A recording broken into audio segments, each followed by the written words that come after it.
when the Speed Force portal erupted above the city of National City. Supergirl caught a colossal egg descending from the sky.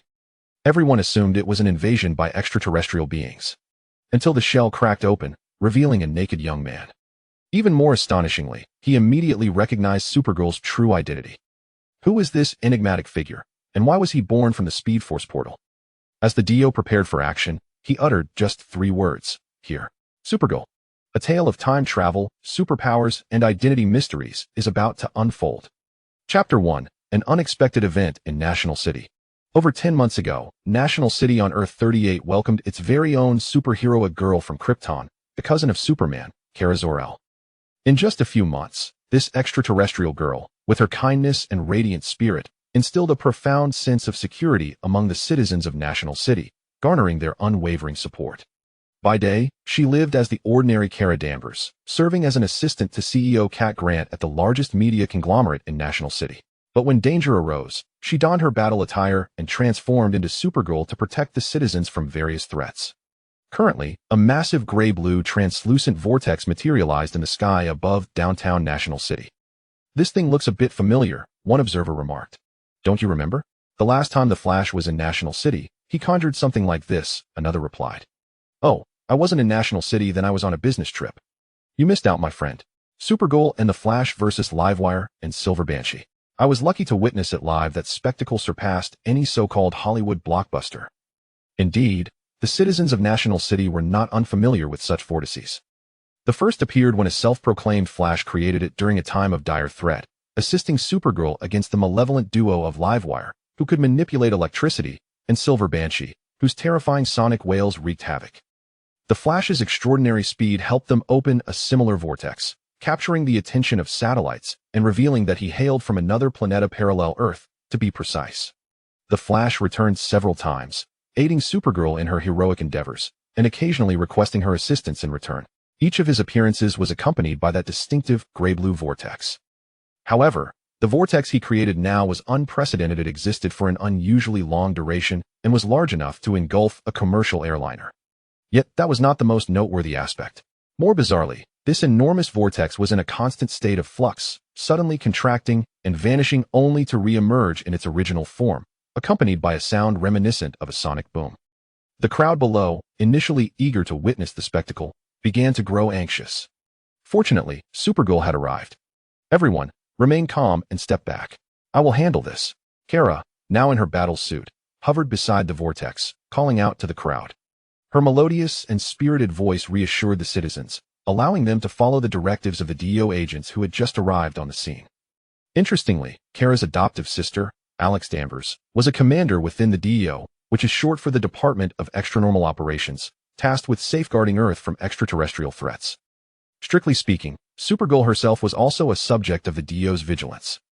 However, due to Alex's influence and the DO director's commitment to protecting Earth from alien threats, coupled with Kara's genuine desire to emulate her cousin Superman and safeguard National City, a cooperative relationship had developed between them. National City, a burgeoning metropolis rich in diversity and culture, also harbored a significant number of extraterrestrials. Some had fully integrated into human society, while others were still searching for their place, and a few were former inmates of an alien prison, plotting sinister schemes. These were the targets of the DO's efforts. However, since collaborating with Kara, the DO's scope of responsibilities had expanded significantly, albeit passively. According to Kara, the DO had been monitoring National City for alien disturbances around the clock, so they couldn't simply ignore mundane threats like fires or bank robberies. Consequently, the DO had become Kara's intelligence hub, occasionally assisting her in maintaining order.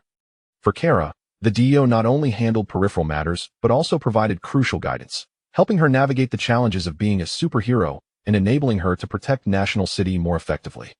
It also made her realize that even superheroes could not always act alone. She needed the DO's assistance now. "Any idea what this vortex is all about?" Kara inquired. Alex's voice crackled through her earpiece.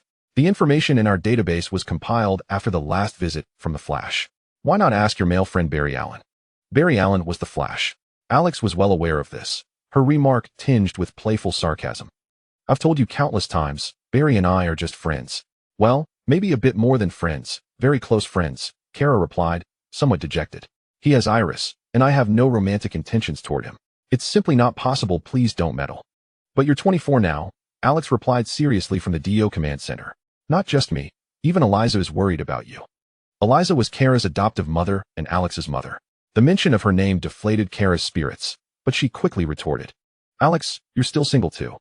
I am single, but I've at least dated a few times. You've been on Earth for over a decade without even holding hands with anyone. That's not true.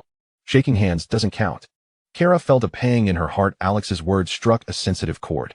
Thankfully, before she could awkwardly laugh to change the subject, a voice interjected. I don't believe this is the appropriate time or place for your personal discussions. A deep male voice resonated through the communication channel. It was the DO director. Supergirl, I have dispatched drones to the scene to collect energy data from that vortex. The minister had not finished speaking when a new development unfolded on the scene.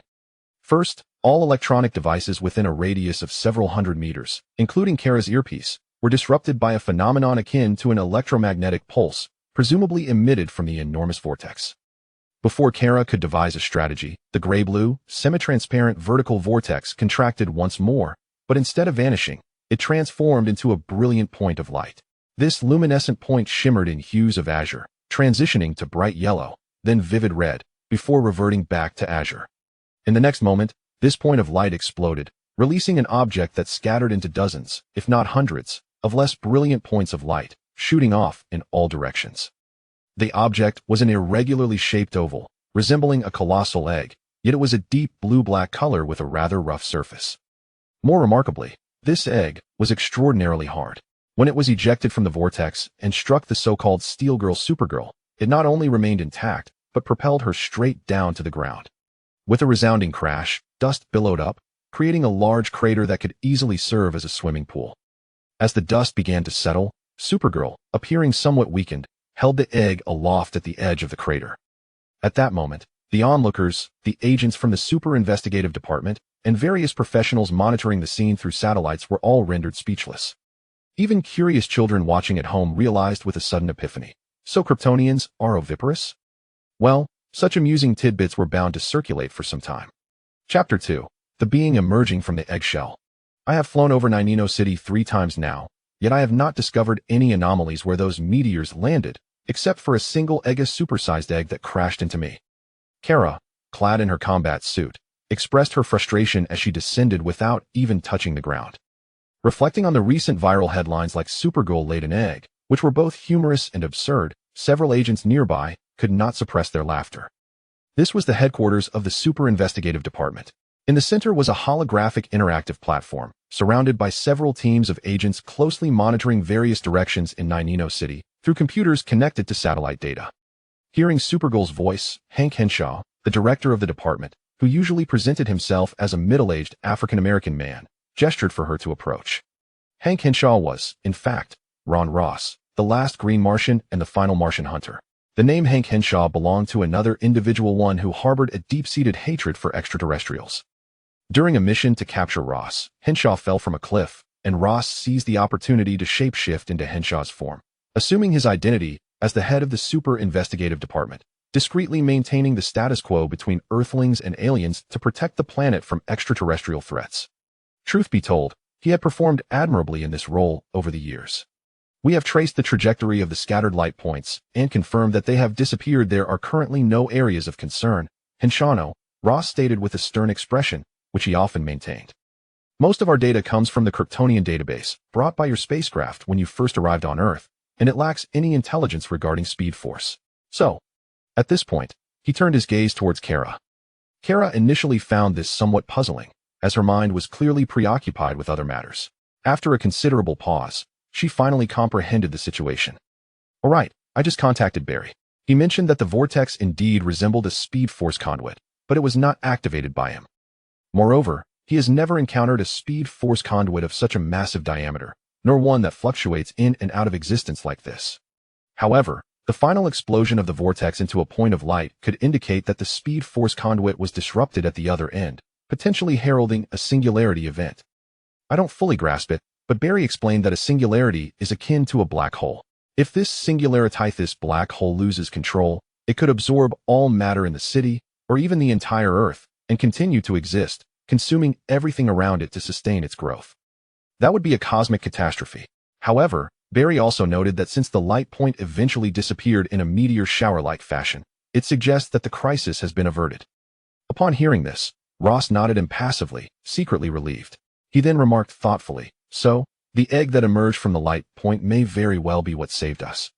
"Yeah, we were saved by a gigantic egg. I can hardly believe I'm saying this," Kara replied, her spirits evidently low. She was visibly vexed at the memory of being photographed holding that massive egg. At that moment, a thought crossed her mind. "By the way, is that egg going to hatch into a chick?" Ross shot her a sidelong glance, his expression unyielding. "If there truly is a chick inside that egg, it would be unprecedentedly enormous. I would not find much to anticipate in that."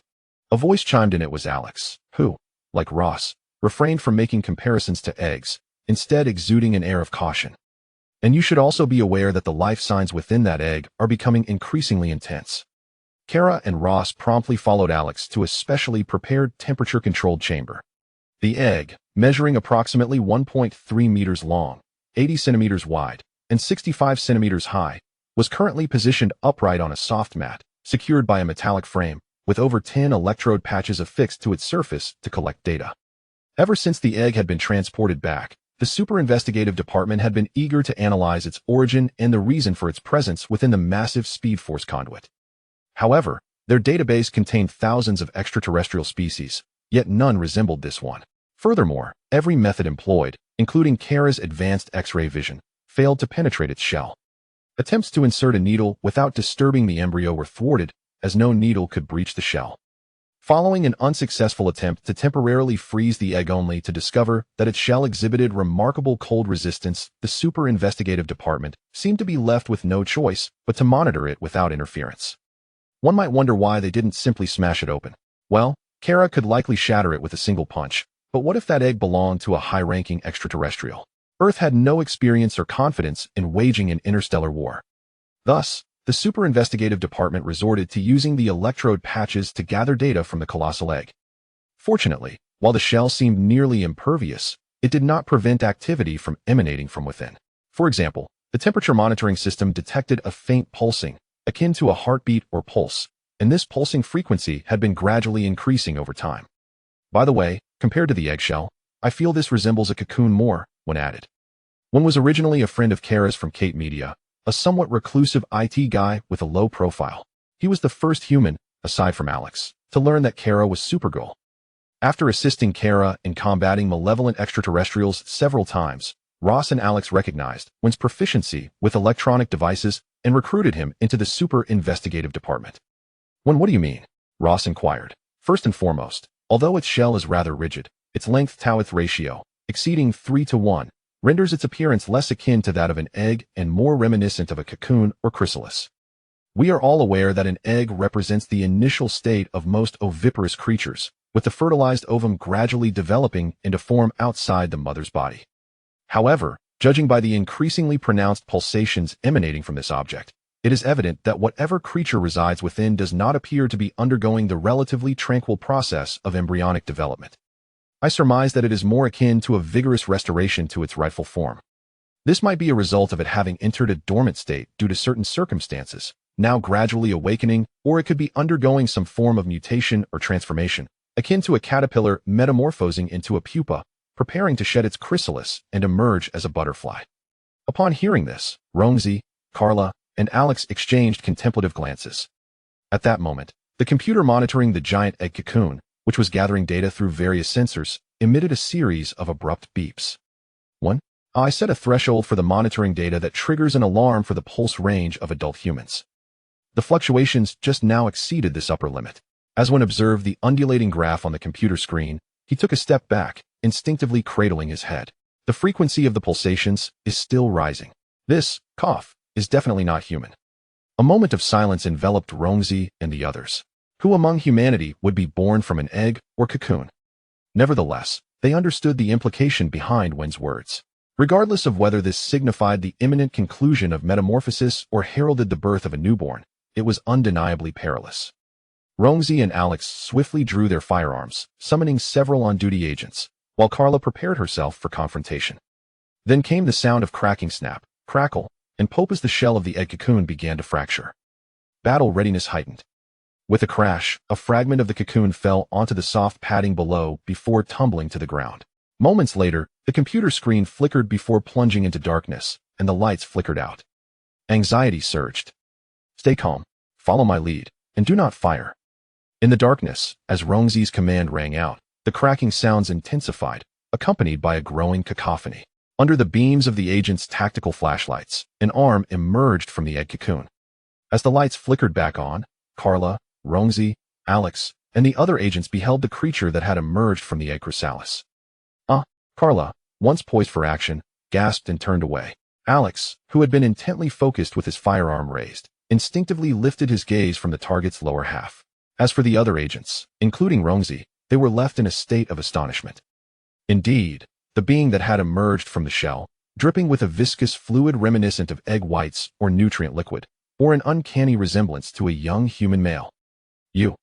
Snapping back to reality, Rongzi was about to pose a question when this creature, still squinting as its eyes adjusted to the light, unexpectedly uttered a low growl of unintelligible words. Before Rongzi and the others could react, it tensed its muscles like an agitated beast, pivoting to face the encircling agents, adopting an aggressive stance, occasionally preparing to leap towards them. Tension escalated. The previously lowered firearms were swiftly raised once more. Thankfully, the agents' rigorous training and mental fortitude held them in check. Otherwise, they would have succumbed to the urge to fire before receiving Rongzi's order. In this moment, Carla set aside her initial shock at the creature's form and took a cautious step towards the young human male. To avoid provoking a strong reaction, she deliberately slowed her pace, unclenched her fists, and maintained a relaxed expression, meeting its gaze to convey a demeanor of goodwill. Truth be told, due to the language barrier, Carla merely aimed to ease the tension in the atmosphere. To her surprise, upon locking eyes with her, the young human male displayed a fierce intensity. Yet after assessing her, he seemed to momentarily falter, the menacing aura dissipating as if it had never existed. This was an encouraging sign for Rongzi, the Super Investigation Department, and indeed all of humanity.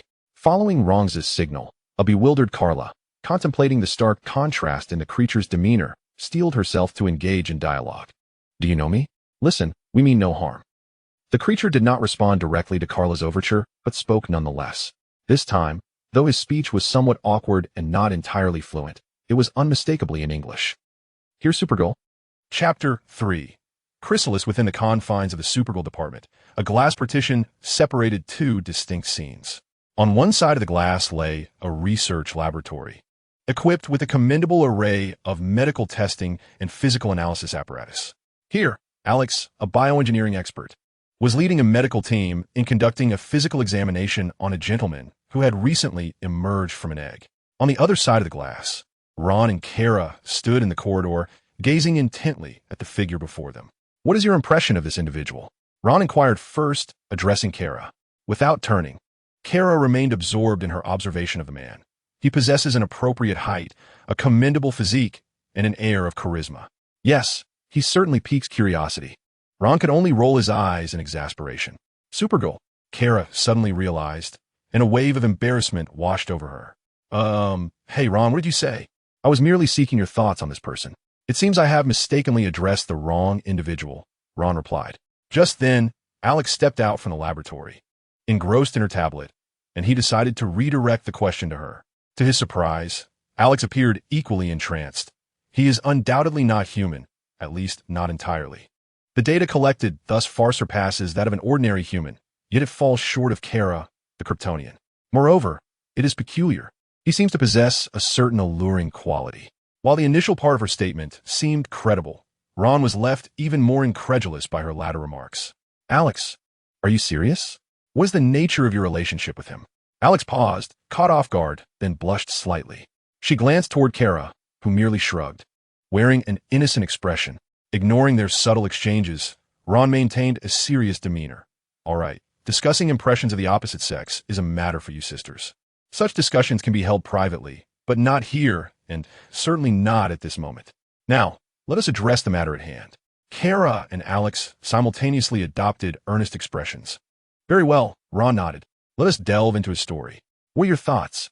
Prior to entering the laboratory for his examination, Ron had posed several questions to the man, who responded in halting English, riddled with grammatical errors. His proficiency even inferior to that of a foreign high school student.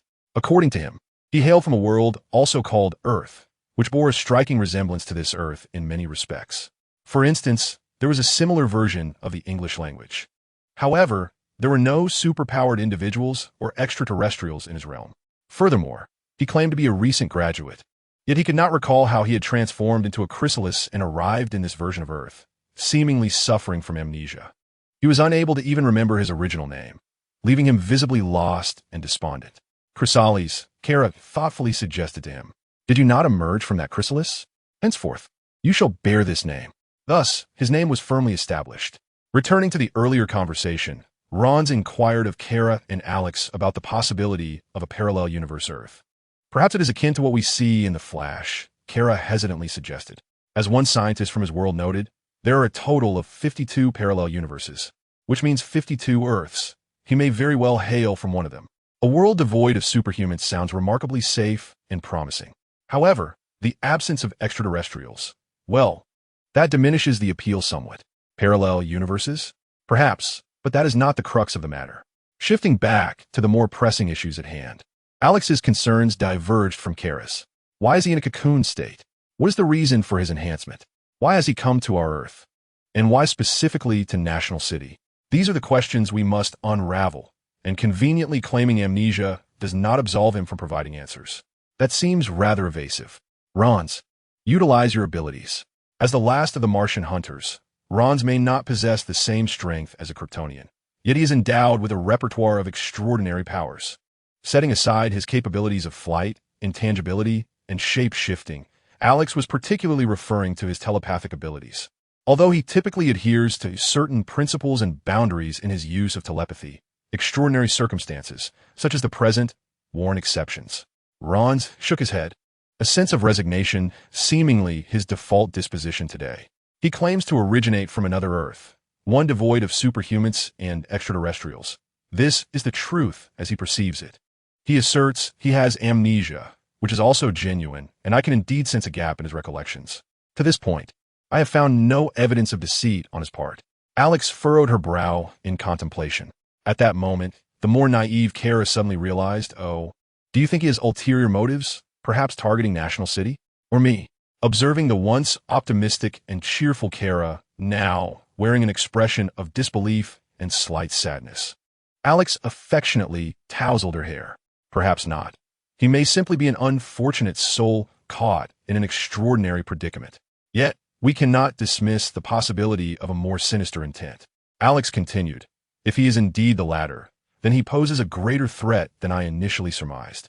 For that would imply he has an accomplice capable of obscuring or altering memories, suggesting he is not alone and that his companion possesses the means to manipulate recollections. Contemplating this potential, and the notion that one day a multitude of innocents, their memories altered or concealed, might suddenly launch unprovoked assaults. Even the stoic Rons felt a twinge of concern. Let us hope this apprehension proves unfounded." Rons shook his head once more in resignation. "The only solace I find is that he does not appear to be a trained assassin. Memories can be concealed or modified, but habits and instincts remain unchanged. I have scrutinized him closely. He resembles more closely what he claims to be, a man who has worked for years, whose reflexes have begun to dull due to lack of physical exertion. Moreover, it is evident that he has yet to acclimate to the current physical intensity." "Alex, tell me about his test results," I inquired. Alex then redirected her attention to the tablet. "Oh, the results for all the tests are essentially in." As she skimmed through the data, she relayed the findings to Ron and Kara, noting that his strength, speed, and endurance were, on average, 3 to 4 times greater than that of an ordinary person, with peaks reaching up to 6 times. This was somewhat reassuring, as it paled in comparison to Kara's capabilities. However, she added, there appears to be considerable room for enhancement. Next, she examined the organization, cells, chromosomes, and genes. It seemed that his body remained human, suggesting that he indeed hails from one of the 50 parallel Earths, apart from ours and that of the Flash. Curiously, his heart exhibited peculiarities, occupying a larger proportion of space than that of an average individual. Does this confer some form of enhancement to his body? Ron inquired, furrowing his brow. Uncertain, Alex pondered before responding. If this is a fixed size, it may not be overly concerning. However, If his heart expands further, it could exert pressure on other organs, potentially triggering a cascade of issues. This implies that regardless of the modifications he has undergone, the detrimental effects are to be anticipated. The crux of the matter lies in whether this is a surgical procedure with manageable drawbacks or a creation of a latent self-destructive bomb. This question pertains to the memories he has lost. Putting away the tablet, Alex exhaled deeply, reflecting that for an individual emerging from the confines of a parallel universe, the number of noteworthy anomalies in him was far fewer than she had anticipated. In contrast, his cocoon seemed all the more enigmatic. Kara refrained from responding to Alex's dry joke, and Ron remained silent as well. It was not until a member of the medical team emerged from the laboratory that the trio broke their silence. "Sir, the previous examination has concluded for some time. Do we need to proceed with additional tests?" The three finally reacted to the subdued atmosphere. Alex dismissed the medical team member and turned to Ron, asking, "Sir, what should be our next steps for him? Let's keep him under our observation for a while. Allow him to temporarily reside in the Super Research Division. It will be beneficial for both him and us." Rubbing his forehead, Ron made a conflicted decision. Oh, and find someone to teach him English. Either he did not learn it well in school, or the English from his parallel Earth is quite poor. With Ron's remark, the previously oppressive atmosphere lightened considerably. Alex pursed her lips, while Kara struggled to stifle a laugh. Chapter 4. Professor Danvers as Chrysalis had informed Ron. He was entirely oblivious to how he had transformed into a cocoon and traversed into this present world. During his time within that cocoon, he spent the vast majority in slumber. During his numerous moments of lucidity, he contemplated several possible scenarios and crafted multiple backstories to elicit sympathy from his captors. Indeed, he initially believed himself to be ensnared in a kidnapping plot related to another target while trapped in a sealed space. However, upon emerging from what appeared to be an egg or cocoon and witnessing the iconic red and blue uniform of Supergirl Kara Zor-El, he realized the presence of a Martian manhunter nearby, ready to delve into his thoughts. With a sense of clarity, he dismissed his prior musings and openly divulged all the truths he could recall, laying bare the entirety of his situation. Fortunately, Kara and John Johns were oblivious to the concepts of traversing dimensions or time. They simply assumed he hailed from a parallel Earth. Additionally, John exhibited commendable integrity, verifying only whether he had lied and accessing merely a minuscule portion of his memories. Had John discovered that his world bore the television series Supergirl, alongside an interconnected Arrowverse and a comic universe that repeatedly strived for depth while simultaneously trying to please audiences, ultimately failing on both fronts, one could only speculate on his reaction upon realizing he was but a character within that narrative. It was a relief that John was a man of principles. Subsequently, he was requested to undergo a physical examination, a standard procedure, considering he had already disclosed the existence of parallel Earths. He harbored no objections to his bodily data being archived by the Superhero Registration Department, recognizing the potential benefits. At the very least, he learned that his physical capabilities were 3 to 5 times those of an average human. Although this level of prowess seemed insignificant in the presence of Supergirl, it assured him he would not merely be a passive observer in this new realm. After all, there was room for improvement. Yet, he pondered how far he might be from those who had reached the pinnacle of human potential through rigorous training. Then, he was instructed to learn English. Having once been a proud student of his homeland, he had indeed studied the language, albeit primarily for examinations, which bore little resemblance to his current need.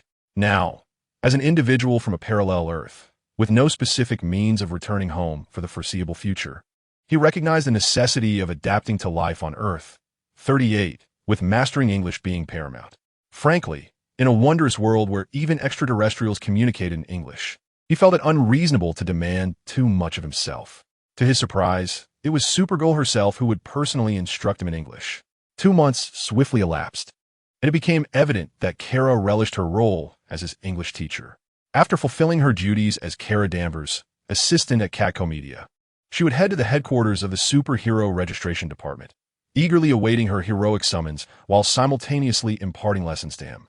Fortunately, during these days, there have been few instances of homicide, bank robberies, or fires, and Supergirl's duties have not been particularly demanding, allowing her to spend considerable time with Chrysalis each day. Several times, she brought takeout, sharing meals and lessons with Chrysalis, much to the chagrin of the passing agents from the Super Bureau, who cast her disdainful glances. Perhaps Chrysalis is the most privileged extraterrestrial since the inception of the Superbureau. It is perhaps not surprising. Gazing at Chrysalis, Kara often reflected on her own past from over a decade ago. Back then, she was forcibly separated from her parents, fleeing the impending destruction of Krypton, only to inadvertently stumble into the Phantom Zone, a realm where time stood still. After many years had passed outside, she finally managed to escape and arrived on Earth, guided by the flight pod's preset destination. Although her cousin, Superman, had entrusted her to a kind family, namely Alex and her companions, who treated her with great kindness, there was still a period of confusion, loss, and sorrow that she had to navigate. Recalling that phase of her life, she felt a profound empathy for Chrysalis, who had just arrived on this planet. Furthermore, Chrysalis could be a victim of exploitation and face genuine life-threatening dangers due to issues with his heart and internal organs. Compassion stirred within her, prompting Kara to volunteer as Chrysalis' English teacher. Of course, there was another significant reason behind her decision. Kara aspired to embody the role of her cousin and her current responsibilities toward the citizens, guiding Chrysalis during his period of disorientation and nurturing his development in a positive direction. At the very least, it was essential for him to cultivate a proper worldview. Moreover, with his physical abilities being 3 to 5 times that of an ordinary human and with potential for growth, he might even evolve into a superhero akin to Green Arrow or Batman. The reason she placed Green Arrow before Batman was that she knew the former personally and had teamed up with him against foes. Thus, for Kara, her self-nomination stemmed from these motivations. Conversely, from Chrysalis' perspective, this period was not a torment, but rather a boon, although it felt somewhat strange for him. A being who had long since departed from the academic realm, to return to learning, Kara's teaching methods were entirely different from what he had initially imagined. Eschewing the 26 letters of the alphabet and specialized vocabulary, Kara often chose to impart lessons through singing English songs, addressing grammar and various other aspects with a melodious voice. Her singing was genuinely enchanting, and her radiant smile, revealing her pearly teeth and 2 adorable dimples, was irresistibly infectious. To summarize with a once popular phrase, had such a teacher existed back then, I would have undoubtedly thrived. Initially, according to Kara and her peers, considering that Chrysalis needed to break free from ingrained habits of another variant of English, it might have been even more challenging for him to learn this form of English than to start from scratch. However, after 2 months of dedicated teaching from the instructor and joyful growth from the student, the outcome surpassed everyone's expectations. Wow, perfect score. Once again reviewing the exam papers he submitted, Kara exclaimed in astonishment. When I first arrived on Earth, it took me over a year to master the entire grammar. I thought I was quite clever, being a Kryptonian. But Chris, you only took 2 months. He wrinkled his nose and replied, the name Chris is too common, and it's not even the proper abbreviation for Chrysalis. You should call me by my full name. After all, it was you who bestowed that name upon me. Precisely because I named you, I prefer to call you Chris. That is your name. And remember, only I can call you that, Kara said with a smile. Without giving Chrysalis a chance to retort, she adopted a teacher-like demeanor and said earnestly, now, let us move on to the next stage of learning. Your spoken English is quite adequate, and your short essays are commendable. Now, I want you to recount your hometown, the other planet also known as Earth, entirely in English. Chapter 5. The Failed Superhero Training Program as indicated, following a verbal introduction about my Earth, Chrysalis, who had attained his English graduation certification, was required to undertake the second lesson, the so-called Superhero Training Program. Were it proposed by anyone else, even the formidable Martian hunter Ron Rons, who also happened to be his landlord, Chrysalis would have refused. Firstly, being a superhero is a perilous profession. He is merely 2 or 3 times stronger than an average person, not invincible. Secondly, years of traditional Eastern education had ingrained in him a common habit of avoiding the spotlight. Lastly, the mere thought of any training program seemed exhausting, so he preferred to forego it. However, this program was suggested by Kara, who appeared genuinely serious and deemed it necessary. Chrysalis, being soft-hearted, found it difficult to decline and resigned himself to his fate. On the first day of class, merely a quarter of the way through, as Kara playfully sent him crashing into the wall with a gentle punch, he began to regret his decision. His entire body ached. Could he request a sick leave? Rejected. Denied. Get up quickly. Kara, now embodying the strict persona of a superhero instructor, was exceedingly stern, a stark contrast to the gentle demeanor that had previously captivated Chrysalis during English class. Although her deliberately serious fa inadvertently highlighted her beauty, with her puffed cheeks inviting a playful pinch, her words left Chrysalis utterly disheartened. As your mentor, I must take responsibility for your future. Moreover, you're a male, and a male whose physical abilities far exceed those of ordinary individuals. Yet, judging by your current performance, you fall short of even Alex. But that's different. Alex is a strong woman. Very well, let us use your own gender as an example. I previously mentioned the Flash and Green Arrow, didn't I? The Flash was struck by lightning, fell into a coma for 9 months, and upon awakening, immediately began to train himself to enhance his abilities in order to assist the citizens of Central City. The Green Arrow serves as an exemplary figure worthy of emulation. He is merely an ordinary individual who, after enduring a shipwreck and being stranded on a desolate island for 5 years, chose not to succumb to despair. Instead, he dedicated himself to rigorous self-improvement, and upon returning to Star City, he immediately embarked on a mission to combat organized crime. While it is true that they're all superheroes, you too possess the potential to become one. You should aspire to embody the qualities of a superhero. You have that capability. According to Kara, the second lesson she had initially planned for him was not merely a training regimen, but rather an exploration of what it means to be human. In Kara's view, mastering the English language alone was insufficient. For Chrysalis to truly integrate into society and thrive in Ninino City, she must also grasp the local customs and way of life. It is evident that this extraterrestrial, who has resided on Earth for over a decade, is unaware of the significant differences between Chrysalis' original Earth and her current environment, instead using her own experiences as a benchmark. However, after Chrysalis eloquently articulated the geographical, cultural, historical, and customary aspects of her home planet in at least an 8th grade level of English, Kara recognized that Chrysalis was nearing graduation. Consequently, she decided to expedite the schedule and transition directly into the next course. Upon learning of this development, Chrysalis found herself lamenting her predicament. Showing off her skills was not worth the delay. Even an additional week or merely a few days would have been preferable to the current situation. As a result, during this period, the headquarters of the Super Investigation Department witnessed daily scenes of someone being thoroughly beaten, sometimes multiple times, while another individual, a grown man, required Kara, a petite girl, to carry him to meals. Fortunately, takeout was ordered, or else the situation would have been even more mortifying. No one anticipated that this scenario would come to a close on the 7th day of the training program.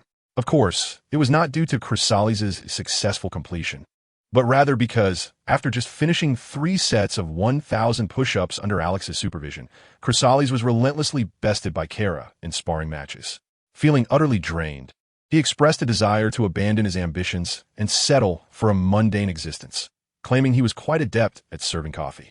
Kara, harboring high expectations for him, was dismayed by his habitual attempts to evade effort, perceiving it as a profound waste of talent. In a rare moment of severity, she admonished him. Unexpectedly, their exchange escalated into a tumultuous argument reminiscent of adolescent quarrels, drawing the attention of several agents from the Super Investigation Department. In a fit of impulsive anger, Chrysalis uttered some harsh words, leaving the unfortunate Kara with reddened eyes. Despite her tears, Kara took flight in distress. Undoubtedly, the agents rallied in support of Kara, directing various reproaches toward Chrysalis. Irritated by their incessant criticism and haunted by the image of Kara's tear-streaked face, Chrysalis felt an overwhelming sense of guilt, coupled with his concern for Kara's well-being. Fearing that an evil extraterrestrial might exploit this moment of vulnerability to attack, he rushed out in pursuit of her. The outcome remains uncertain, perhaps a form of retribution. Just as he exited the headquarters of the Super Investigation Department and was about to cross a junction adjacent to the building, he was struck by a large truck that lost control while attempting to avoid him. Caught off guard, he was thrown a considerable distance and lost consciousness on the spot. How dire is the situation? Quite grim. Within the headquarters, in response to Ron's inquiry, Alex responded, "Preliminary observations indicate at least 11 fractures, a torn Achilles tendon, ligament damage, and multiple functional injuries to the internal organs." Ron's was taken aback. Having emerged from a chrysalis, Chrysalis should undoubtedly be a remarkable and formidable presence, deserving of a life filled with grandeur and a significant historical footprint. Yet now, he found himself not parting the Red Sea like Moses, nor falling after a fierce battle or being the victim of a nefarious plot, but rather succumbing to the impact of an ordinary truck. Alex quickly surmised Ron's thoughts. After a moment's contemplation, she added, "It shouldn't have been this severe, considering his physique is superior to that of an average person." The truck wasn't traveling at high speed either, losing control at around 50 kilometers per hour. However, our fears have materialized. In this collision, his oversized heart occupied too much space, causing the bones and soft tissues that should have protected the organs to instead compress them, resulting in such extensive damage. This is also a primary reason for his current state of shock. A primary reason? Indeed, another reason is the concussion. Just then, Kara returned, soaring to Chrysalis's bedside. Having overheard the conversation between Ron and Alex, she felt a wave of guilt wash over her. "I was wrong, Alex," she said, her voice tinged with tears. "Will he be all right?"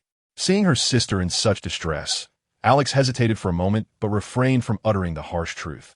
"Trust me, Kara, he will recover." Chapter 6. An unexpected incident in Nizino. With a thunderous roar, a building was struck by a beam from an alien energy weapon, cleaving it in two. As the upper segment plummeted, clouds of dust enveloped several nearby blocks. This marked the seventh severe threat to the safety of Nizino's citizens within 3 days. Fortunately, the Super Investigation Department had managed a timely evacuation. Otherwise, the casualties would have been substantial and the losses incalculable. Yet, the department was nearing its limits. "Alex, what's the situation on your end?" "Things are all right here, though we are somewhat short-staffed." The slightly anxious voice of Alex came through the communication channel. "The evacuation process is going smoothly, but we have yet to locate the concealed explosives." "Rons, can't you spare a few more personnel?" "That's not feasible. The last emergency team has already been dispatched to Nizino Bank." "Is someone attempting to rob the bank at a time like this?" "Damn it, they're all clustered together." "Could it be that they are aware of Kara's absence from the city?" "This is a question worth pondering, but not now." After a moment of contemplation, Ron said, "Alex, delegate your scene to one and return to headquarters. I need you to hold down the fort." Alex promptly replied, "Understood. I will make arrangements immediately." "But how do you plan to proceed?" "I intend to confront that alien." "But won't that expose your identity as a Martian?" "There is no other choice. With the situation regarding Kara unclear, we must resolve matters here swiftly. Return as soon as possible." "All right, I will be there within 10 minutes. However, even though I'm concerned about Kara, I believe you should reconsider. Once you reveal your extraterrestrial identity, you can no longer serve as the head of the Super Investigation Department. Moreover, this is not solely your affair. A change in leadership within the department could significantly alter our stance towards aliens. Such consequences are indeed serious." Alex's apprehensions were not unfounded. With Ron's in charge, the Super Investigation Department maintained a relatively lenient policy towards the aliens residing peacefully in Nizino City. If a more nationalistic and militaristic figure were to take over, it could lead to a harsh purge or even capture. The possibility of those aliens being subjected to experimentation is undeniable, and the ordinary citizens of Nizino City would inevitably endure a tumultuous period as a result. This outcome was not what Alex and Ron's wished to witness. What was unexpected was that the alien, who had just wielded an energy weapon to demolish a building, had now audaciously arrived at the headquarters of the Super Investigation Department. Minutes later, Alex returned to find Ron's, who had always appeared as a middle-aged African-American man, reverted to his original form as a Martian, engaged in a fierce battle with the alien. This alien seemed to be an individual who had experienced significant life upheavals, losing control of his emotions and seeking societal vengeance. Frankly, his combat prowess was rather lacking. Unless he was deliberately concealing his abilities, he was no match for Kara, who was absent from the city. Nor could he compare to Ron's, the Martian hunter. At best, his skills were on par with a pre-accident chrysalis. A closer observation revealed that his fighting techniques were rudimentary, indicating he was not a calculated saboteur. The reason he could hold his ground against Ron's, who had reverted to his true form, lay primarily in the oversized energy weapon he wielded, one that was thicker and longer than his forearm. Such a weapon could easily penetrate or even collapse a building with a single shot, and even Ron's dared not engage it head-on. Despite its formidable power, it required no charging. The alien unleashed a barrage of fire, forcing Ron's into a defensive position. "Alex, you must leave this place immediately," Ron shouted, lacking confidence in his ability to shield Alex from the weapon's projectiles. Yet, Alex stood frozen, bewildered. How could someone like him possess such advanced weaponry? No, Chrysalis. Upon hearing her utterance, Ron's momentarily froze in surprise. How did it suddenly come to this with Chrysalis? However, he soon discerned the cause. It was not that Chrysalis was a schemer, but rather that one of the energy projectiles he had narrowly avoided had struck the medical room where Chrysalis was located, resulting in its utter destruction. Damn it, Ron's let out an expletive, a rare occurrence for him. Chrysalis, who had been in a deep, unconscious state due to severe injuries, was engulfed in the explosion, debris, and thick smoke, which was already disheartening enough. Now, as he was momentarily distracted, another energy blast struck him, causing him to plummet from midair. This shot injured his right leg, rendering him temporarily unable to fly. Just at that moment, the alien, rather than targeting Ron's again, crazily redirected the muzzle of its energy weapon towards Alex. "Alex, run!" At Ron's urgent shout, Alex complied, retreating while erratically weaving from side to side, desperately searching for adequate cover. Unfortunately, amidst the rubble, there was nothing sufficiently solid to shield her entirely. Just as it seemed that the next energy blast would take Alex down, a small, grayish-white object slightly smaller than a bowling ball flew in from the side, striking the alien's arm with tremendous speed and breaking it. Amidst the alien's wretched scream, the energy weapon fell from its grasp. Quickly, Alex turned back, snatching up the energy weapon and aiming it at the alien's head as she cautiously approached Ron's, helping him to his feet. When he noticed the grayish-white object, both were taken aback. The so-called grayish-white was one side white and several sides gray, which, if they were not mistaken, was a fragment of the medical room's wall, one of the small pieces that had been blasted apart. Instinctively, they glanced towards the medical room, and through the flames and smoke, Chrysalis emerged. How is this possible? Ron's and Alex wore expressions of disbelief. After all, Chrysalis had previously been deemed in such a critical state that even if he regained consciousness, he could only survive with the aid of machinery. Just before the alien's attack, Ron's had just seen him. At that time, he was still unconscious, with vital signs dangerously low. Yet now, there he stood, barefoot and bare-chested, his hospital pants riddled with holes and smeared with soot and dust, yet his body appeared unscathed. Moreover, despite a lingering confusion, his demeanor had transformed, as if he had become an entirely different person. I do not quite understand what has transpired. It feels as though something struck me, causing immense pain, which then gradually dissipated, allowing me to move, he said, frowning as he spoke.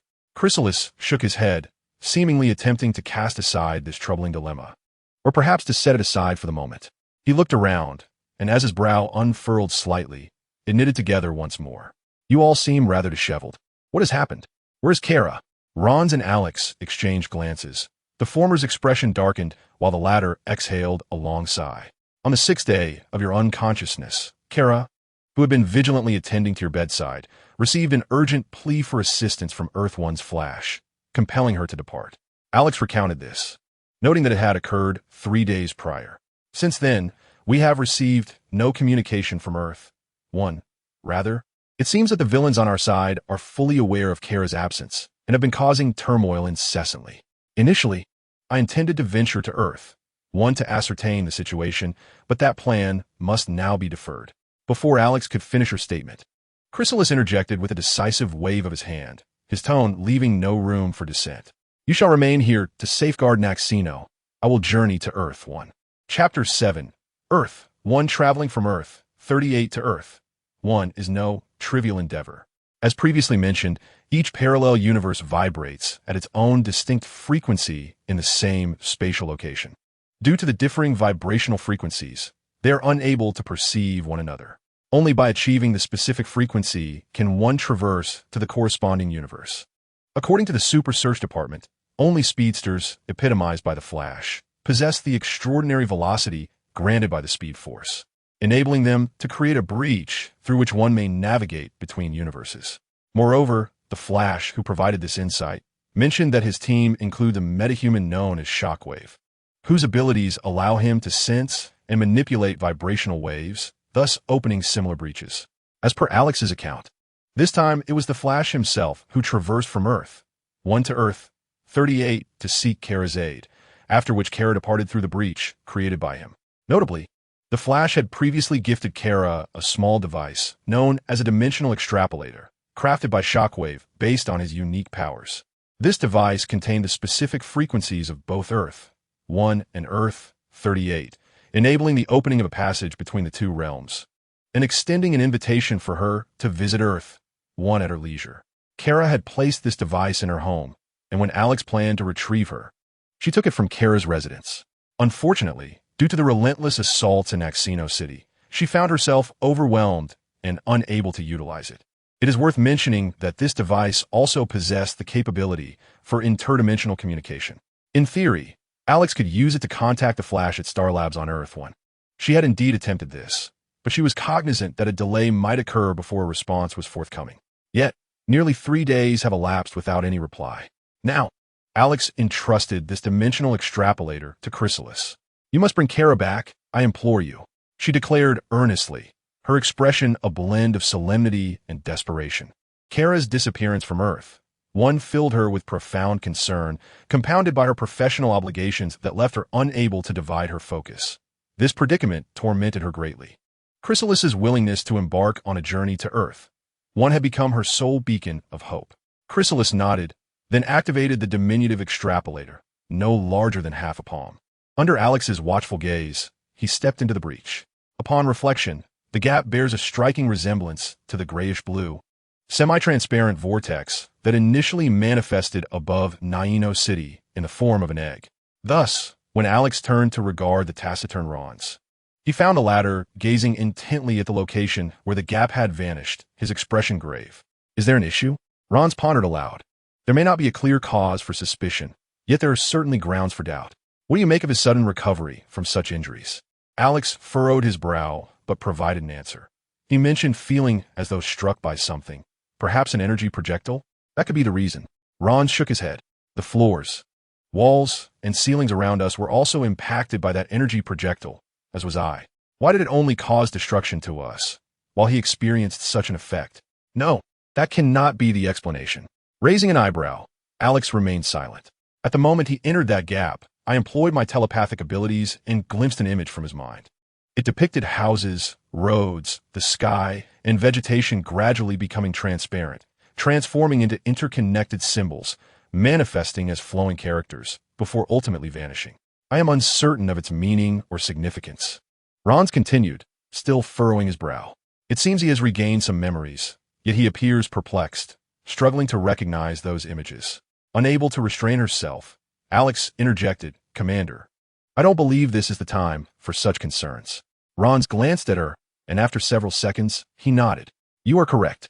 There is a city full of citizens awaiting our protection. I hope my suspicions prove unfounded." At that moment, the individual Rons suspected was already, well, to be precise, that statement is not entirely accurate. Between different parallel universes, timelines exist independently.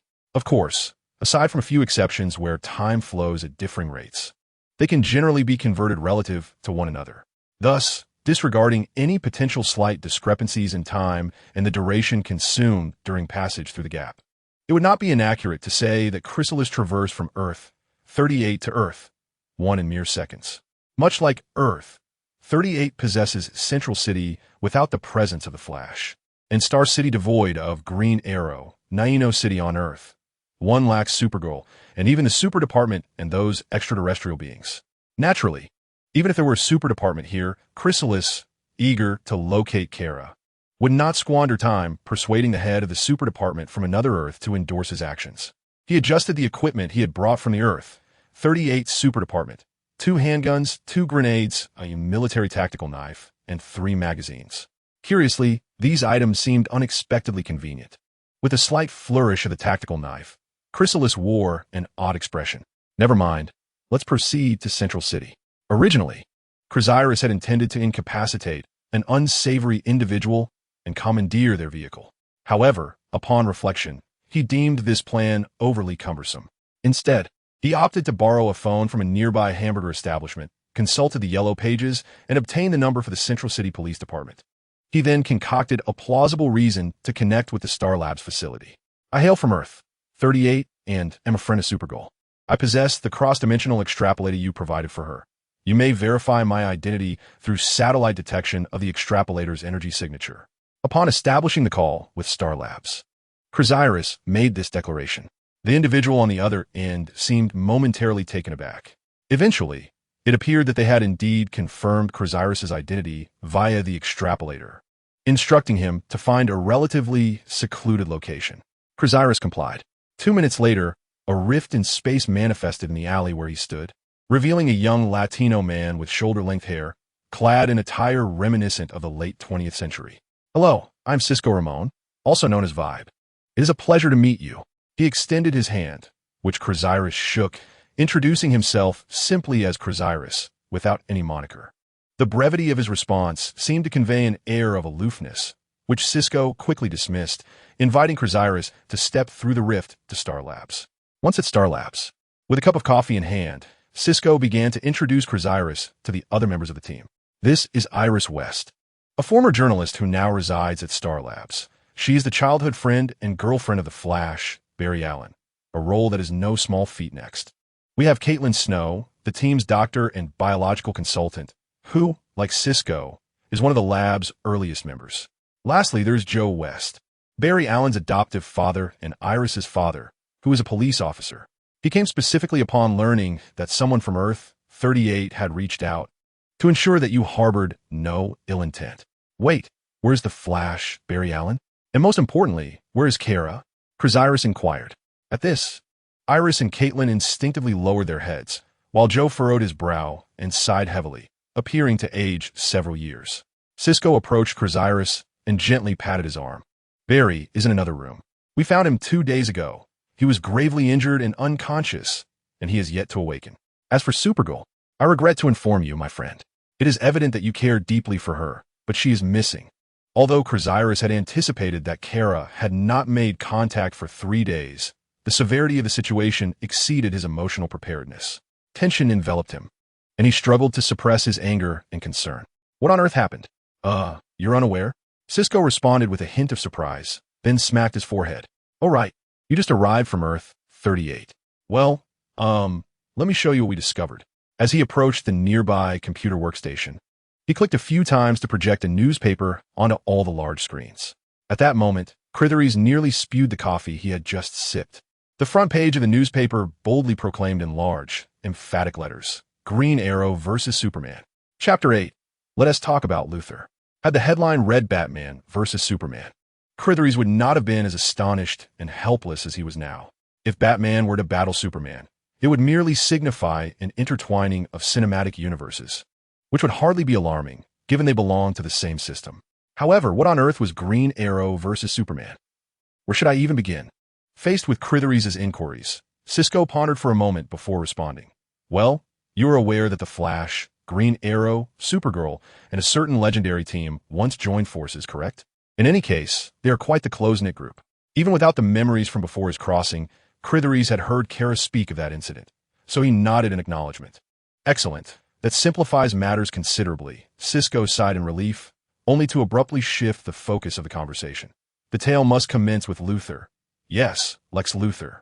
Lex Luthor, known to the world as a billionaire, business magnate, inventor, and philanthropist, utilized his intellect to enhance the convenience and safety of people's lives. His various donations over the years were sufficient to sustain a moderately sized nation for several years. Once upon a time, he was the epitome of the elite class in America and throughout Western society, until everything began to change with the emergence of Superman. Logically, both Superman and Luthor should have been allies, each utilizing their abilities for the betterment of the world. Yet apart from the aforementioned titles, Luthor was an ambitious individual and, more crucially, a staunch transhumanist. Here, transhumanism refers to the fundamental enhancement of human conditions through rational scientific advancements, particularly the development and creation of widely accessible technologies to eliminate disabilities, diseases, suffering, and even aging and death, issues detrimental to human survival and progress, while significantly augmenting human intellect, physiological, and psychological capabilities. Indeed, such a doctrine bore no relation to Superman. In fact, Luthor viewed this extraterrestrial exile as a false deity who undermined humanity's will to advance. weakened human potential, and obstructed the possibility of transcending one's limitations to better adapt to and shape the future. Thus, from the very moment Superman officially became Superman, Luthor sought every conceivable means, even at great cost, to eradicate this deceptive god threatening the progress of human civilization. Perhaps Luthor's convictions held a semblance of validity. Even so, such reasoning would undoubtedly fail to resonate with ordinary people who prioritized immediate benefits. Consequently, through repeated confrontations with Superman, particularly his ruthless methods, Luthor gradually lost public support, transforming into the villainous figure known as the ultimate nemesis. Certainly, Lex Luthor is an astute individual. He would never recklessly place himself in peril. Even with a plan boasting a 99% success rate, he meticulously prepares contingency measures. The fundamental principle he adheres to is to never leave behind any incriminating evidence that could implicate him. Furthermore, with his wealth and status, he can enlist various intermediaries and scapegoats, as well as assemble a formidable legal team. Thus, despite repeatedly causing immense destruction and even endangering innocent lives in his confrontations with Superman, he manages to evade legal retribution time after time. However, on this recent occasion, he has truly met his match. As in times past, the resilient Luthor devised a plan that he found exceedingly satisfactory. He selected several locations, including battlefields embroiled in localized warfare, structurally compromised buildings, air routes about to facing clement weather, and residential areas poorly equipped for fire safety. After orchestrating corresponding disasters at these sites, Luthor's patience bore fruit. He successfully contrived a scenario that led Superman to believe he had inadvertently killed several innocent civilians. Subsequently, he recruited an intermediary who then engaged a third party, which in turn sought out a fledgling tabloid and provided them with footage of Superman allegedly causing civilian casualties. Eager to enhance their reputation, the tabloid hastily published the material, and as a representative figure opposing Superman, it was only logical for Luthor's media outlets to follow suit. Thus, a considerable wave of skepticism towards Superman was unleashed. Naturally, Luthor's scheme did not conclude here. Targeting Superman in this manner was merely one facet of a broader plan, and not even the most critical one. In truth, many civilians scoffed at such accusations. Yet, under the media's incendiary influence, the voices of ordinary citizens were drowned out. While Luthor, covertly collaborating with Gotham's master of hypnosis, the Mad Hatter, had the latter infiltrate the Daily Planet during a moment when Superman was evidently off his game. The Mad Hatter proceeded to subtly implant psychological suggestions into Superman, who was grappling with profound guilt in his guise as Clark Kent, a process requiring days to manifest and one that was difficult to detect. Ultimately, Superman's faith shattered. He departed Metropolis without a backward glance, impervious even to the reassurances of the two most significant women in his life, his adoptive mother Martha Kent and his girlfriend Lois Lane. Approximately 3 months later, feeling the time was ripe, Luthor discovered Superman in a cave nestled within the tropical jungles of South America. At that juncture, Superman had descended into self-imposed isolation, having deprived himself of sunlight for over 80 days, rendering him gaunt and exceedingly frail. I was at that moment on the brink of death. Later in court, Superman recounted how Luthor, clad in armor embedded with kryptonite, appeared before him. After expressing what could only be described as surprise at the severity of my plight, he offered, with a twisted sense of mercy, to grant me a final passage. At this point, Superman paused momentarily. Without much thought, I acquiesced. Undoubtedly, had there been no particular turn of events, Superman would have perished in that cave long ago. Just as Lex Luthor was smiling, poised to eliminate Superman, several individuals clad in eccentric attire materialized out of thin air. Not only did they collectively thwart Luthor's efforts, but they also audaciously revealed the entirety of his plan to Superman right before his eyes. Of course, these individuals were not paragons of virtue. Had they been so, they would have intervened when lives were at stake within Luthor's scheme. After divulging the complete plan, they mocked Luthor, declaring it a mere trivial task that could be executed effortlessly, asserting that Luthor was utterly oblivious to the nature of his adversaries, essentially portraying him as a fool who remained unaware of being surveilled. In a fit of rage, quite literally, Luthor exploded. The overconfident assailants were unaware that Luthor had reserved a final trick up his sleeve. Instead of confronting Superman himself, he sent a biomechanical robot clad in lead-lined kryptonite armor, resembling him. Upon realizing that the robot had failed to achieve its purpose, Luthor, observing remotely, issued a self-destruct command. The result was catastrophic. The assailants were obliterated, leaving behind no trace, not even vaporized remnants. This was Luthor's ultimate contingency against a potentially revived Superman. Regrettably for him, Superman survived, and upon learning the truth, rekindled his will to live, returning to Metropolis with a fervent rage. Thus, what was intended to be a flawless plan crumbled. Just when Luthor believed he could once again summon his legal team to extricate himself, given the absence of any evidence linking him to the crimes, he was taken aback. Supporters of Superman, led by Lois Lane, leveraged their connections to influence the entire judicial system of Metropolis from the ground up. Ultimately, the Metropolis Court invoked a special provision, bypassing the evidence presentation phase, and directly ruled Luthor guilty based solely on Superman's testimony. Consequently, Luthor was sentenced to 70 years for multiple counts of murder, endangering public safety, and crimes against humanity. Such a tumultuous affair left Chrysalis utterly captivated. Additionally, he was intrigued by the identity of those who had thwarted Luthor's assassination attempt on Superman, though this was not his primary focus at that moment. How did the narrative shift to Green Arrow? Feeling somewhat verbose and slightly off topic, Cisco wore an awkward expression. "Well, we must return to Luthor," he said, raising his hands. However, this pertains to a different Luthor. Chapter 9.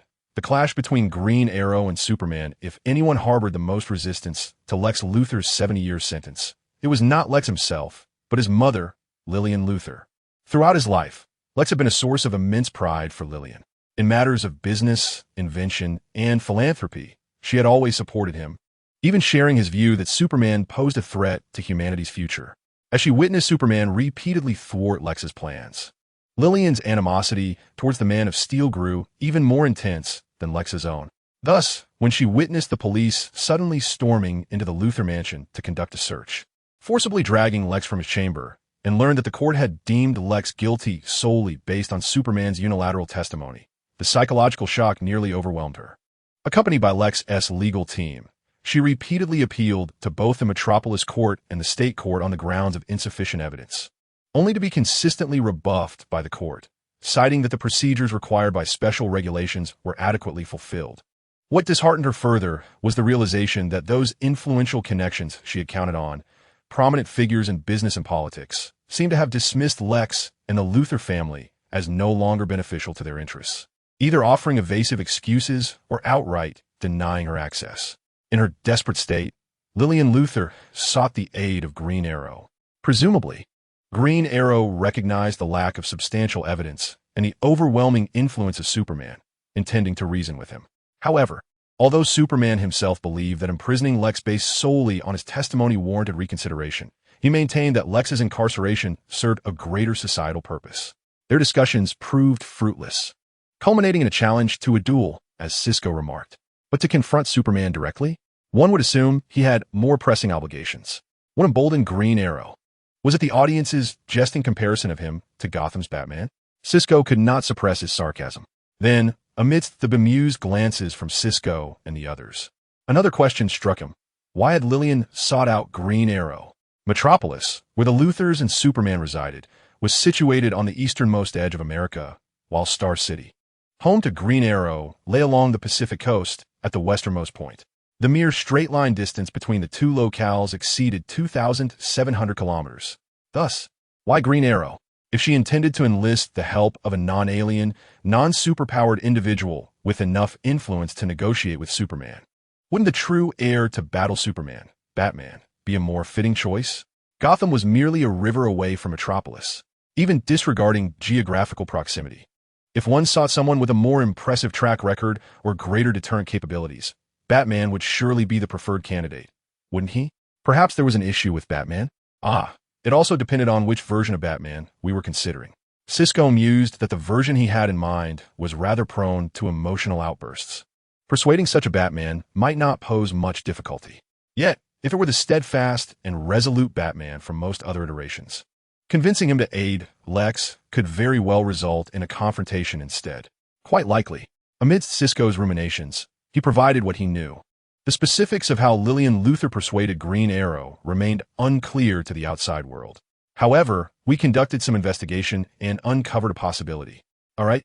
Kara must have informed you of Green Arrow's true identity, hadn't she? Indeed, Kara had mentioned Green Arrow, having teamed up with him. But she had never disclosed his real name to Cisco. It was merely a passing remark, lacking the necessity for further exploration into the individual. Certainly, this poses no issue for Chrysaris. Oliver Queen, I'm aware of him. That is reassuring. Unlike Barry, Oliver can sometimes be rather, aloof. I certainly do not wish to be the one who reveals his identity, Cisco remarked with a hint of trepidation. In any case, we have discovered that Oliver's mother, Moira, had numerous associations with Lillian during her lifetime. Both graduated from the same university, hailing from similar affluent backgrounds, being ladies of prominent families managing large conglomerates. It is only natural they would find common ground in conversation. Thus, we surmise that Lillian exploited Oliver's nostalgia and guilt regarding his mother, leveraging emotional appeal to persuade him to involve himself in this matter. Chrysaris nodded in agreement. This indeed made sense. However, the connection between Green Arrow and Luther in such a manner caught him somewhat off guard. In contrast, it was less surprising that Lillian Luther was aware of Oliver Queen's identity as Green Arrow. But what on earth is happening in this world? By the way, there is another point that perplexes Chrysaris. From your account, it appears as if Green Arrow is unilaterally challenging Superman. Yet, from my understanding of Superman, he is not one to seek conflict or be overly concerned with pride. He should not engage in battle, should he? Cisco sighed with a wry smile. Superman had no choice but to respond. Upon learning that Lex Luthor was imprisoned based solely on Superman's unilateral testimony, without any evidence, Green Arrow liberated him from Metropolis prison. Goodness, this Green Arrow is indeed problematic. It seems even more absurd than the reasons behind the conflict between Batman and Superman in that film. At that moment, Joe West, who had been silent until now, suddenly spoke up. I have long asserted that Green Arrow's reasoning is flawed. On one hand, he believes the process leading to Luthor's incarceration was unlawful, yet on the other, he resorts to prison break. Although he has aided Barry on several occasions, I must insist that individuals like him are best avoided. There is a palpable bitterness in those words, suggesting there is more to the story. It is not difficult to comprehend, as Green Arrow was indeed known for his more extreme methods in the early days of protecting Star City, even having taken lives, which naturally displeased Joe, a law enforcement officer. Moreover, Joe is correct. One cannot decry others for disregarding the law while simultaneously contravening it oneself, even considering the connection to his deceased mother. Oliver Queen should not stoop to such actions, should he? Or is there some hidden context to play here? Like Chrysaris, Cisco also speculated that there might be additional reasons behind this, yet he could not uncover further clues, leaving him without the confidence to defend Green Arrow. Under Chrysaris' urging, he reluctantly abandoned that topic and transitioned directly to the matter they were most eager to understand. The news of a looming confrontation between Green Arrow and Superman reached us through the internet, initially startling us, leading us to assume it was mere rumor.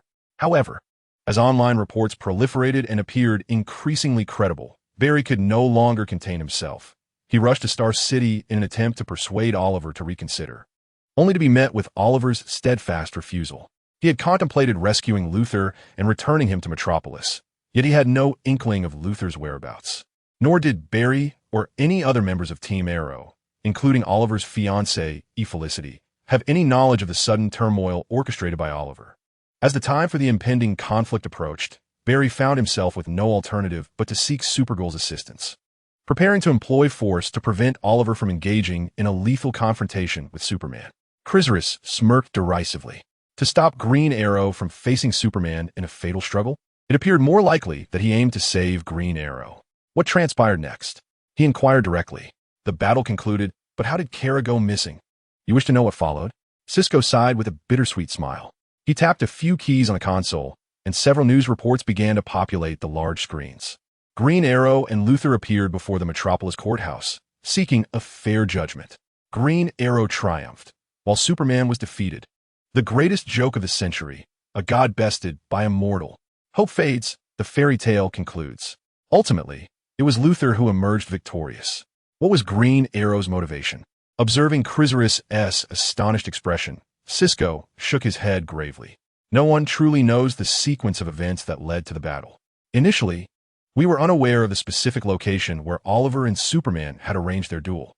Barry, Kara, I, Joe, and the members of Team Arrow separated to search.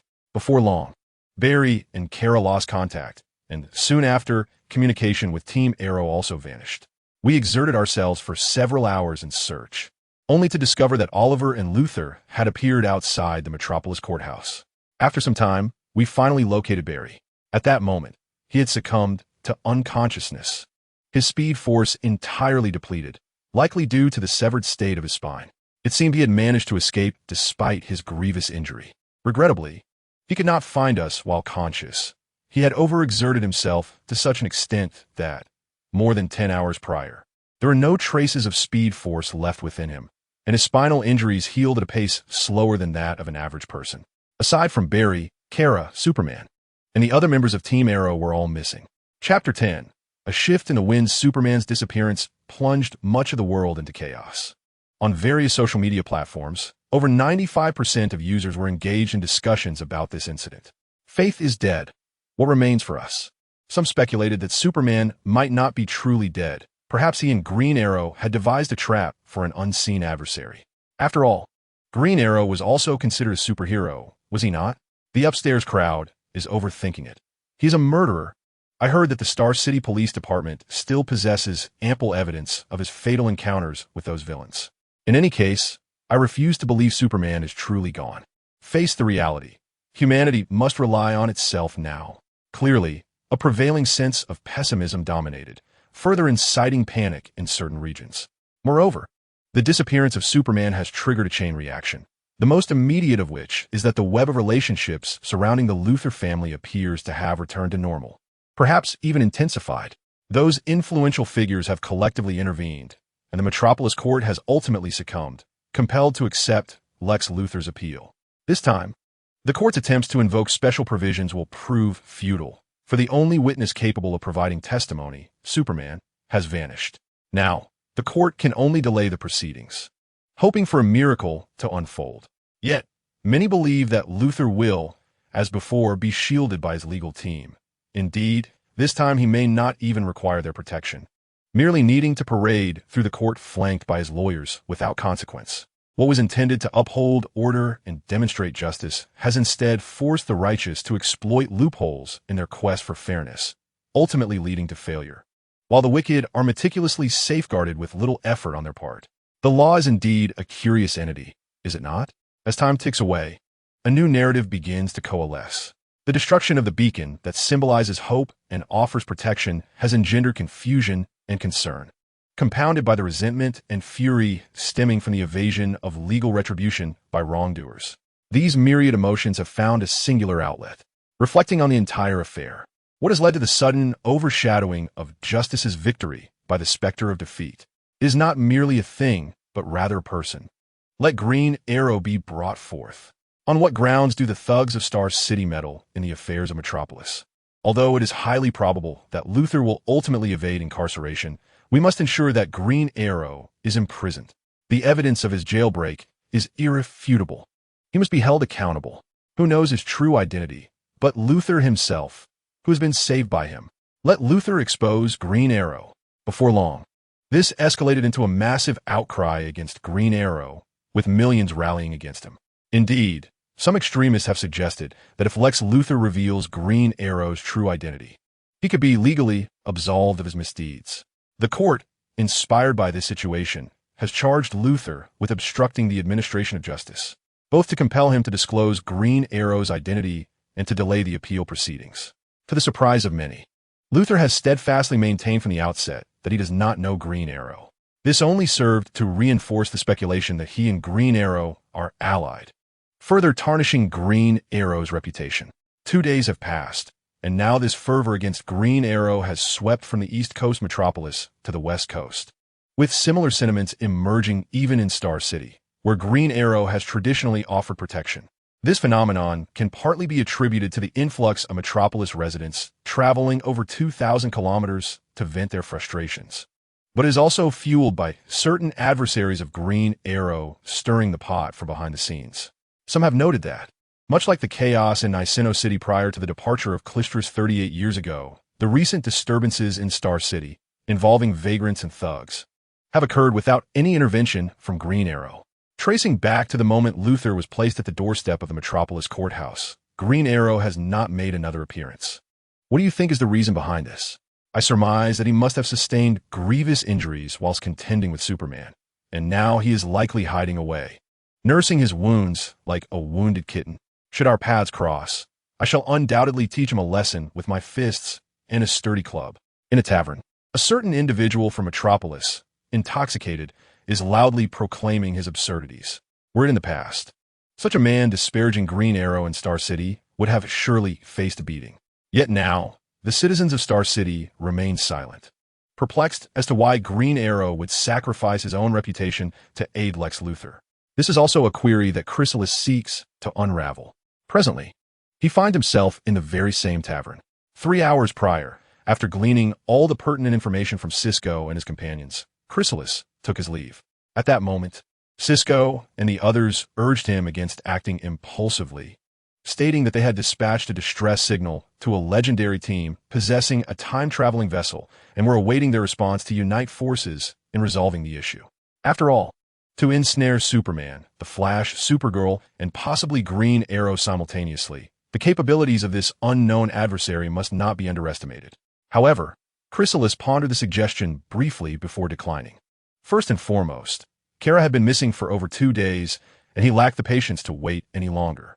Furthermore, he suspected that the entity capable of ensnaring such formidable heroes might not be the formidable foe Cisco imagined. Perhaps, on the contrary, only those of lesser physical prowess would resort to cunning strategies, necessitating an elaborate trap to confront the superpowered beings. In such scenarios, solitary action would prove less conspicuous than a grand assembly of forces storming Star City, even if that vessel could render itself invisible. One must not forget that the members of the legendary team were notorious for their raucousness. Moreover, from another perspective, the commotion caused by the legendary team could serve to divert attention, thereby facilitating Chrysalis's covert operations. Nonetheless, these considerations are not the crux of the matter. The pivotal detail he noted, largely overlooked by the public, was that after employing some unknown means to compel Oliver Queen, the Green Arrow, to rescue Lex, Lillian Luthor had not departed from Star City. Perhaps she was lurking in some concealed location, orchestrating a scheme that the Green Arrow had cleverly diverted public attention from. In any case, Chrysalis entered this tavern to eavesdrop for any potentially useful clues. Should he manage to locate this woman, who played an inconceivably significant role in the unfolding events, he would not hesitate to employ various means to extract information regarding Kara's whereabouts. At that moment, he would least appreciate the presence of a character like Cisco, lecturing him on human rights, humane treatment of captives, and the virtues of self-improvement. Regrettably, reality diverges from the cinematic portrayal. Awaiting news in a tavern requires considerable patience, and it is likely that one will encounter nothing but a cacophony of noise, with no vital clues forthcoming. From the discussions amongst the patrons, it is evident that individuals are currently more inclined to seek out the figure clad in green, complete with a green hood and bow, rather than pay heed to a meticulously dressed lady, even if she would unexpectedly appear in the streets. The likelihood of such an occurrence is rather slim. Contemplating this, Chrysalis departed the tavern, mounting a motorcycle borrowed from Cisco, and directed his course towards the Star City Police Department. Chapter 11. Seeking assistance, are you certain? Please repeat the address. I will dispatch officers promptly. After hanging up the phone, Quentin Lance wiped the sweat from his brow and despondently sank into an armchair, which emitted a sorrowful creak in response. This marked the 4th emergency call he had received that afternoon, and he was on the verge of pulling out his own hair in frustration. The reason he, as the sheriff, was burdened with answering calls typically reserved for rookie officers was quite simple. In recent days, the Green Arrow had garnered a bad reputation and mysteriously vanished, leading gangs and rogues to wreak havoc like wild stallions. Furthermore, with a significant influx of people into the metropolis, nearly all officers have been dispatched, leaving only a few diligently sorting through urgent paperwork alongside him at the Star City Police Department. A glaring example of the current chaos unfolded as an unrelated individual clad in a black leather jacket nonchalantly strode into the police station, encountering no guidance or inquiries, and directly approached his office. "Who are you?" Lance instinctively placed his hand on the holster at his right hip, inquiring brusquely. Cressiris, a friend of friend. The newcomer raised his hands in a gesture of surrender and slowly executed a 180-degree turn, revealing the letters Star Labs emblazoned across the back of his leather coat. I just came from Central City, from Detective Cisco Ramon and Joe West, seeking to clarify the whole affair involving the Green Arrow and Superman, as well as to locate those who have gone missing. Upon hearing the self-introduction, Lance, who had been tense, relaxed slightly. While he may not have been aware that the Flash was Barry Allen, he was acquainted with Barry Allen, as well as Cisco and Joe. The latter two had come to Star City over a year ago to investigate a certain case and had interacted with Lance. Given this network of connections, Lance quickly deduced that Cressiris was not a villain attempting to storm the Star City Police Department. However, you wish to investigate the Green Arrow? I too am eager to uncover the truth. The entire city is in disarray because of him, Lance stated, retracting the half-drawn handgun with irritation. Feigning busyness as he shuffled through the papers on his desk, clearly indicating it was time for the visitor to leave. Listen, kid, if you think there are any clues here, Cressiris discerned Lance's hesitation and interjected, if you believe you are obliged to keep secrets for Oliver Queen, the Green Arrow, you should understand that I am not here to apprehend him. I have no public office. I come purely in a personal capacity.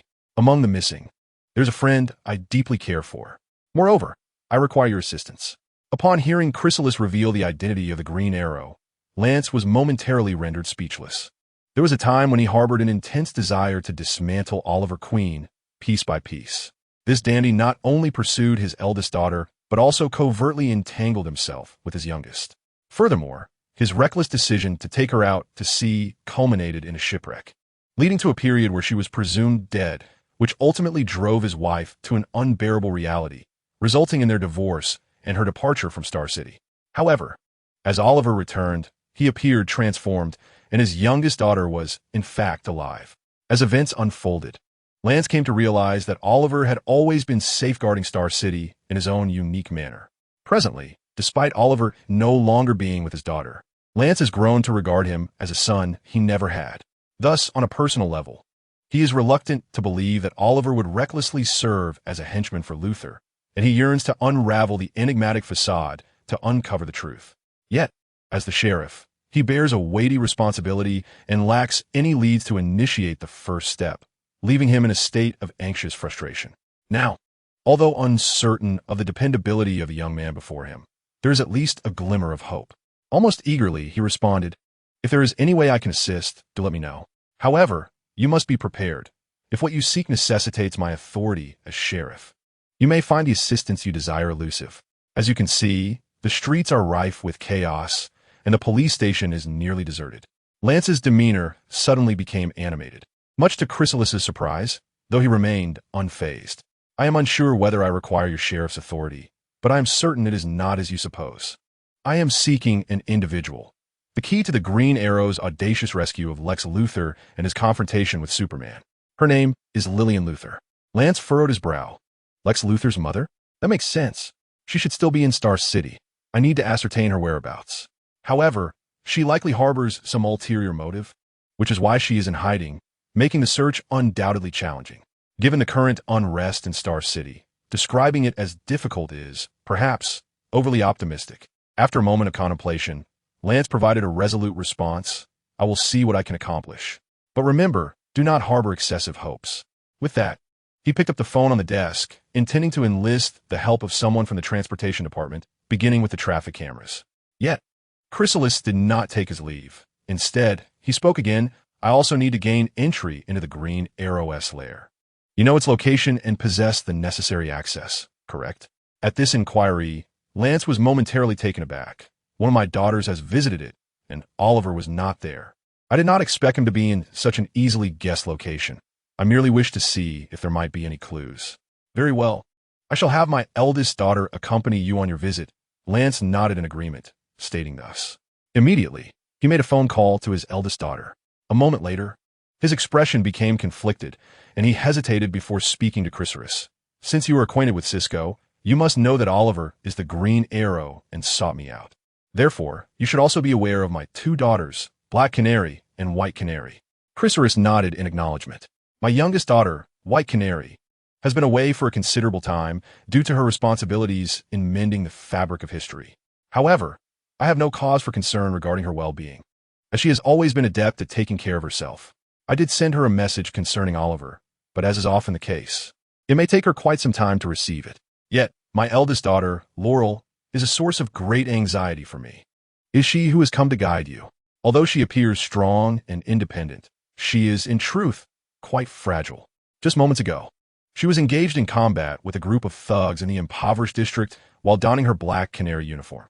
I have advised her against such reckless behavior, yet my counsel has proven largely ineffective. One day, her actions may lead to her own downfall. Furthermore, since Oliver was once her lover, I fear that any new revelations may prompt her to act foolishly.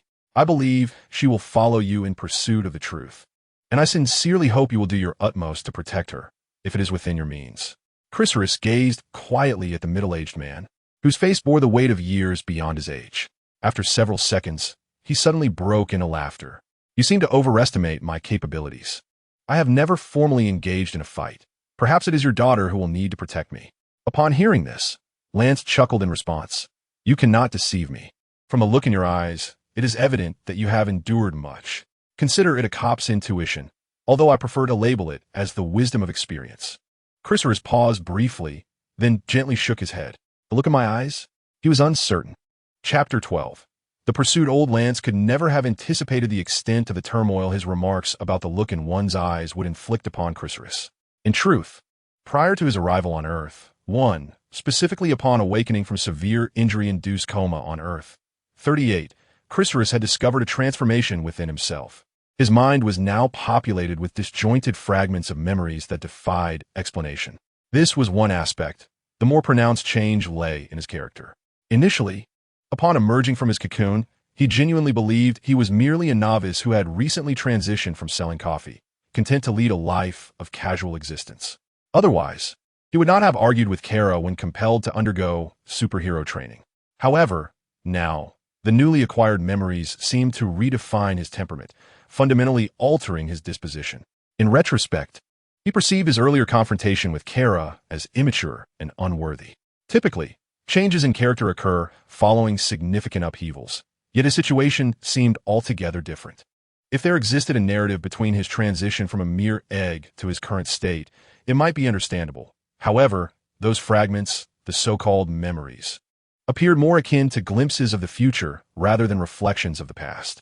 Moreover, upon deeper reflection, whether concerning the future or the past, one may ponder, after undergoing transformations dictated solely by uncertain memories rather than lived experiences, does he remain truly himself? Or is he merely a process, a transient phase in the continuum of change, ultimately solidifying into a persona predetermined long ago? Such a question is profoundly philosophical and warrants contemplation. Hey, are you all right? A voice interrupted Chrysalis's reverie. It was the Black Canary, indeed, Laurel Lance, the eldest daughter of the late Lance. I called your name several times, and it seems you were oblivious to it, Laurel remarked, a hint of exasperation in her tone. Then, adopting a tone imbued with patience, she continued, Listen, I surmise you're worried about your friends, and that is entirely understandable. I share your concern. Oliver, Felicity, Diggle, they have all vanished, and I am quite troubled. This worry fuels my determination to overcome obstacles in finding them. However, if this anxiety detracts from your focus and renders you inattentive, I would advise you to relinquish it. Not only could it impede our rescue efforts, but it may also endanger yourself. As Laurel concluded her statement, Chrysalis remained silent. Yet, after a brief pause of 4 or 5 seconds, he suddenly erupted into laughter, which stirred Laurel's displeasure. Feeling her goodwill was being met with disdain. Her voice turned cold. Is what I said truly so ridiculous? Chrysalis shook his head, his laughter transforming into a wry smile. I apologize. My amusement is directed at myself. He replied, I recognize that you are advising me in the manner of a mentor guiding a novice vigilante, and I am acutely aware of my inexperience in this realm. Yet, for reasons unbeknownst to me, I grasped your meaning at once and found myself in complete agreement. It felt akin to an elder witnessing the younger generation embracing their teachings, though it is difficult to articulate.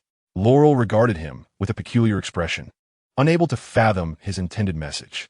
Regardless, we have arrived, she announced. Pushing aside an unremarkable panel on the wall, she entered a 4-digit code. and upon the successful verification of her fingerprint, an elevator door materialized beside them. She ushered Chrysalis inside. Within half a minute, a chime signaled their arrival. "Here we are at what you call the Arrow Cave." She added, "By the way, I'm not particularly fond of that name." As she led Chrysalis further in, she referred to Oliver Queen, the Green Arrow, as him. She also mentioned the other 2 members of the Green Arrow team. "I'm uncertain as to what you seek. This place appears exactly as it did when I visited 2 days ago. No Diggle, no Felicity, and certainly no Green Arrow." Receiving no response, Laurel turned to find Chrysalis had not followed her, but had instead wandered to the far side of the Arrow Cave, standing before a cabinet.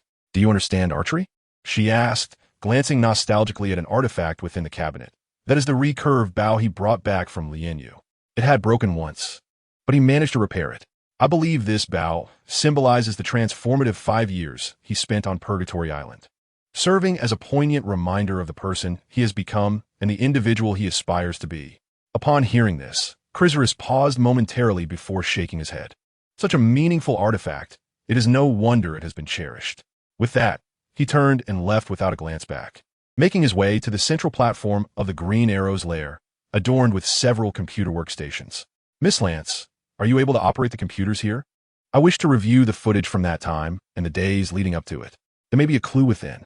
As for the computer segment, Laurel had no issues. She possessed the necessary permissions to access the equipment. However, upon pressing a few power buttons and hearing Chrysalis mention Oliver's half-sister, Sia Quinn, she was momentarily taken aback. "Sia, I have her number. How did she come to be here?" Suddenly, it dawned on her. "Wait, do you think Sia is the reason Oliver capitulated to Luther? Is it possible that Sia has been taken hostage by the Luther family?" Seeing the look of realization on her face, Chrysalis found himself both amused and perplexed. "Uncertain, yet at the very least, it offers a lead, does it not?" he remarked. The most plausible explanation for the Green Arrow's abrupt deviation from his steadfast principles would likely be the threat posed to someone he deeply cares for. Superheroes seem to share a common flaw: a scarcity of close relationships. The very identity of a superhero often translates to a severance of familial ties. As for friendships, the constant need to maintain a secret identity and the unpredictability of sudden emergencies do not lend themselves well to forming or sustaining bonds. Some superheroes, particularly those with a strong sense of independence, may even consider distancing their loved ones as a viable option. Batman and the television version of Green Arrow, who bears many similarities to him, serve as prominent examples. Analyzing Green Arrow, after years of combating evil with the loss of his mother, the death of his once best friend, and the betrayal of a brother-like companion, the number of those he holds dear has dwindled significantly. Given that Felicity and Diggle from his team are actively searching for him, along with Laurel and Old Man Lance still present, the only remaining individual likely to be leveraged as a threat would be his cherished sister, Sia Quinn, who has departed Star City. The call was swiftly connected, and a somewhat weary young voice emerged from the line. "Phew, it's Sia," exclaimed Laurel with joy. Yet, before she could fully exhale, the connection was abruptly severed, indicating some issue on Sia's end. This left Laurel in a state of frantic anxiety, akin to a restless ant on a hot skillet. She could only persistently attempt to redial while also trying to track Sia's location through the computer console. Here, one must commend Felicity Smoke, the technical specialist of the Green Arrow team. She possessed not only exceptional computer skills, but also thoughtfully left behind several user-friendly programs and scripts on the computer console of the Arrow Cave for Green Arrow, Diggle, and others to utilize in her absence. While these scripts did not operate with the same prowess as when she was at the helm, they remained invaluable tools for the rest of the team. Among these scripts was one specifically designed for phone tracking.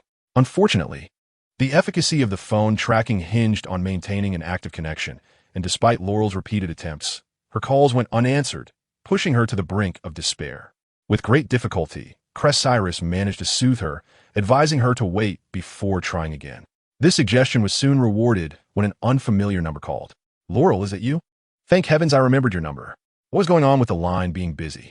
Upon hearing this from Sia, Laurel felt a surge of embarrassment. Sia clearly bore no ill will. It was merely a casual remark, and without waiting for Laurel's response, she hurriedly continued.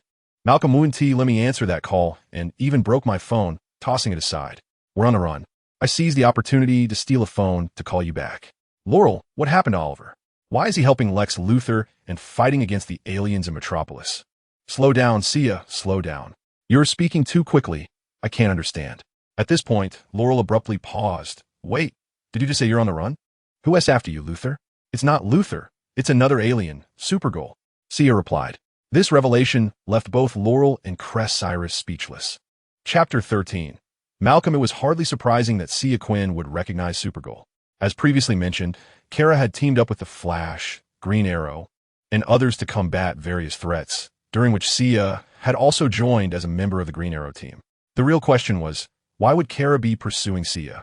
Surely it couldn't be revenge for Oliver's misdeeds against her half-sister?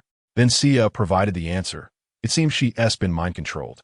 She hasn't spoken, and whenever we encounter her, it turns into a battle. Her movements appear quite mechanical. She injured Malcolm, and we barely managed to escape. But she's not far from us. Where are you? Cyrus inquired. As Laurel switched to speaker mode, a strange male voice suddenly emerged from the communication, startling Sia. Fortunately, Laurel quickly clarified that Cyrus, a friend of Supergirl, from Earth 38. He came to Earth, one not only out of concern for Supergirl, but also to help unravel the entire situation involving Oliver. Upon hearing Laurel's words, Sia visibly relaxed. Having been worn down by the relentless pursuit of Supergirl in recent days, almost as though she were living in a state of perpetual alarm. Meanwhile, Nahili secretly rolled her eyes. He understood that Laurel's words were intended to alleviate Sia's wariness toward him. However, whether she genuinely wished to assist in uncovering the truth behind the Green Arrow incident remained uncertain. The conversation between Sia and Laurel continued. He suspected that Sia did not intend to kill him, but rather aimed to capture him alive. Otherwise, their escape would have been implausible. Perhaps this was due to his connection with Oliver? This seemed the most likely scenario, using Sia to threaten Oliver. Yet, was the sequence not inverted? Should it not have been Lillian Luthor employing Sia to menace Oliver, which subsequently led to Oliver rescuing Lex Luthor from prison and the ensuing battle with Superman? Chrysalis felt an unsettling awareness that he was on the cusp of grasping a crucial aspect of the entire affair, yet he faltered just shy of clarity. This sensation was profoundly discomforting.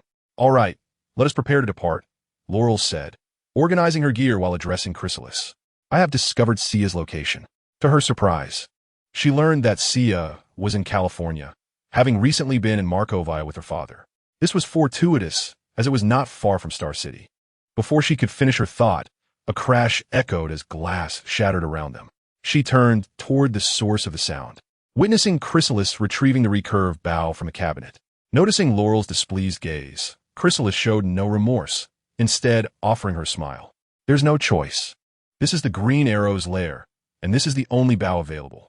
Do not worry, I shall endeavor not to damage it. But I recall you possessing a knife and a handgun. Laurel exclaimed. Chrysalis scoffed. Do you truly believe a knife and a handgun can restrain a controlled Supergirl? Laurel had not contemplated this issue.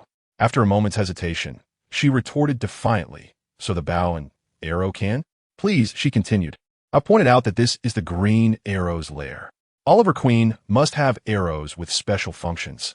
They cannot be discharged with a knife or handgun. Hence the necessity of a bow.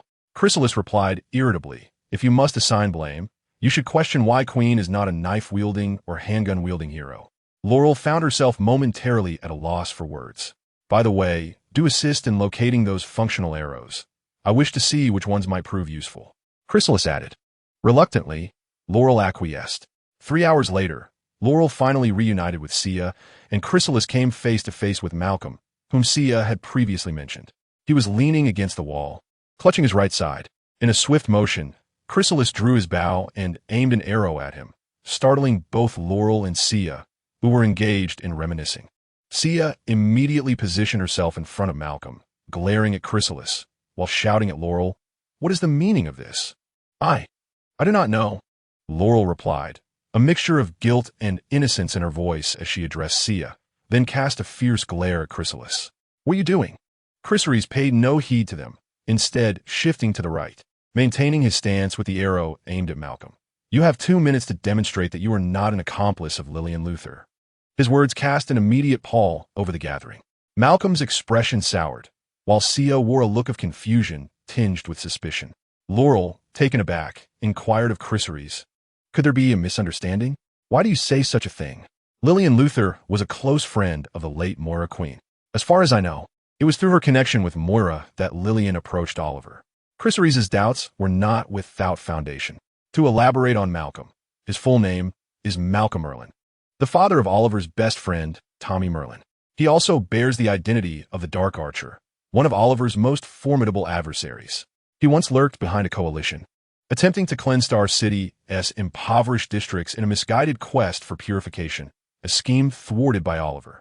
More importantly, he is Sia's biological father, making Sia Oliver's half-sister, which implies a complicated history with Oliver's mother, Moira Queen, perhaps more than just a fleeting liaison. The entanglements between these two families are indeed intricate.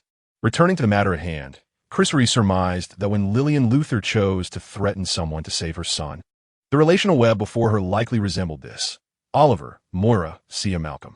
At first glance, Oliver and Malcolm appear as opposing forces on a scale, suggesting they are of equal weight, or nearly so.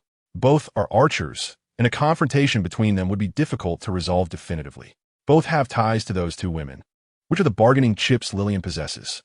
Yet, upon deeper reflection, their circumstances diverge.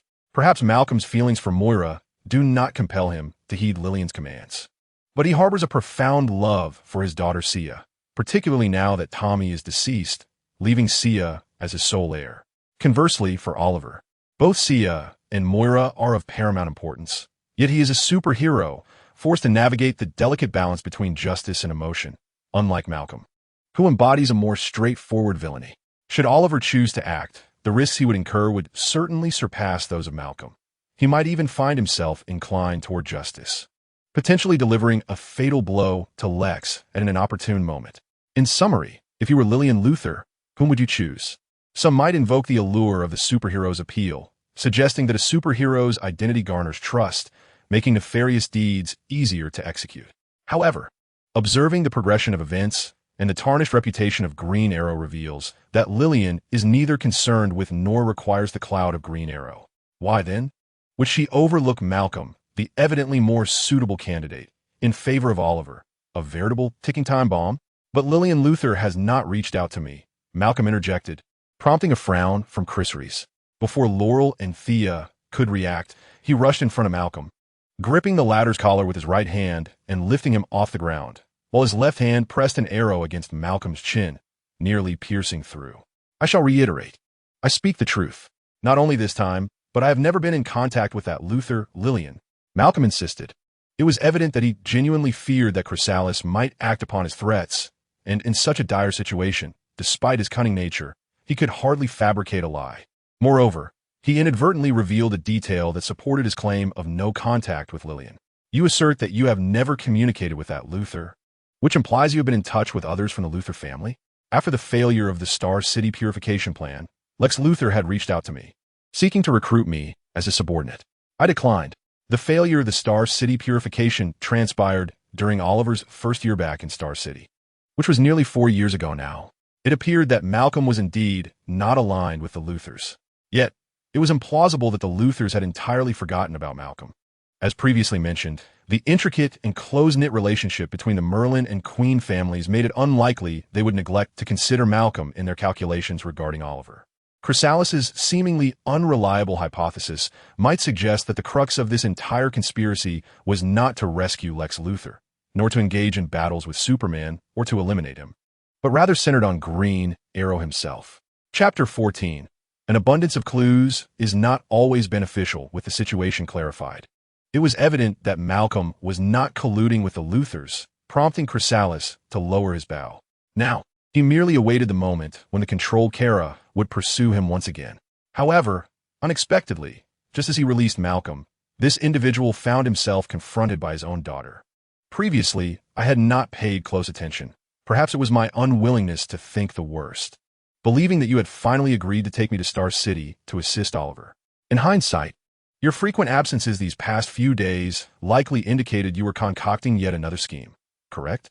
Malcolm, taken aback by Thea's confrontation, initially experienced a moment of shock, followed by a profound sense of disappointment.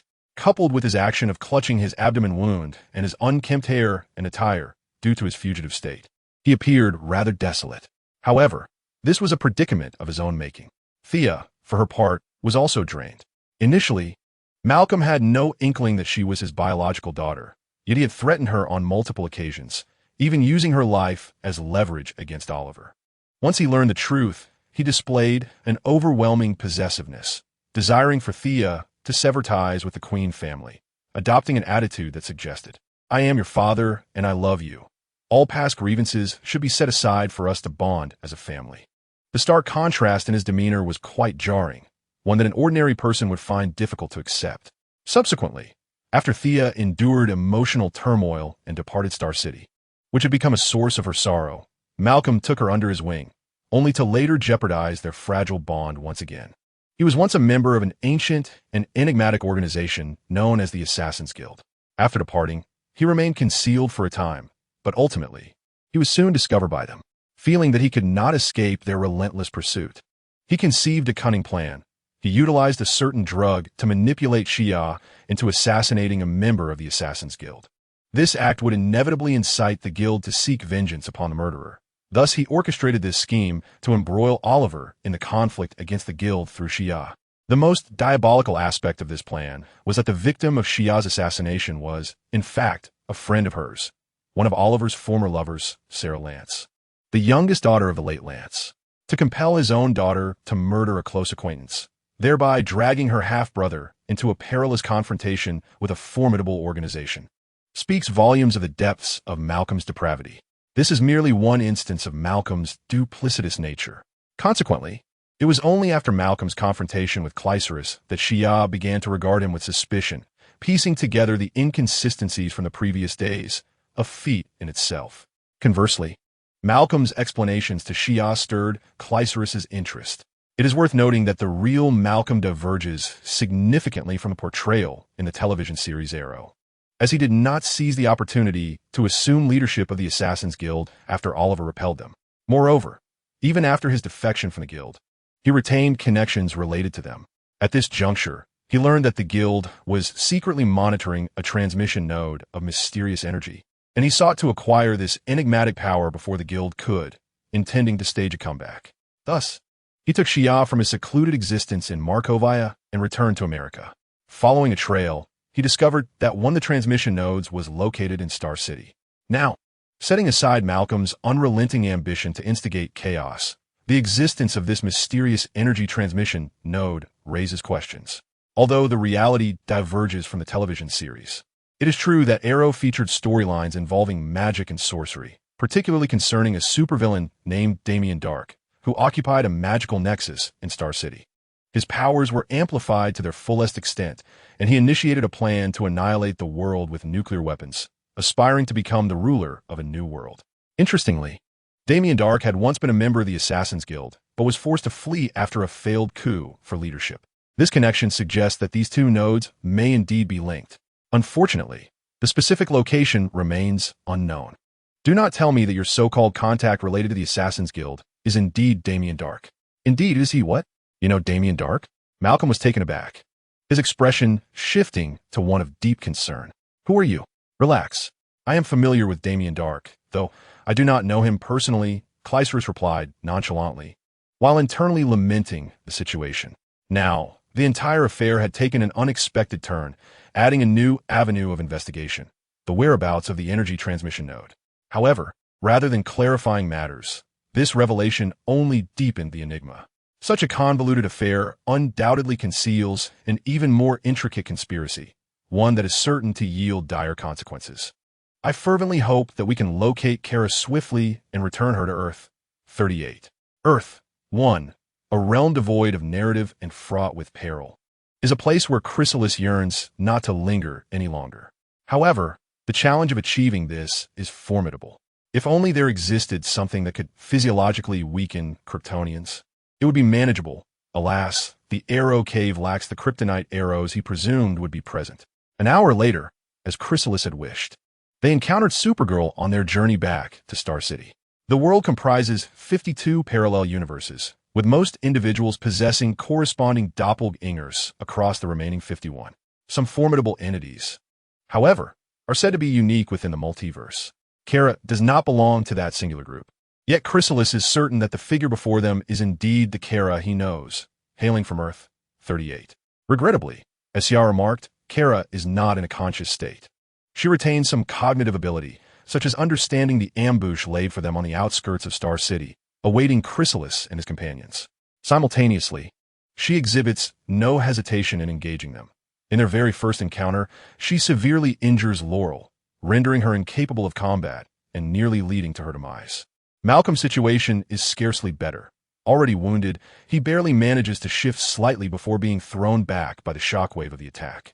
As for Chrysalis, had he not reacted swiftly, rolling aside to evade Kara's sudden heat vision, he would likely be the only one left standing among them. "Miss Quinn, tend to the injured. I shall see if I can divert her attention," Chrysalis called out as he dashed away. Xia nodded in agreement, glancing to the side. Upon noticing her father was still able to move, she immediately turned back toward Laurel. Meanwhile, Chrysalis, despite his remarkable speed, indeed, faster than most, and even swifter than when he first emerged from the cocoon to undergo examination by the super monitoring department, found himself insufficiently quick against the flying Kara. Even with a head start, she closed the distance in an instant, denying him the opportunity to employ his bow. As she reached out to grasp his neck, Chrysalis swiftly crushed the metal tube of the arrow he held, just shy of the arrowhead. In the next moment, compressed gas erupted from the severed metal tube, generating a powerful shockwave that propelled both Kara and Chrysalis apart. Taken by surprise, Kara momentarily faltered, while Chrysalis seized the chance to distance himself further from her. After several seconds of flight, Chrysalis realized Kara was no longer pursuing him. Turning back, he discovered that she had no intention of chasing him. Instead, she had returned to see Xia and soared away with her. Chrysalis bit his lip, returning to the fallen Laurel and Malcolm, and assisted them in rising from the ground. To her astonishment, the attack came so unexpectedly. "Are you all right?" Laurel glanced at him and waved her hand, only to be met with a sharp pain from her rib injury that rendered her speechless. She could only shake her head. As for Malcolm, fortunately, he was still alive. This fellow grinned and remarked, "So, the plan succeeded, did it? Listen, regardless of who you are, I remain opposed to this scheme. You have placed Xia in jeopardy." With a scoff, Chrysalis interrupted Malcolm's words. "I have heard about you, Merlin. Anyone can accuse me of putting Xia at risk, but you are not in a position to do so. Moreover, the purpose of Supergirl is Xia. She alone can lead us to the enemy's lair. And it was Xia who volunteered to be the carrier of the signal." Having said this, Chrysalis turned away from Malcolm and dialed the number for Star Labs. "Cisco, I need you to access the computer in the Green Arrow's lair to track a signal, all right? It would be even better if you didn't need to connect to that computer. Xia Quinn has been captured by Kara, but I placed a locator on her." "That locator was crafted by you? No wonder you mentioned that the Legends team couldn't come. Well, I hope they managed to resolve their issues swiftly, and I trust we will receive news as well. Oh, by the way, could you swing by my location? Laurel and Malcolm are injured, and quite severely at that. If possible, bring them back to Star Labs for treatment." "Yes, right here." Chapter 15. Upon arriving in Star City, Cisco's superpower proved to be quite convenient. Just as he ended his communication with Chrysalis, he opened a gray-blue, semi-transparent vortex to transport himself to her side. Chrysalis, being efficient, didn't even glance at Malcolm.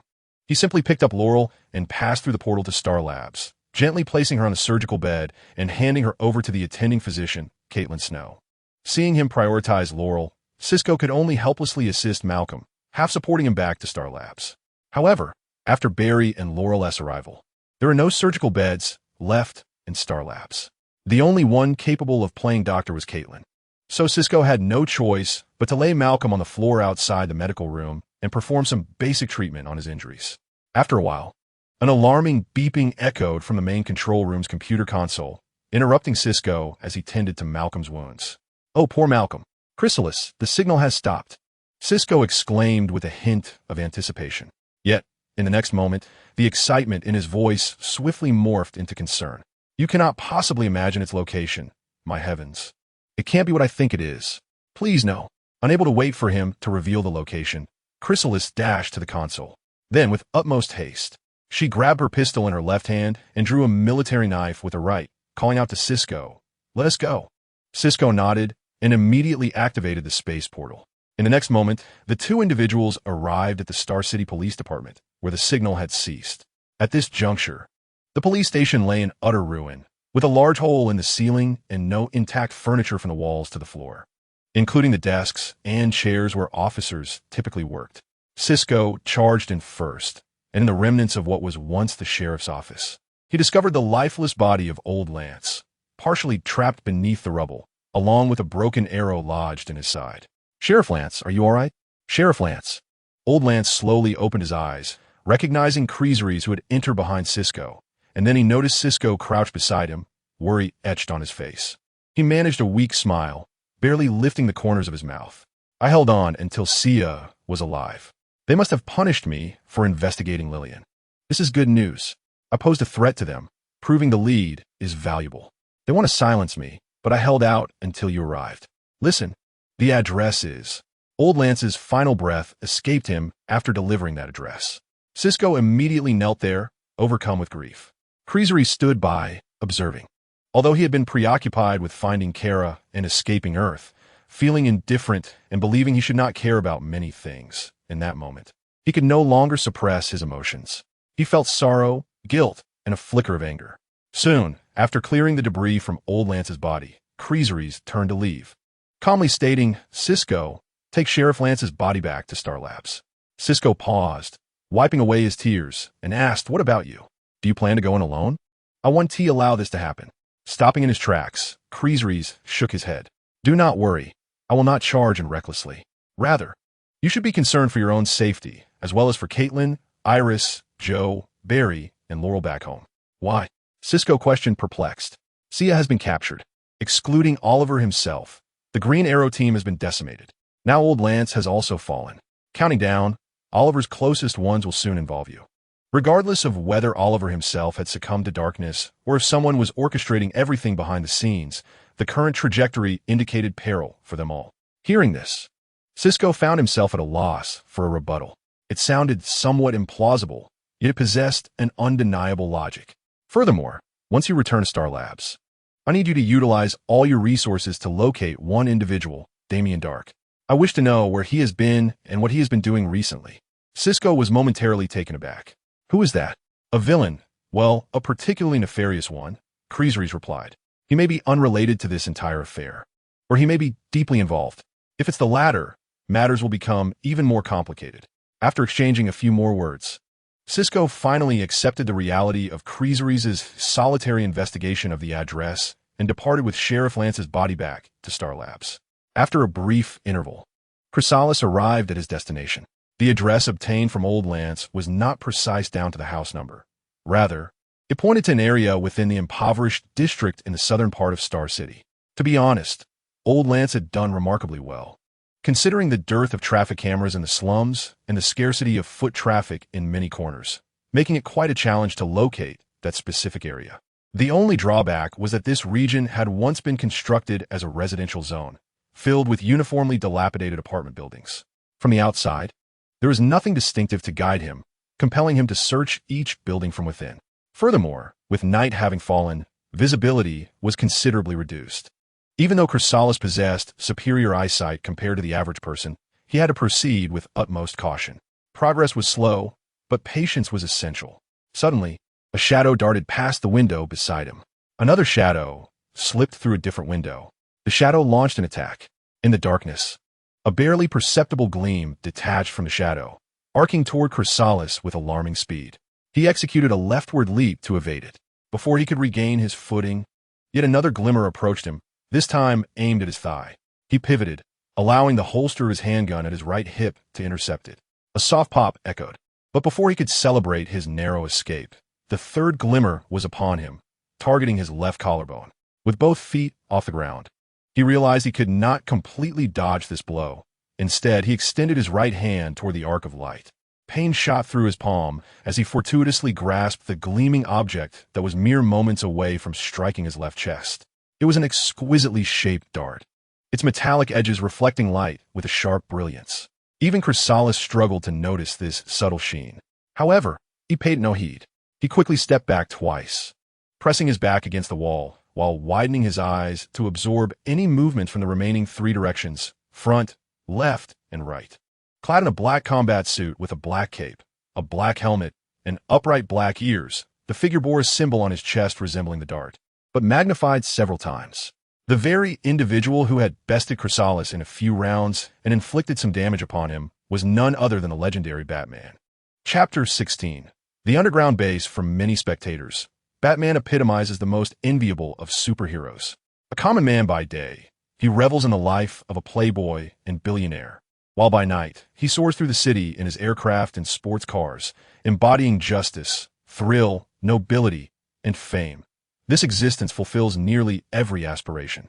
To ordinary individuals, he is a guardian knight. To villains, he symbolizes despair and fear. And to other superheroes, he remains the calmest and most trustworthy of allies. Some may perceive him as merely an ordinary individual, lacking the flair in his punches and kicks. However, when he delivered a resounding beating to the seemingly invincible Superman in the animated film Batman, The Dark Knight Returns, Part 2, proclaiming that iconic line, "I must warn you to never stand in my way. I want you to remember the one who defeated you," it becomes evident that he embodies that singular essence. After witnessing his portrayal in the trilogy directed by Nolan, one realizes that the absence of superpowers is inconsequential. He truly stands as the one and only. Yet, appreciating this from a divine perspective is one thing. Confronting it face to face is an entirely different matter. Presently, Chrysalis yearns to deliver a blow to his adversary. Convincing Batman of his sincerity proves to be an arduous task, especially given the current scenario, which is rife with potential misunderstandings. Even if Chrysalis attempts to explain, Batman shows no inclination to engage in dialogue, leading to an inevitable clash. The outcome, while surprising, is also predictable. Chrysalis fails to land a hit and instead finds himself on the receiving end of Batman's relentless assault. In terms of physical prowess, he appears to be on par with Batman, at least during the initial exchanges where both seem evenly matched. Considering Batman's high-priced, professionally tailored combat suit, it remains perplexing that Chrysalis's physique seems to slightly surpass it, despite Batman being the epitome of human potential, far exceeding the capabilities of an ordinary person by 3 to 5 times. Returning to the battle, as Batman shifts his combat style away from brute force, Chrysalis finally recognizes the harsh reality. He is overwhelmingly outmatched in experience and technique. Initially, he aimed to seize the initiative, but after several rounds, he is relegated to a position of passive defense. Although he is not in immediate danger, the frustration of being continuously pressed by Batman is palpable, compounding his vexation. Each time, he devises a counterattack strategy based on the current terrain and his opponent's behavioral patterns, planning 2, 3, or even 4 steps ahead. Batman's seemingly endless array of gadgetry disrupts his every move. The sensation is akin to biting into an apple only to discover it is half infested with worms. Another round passes and alas, even the precious recurve bow he had procured from the Green Arrow's hideout is knocked from his grasp, along with a tube of painstakingly selected arrows. Perhaps Batman assumes that archery is Chrysalis's habitual weapon? Regardless, the intensity of their conflict escalates. Perhaps weary of Chrysalis's persistence, Batman resorts to utilizing firearms. Despite his usual aversion to handguns, he affixes a small, circular bomb, about a third of a palm's size, onto the center of Chrysalis's coat, a position he cannot reach. In a moment of urgency, Chrysalis is compelled to discard his entire outer garment. Amidst the explosive reverberations, incensed by his adversary's lethal tactics, Chrysalis disregards all else, retrieving his tactical combat knife and brandishing his handgun, unleashing a barrage of fire upon Batman. Suddenly, he notices Batman, usually so poised, stagger momentarily. Seizing the long-awaited opportunity for retaliation, he instinctively pursues. At this moment, Batman whispered to him, "Hold your breath." "What?" Chrysalis paused momentarily. The sound of footsteps echoed outside, indicating that more than one person was swiftly approaching. Clearly, the earlier explosions and gunfire had drawn the attention of some nearby individuals. Suddenly, several objects resembling grenades were tossed inside. They released a gas that quickly filled the entire space in less than a second. With a loud pop, a shadow darted out from the mist, rapidly escaping the derelict building, disappearing into the night with remarkable agility. Meanwhile, within the haze, Chrysalis lay motionless on the ground. Soon after, a group of armed mercenaries entered the scene. "Ma'am, Batman has escaped," one of the commanding figures reported into his earpiece. "That is Batman. If he has also fallen, I would need to question whether it was intentional," the woman on the other end replied. "Well, bring the other one back." If old Lance or other familiar names like Cisco had been present, they might have recognized the voice as that of Lillian Luther. Two of the mercenaries hoisted Chrysalis up, while the rest maintained a vigilant combat stance. They first jogged around the area, circling the dilapidated apartment buildings, their path never repeating. Without utmost attention, one might not even notice when Chrysalis and the two mercenaries escorting him had slipped away from the group. After several laps, the remaining dozen men swiftly dispersed at the command of their leader, seemingly at random, rushing into the nearest buildings. In this excessively cautious manner, this suddenly appeared squad of mercenaries fragmented and vanished from the area with greater speed and abruptness than their arrival. However, about 10 minutes later, in a cramped and sparsely furnished room, the seemingly unconscious Chrysalis seized the opportunity to strike when the two mercenaries began to search him for weapons. He quickly pressed down on one mercenary's head, forcefully slamming it to the ground, neutralizing this opponent in the briefest moment. The second mercenary reacted, but Chrysalis swiftly reached out, tearing the microphone from the helmet, denying the other any chance to communicate outside, and engaged in combat. In such close quarters, the opponent's firearms and grenades were rendered useless. Chrysalis instinctively recalled some techniques he had previously practiced with Batman, applying them against this mercenary. The entire struggle lasted less than 100 seconds, after which Chrysalis deftly locked the opponent's neck and twisted sharply, securing his victory. After searching the two mercenaries for useful equipment to take with him, Chrysalis began to cautiously explore his surroundings. However, he had barely turned a corner when alarms blared around him. It turned out to be a pinhole camera. He was trapped. Throughout his journey, Chrysalis had been vigilant, scanning the walls and ceiling for hidden cameras. Unfortunately, he still fell short. Nestled at the base of a light fixture at the corner was a pinhole camera smaller than a grain of rice. With no other recourse, he abandoned his plan for a discreet infiltration and resolved to force his way through. Chapter 17. I am busy perhaps after facing adversaries of Batman's caliber. Encounters with ordinary minions seemed somewhat more manageable. Along the way, he had dispatched nearly 2 six-man squads of mercenaries, feeling little pressure, and surprisingly, he found himself growing increasingly at ease. It was akin to having recently tackled a hellish difficulty level in a game, while he and T conquered it, revisiting the hard, medium, or even easy levels offered no challenge. It was akin to mowing grass. Of course, the analogy of mowing grass may be somewhat exaggerated, as there is indeed a distinct pleasure in it, striking with fists and feet, unleashing bullets, applying joint locks, and engaging in parkour, whatever felt most instinctive, whatever thrilled him. And in moments of inspiration, he could even attempt newly conceived techniques. In gaming parlance, this state is referred to as surfing. However, upon pushing open a grand door, Chrysalis realized that such indulgence was no longer an option. Before him lay a standard rectangular room, with the entrance he had traversed situated at the center of one of the shorter sides. The longer side stretched approximately 30 meters, a distance well suited for defense. Within this span were several defensive arrays, on either side, for stone barricades, each over 3 meters in length and about a meter in height, stood resolutely. With at least 3 soldiers behind each, their weapons trained on Chrysalis, poised to convert him into a sieve at the slightest command. Furthermore, these barricades occupied only the front 2/3 of the 30-meter length. Within the innermost 10 meters, 3 elevated platforms, equipped with railings and arranged in a triangular formation, loomed ominously. The central platform rose about 2 meters, while the left and right ones ascended 2.5 meters, each mounting a remotely operated heavy machine gun, creating an almost flawless 3-dimensional defensive line. It was evident that this room was meticulously designed to thwart intruders. Peering over the barricades, Chrysalis' gaze fell upon the central platform, where an elderly woman, Lillian Luther, was applauding him. "Mrs. Luther, you are quite the elusive figure," he remarked, undeterred by the guns pointing in his direction. Lillian ceased her applause, retracting her scrutinizing gaze. "This defense line is tailored for so-called superheroes, like Batman. I did not anticipate encountering an unknown such as yourself." She spoke languidly. "Your skills have taken me by surprise. To honor the diligent preparations of my subordinates and the warriors stationed here, might I inquire your name?" Chrysalis gazed at the other party for a few seconds before suddenly breaking into a smile and saying, "What is this? I expected you would first share your grand aspirations. The earth is ailing and requires cleansing, or perhaps humanity has multiplied excessively and must be obliterated for a reconstruction of sorts." Instead, you come straight to demanding my name as if I'm a face death. Do you truly hold me in such contempt? Lillian Loser was evidently taken aback by Chrysaris's remarks, momentarily stunned.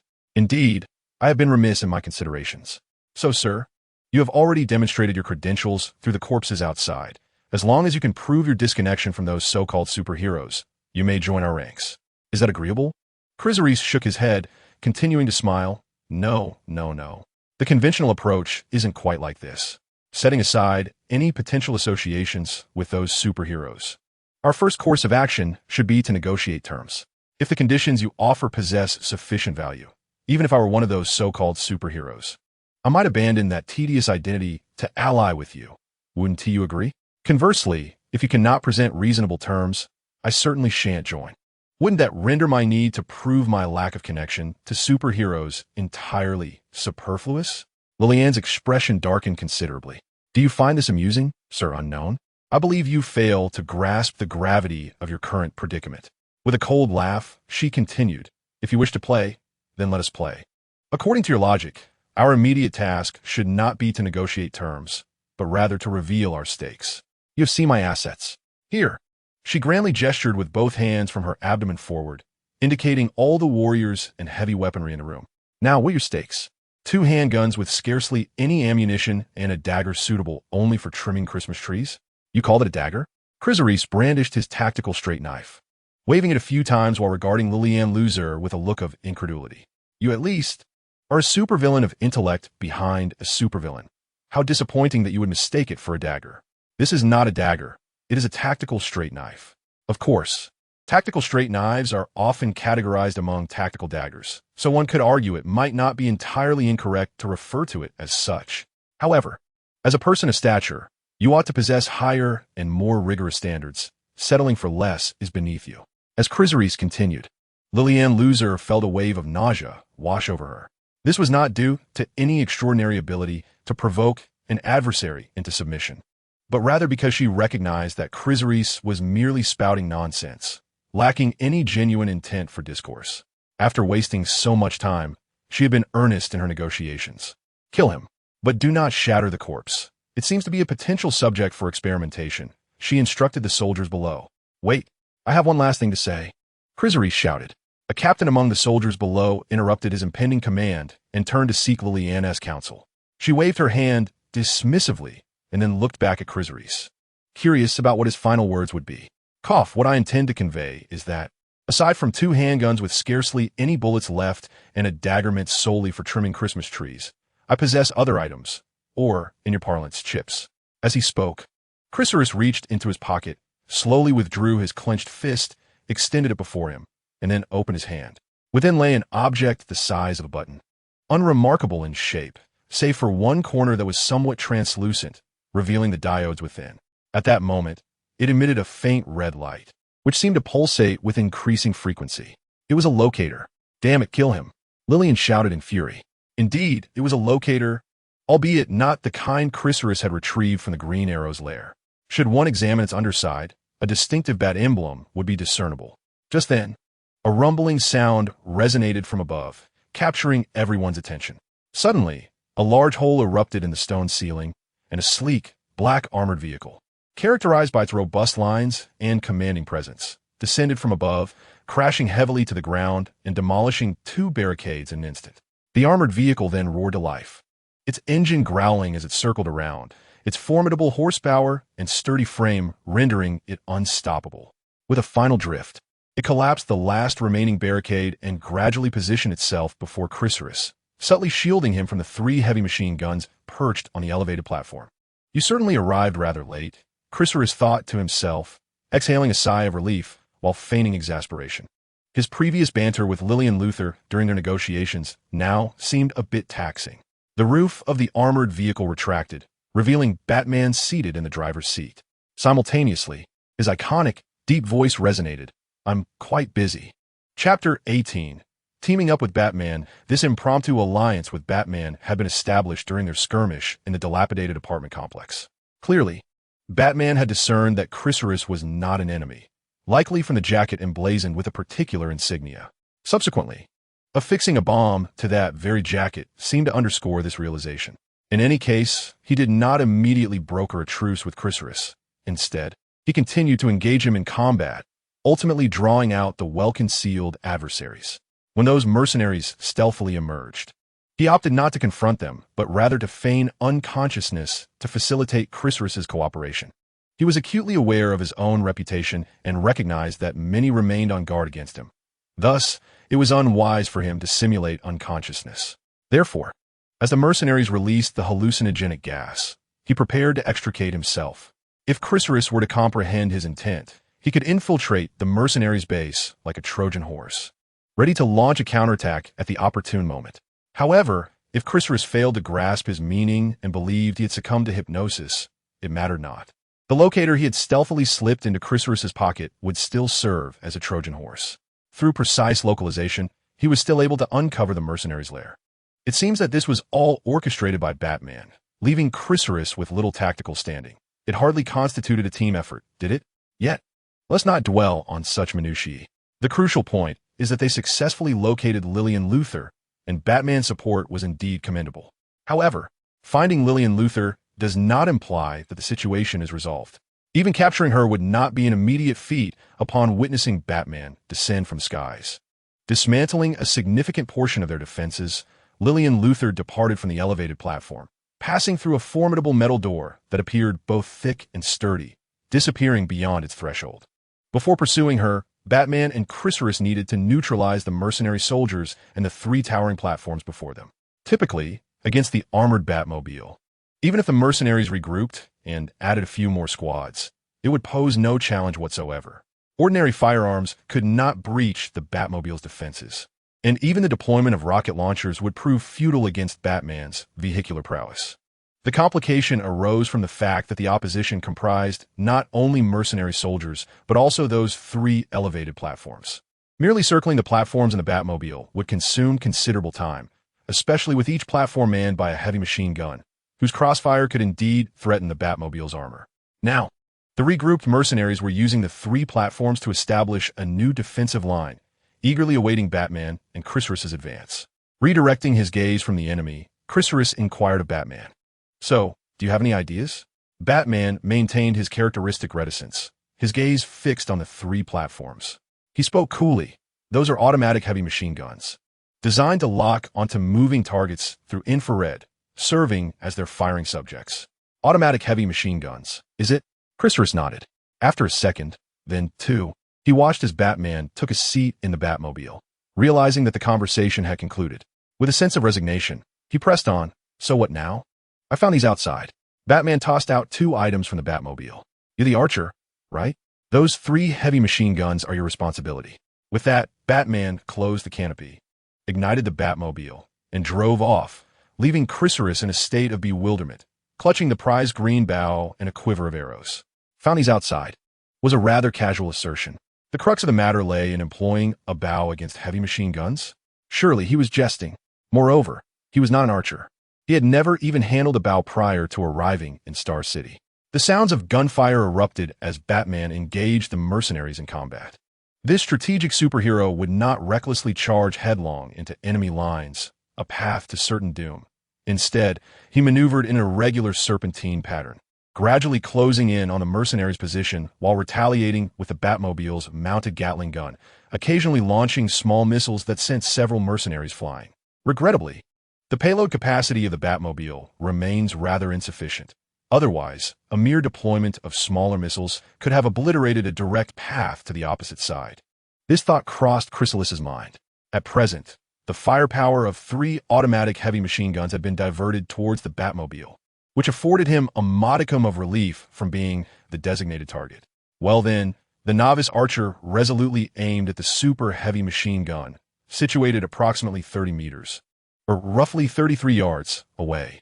He pondered whether the physics he learned in high school would still be applicable. With that, Chrysalis drew his bow and released his first arrow. Oddly enough, it did not seem overly challenging. Maintaining his stance, he murmured uncertainly to himself, feeling a flicker of joy. However, upon observing the arrow's impact point, his elation quickly dissipated. Alas, it appeared that the notion of being a seasoned archer was merely an illusion. This shot had missed by more than a meter. The Batmobile seemed to momentarily pause, only to be struck multiple times thereafter. One could only wonder if Batman was startled by Chrysalis's awe-inspiring arrow. Chrysalis knocked another arrow. This time, the arrow veered even more awry, missing its target by nearly 2 meters, almost striking the Batmobile as it zoomed past. On his third attempt, the arrow finally grazed the edge of one of the elevated platforms. Nodding in satisfaction, Chrysalis thought to himself, fortunately, he had begun to grasp the essence of the projectile's arc. It was time to switch arrows. The previous 3 arrows had been standard ones. Such arrows would hardly penetrate the robust metal structure unless by sheer fortune they lodged themselves within the barrel of a heavy machine gun. The rationale behind their use was merely to practice and familiarize himself with the bow. Indeed, considerations of conservation were not within Chrysalis's purview. He simply sought to avoid alarming the foe before he felt confident, thus diminishing their vigilance towards him. Now that he had found his rhythm, it was time to arm himself with arrows of greater lethality. Amidst the cacophony of gunfire, explosions, engine roars, and impacts, yet another inconspicuous arrow was unleashed. This arrow elegantly arced through the battlefield, ultimately landing upon the elevated platform ahead. After a series of rapid beeps, there was a resounding boom. The heavy machine gun was instantly obliterated, its barrel, as thick as a thigh, spun through the air before plummeting below, injuring 2 mercenaries in its descent. Having found his mark after 3 attempts, Chrysalis mused to himself that perhaps he possessed a natural talent for archery. With a soft chuckle, he drew the second of his green-tipped explosive arrows. Chapter 19. Superman. As the heavy machine gun stationed on the 3 platforms were systematically dismantled, Batman, no longer fearing a barrage of high-caliber bullets, unleashed a vigorous counterattack from the Batmobile. The mercenary soldiers had ceased to pose a threat. Within a mere 1.5 minutes, the entire defensive line crumbled, except for a handful who resolved to fight until the bitter end. Most of the remaining mercenaries opted to scatter in retreat. As they fled to the opposite side of the room, passing by Chrysalis without attempting to seize him as a hostage, they slipped through the door behind him. Naturally, some sought to access the metallic door across from Chrysalis, the very exit that Lillian Luthor had used. Regrettably, they evidently lacked the authorization and were coldly repelled by the unyielding metallic barrier. Even Batman, in a rare display of compassion, refrained from crushing them with the Batmobile, opting instead to exit the vehicle and deliver a couple of swift punches to each individual. Chrysalis approached the metallic door, rapped upon it, and listened intently, casually inquiring, "So, what do you plan to do about this door? It must be at least a foot thick." Batman produced an instrument resembling a stethoscope and pressed it against the door, listening intently without responding to Chrysalis. "Oh, come on. We were just cooperating seamlessly moments ago. Must you be so unapproachable?" Chrysalis continued, observing Batman's continued silence. He shifted the topic. "Well, I am more curious about how you discovered this area. I wasted considerable time going in circles over there." This time, Batman finally spoke. "Mad Hatter." Chrysalis furrowed his brow in thought for a moment before enlightenment struck. The Mad Hatter, also known as Jervis Tetch, hailed from the quaint town of Gotham and had, under Batman's recommendation, attended the esteemed Arkham Asylum on numerous occasions to study the humanities. His remarkable talent lay in his almost superhuman ability to hypnotize. He could induce others and even control their minds solely through his voice. It had been previously mentioned that Lex Luthor, prior to his incarceration, had devised a nearly fatal plan for Superman, which prominently featured hiring the Mad Hatter to infiltrate the Daily Planet, where Clark Kent worked, to hypnotize him or, more accurately, brainwash him, subtly amplifying Clark's guilt for inadvertently harming innocent lives. Evidently, he succeeded, as his actions, in conjunction with Lex Luthor's scheme, compelled Superman to choose self-exile, even contemplating suicide. Subsequently, Lex Luthor was sentenced to prison based solely on Superman's testimony, followed by the Green Arrow's conspicuous interference in Star City, and Superman's subsequent disappearance after a fierce battle with Green Arrow. In this context, Batman's decision to investigate various intricacies through the familiar figure of the Mad Hatter was indeed a prudent approach. Of course, it was also plausible that Batman's interest lay not with the Green Arrow incident, but rather with the Mad Hatter's connection to Lex Luthor from the outset. Wait, the Mad Hatter. Chrysalis suddenly recalled Kara's earlier demeanor, which seemed less like the mind control initially suspected by Sia and more akin to hypnosis. With this revelation, he turned to Batman and asked, "So, do you think it's possible that Green Arrow was hypnotized by the Mad Hatter, leading to all this chaos?" Batman regarded him for a moment before responding ambiguously, "The door." Crisis paused, then nodded in agreement. Well, you're right. Perhaps the answer lies behind this door. Batman interjected. I suggest you use your explosive arrows to breach the door. My missiles are depleted. That's rather awkward, Crisis admitted, eager to dispel the uncomfortable tension. He gestured for Batman to step back and prepare to shoot an arrow at the metallic barrier. After some contemplation, he ultimately decided to return the newly acquired recurve bow to his back, retrieving the last 3 explosive arrows. He detached the trigger mechanism from the explosive tip, approximately an inch from the arrowhead, and requested a roll of duct tape from Batman. He carefully bound the explosive device and affixed it to the metallic door. Then, drawing his handgun, he fired a shot. The sound was a resounding boom, more powerful and intimidating. Fortunately, Chrysalis had opted for the 3-in-1 arrows rather than those with relatively lower explosive efficiency, yet the metallic door remained unyielded, only marred by a few hairline fractures. However, this was sufficient. With those fissures, the Batmobile, equipped with an engine rivaling that of a rocket and surpassing the strength of certain tanks, revved its full power and barreled through the metallic door. As Chrysalis entered, he finally uncovered the secrets concealed behind that entrance. What lay before him was a vast 2-story cylindrical chamber, even larger than the previous 30-meter length and 10-meter width, or rather, a laboratory. Since Lillian Luthor had discovered Batman's arrival and promptly retreated to this laboratory, a mere 10 minutes had elapsed since Batman and Chrysalis breached the outer defenses and detonated the door. During this brief interval, Lillian had been orchestrating the evacuation of the base, and just as Chrysalis and his companions entered, they witnessed Lillian leading her team in a hasty departure. They were lined up, pushing various items, and ascending to the second floor via an elevator, heading towards a temporary exit. Among the group were several individuals clad in lab coats and a number of mercenaries assisting in the relocation. Notably, Chrysalis recognized the Mad Hatter, CIA, as well as Felicity and Diggle from Team Green Arrow, all of whom were bound.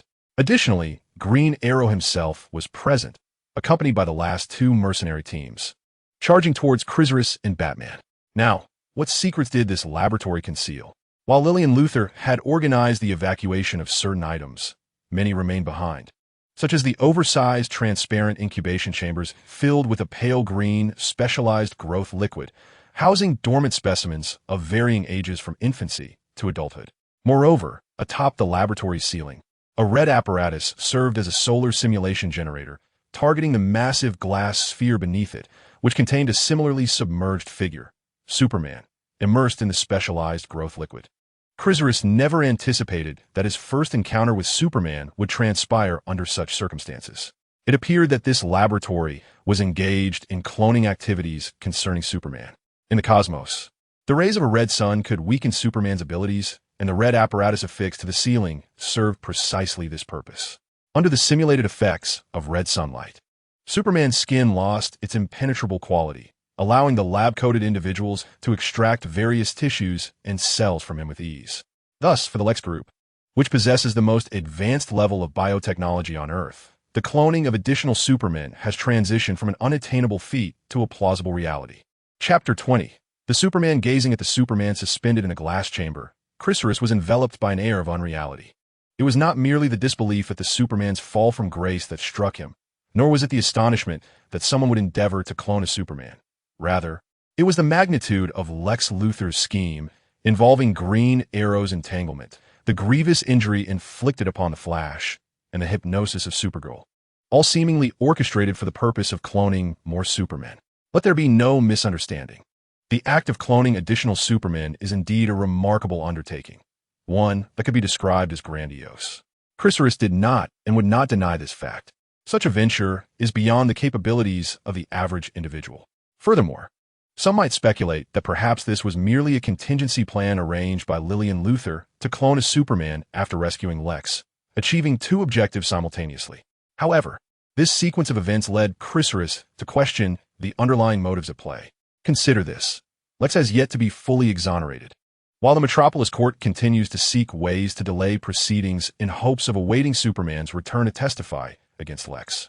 Therefore, if Lillian truly wished to assist Lex, her course of action should not have been to clone more Superman, but rather to eliminate Superman entirely to silence him. Of course, an alternative approach exists, namely, to have the Mad Hatter completely hypnotize and control Superman, compelling him to alter his testimony in court. Should that occur, Lex would be absolved, and he could proceed to clone Superman without reservation. Two birds with one stone. This would be far simpler than creating a Superman clone and directing it to change its testimony. Yet, at present, whether through direct hypnosis or employing a clone, Lillian had not pursued either option. Moreover, even if she had, there remains an unaccounted question. Why instigate a confrontation between Green Arrow and Superman? Why such a conspicuous display? The arrangement of a scheduled battle that nearly the entire world was privy to seemed far less prudent than a covert ambush of Superman. I sense there are numerous unresolved issues here, he remarked to Batman, who remained silent, likely harboring similar thoughts. However, this was not the time for contemplation, as Green Arrow and his mercenaries had already surged forward. You hold off, Green Arrow. I shall ascend, he declared, offering Chrysalis no time to respond or choose.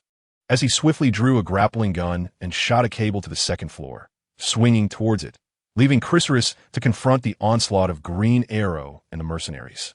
Watching Batman rush to seize the items Lillian was attempting to transport, Chrysalis resignedly murmured, "Very well, I suppose this is the opportunity one need to test my mettle." He withdrew his bow and aimed for his first shot at Green Arrow. The approaching Green Arrow, with his hooded visage and mask, maintained a stoic expression in response to the arrow. He also drew his bow and shot an arrow. The two arrows collided in midair, falling to the ground simultaneously. It was then that Chrysalis recognized the vast disparity between himself, a novice archer, and Green Arrow, a seasoned expert. Green Arrow wielded a compound bow, which, while more powerful and easier to aim, was considerably heavier than the recurved bow in Chrysalis' hands, resulting in a slower rate of fire, a point Chrysalis could exploit. However, Green Arrow's godlike marksmanship entirely compensated for the slower shooting speed of his bow, maximizing its advantages. Thus, it was almost masochistic for Chrysalis to engage in a direct archery contest with Green Arrow. Nevertheless, Chrysalis was not devoid of counterattack potential. Firstly, his own speed surpassed that of Green Arrow, enhancing the strengths of the recurved bow and allowing him to nimbly evade the arrows shot his way. Moreover, he possessed a significant advantage in arm strength, which enabled him to partially overcome the greater power of Green Arrow's compound bow. Subsequently, he made a judicious decision. After one of his smoke arrows aimed at the mercenaries was shot down by Green Arrow, he casually discarded the recurved bow, drew his pistol and tactical knife, and charged toward Green Arrow. By abandoning the bow and arrow, Chrysalis maximized his advantages in strength and speed with the pistol and knife. Earlier, while using the bow, he had to dodge attacks from the mercenaries. Now, with a pistol in his left hand and a knife in his right, he felt as if he had returned to the state of rampaging through the depths of the underground base. Were it not for Green Arrow's marksmanship saving the day, Chrysalis truly believed he could dispatch those mercenaries one by one with knife and gun. This realization was somewhat vexing. Glancing at Green Arrow, who had retreated behind the mercenaries to take pot shots, Chrysalis muttered to himself, "It seems I must first eliminate you." Naturally, bullets possess a speed advantage over arrows. However, the entirety of an attack sequence encompasses not only the time it takes for a bullet to leave the chamber and strike the enemy, but also the time required to raise the weapon, aim, and pull the trigger. Combined, these moments afford Green Arrow ample opportunity to shoot through Chrysalis' arm or even his heart. In the previous exchanges, Chrysalis' attacks were effectively countered by Green Arrow's strategic maneuvers. Now, Chrysalis planned to focus his assault on Green Arrow while simultaneously taking a shot at the nearest mercenary. This way, Green Arrow would be compelled to respond to his offensive, leaving him unable to execute further tactical diversions, allowing Chrysalis a chance to strike true. With this intent, he forged ahead with his tactical knife, weaving through several mercenaries until he quickly closed the distance to Green Arrow. Green Arrow's close-quarters combat skills were formidable, far exceeding Chrysalis' expectations. His physical prowess was comparable to that of Batman, who epitomized human limits. Even without his archery skills, Green Arrow belonged to the upper echelon of elite soldiers. It is indeed hard to believe that, aside from Batman, there exists an ordinary individual who, in addition to possessing exceptional archery skills, manages to achieve profound accomplishments in diverse fields. In summary, despite the advantage of strength and speed that Chrysalis possesses, he finds himself momentarily unable to seize the opportunity to secure victory, resulting in a stalemate. However, aside from his skirmish with Green Arrow, his plans have not been in vain. With Green Arrow's support diminished, he effortlessly dispatches the mercenaries one by one. Soon enough, only Green Arrow remains as his adversary. Hey, Batman, how are things on your end? At this moment, Batman's situation is far from favorable. Initially, he successfully rescued Sia, Felicity, and Diggle, while also thwarting Lillian Luthor and the array of white-coated researchers involved in the cloning of Superman. The Mad Hatter's hypnotic abilities are indeed formidable, but forewarned, Batman remains unperturbed.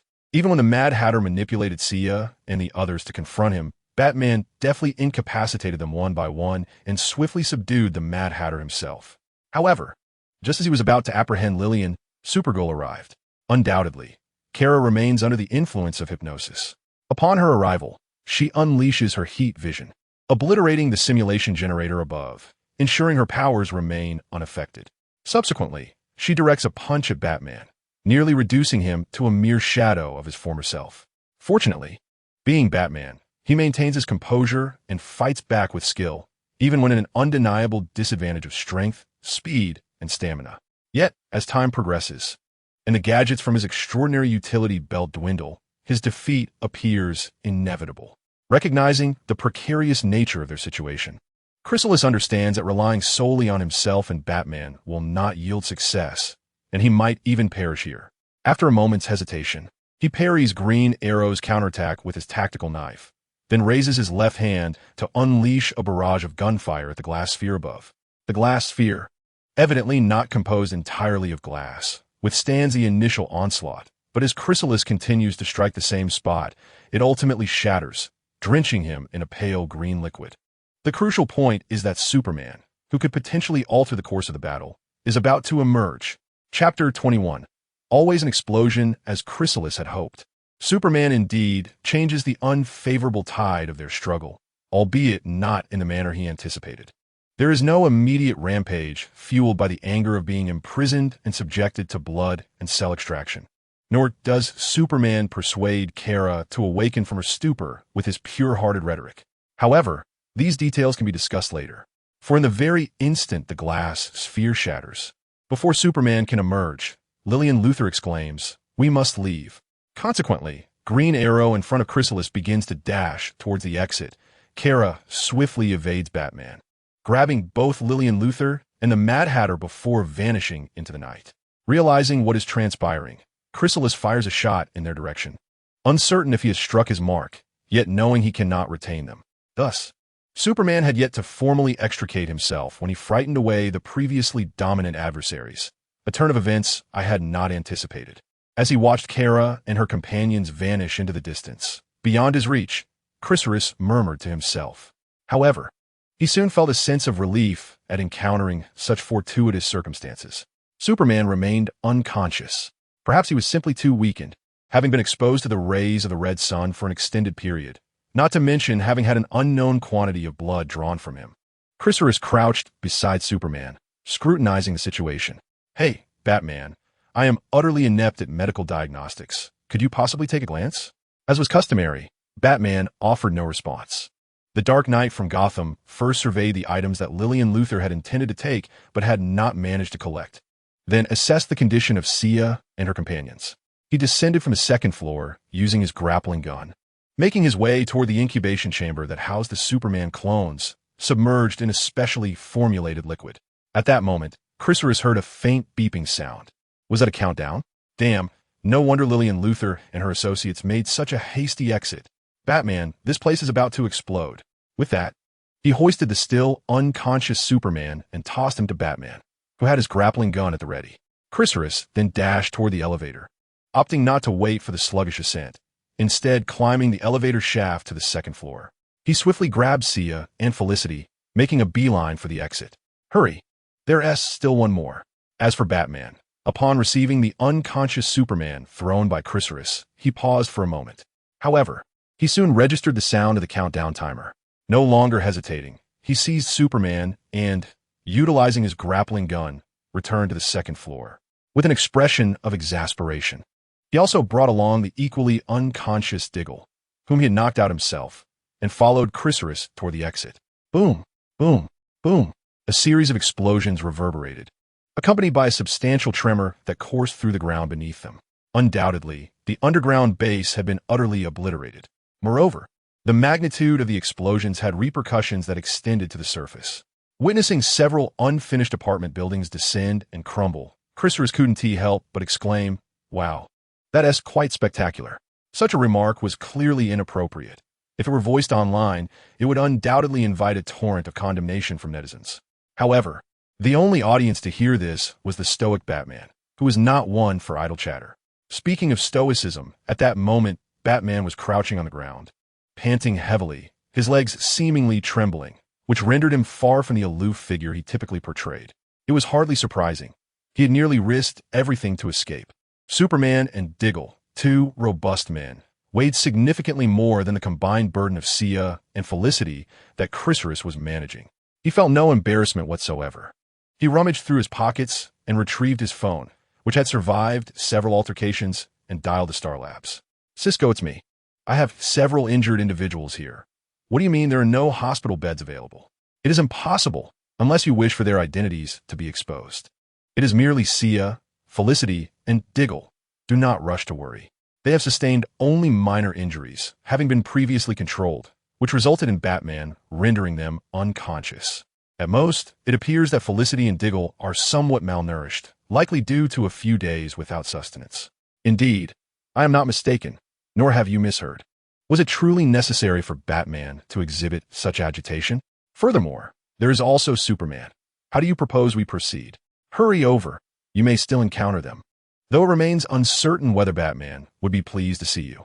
In an instant, Cisco activated a spatial portal and arrived. He disregarded Sia and Felicity, instead hastening to Batman's side, his demeanor reminiscent of a young girl meeting her admired celebrity. "Wow, Batman. It is an honor to meet you. I am Cisco Ramon, also known as Vibe, and I am a companion of the Flash. I greatly admire all that you have accomplished in Gotham. You have revitalized an entire city. Goodness, I'm utterly in awe of you." Before he could finish, Batman interjected succinctly, "I am equally pleased to make your acquaintance." After casting a glance at Chrysalis, he turned and departed. Cisco then looked at Chrysalis, who wore an innocent expression, as if to say, "What have I done wrong?" In response, Chrysalis could only feel a sense of helplessness. He chose not to address Cisco and instead called out to Batman's retreating figure, "Hey, the situation is not yet resolved. Lillian Luthor and the Mad Hatter remain at large, and Supergirl and Green Arrow have yet to return. What do you intend to do?" This time, Batman spoke. Yet his words bore little relevance to Chrysalis' query. The recent explosion did not resemble an act of sabotage. Without allowing Chrysalis the chance to pursue further questioning, he retrieved a small box from his utility belt and tossed it back towards Chrysalis, all while preparing his grappling gun and swiftly departing. Chrysalis could only watch Batman's bat-like silhouette fade away, shaking his head as he opened the box to inspect its contents. Meanwhile, Cisco had emerged from his moment of disappointment at being overlooked by his idol.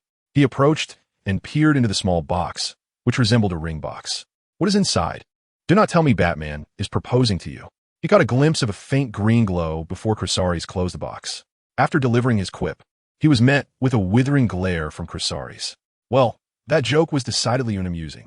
Subsequently, Chrysalis and Cisco relocated Sia, Felicity, and Diggle back to the Star Labs.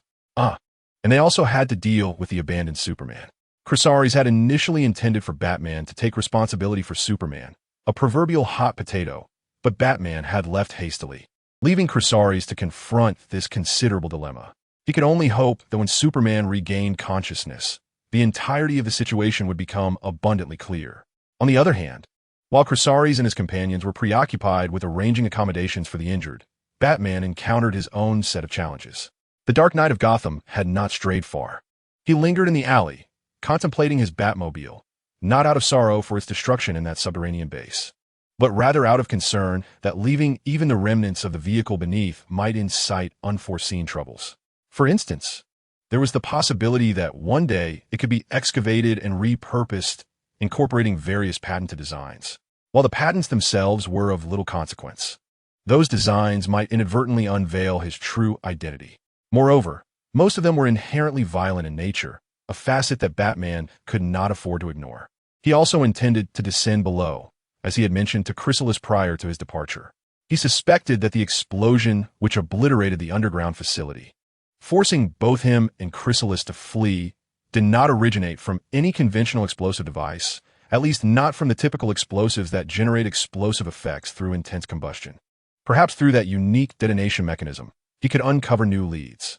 Just as Batman pondered whether to procure an excavator from a nearby site, a familiar figure hurried towards him. Master Bruce, the figure called breathlessly, seeing his butler, who should have remained in Gotham, appear before him in such a state, Batman furrowed his brow. Calm down, Alfred. What brings you here? Chapter 22. Interlude in the medical room of Star Labs, Sia, Felicity, and Diggle had regained consciousness. The members of the Flash team were inquiring about the events as they unfolded. So, Oliver was hypnotized by that Mad Hatter, and thus assisted Lex Luthor in his escape while brazenly challenging Superman, Caitlin remarked, a hint of relief in her tone. This is reassuring news. At least we have confirmed that Oliver is not that kind of person. I always said Green Arrow wouldn't act like that when in full possession of his faculties, Cisco said, pride evident in his voice.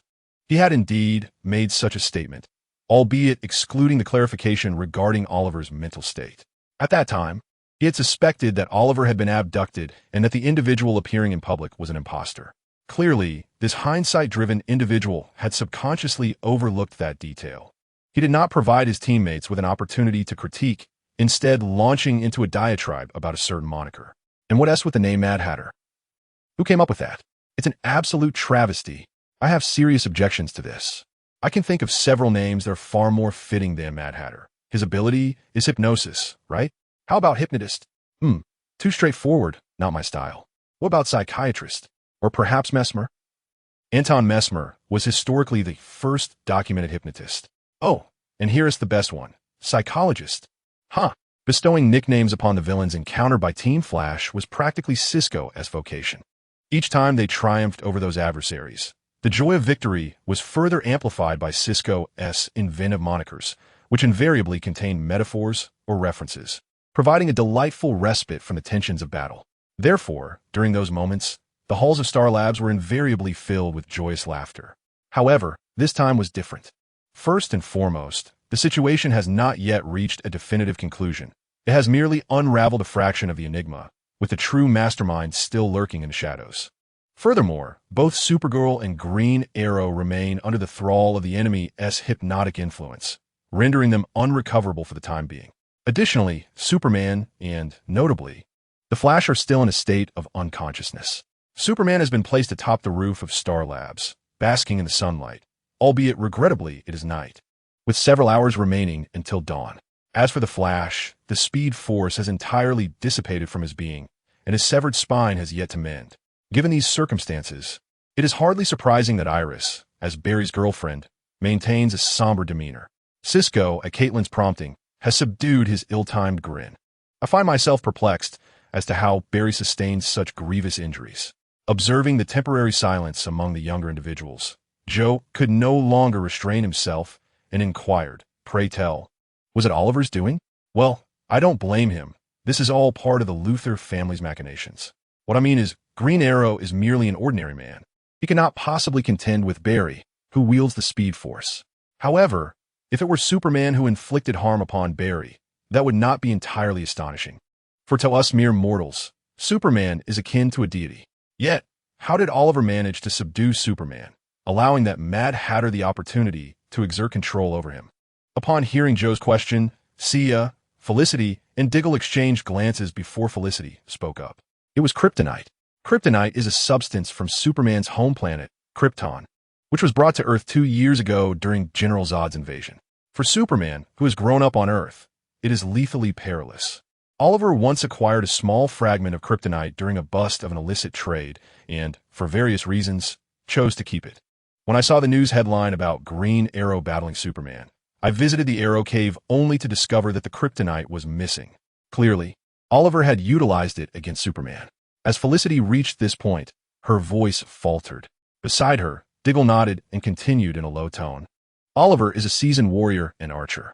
One can only speculate that if Superman, unaware of Oliver's possession of kryptonite, were to underestimate him, he could easily be injured by arrows infused with it.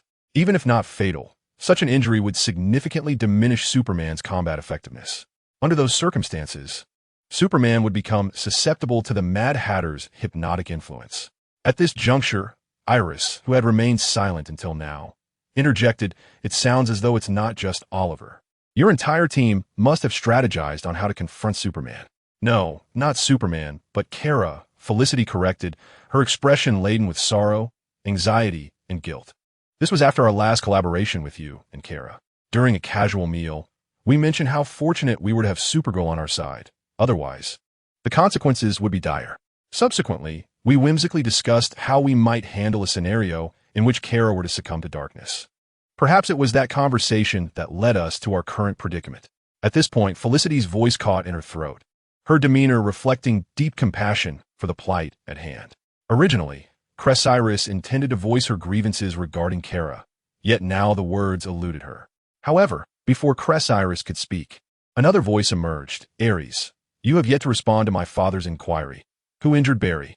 Was it Superman or Green Arrow?" In her past, Ares was a woman of exuberance, kindness, and strong principles.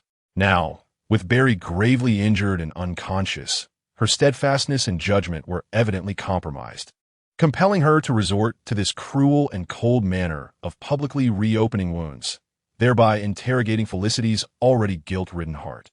Moreover, by implicating Green Arrow rather than the former Oliver, it was clear she attributed a significant portion of the culpability to the hypnotized Oliver. What followed was the most tormenting revelation for Felicity. Just as Ares felt for Barry, Felicity was Oliver's girlfriend. Now, she found herself compelled to utter a truth that could incite animosity towards her boyfriend from his friends. It was Oliver who ambushed Barry, utilizing a peculiar energy field that disrupted Barry's superpowers. With tears welling in her eyes, Felicity recounted, "The Mad Hatter mentioned that the speedster possessed some resistance to hypnosis." After which Lillian Luthor instructed Oliver to deal with Barry. At that moment, Barry had attempted to reminisce about their shared experiences in hopes of awakening Oliver, but he failed. Oliver interrupted him from behind. Hearing this, Ares' eyes reddened. She exclaimed vehemently, "Some individuals will pay for their actions." Her words were akin to a stone cast into still waters, momentarily shocking the others who were already grieving. Among them, Oliver's sister, Sia, expressed her discontent. "Hey, this is not Oliver's fault. He was hypnotized. Furthermore, in my view, Oliver is not the one who harmed your Barry. Rather, he saved his life." The others were momentarily taken aback. Then a more composed Cisco inquired, "What do you mean?"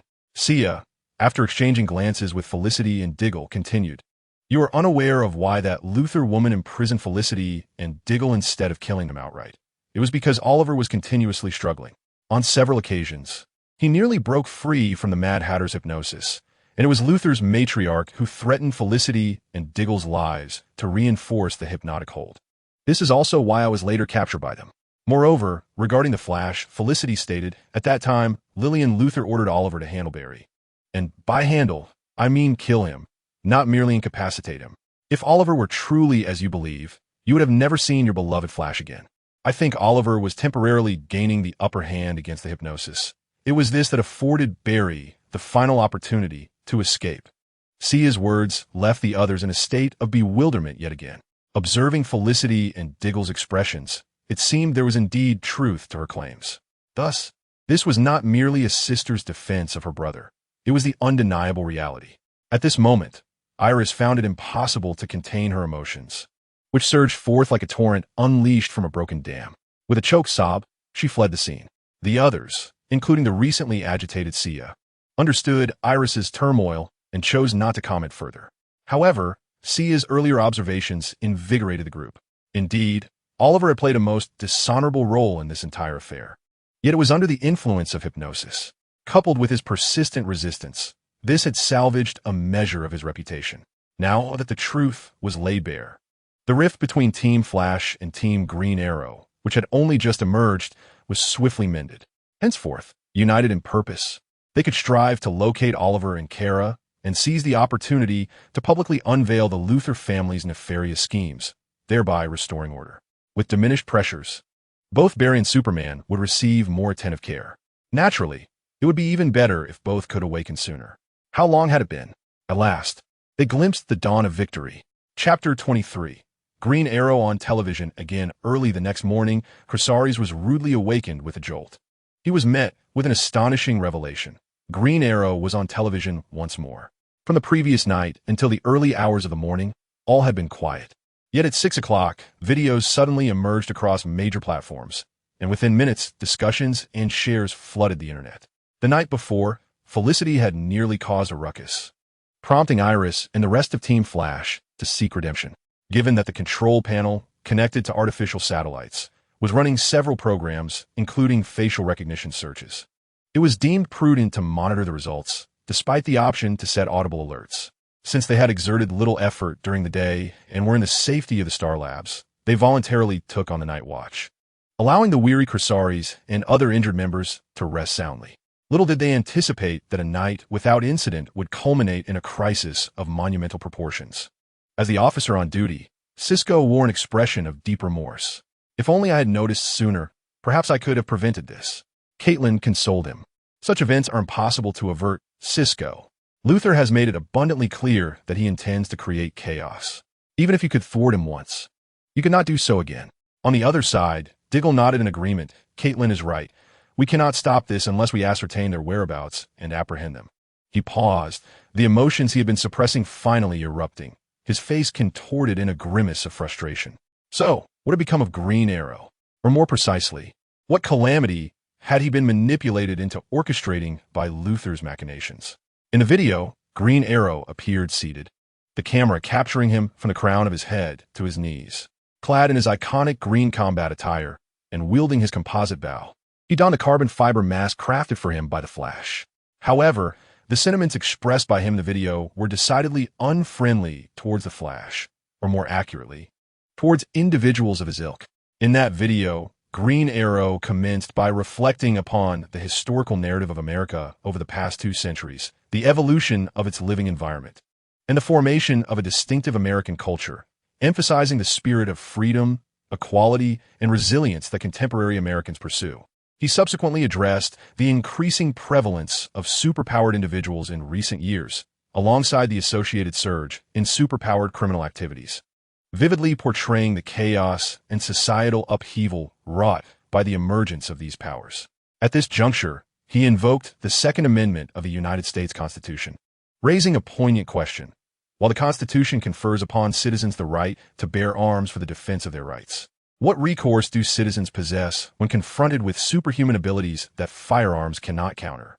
These superhumans, including certain extraterrestrials, presume themselves superior due to their unique capabilities, believing they can act with impunity, disregarding our lives and property, and imposing their distorted values upon us.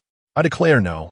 The Green Arrow in the video, with a solemn visage, emphatically proclaimed that the earth belongs to humanity, and humanity shall no longer be weak. Herein, I declare war upon all superhumans. Indeed, this is a significant matter. Chrysalis began to comprehend why Caitlin had urgently resorted to physically rousing him. Following such a declaration, the Green Arrow in the video urged the government to enact relevant punitive legislation while advocating for a zero-tolerance approach towards superhuman phenomena.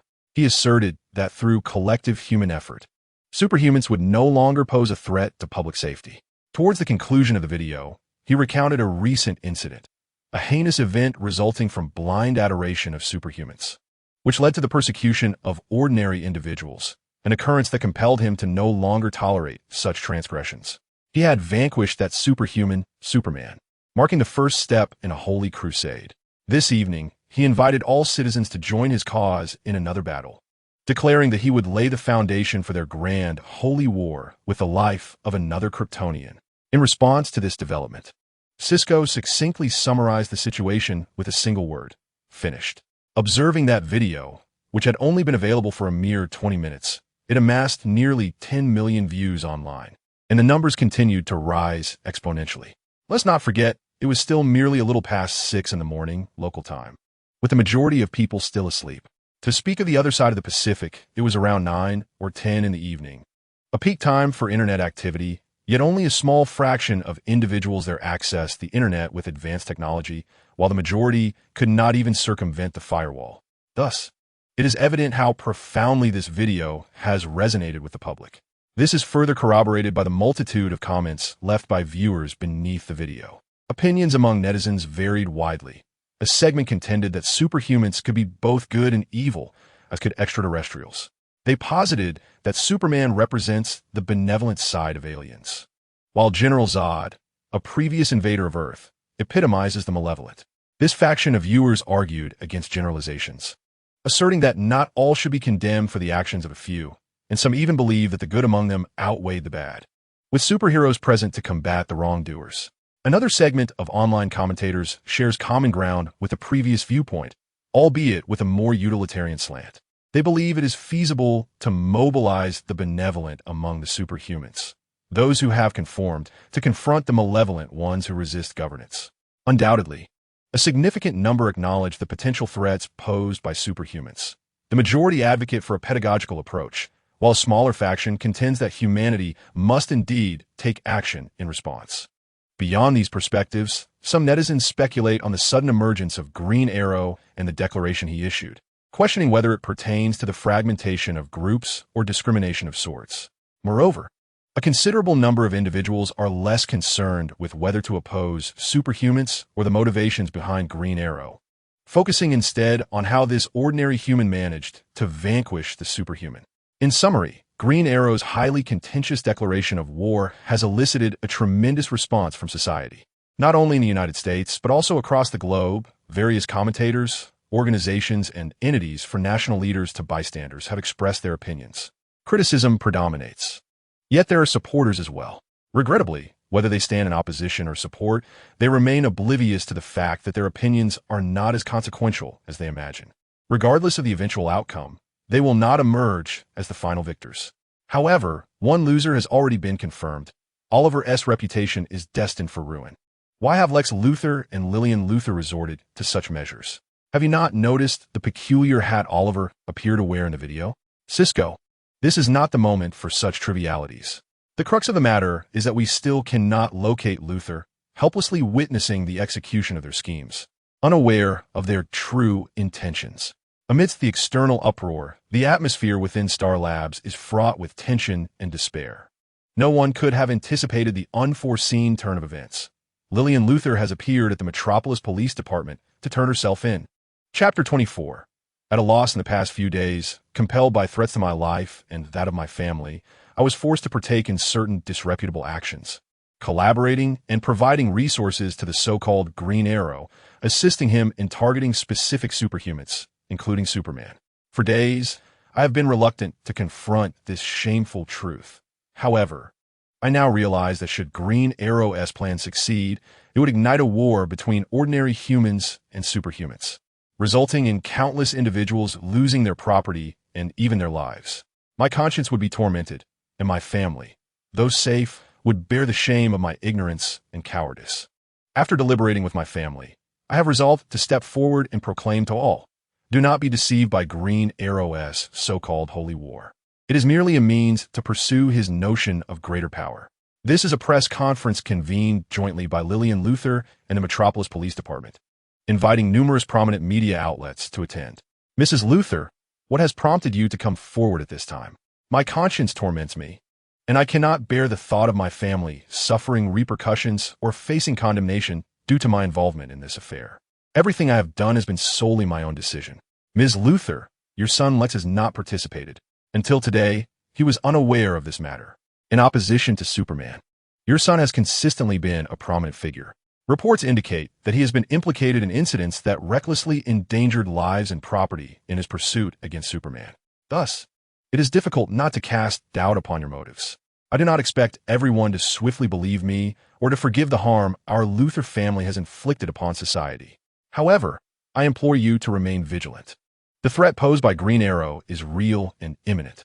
Lillian, I trust many share my skepticism. How can you substantiate your claims?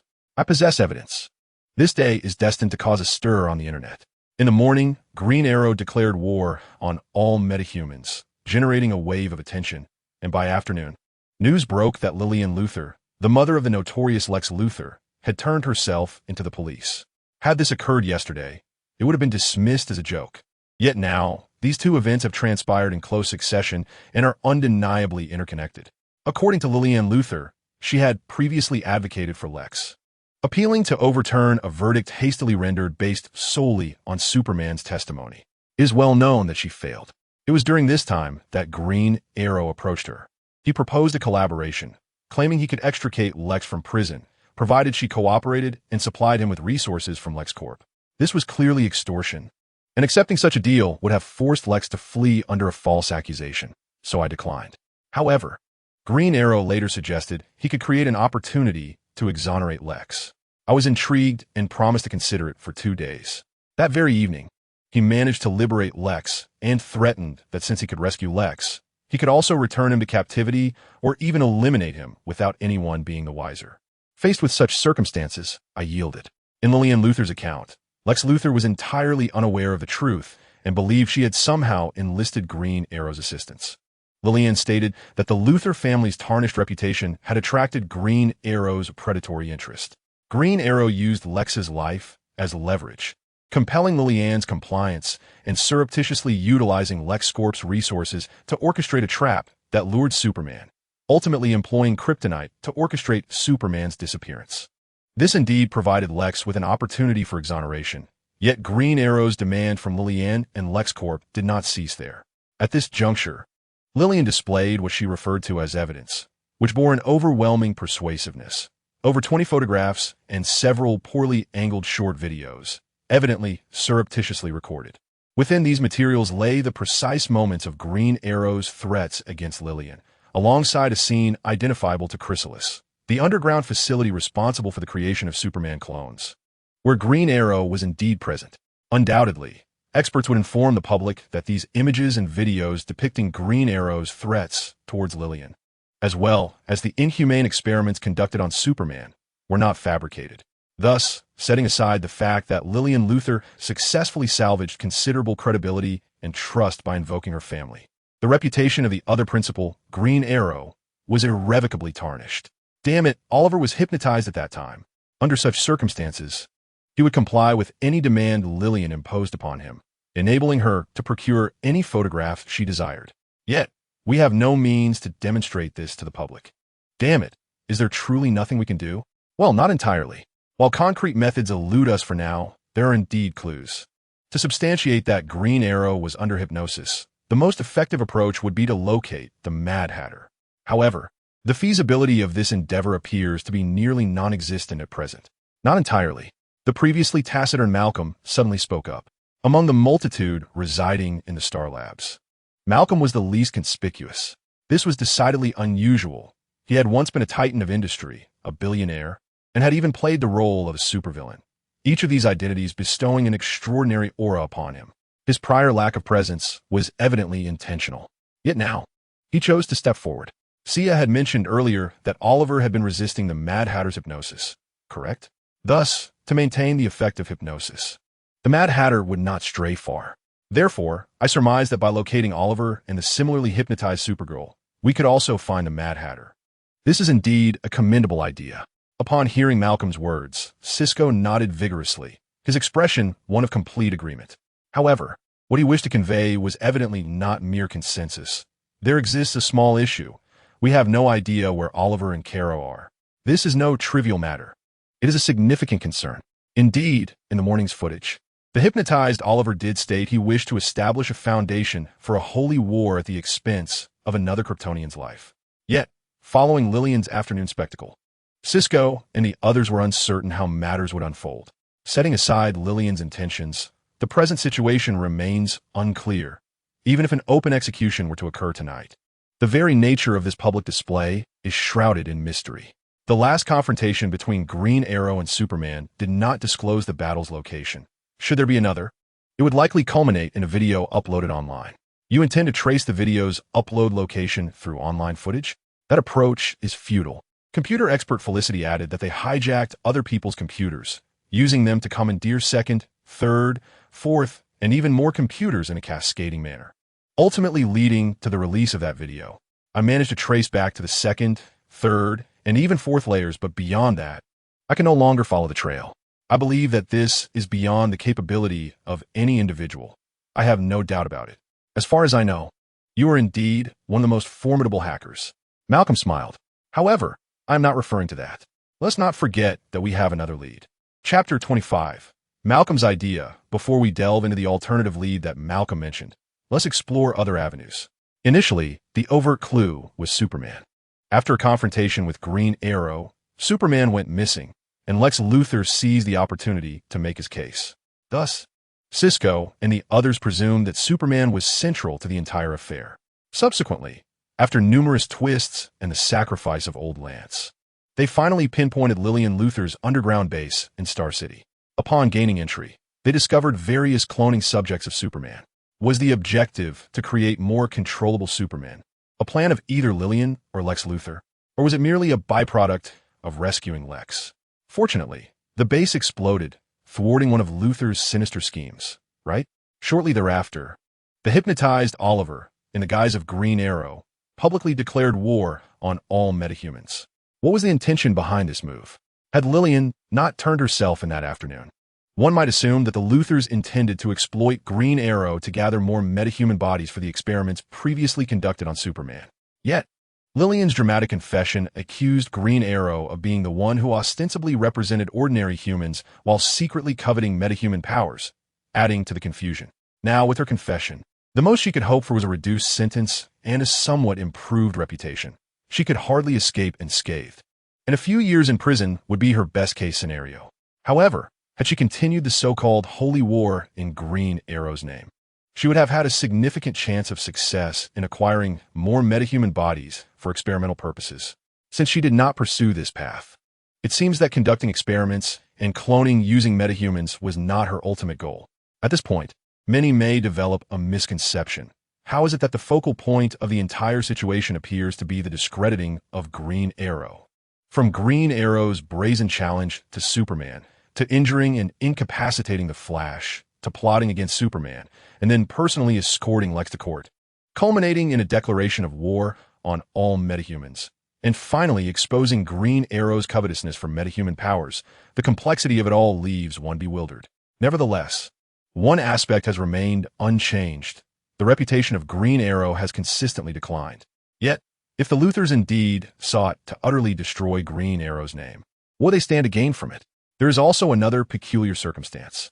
From beginning to end, Lillian Luthor refrained from revealing that the Green Arrow is Oliver Queen. Lex Luthor, when formally questioned by the court about the identity of the Green Arrow, opted for an answer of ignorance.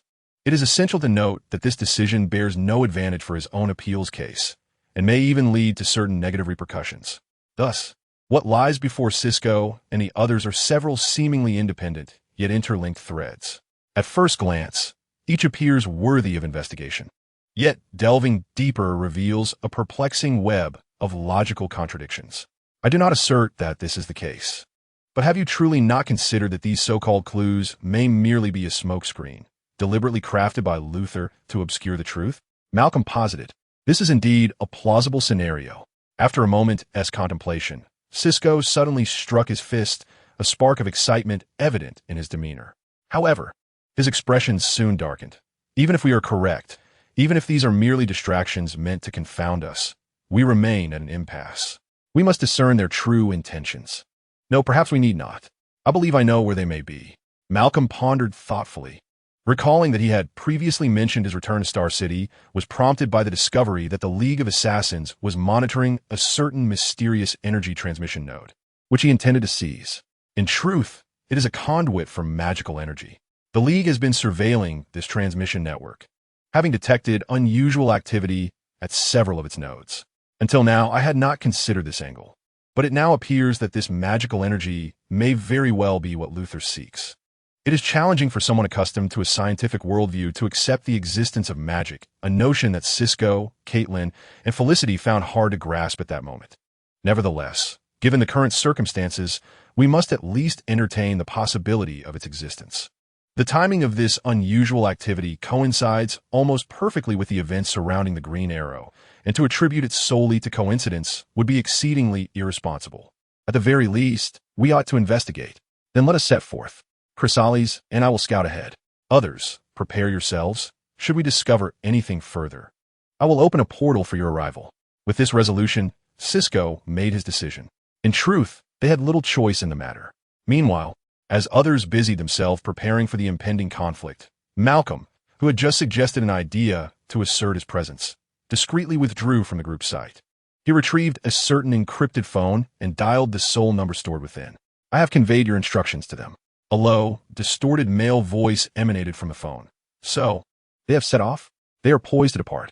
If all goes as planned, they should arrive at the location within half an hour. Pausing momentarily, Malcolm raised his voice. What exactly are you plotting? Thus far, I see no logic in your maneuvers, including your directive, for me, to surreptitiously guide them toward that magical node. And do you still consider yourself clever and astute? He chuckled, remarking that concealing our true intentions was precisely our aim, or at least a part of it. The individual spoke casually, seemingly indifferent to Malcolm's demeanor. After a brief silence, Malcolm pressed on, you have yet to answer my question. What exactly are you plotting? As a partner, I believe I'm entitled to know. Partner? You are not one yet, came the unapologetic retort from the other end. Faced with this dismissive attitude, Malcolm appeared to lack confidence. After a longer pause, he remarked, you seem unconcerned about me thwarting your plans. Regardless of what you require them to do at that location, I still have the chance to stop them. When silence met his statement, he raised his voice once more. Damn it, my daughter is among those heading to that location. I deserve to know. The voice interrupted him again. Whether you deserve it is your own concern. Whether you can know is up to us. Remember, we can find you anytime, no matter where you hide. The call abruptly ended. In the next moment, Malcolm, his face ashen, smashed the phone against the wall, shattering it to pieces. Meanwhile, on the other side, Sia, clad in a red combat suit, anxiously followed several others as they stepped into the spatial portal created by Cisco at a designated location. Chapter 26. The Green Arrow Unleashed. Is Oliver inside this? Sia inquired. She now stood opposite the newly constructed City Hall of Star City, which had only been completed a few years prior. At that moment, the interior of the City Hall was eerily silent.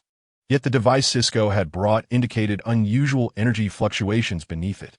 Who would have thought there would be some arcane energy nexus beneath the City Hall? Upon first hearing this news from Malcolm, Chrysalis had jokingly suggested they investigate who originally proposed the construction of this building. However, this was not the time for jest. If all went as anticipated, both Oliver and Kara were inside. Cisco nodded at Sia, while Chrysalis surveyed the surrounding environment. Once he returns, we will prepare to act. Before long, Chrysalis returned, looking perplexed. Strange, I expected to encounter a significant number of enemies nearby, he reported, for a location intended for the culmination of a grand conspiracy. Luther's defensive measures seem rather inadequate. Upon hearing this, Diggle frowned. Perhaps Luther believes the smoke screen they've set up is sufficient to deter anyone from discovering this place. Yet, even as he voiced this thought, Diggle himself was skeptical. Having once been a soldier and later a bodyguard, he found the current situation highly suspect. Of course, he was not entirely certain it was problematic. Moreover, the instrument Cisco had brought confirmed substantial energy readings within. What they needed now was not another failure, but a breakthrough, even if it appeared somewhat narrow, akin to a trap. In truth, Diggle was not alone in his apprehension. The others shared similar thoughts. Let us commence, he declared. Chrysalis, armed with a pistol in his left hand and a tactical knife in his right, led the way, bearing a bow and arrows on his back. Following closely was Diggle, clad in a bulletproof vest and helmet, wielding an energy rifle that had been seized from the enemy by the Flash during a previous skirmish. Next in line were the Crimson Archer, Sia, adorned in a crimson ensemble from hood to combat suit, with arrows and fletching of the same hue, and Cisco, equipped with custom gloves and tactical goggles specifically designed for his vibrational abilities. With just the four of them, this constituted the entirety of their current combat strength. As previously mentioned, the City Hall was enveloped in an eerie silence. Upon entering, Chrysalis and his companions encountered numerous relatively fresh corpses, evidence that the controlled Green Arrow had recently made a violent entrance. It may be inappropriate to say, but this was indeed a fortuitous revelation, confirming that the Green Arrow was in their vicinity. In what was once an open green corridor within the City Hall, they discovered a recently excavated pit, over 20 meters deep. At the bottom of this chasm lay a peculiar opening, its coloration contrasting with the damp earth surrounding it. Presumably, this opening led through a passageway to the so-called magical energy node, the very location of the Green Arrow. Before Cisco and the others could take a deep breath, Chrysalis charged in with a roll. Inside, he found a cavern, However, his role seemed rather futile, for there were no mercenaries guarding the entrance with weapons drawn. Only Oliver and Kara awaited them. Kara faced the entrance, her eyes closed, while Oliver, still donning his green arrow combat attire without his mask, wore a strange mechanical hat instead of the customary green hood. Before Oliver stood a towering stone pillar, over 3 meters high, requiring the embrace of 3 or 4 individuals to encircle it. Atop the pillar rested an odd stone headpiece, primitive in design. Oliver, with arms outstretched, floated 2 feet above the ground, drawing a faint, visible stream of milky white energy from the thick air of the cavern through this object referred to as a totem, absorbing it into his being. At that moment, Chrysaris' 3 temporary allies followed him into the cavern. Diggle and Sia were momentarily stunned by the sight before them. Cisco, too, was taken aback, though just before witnessing the unfolding scene, he had quietly remarked as he entered, "No gunfire, no mercenaries guarding? Well, that simplifies matters." This very statement precipitated another shocking revelation for Diggle and the others. "No, it is unnecessary. You have come far enough. This will be your final destination." Oliver slowly turned to face them, his mechanical hat concealing eyes that glowed with a milky luminescence. His expression remained devoid of emotion as he uttered these chilling words. "Can you speak?" Chrysaris inquired, his brow furrowed. Oliver's lips suddenly curled into a sneer of contempt. He did not respond to Chrysalis' words, but slightly turned his head, softly uttering to Kara, "Eliminate them." No sooner had the words left his mouth than Kara opened her eyes and shot towards Chrysalis. Her speed rivaled that of the Flash, sending Chrysalis hurtling through the air, crashing against a nearby rock wall, and tumbling down amidst a shower of debris. As Kara shifted her focus, Chrysalis, who had just managed to stand, disregarded the pain coursing through his body and shouted to Diggle and the others, "Snap out of it. Execute the plan." At the same time, he fired a shot at Kara, redirecting her attention back to him. By the way, Kara's punches were indeed formidable. Chrysalis found himself slammed against the wall once more, finally jolting Diggle and the others back to reality. According to their strategy, the 3 of them were tasked with restraining Oliver, but their efforts were far from effective. Fearing that arrows and bullets might harm Oliver, they quickly realized they could not even approach him, continually forced back by his terrifyingly rapid fire rate, which was even more fearsome than usual. Only Cisco, with his blunt force ranged attacks, managed to land a few hits, yet even those barely made Oliver flinch, resulting in an awkward situation. "Chrysalis, how are things on your end?" "What? I recall the plan was for you to hold him for 5 minutes. Well, I am honored to inform you that you do not have 5 minutes left." "Honored? I should thank you for your trust." It seemed rather unfair to leave Chrysalis to face Kara, the Kryptonian, alone, yet he possessed a trump card. Kryptonite? Batman had given him a piece earlier, which he had already utilized. Otherwise, he would not withstand Kara's barrage of punches. However, the real ace up his sleeve did not pertain to the kryptonite, as Kara, under the influence of the kryptonite, unleashed a powerful punch. Chrysalis seized the opportunity to clasp her arm while placing a crown-like device upon her head. "Cisco, now we shall see if your device that disrupts abnormal brainwaves proves effective. Of course it is useful. It took me, Caitlin, and Felicity over 10 hours to create. I am 995 certain it will take effect within 5 seconds, all right? Or perhaps 96 or 8,749. This was a torturous 13 seconds for Cisco, filled with embarrassment and despair. Finally, just as another punch threatened to cause internal bleeding for Chrysalis, Kara hesitated for a moment before collapsing into his arms. Chapter 27. The Unstoppable Second Power. Kara, wake up, we need you. Feeling someone tapping her face, Kara furrowed her brow, pouting in displeasure.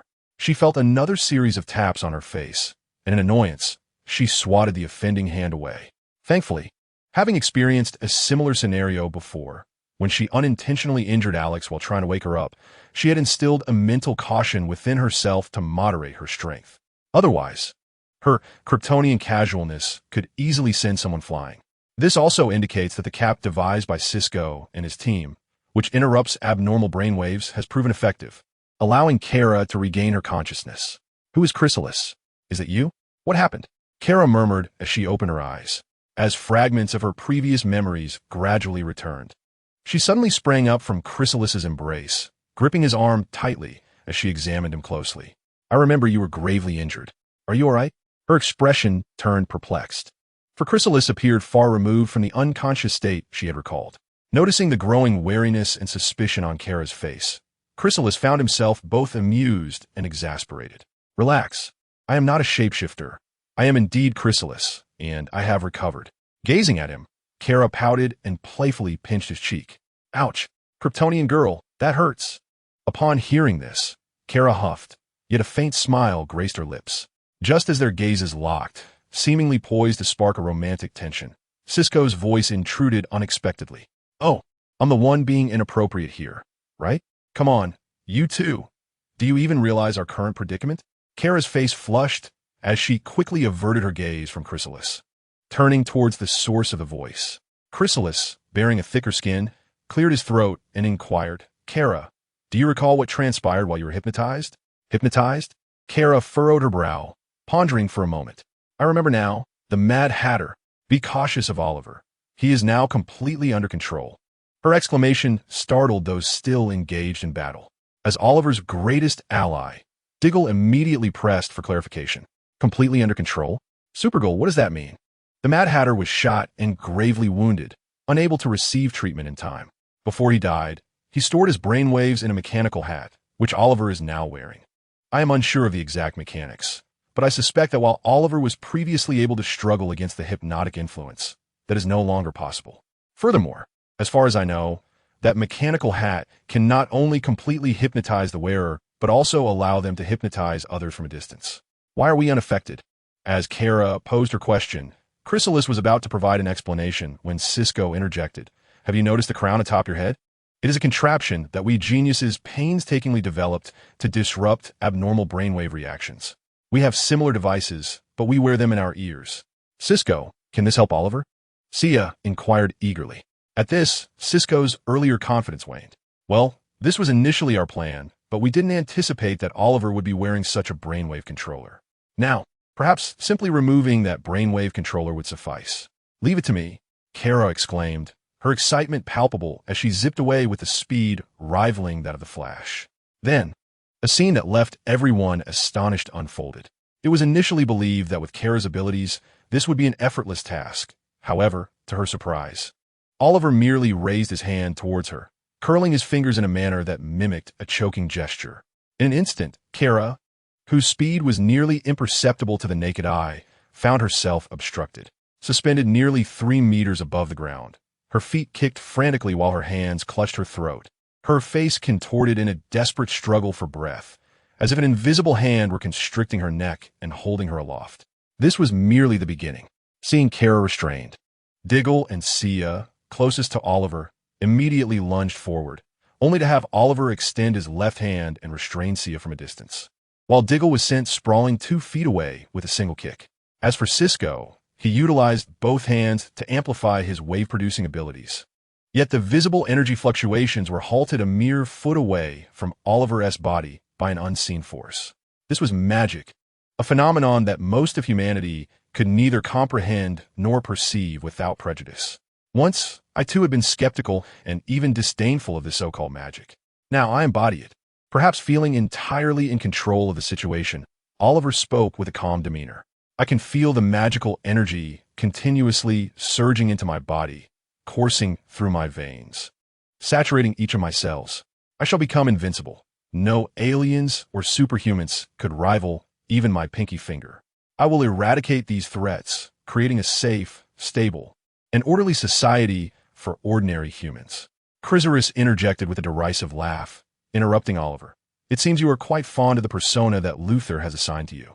Yet, you must realize that you, having inhaled magical energy, are now part of the superhuman realm as well. Are you not?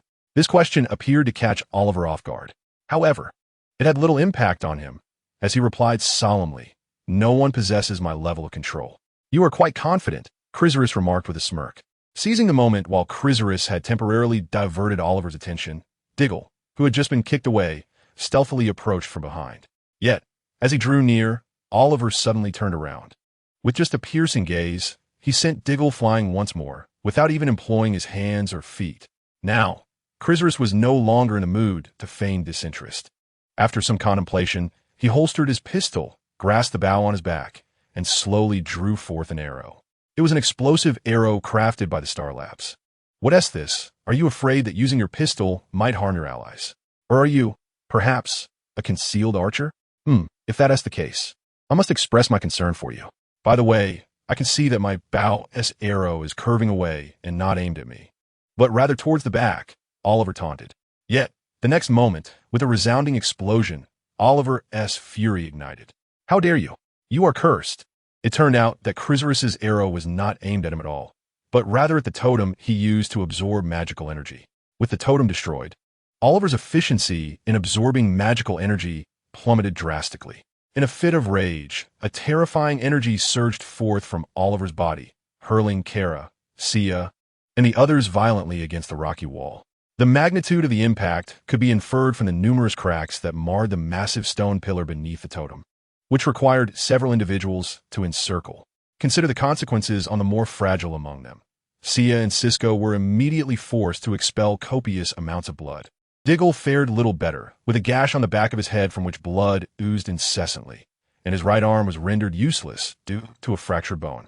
As for Kara, this Kryptonian found herself particularly targeted by Oliver's wrath, compounded by the lingering effects of the kryptonite, leaving her weak and incapacitated amidst a pile of debris.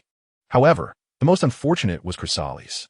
With a swift motion, Oliver unleashed 3 arrows in rapid succession.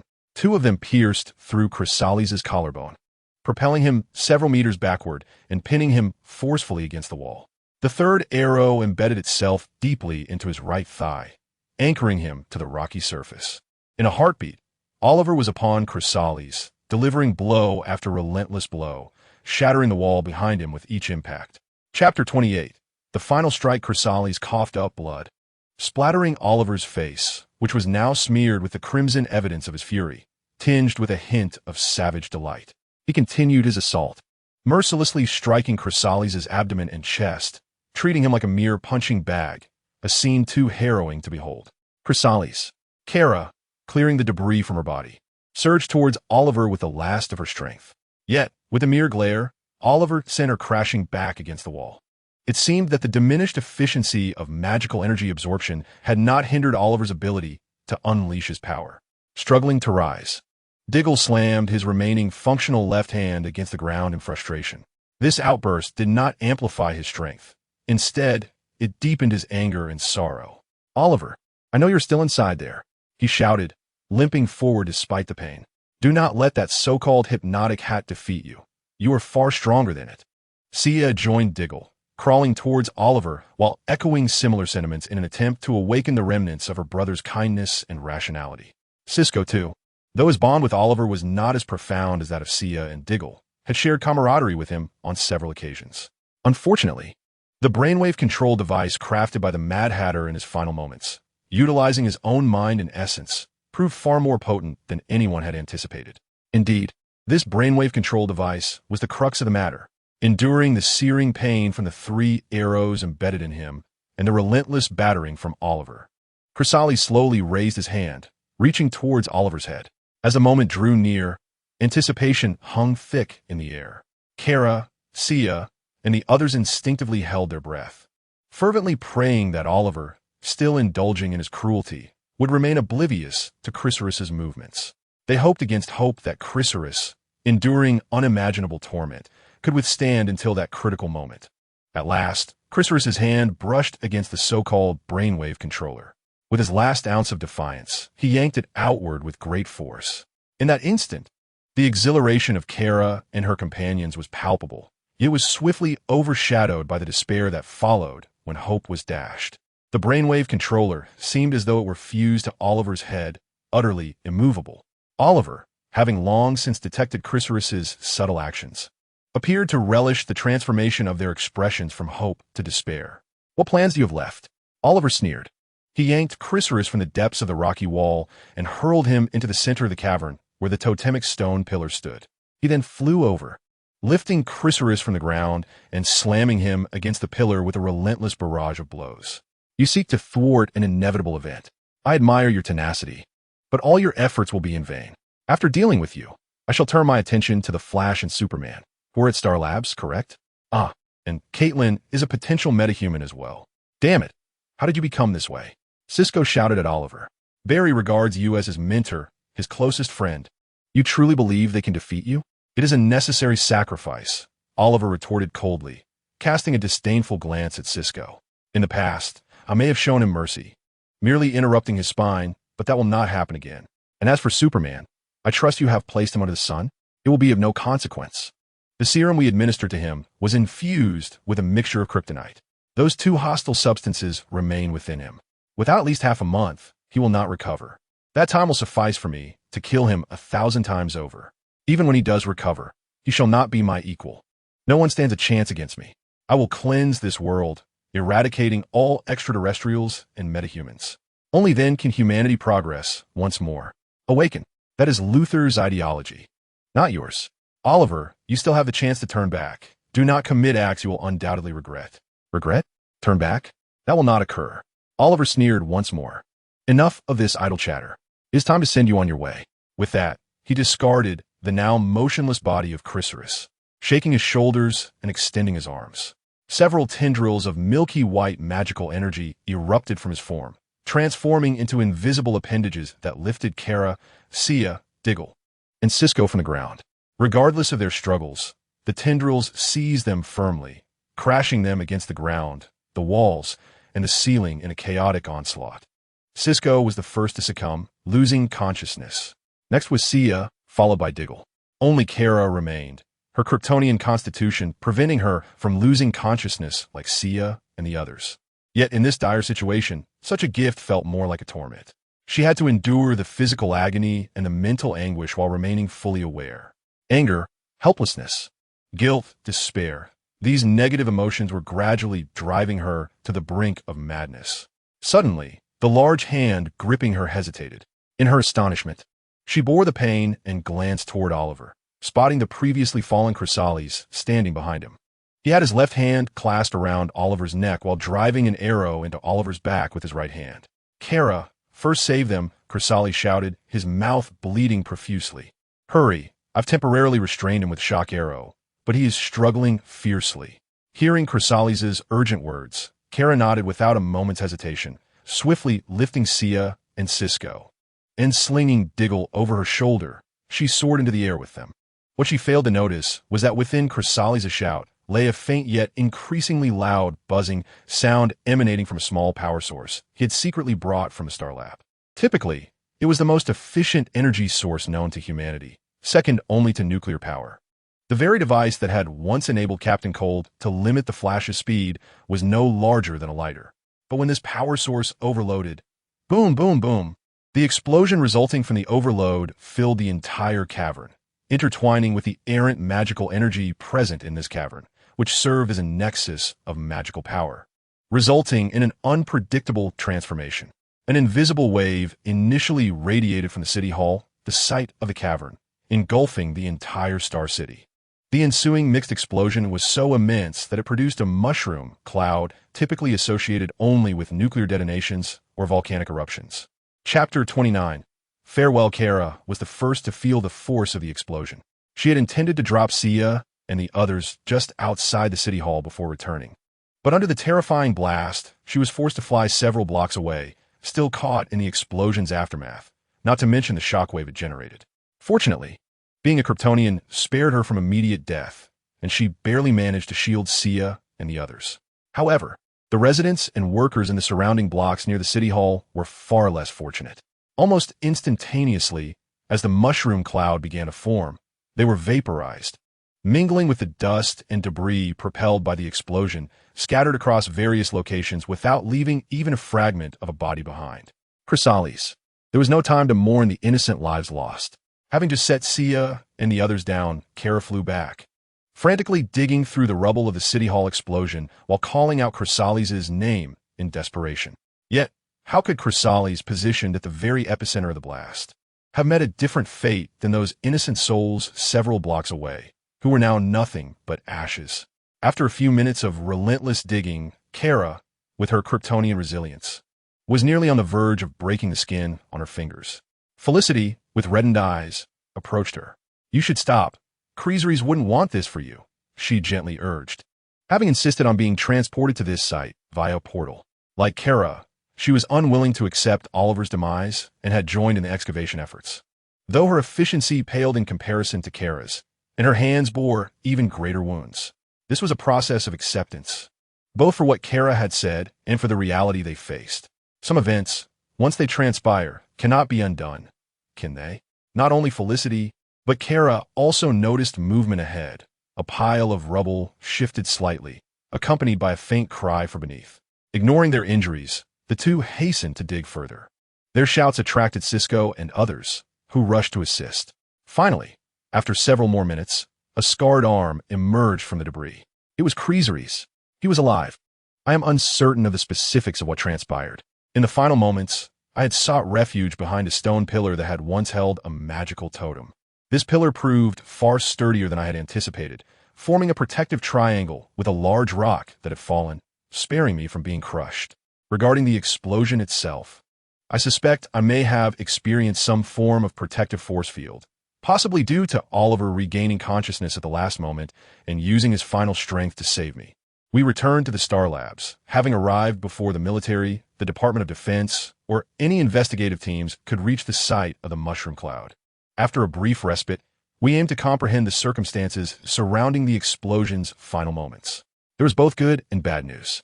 The bad news was that Creasery's fell into a coma immediately upon being rescued from the rubble due to his severe injuries.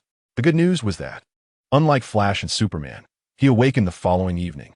To Caitlin, a biologist with medical training, Creasery's recovery was perplexing. Initially, his recovery was sluggish, causing great concern. Yet as time progressed, his vital signs began to normalize at an increasingly rapid pace, culminating in his sudden awakening, remarkably fit and capable of running and jumping. However, Caitlin also observed a worrying condition. Creasery's heart was larger than that of a typical person. Lacking previous data for comparison, she could only infer that it had further enlarged. If this continued, there was a genuine possibility that Creasery's condition could deteriorate catastrophically, potentially leading to sudden cardiac arrest. When Caitlin confided this concern to Creasery's, he remained silent for a long while. Eventually, he chuckled softly, requesting that she keep this information from others. After all, they had just secured a significant victory. There was no need to dampen the spirits of those around them. Since Chrysalis, the individual in question, expressed such sentiments, Caitlin had no choice but to acquiesce. However, the recent confrontation could hardly be deemed a victory. There were no true victors. Even if there were, it would not be them.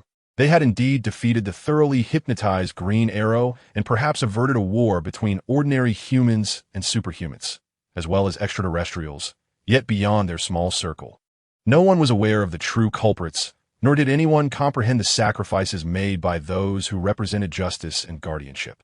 Preliminary assessments indicated that at least 300 lives were lost in the wake of that explosion. Prior to that, Quentin Lance had perished, and the second Black Canary, Laurel, mourned the loss of her father. Superman's condition had improved after finding a means to expel the kryptonite-infused solution from his body, but full recovery would require at least a month or two of rest. Barry, whose spine had been fractured, was still recovering at a sluggish pace. However, Caitlin and her team had surmised the reason for the disappearance of his Speed Force. He had been inactive, unable to generate new Speed Force energy. Once he awakened and resumed running, the Speed Force should return to him. Yet, as it stood, that would take considerable time. Oh, and there was Oliver himself. According to Chrysalis, he seemed to have shaken off the effects of hypnosis at the last moment, which provided a sliver of solace. Yet, the mistakes he had made during his time under hypnosis would haunt all who cared for him for a considerable duration. Perhaps most painfully, the name Green Arrow had been irreparably tarnished, and the city he held dear, Star City, was losing its faith and hope, spiraling into despair and decline following such an unforeseen calamity. Well, it was time for us to return to Earth 38. With Chrysalis no longer in peril, Kara bid farewell to Caitlin and the others. So soon? You could stay a few more days, Caitlin lamented, noticing Kara's firm grip on Chrysalis' arm. She playfully remarked, Kara, I recall that your visits to Central City have primarily been for battles. This city boasts numerous charming spots for couples. Perhaps you might explore them? At Caitlin's teasing, Chrysalis simply smiled and remained silent. Since Kara's return, he had relinquished the opportunity to speak, entrusting it to her. who was more familiar with Caitlin and the others. Kara, upon hearing Caitlin's words, flushed crimson and quickly released her hold on Chrysalis's arm. "Oh, no, no, no. It's not what you think between me and this guy." "Oh, what do you think I think your relationship is?" Caitlin inquired. "Well, I'm just worried he might get lost," Kara replied, her gaze shifting. This was his first visit to Earth, 1, and he and T lingered long on Earth, 38. "Oh, right. He mentioned that after I left, quite a bit of trouble arose in National City on Earth, 38. I need to hurry back." Caitlin, unfazed by Kara's diversion, responded, "Well, I wish you both good luck." "You too," Kara nodded. "Remember, if you need anything, don't hesitate to reach out to me. I will rush over to assist you at the first opportunity. We are aware that you will. Go ahead, farewell." Thus, after bidding farewell to Caitlin and the others one by one, Kara activated the interdimensional extrapolator handed to her by Chrysalis and proceeded inside with him. Then, an unforeseen event transpired. The specifics of what occurred remain unclear, but a sudden flash of dark light swept through, causing violent fluctuations within the interdimensional passage.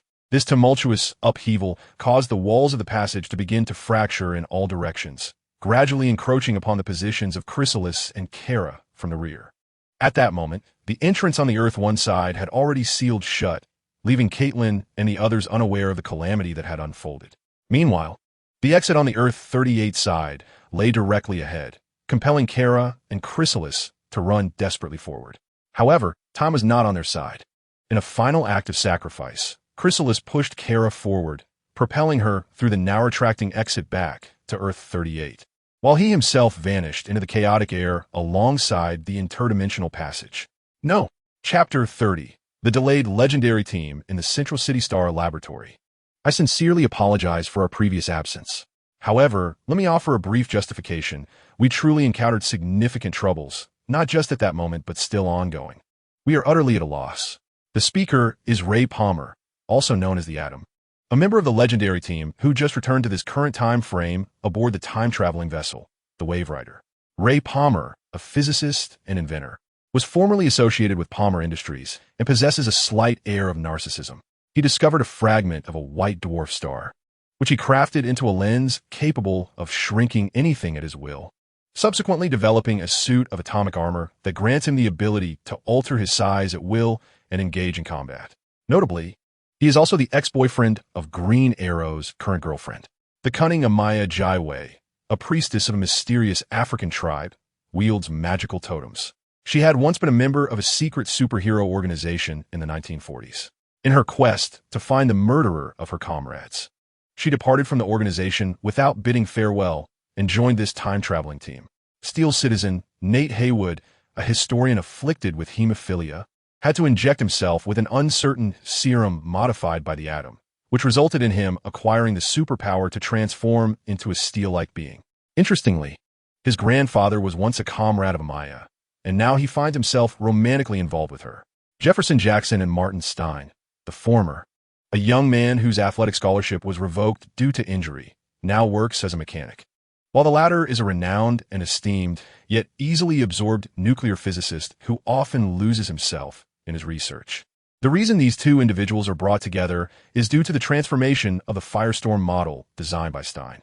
They can now merge and become a powerful entity capable of absorbing and releasing energy radiation, as well as altering the atomic structure of objects based on their understanding. Collectively referred to as Firestorm. The combination of Jefferson's physique and Stein's intellect creates a synergy that exceeds the sum of its parts. Then there is Heatwave, Mick Rory, a former arsonist and supervillain who has clashed with the Flash multiple times. He wields a flamethrower crafted by Cisco from Team Flash, significantly enhancing his combat abilities. Lastly, we have Black Canary, Sarah Lance, a former member of the League of Assassins and the former Black Canary, who serves as the team leader. Despite lacking superpowers, her combat skills easily surpass those of any team member. It is worth noting that she once had a romantic involvement with Green Arrow, specifically during a time when her sister, Laurel Lance, was the official girlfriend of Green Arrow. Strictly speaking, given their individual temperaments and histories, they cannot be classified as true superheroes, at least not of the virtuous kind associated with figures like Superman. Not at this moment. They are aware of this reality. However, they share a common objective: to fulfill the responsibilities of their team and strive to become legends hidden within the vast continuum of time. To summarize, they encountered a problem that resisted resolution despite their efforts, leading them to temporarily set it aside and return to their friend's time to check if assistance was still needed. To their surprise, a significant event had transpired. Consequently, Superman has once again stepped forward to testify against Lex Luthor, sending him back to prison. Yet, the reputation of Green Arrow is irreparably tarnished, though it is a small comfort that Oliver's personal reputation remains intact, albeit quite strangely. Palmer, stroking his chin and furrowing his brow, added that Supergirl and that Kryptonian, Crisis, encountered an accident while returning to Earth, 38, resulting in the latter's disappearance. It is indeed unfortunate.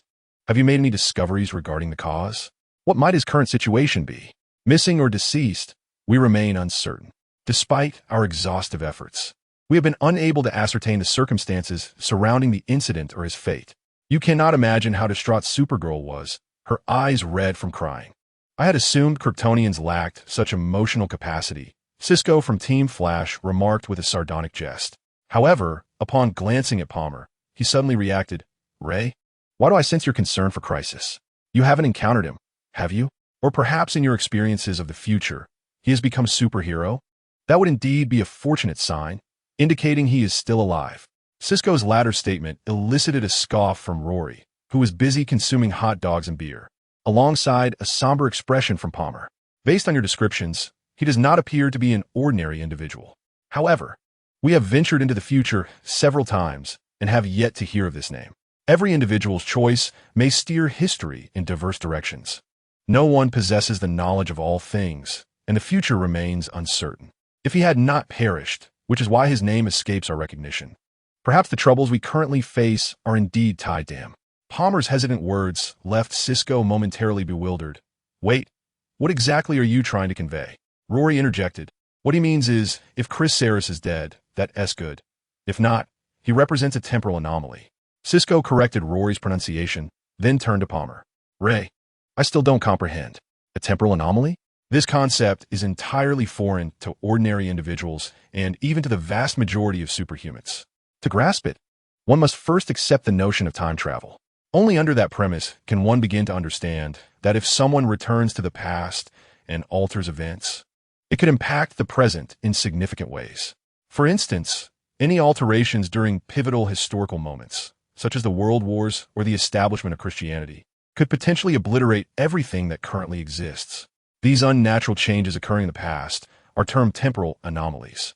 Regarding the colossal trouble we face now, if Chris Saris is indeed alive, he represents an anomaly that should not exist and could very well be the catalyst for a future catastrophe.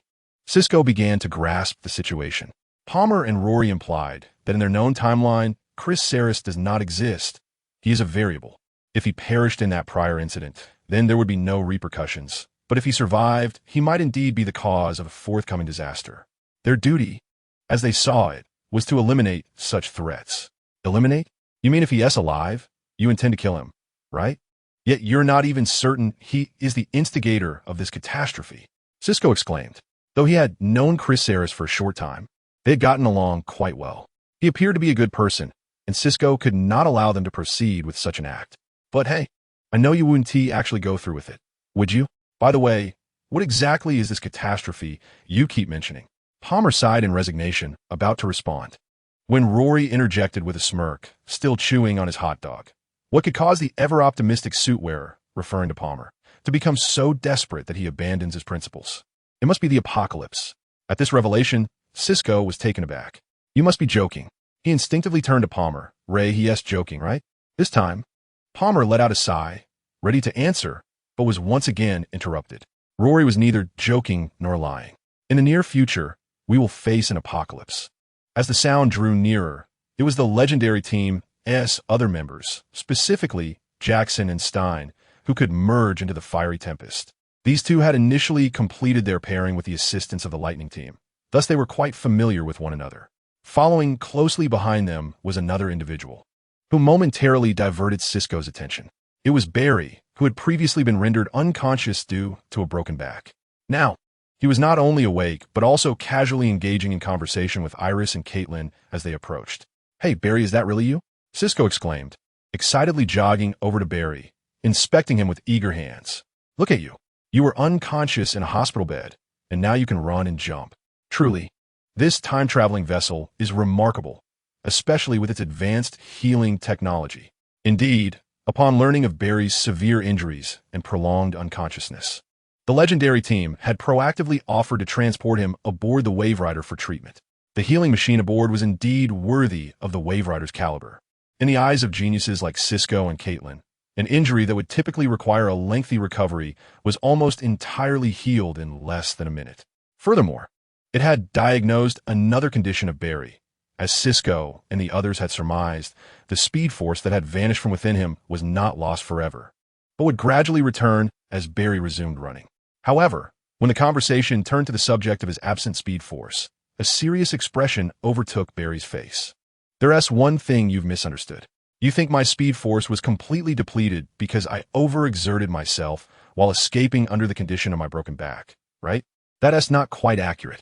Yes, I did overexert myself, and my back was indeed broken, but neither of those was the reason for the disappearance of my speed force.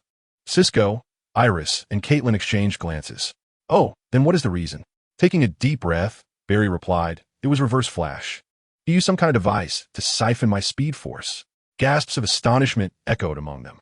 The earlier events involving the Mad Hatter, Superman, Green Arrow, and two Luthors had already been complex enough. Now, they were faced with the revelation of Reverse Flash. This figure was a nightmare not only for Barry, the Flash, but for the entire Lightning team. Once upon a time, the Reverse Flash, hailing from the 25th century, had been pursuing the future Flash. Due to unforeseen circumstances, he was unable to traverse time using the Speed Force, and thus became trapped in this era. He masqueraded as the local Harrison Wells for over a decade, establishing Star Labs and recruiting Caitlin and Cisco, two young scientists just beginning their careers. Ultimately, he played a pivotal role in Barry's early transformation into the Flash, all part of his elaborate scheme to return to the 25th century. Even Barry's acquisition of the Speed Force, struck by lightning, along with a significant portion of superhuman abilities across the globe, was orchestrated through a dark energy explosion he manipulated. Not to mention, it was during his inability to vanquish the future Flash, Barry, that he, in a fit of rage and humiliation, took the life of Barry's mother, which consequently led to Barry's father enduring an unjust imprisonment. Eventually, Barry and his companions unveiled the true identity of Reverse Flash, who had been concealed beneath the facade of Dr. Wells. Recently, at the cost of a dear friend's life, they succeeded in obliterating this nightmarish supervillain. However, the encounter with the Speed Force and the ability to traverse and manipulate timelines rendered Reverse Flash's demise anything but straightforward. He may have perished, yet he remains. Like a specter, he dares not linger in the same time and place for too long, incessantly devising ways to evade the eradication imposed by the timeline and the Speed Force, striving to rectify the aberrant truth of his continued existence. Under the relentless pursuit of the Speed Force and the timeline, he deliberately sought collaboration with Luthor to seize the Speed Force residing within you. Cisco mused, well, that sounds rather convoluted. What I mean is, he is risking his life to come here, which evidently holds significant importance for him. Besides Cisco, his astute partner Caitlin nodded in understanding, stating, I don't believe Reverse Flash collaborated with Luthor. Barry mentioned that he had only encountered Reverse Flash that one time. He did not appear at the scene of the Green Arrow incident. Perhaps it is because Reverse Flash realized he could no longer freely draw upon the Speed Force from the Speed Force dimension, bereft of his powers. He cannot escape the pursuit from the timeline and the Speed Force. Perhaps that is the true reason, as it pertains to the complexities of temporal causality, which no one can definitively ascertain, not even Barry, the authentic Flash, nor Reverse Flash himself. Once it was confirmed that vigilance was necessary with Reverse Flash's reappearance, the Flash team engaged in a discussion with the Legends team about the waning impacts of the Green Arrow incident and the current situation in Star City. At that moment, the Legends team received disheartening news. Their captain, Sarah Lance, had decided to remain in Star City temporarily to visit her father, who lay 6 feet beneath the earth. Let's not forget, we still face an impending apocalypse. Currently, we have no leads, do we? Sarah's voice, laden with her distinctive rasp, resonated gravely from the other end of the communication. I know not what the apocalypse in a few years entails, but perhaps you should come to Star City. This is where the real apocalypse resides. After that incident, the Green Arrow perished, and the very gangs he had once vanquished have resurfaced, alongside a multitude of villains and thugs flooding into this nearly forsaken city, battling for territory. Each night, nearly 100 souls fall in pools of blood. Merchants and citizens are continuously relocating. Those who remain are either desperately fighting for survival or merely existing like the living dead, awaiting their demise. My city is dying. It needs me, and its people need me. But there are no buts. I have made my decision. Sarah resolutely declared, "Very well," upon my departure from the team. Rachel temporarily assumed the role of captain. You all should proceed to seek out clues. After all, I am an assassin, not a detective or historian. In this regard, my presence aboard the Wave Rider would be of little assistance. However, I assure you that the moment we uncover any leads, I shall return to the team post-haste. I am currently faced with an urgent matter, so I must cut our conversation short. It is settled. With that abrupt termination of communication, a wave of astonishment swept through the Central City Star Labs. On the other hand, Sarah truly had no intention of fabricating an excuse to end the discussion. She genuinely found herself in a pressing situation, accompanied by not just herself, but also John Diggle, Thea Queen, Laurel Lance, and Felicity Smoke, members of the Green Arrow team. Following the conclusion of the Green Arrow incident, the trio had returned to Star City to confront an array of impending threats, dangers posed by government officials, villainous gangs, and resource shortages. Regrettably, in the absence of Green Arrow Oliver Queen, the Green Arrow team had lost its former stature, with their overall strength diminished by at least 75%. This decline rendered them incapable of safeguarding the entire city, and each endeavor felt overwhelmingly burdensome.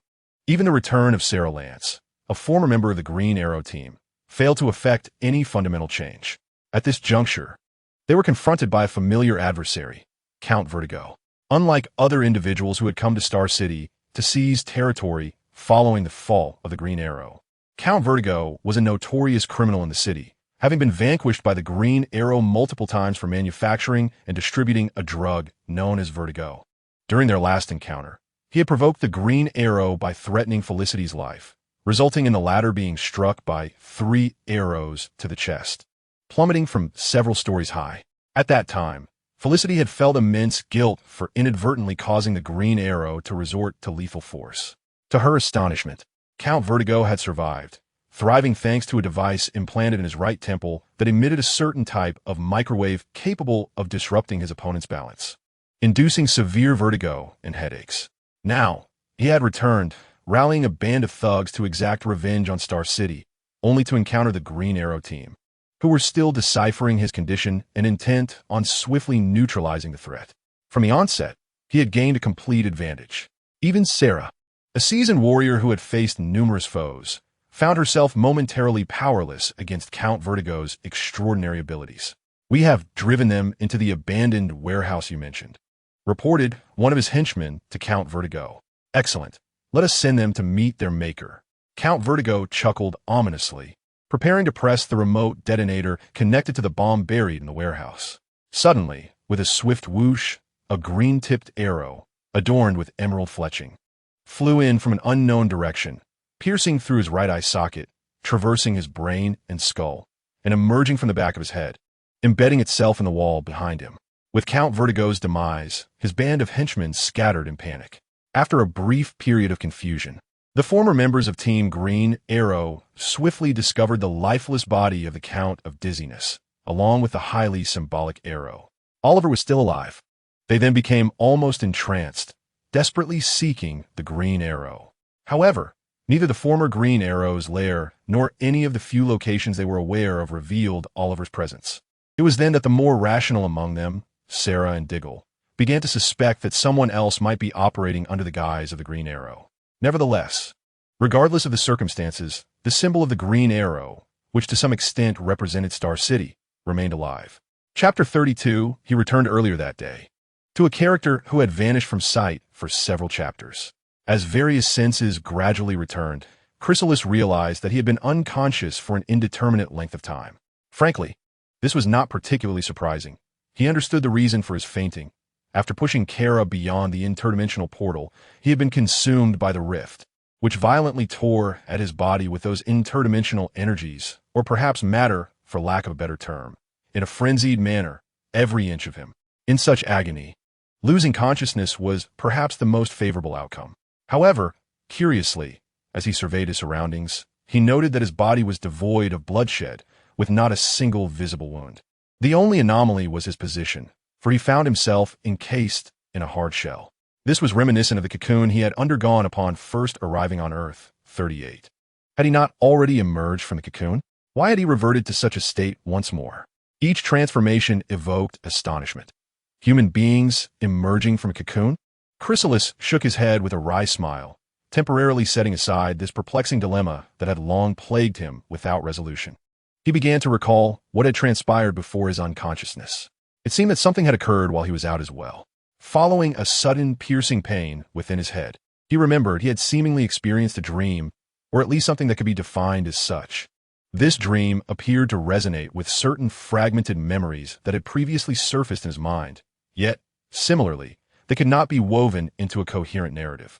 Another reason for the tentative classification of these visions as dreams was their astounding realism. He could even feel the emotions of the protagonists within. These protagonists bore striking resemblance to Chrysalis himself. Under normal circumstances, one might dismiss them as mere versions of Chrysalis, yet he found himself unable to do so. Each of them possessed distinct superpowers. Speaking of superpowers, the first Chrysalis to emerge in this dream was an ordinary individual devoid of any abilities. He had relocated from Metropolis to settle in a rural area, marrying a woman who was not particularly beautiful, but was warm-hearted and kind. Eventually, they welcomed a son and a daughter. Observing from a godlike perspective, Chrysalis could sense the man's joy and fulfillment, though he regrettably could not discern the faces of his wife and children. And thus, this fragment of the dream stands as the longest and most coherent. The scene shifts abruptly, filled with intense feelings of resentment and fury, as he arrives at the base of a certain skyscraper. Under the guidance of others, he enters a well-equipped laboratory, where he encounters a tall, bald man in a white coat, smiling at him. Could it be Lex Luthor? Shortly thereafter, the scene changes again, and he finds himself in another location, alongside Superman and the Flash of the Justice League, battling a grotesque foe wielding a colossal scythe. At this juncture, the imagery comes to an abrupt halt. In another segment, the figure of Chrysalis is engulfed in flames, seemingly endowed with the abilities of the Firestorm Matrix. The initial impression of Firestorm is one of fiery assaults and flight. However, such attributes only skim the surface. He possesses the capacity to reorganize the atomic and subatomic structures of inorganic matter, enabling him to rearrange subatomic particles to create objects of equal mass, but differing atomic characteristics. In this scene, he clutches a uniquely material three-eyed skull, recalling that it is the vessel through which Pandora unleashed the 7 deadly sins in the War of the Three-Body. In truth, it serves as a tool to open the passage from Earth 3 to Earth 1. This hints at yet another monumental event. Within this imagery, Chrysalis evidently comprehends the underlying secrets. He aims to utilize his powers to utterly transform this indestructible vessel at the atomic and subatomic levels, rendering it devoid of its original function. However, it seems he has faltered as heroes corrupted by the original sins launch various attacks upon him. The scene transitions once more. Another iteration of Chrysalis appears, this time seemingly replicating Barry Allen's laboratory mishap from years past. After several failed attempts, he finally acquires the Speed Force, gaining superhuman speed and the ability to traverse time. In the ensuing scenes, he confronts the deranged Green Lantern and, alongside the Justice League, defeats the fearsome Parallax. More such segments unfold. One depicts him with a hand-marked chest casting spells, while another shows him suddenly transformed into a new generation of Dr. Fate, possessing invisibility, super strength, super speed, precognition of danger, telepathy, time travel, and memory manipulation. In this frame, he painstakingly gathers the abilities and combat strategies of the 7 Titans of the Justice League, aiming to confront an impending crisis. Yet, in the subsequent scene, under the sanguinary, wrathful, and brutal influence of the Red Lantern Corps, he slaughters half the universe. Following a series of seemingly disjointed segments that defy logical coherence, the imagery returns to the inception of the dream, where he is on the verge of leaving Metropolis to embark on a new chapter of life. Suddenly, After a moment of sharp pain in his head, Chrysalis recalls that this initial version of himself appears to be a traveler, much like he is. Before his journey, this self was an ordinary socialist youth named Leo. Thus, am I called Leo? What then is the essence of each Leo in my dreams? And what am I? A clone? A vessel? A robotic entity on a production line? Or perhaps an artificial human? Or, could it be different versions of myself across various timelines? It eludes my understanding. Sigh. I shall not dwell on it any longer. Chrysalis shook his still aching head, murmuring to himself in a state of discontent. And Leo? That resonates more pleasingly. Chrysalis is not my style. He then began to survey his surroundings. The atmosphere was dim and damp, with moss covering the ceiling, floor, and walls, alongside a rusted iron door. This vast chamber contained no furnishings or decorations, save for a mattress placed directly on the ground. He approached and pulled open the iron door. Beyond lay an even larger, more desolate hall, under the glow of several antiquated yellowish lamps hanging from the semi-domed ceiling. At the center of this hall stood an object reminiscent of a futuristic podium, gleaming silver in hue. Notably, within this enigmatic hall, Chrysalis, no Leo, perceived a faint yet rhythmic sound akin to the gentle undulations of water. At that moment, a figure abruptly appeared beside the podium. Leo focused his gaze, noting that the individual remained in a state of high-frequency vibration, rendering their appearance and attire indistinct. Moreover, flickers of electricity danced around the figure's body, suggesting the manifestation of some extraordinary power. Leo recognized this as akin to the phenomena exhibited by a speedster endowed with superspeed. However, the person before him emanated an electric black aura. Before Leo could ponder further, the individual spoke in a voice that, amidst the vibrations, took on an electronic timbre. You have awakened, albeit more slowly than I anticipated. Leo furrowed his brow. Who are you? Who I am is of little consequence, the individual replied, maintaining a tone devoid of emotion. What matters is that you possess a message from the future. Subsequently, you must make a choice that will determine the fate of the entire Earth. Chapter 33. A secret meeting in a dimly lit hall of unknown coordinates and ambiguous affiliation.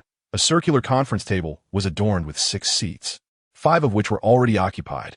To say they were seated may not entirely capture the scene.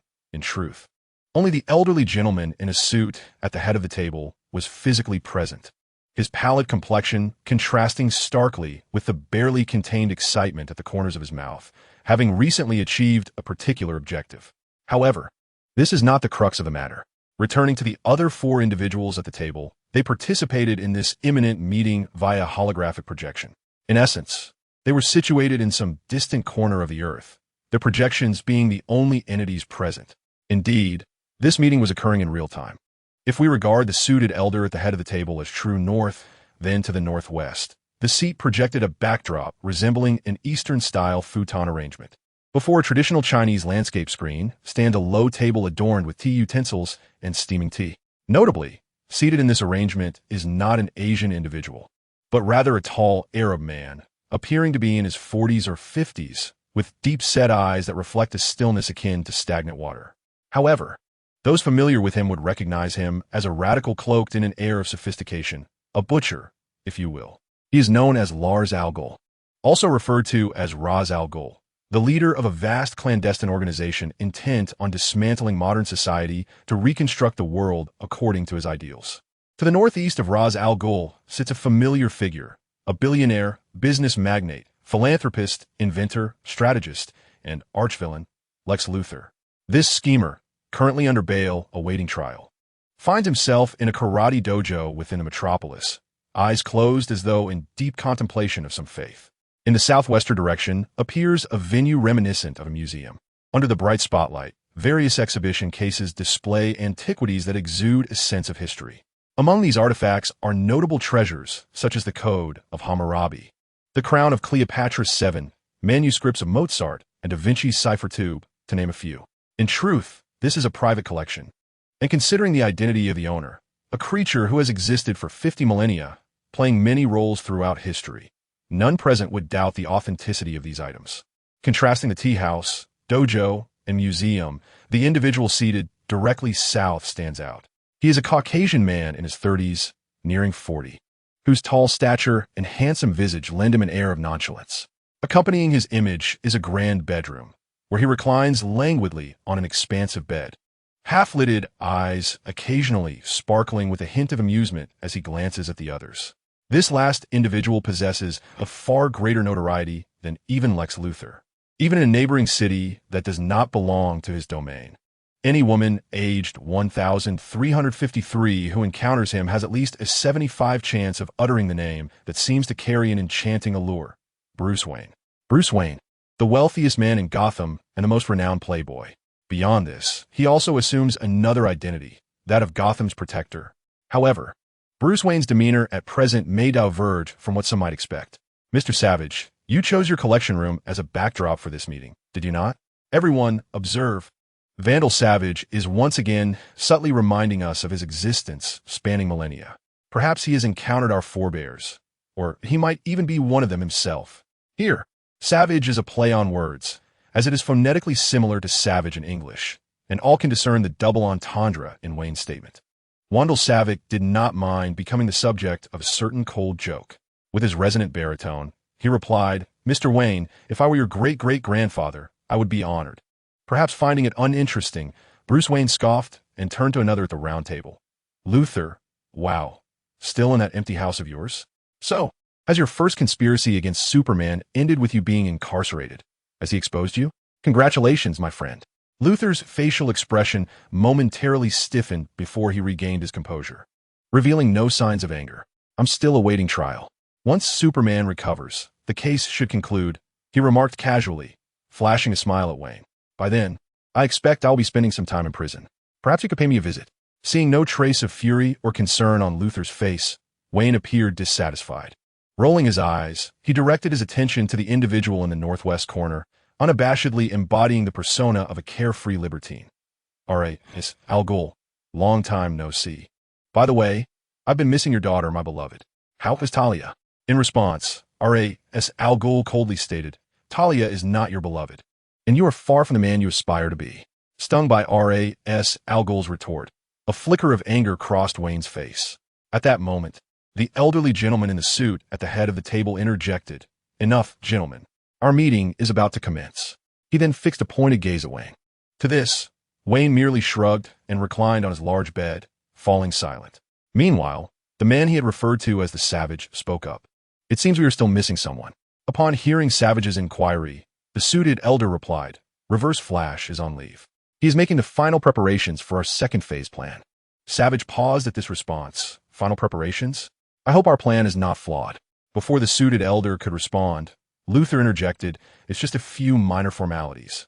After all, we're discussing the manipulation of a person, or even several individuals, which will ultimately influence the trajectory of a city and even involve parallel universes. This is no simple task." At this juncture, he chuckled lightly. "If I recall correctly, Savage, you were the most skeptical among us regarding the ongoing matters.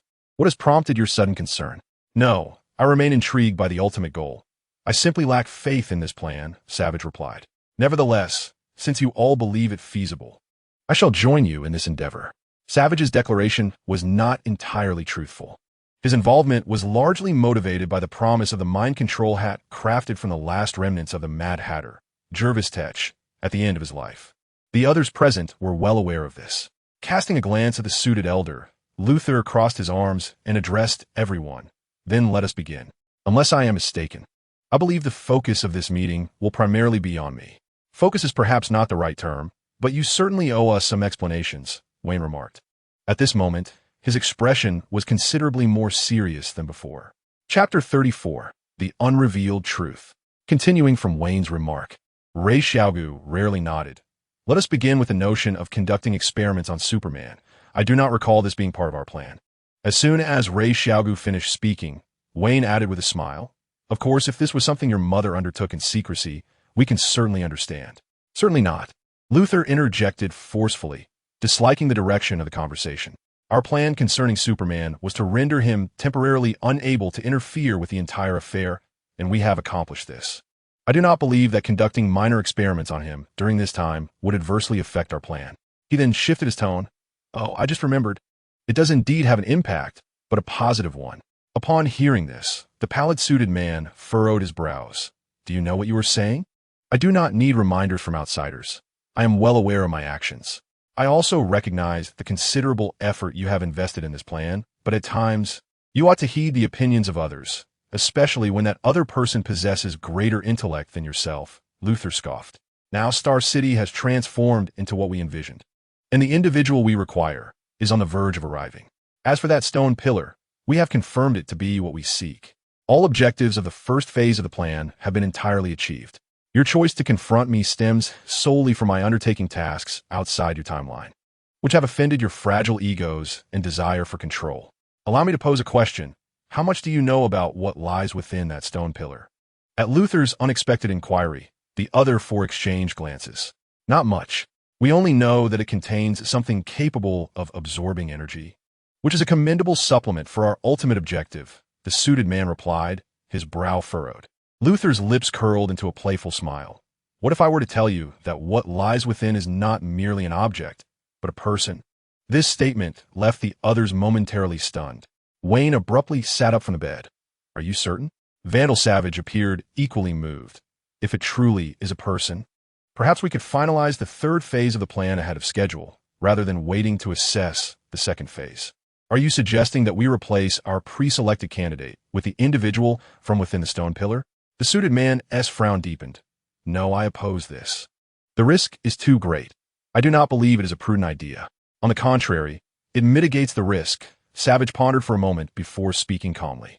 We were never certain how the original candidate would develop, or even if he is indeed as described by Reverse Flash. However, it is certain that the entity within the stone pillar can absorb various forms of energy. If it truly is a person, and we can control him, then my previous skepticism regarding the third phase of the plan could be resolved. The issue is that there are three premises we cannot guarantee.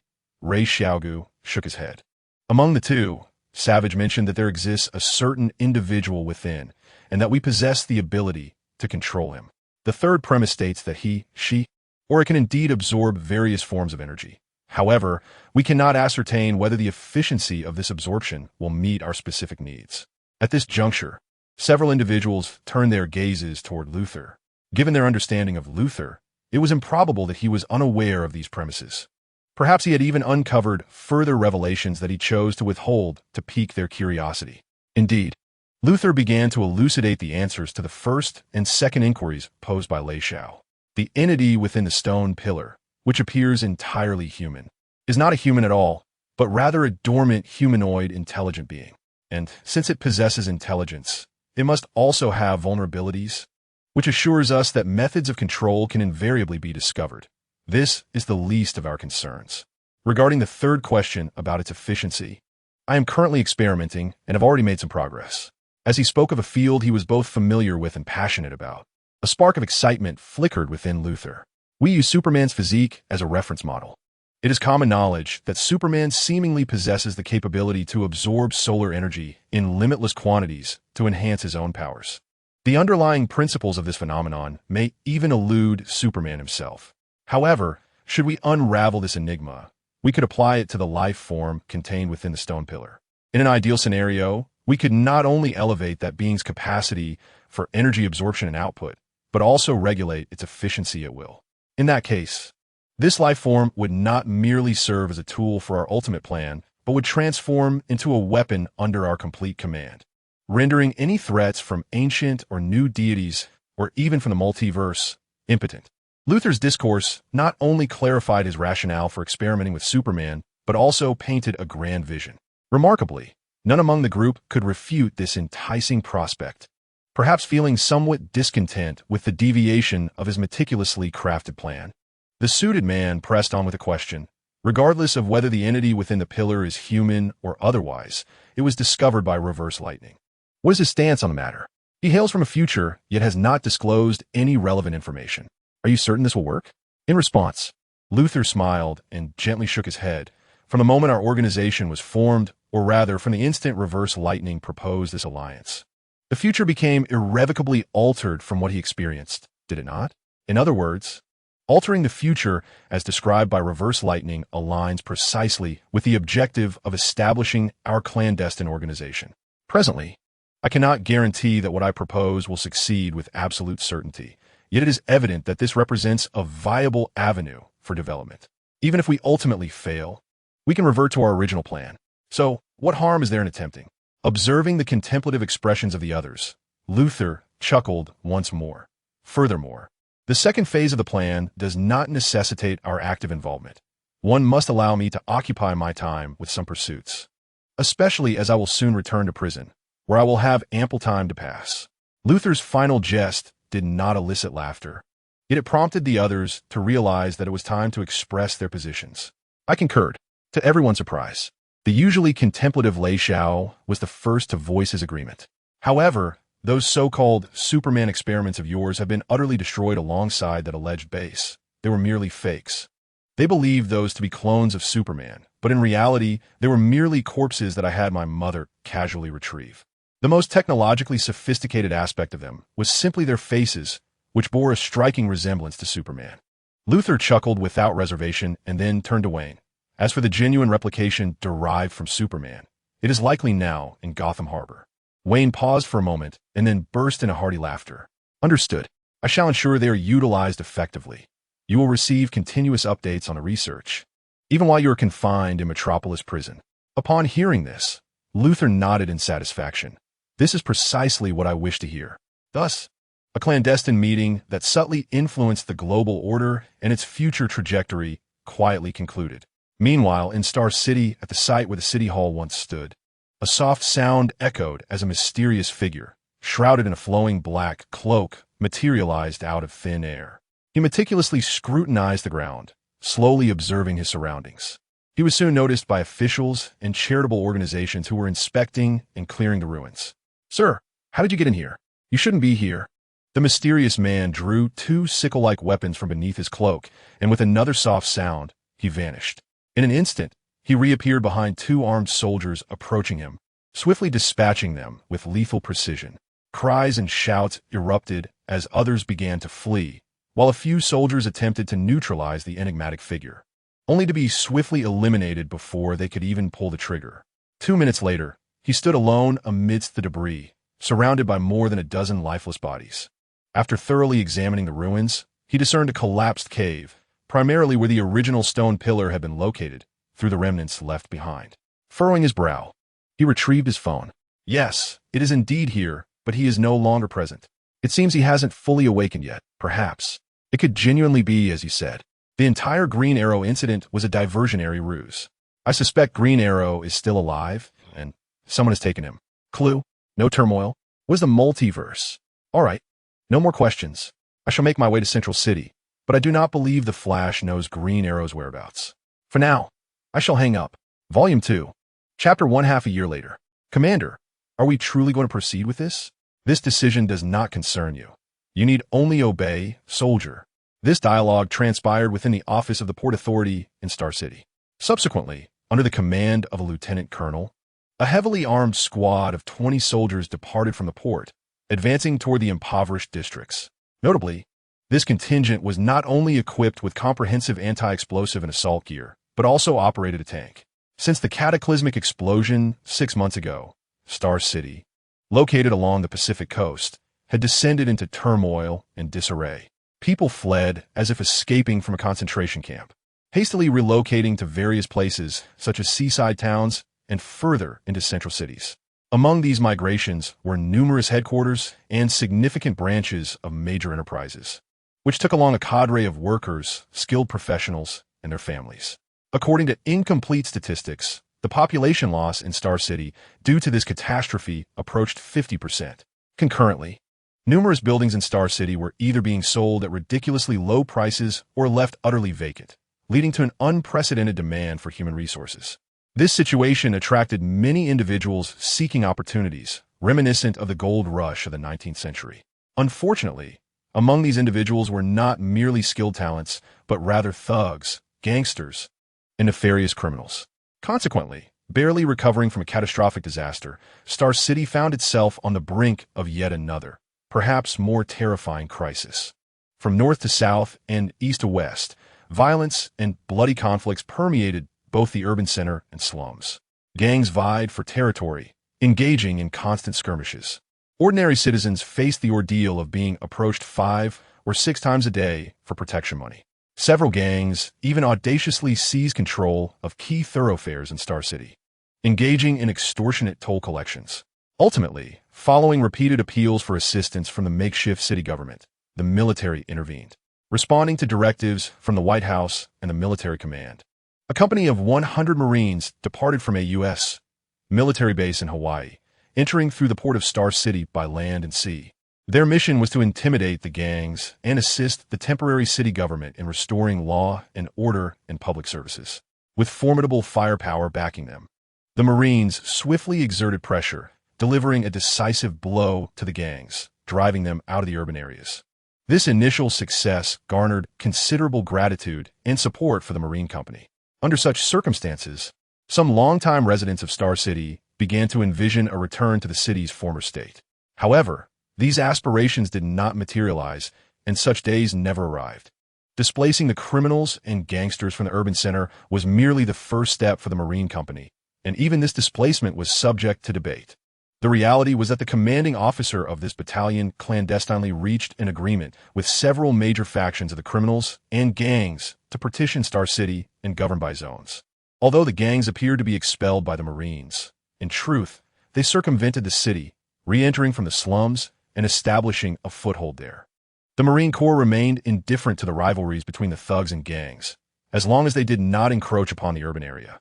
To facilitate this arrangement, the Marines encouraged the city government to construct a formidable barrier between the urban center and the slums, a high and wide separation zone, complete with several checkpoints manned by soldiers to scrutinize the identities of citizens traversing between the two areas. This measure of urban segregation naturally sparked considerable controversy. With the cooperation of the municipal government, measures were swiftly implemented. The City Hall explicitly stated in the distributed flyers and television advertisements that such measures could effectively identify and monitor suspicious individuals, apprehending the culprits before certain conspiracies and assaults could unfold, thereby mitigating the risk of new crises. This would also prevent gangs and nefarious elements from directing their energies towards the city and its citizens while they were preoccupied with their internal conflicts. This assertion served as a satisfactory justification for the longtime residents of Star City, who had endured various crises, as well as for the majority of newcomers seeking opportunities, yet harboring concerns and skepticism regarding the city's safety. In stark contrast, residents of the impoverished districts exhibited considerable resistance. However, the City Hall proposed a favorable policy allowing residents from these areas to purchase apartments in the city with a remarkably low down payment and an extended payment plan featuring minimal interest. They even welcomed these residents to work in designated factories in the city, providing free accommodations for those who met the necessary conditions. On the surface, these measures appeared well-founded, promising a secure and practical living environment alongside an abundance of job opportunities. Thus, one might conclude that the temporary municipal government was performing admirably. Yet, the more troubling aspects remain unaddressed. The aforementioned measures were merely the initial steps, superficial gestures at best. Subsequently, the formidable Marine Corps seized control of the municipal government, transforming the City Hall, once the proponent of ostensibly beneficial policies, into a mere puppet of the Corps. After securing the citizens' compliance under the guise of ensuring safety, the next phase involved demanding their absolute obedience. They instituted clandestine military control in the city, beginning with curfews, followed by centralized distribution of essential resources such as food, beverages, and electricity, and then imposed restrictions and surveillance on telephone and internet access. Moreover, they raised taxes on the remaining enterprises in Star City through veiled threats. While the factories that had previously lured individuals with promises of accommodation were, in fact, owned by the Marine Corps, they exploited the labor of citizens using dilapidated apartment buildings as their primary capital, selling the produced goods externally for substantial profits, only to return with substandard food supplies for the populace. Additionally, one must not overlook their agreements with the gangs and criminals. The aforementioned actions represent merely a portion of their dealings. They relinquished the impoverished districts, occupying over half the area of Star City, to these nefarious groups while covertly engaging in unsavory transactions. This included handing over disobedient citizens or those deemed devoid of value, along with their families, to the gangs for purposes of human trafficking, or allowing a few petty criminals to infiltrate schools to peddle illicit substances. Even more outrageous, should a gang meet the price. They would not hesitate to don disguises and assist in the elimination of a rival gang. In Star City, a nefarious alliance between villains and gangsters has emerged, supported by a puppet city hall and the military's name, along with various heavy artillery. Essentially, the city has become a possession of this Marine Corps. As for the remaining factions, they consist merely of a handful of so-called superheroes: Red Arrow, Spartan, Black Canary, White Canary, and Green Arrow.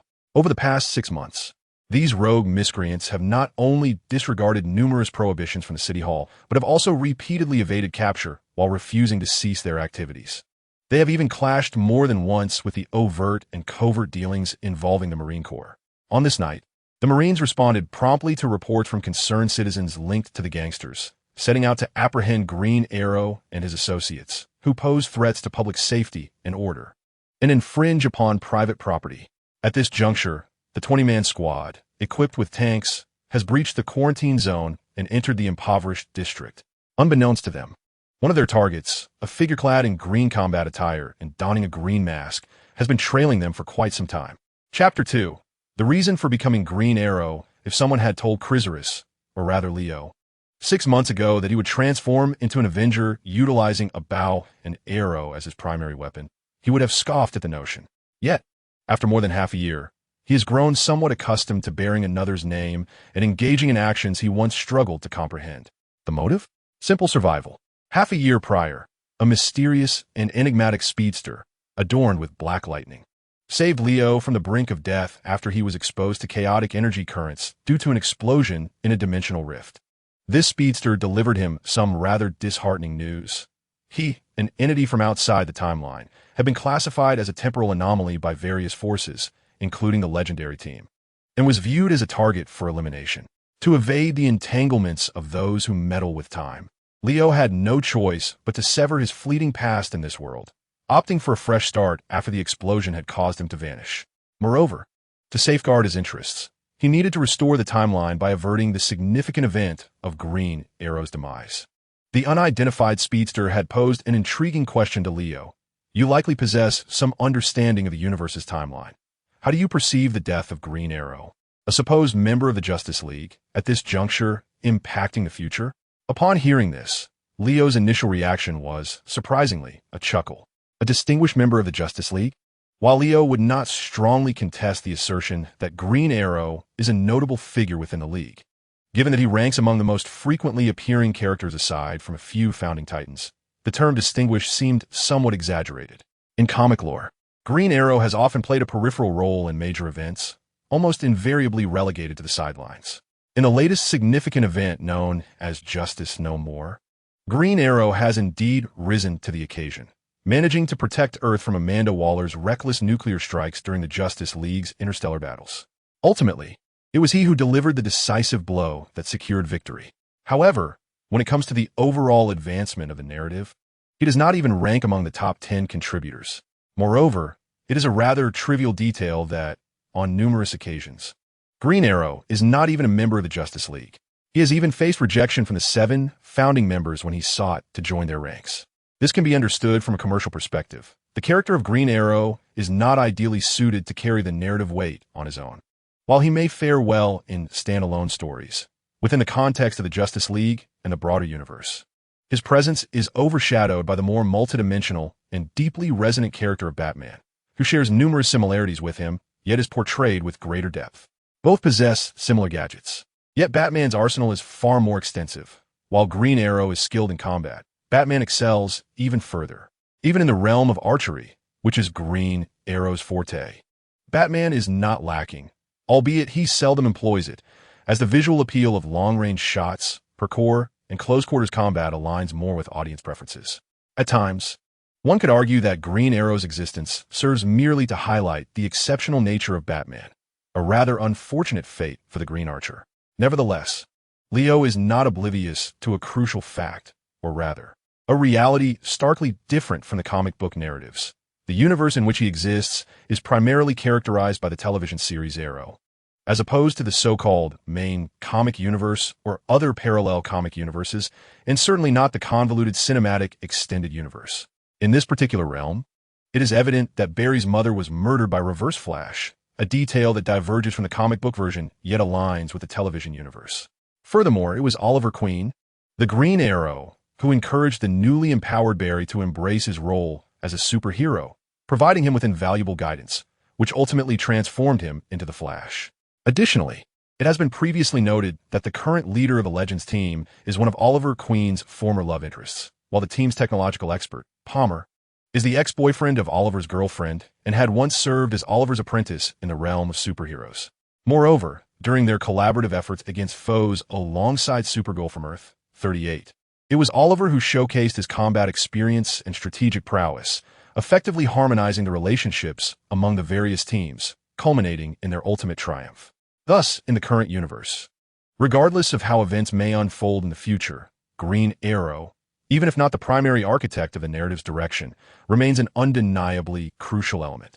This gives rise to a somewhat convoluted causality. Should the Legends team and other factions discover that the superhero Green Arrow has ceased to exist, they would undoubtedly pursue the matter to its roots, likely unearthing Leo despite his best efforts to remain concealed. Specifically, the Legends possess the capability to pinpoint time and location coordinates with their Wave Rider, enabling them to uncover the truth. In response to this, the Speedster advised Leo not to provide the legendary team with a reason to pursue the matter further, which is to maintain the integrity of the timeline. In essence, Chrysalis has perished, and Leo should not exist. Someone must take Oliver Queen's place to fulfill the role of the Green Arrow, which the future requires. Thus, the matter was settled. Over the past 6 months, Leo has tirelessly undertaken tasks that were meant for another, traversing Star City day in and day out, combating crime and redistributing wealth.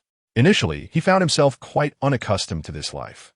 In terms of behavioral patterns, discipline, and self-control, he was far removed from the true essence of the Green Arrow. However, this aspect was evidently considered by the Speedster. Before leaving, the Speedster bestowed upon Leo an artificial intelligence named Gideon, brought from the future. Gideon had made multiple appearances in the Arrowverse series. She seemed to have been designed and created by a future Barry Allen, first emerging in the hands of Reverse Flash from an even more distant future. Additionally, there exists another Gideon aboard the Wave Rider. With the enhancements from the Legends team, she could utilize the Wave Rider's database and specialized equipment to provide alerts and pinpoint most deviations and errors within the timeline. In contrast, the Gideon Leo received was more akin to a scaled-down version. It did not resemble a complete artificial intelligence, but rather an auxiliary program. The Speedster left it with Leo, presumably to remind and supervise him in fulfilling his role as the Green Arrow. Nevertheless, it possessed a degree of intelligence beyond the ordinary. Primarily, it could offer suggestions regarding exercise or treatment based on Leo's real-time physical condition. Furthermore, it could assist with tasks such as monitoring, recording, video analysis, and route planning. However, its most frequent function was to issue warnings during Leo's combat. Sir, you need to slow down. Sir, your current display of strength exceeds Oliver Queen's limits. Sir, to avoid revealing your true identity, I recommend you adhere strictly to the rhythm I am counting. 1, 2, 1, 2, 1, 2. Leo harbored considerable suspicion regarding the origins of this enigmatic speedster, contemplating whether they, like the Legends team, were tasked with preserving the timeline's integrity. The distinction lay in the Legends' more straightforward methods, whereas this speedster, perhaps due to a more compassionate nature, could not bear to see Leo erased and thus provided him with hints and assistance within certain parameters, allowing him to mend the already flawed timeline through indirect means. Hence, this speedster must be a benevolent figure, hailing from the future, perhaps a future Flash? Yet the Dark Speed Force Lightning, damn it. Following the trail of that Marine Corps unit, Leo cursed under his breath, reflecting on the past 6 months and his speculations regarding the speedster's identity, coming to a halt as he discovered that another group, the very individuals who had given him headaches for half a year, the true members of Team Arrow, had returned once more. Chapter 3. The greatest trouble in the past 6 months, Leo, embodying the Green Arrow, has encountered numerous challenges. He has thwarted several conspiracies targeting the citizens of Star City, dismantled over a dozen criminal organizations, and even deposited many villains, including formidable supervillains at the gates of Iron Mountain Prison. He has engaged in fierce confrontations with the psychopathic killer Victor Zash, who traveled from Gotham, experiencing both victories and defeats. Ultimately, at the cost of several bullet wounds in his own flesh, he was compelled to unleash a speed and strength that transcended the capabilities of a mere mortal Green Arrow, forcing Zash to retreat back to Gotham. This was perhaps the most formidable adversary Leo faced in this half-year. However, whether it was Zash or others, they pale in comparison to a few particular individuals who have utterly drained Leo's energy and left him feeling powerless. Indeed, I refer to the members of the Green Arrow team. Even if the mysterious speedster had not cautioned him, Leo was well aware that he must avoid any contact with them. Diggle, Felicity, Laurel, and Sia had previously formed a team with Leo when he was still known as Chrysaris. Once they discover his true identity or even catch a glimpse of his face, his carefully concealed existence would be irrevocably compromised. At that point, the question of whether he could continue as the Green Arrow would be trivial. The real concern would be the relentless pursuit and potential annihilation he would face from the forces that uphold the timeline, represented by the legendary team. Thus, Leo, as the Green Arrow, must maintain a distance from these individuals. This necessity became even more pressing when he learned that Sarah Lance, the leader of the legendary team, had detached herself from them to rejoin the Green Arrow team. The issue is that while Leo wishes to avoid these individuals, they in turn persistently seek him out, or rather, seek out the Green Arrow. Clearly, they still believe that the figure clad in green is none other than Oliver Queen, thinking that Oliver is refraining from acknowledging them out of guilt, and what they most desire is to envelop Oliver in a warm embrace, reassuring him that they hold no grudges and urging him to return. ISNT, that a narrative fitting the mainstream Hollywood values? Alas, this Oliver Queen is but a counterfeit. Sia and Sarah's relentless pursuit is indeed commendable. However, the reality is that they have caused Leo significant distress. On multiple occasions, they have disregarded enemies they should have engaged, merely to exchange a few words with Oliver, urging him to return. This is a battlefield. After all, undoubtedly, this has begun to affect Leo's operations. On one occasion, he was close to securing incriminating evidence against the Marine Corps colluding with gangs in the impoverished districts, only for his efforts to be in vain. Of course, Leo has made attempts to evade them, operating in a manner more clandestine than the shadows themselves. Yet, one must remember that Leo is but a solitary figure, while they possess Felicity, a master hacker, Sarah, a former League of Assassins member adept in stealth and tracking, and Diggle, a veteran familiar with strategic deployments from his service in Afghanistan.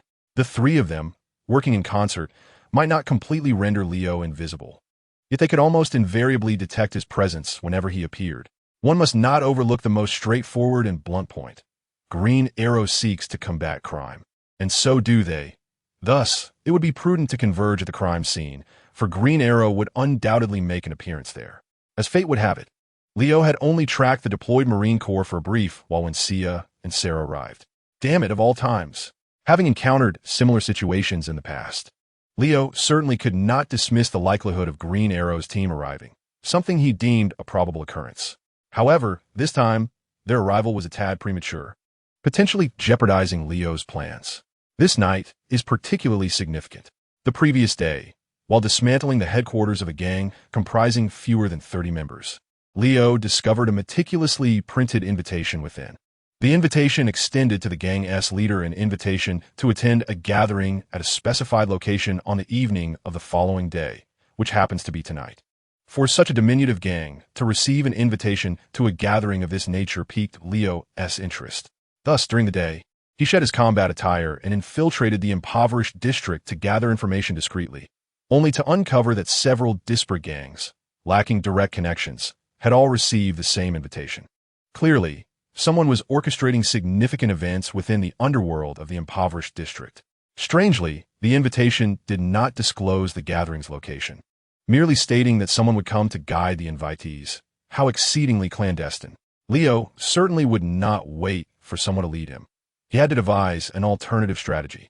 In his estimation, the only individual capable and audacious enough to orchestrate such an endeavor would be the shadowy emperor of Star City, the commander of that Marine Corps. Could it be that the Marine Corps harbored grand designs for Star City, requiring the cooperation of the underworld? Alternatively, There existed the possibility that the entrenched criminal elements of the impoverished district sought to unite against the Marine Corps, or perhaps vie for influence over Star City. While the latter scenario seemed less plausible, it was not entirely without merit. Regardless of the circumstances, the involvement of the Marine Corps was undeniable. Therefore, Leo resolved to remain vigilant regarding the activities at the Marine Corps stationed at Star City Port, hoping to seize an opportunity to elucidate the situation. As it turned out, the Marine Corps indeed mobilized. However, at this juncture, Leo's knowledge was limited to these observations. In such a context, if Green Arrow's team were to intervene, distracting him or even obstructing his actions, the situation would spiral into calamity. The inability to uncover the truth would be a minor setback. What he truly feared was becoming ensnared in an onslaught from the Marine Corps, possibly compounded by gang members. This situation differed markedly from those faced in the past. Previously, when confronting adversaries, be it one or two gangs or multiple nefarious individuals, he was always prepared, often executing surprise attacks, which allowed him to retain sufficient resources. In those instances, even if Green Arrow's team were to disturb him, the consequences would not be dire. At most, he would experience a setback in his endeavors. However, at this moment, it is evident that he is uncertain about which side poses a more imminent threat, the criminal elements of the slums or the Marine Corps. Moreover, he lacks the foresight to gauge the specific scale of their combat capabilities, rendering him incapable of making adequate preparations. The most glaring point is this. The current squad of heavily armed Marines, accompanied by tanks, is more than sufficient to jeopardize his life. Additionally, earlier references were made to the significance of the character Green Arrow within a timeline. One might ponder whether the members of the Green Arrow team, particularly Sarah Lance, who has returned from a Legends team, along with her sister Laurel Lance, will become pivotal players in a significant event in the future. If so, then it appears imperative that Leo must ensure their safety, preventing any untimely demise, even if they seem intent on courting danger themselves. Alas, he can only proceed one step at a time. Contemplating this, he shook his head and discreetly launched a small arrow, no longer than his palm, towards the Marine Corps tank before turning and departing from the scene. Chapter 4. Understanding and Acceptance Canaries. Have you seen him? The urgent voice of a woman echoed once more in the earpieces of Sarah and Laurel, near the isolation zone separating the urban area from the slums. The answer remains unchanged, just as it has been nearly 10 times in the past half minute, 45 seconds ago, a minute ago, and earlier. Sarah relayed her annoyance through the earpiece. Beside her, her sister Laurel shot her a disapproving glance and added, "However, we are nearing that Marine squad." Here, when the term Watcher is mentioned, it does not refer to a first-person shooting game, nor is it associated with a lesser-known entity that perhaps only Leo has heard of. It is a moniker that Felicity has adopted for herself. In her own words, it signifies, if someone intercepts our communication channel and you happen to call my name, then you will lose the services of your technical support, network assistance, technological information resource, atmosphere regulator, and logistics officer. Without me, who will watch your backs? Consequently, Oliver Queen had no choice but to accept her nickname with a resigned expression. Now, as Sarah called out Watcher, it prompted Felicity, stationed at headquarters, to reminisce about that period, involuntarily choking up without uttering another word. The situation now is thus. When she posed the same question multiple times earlier, it elicited annoyance. Yet in her silence now, guilt begins to swell within. Sarah, accustomed to her carefree demeanor, had unwittingly uttered that line. Even without her sister's watchful eye, she felt compelled to apologize. However, as she opened her mouth, words eluded her. "Damn Oliver, it's all his fault," Sarah inwardly cursed. Just half a year ago, everything was fine. They had spent considerable time coming to terms with the reality of Oliver's death, focusing all their efforts on safeguarding the turbulent Star City. At that very moment, the Green Arrow reemerged, causing the hearts of those who had begun to regain their composure to race once again. However, when they attempted to locate him, leaving messages and providing addresses, even waiting at their usual rendezvous, he failed to appear before them. It was utterly incomprehensible that he would go to such lengths to evade their search. They speculated that Oliver was overwhelmed with guilt, too ashamed to confront them. After all, aside from the hundreds of Star City citizens who perished in that catastrophic explosion, the sacrifice of Old Lance, though not directly at his hands, was nonetheless a consequence of his actions. With two daughters of old lands within their ranks, it was understandable that he hesitated to face them.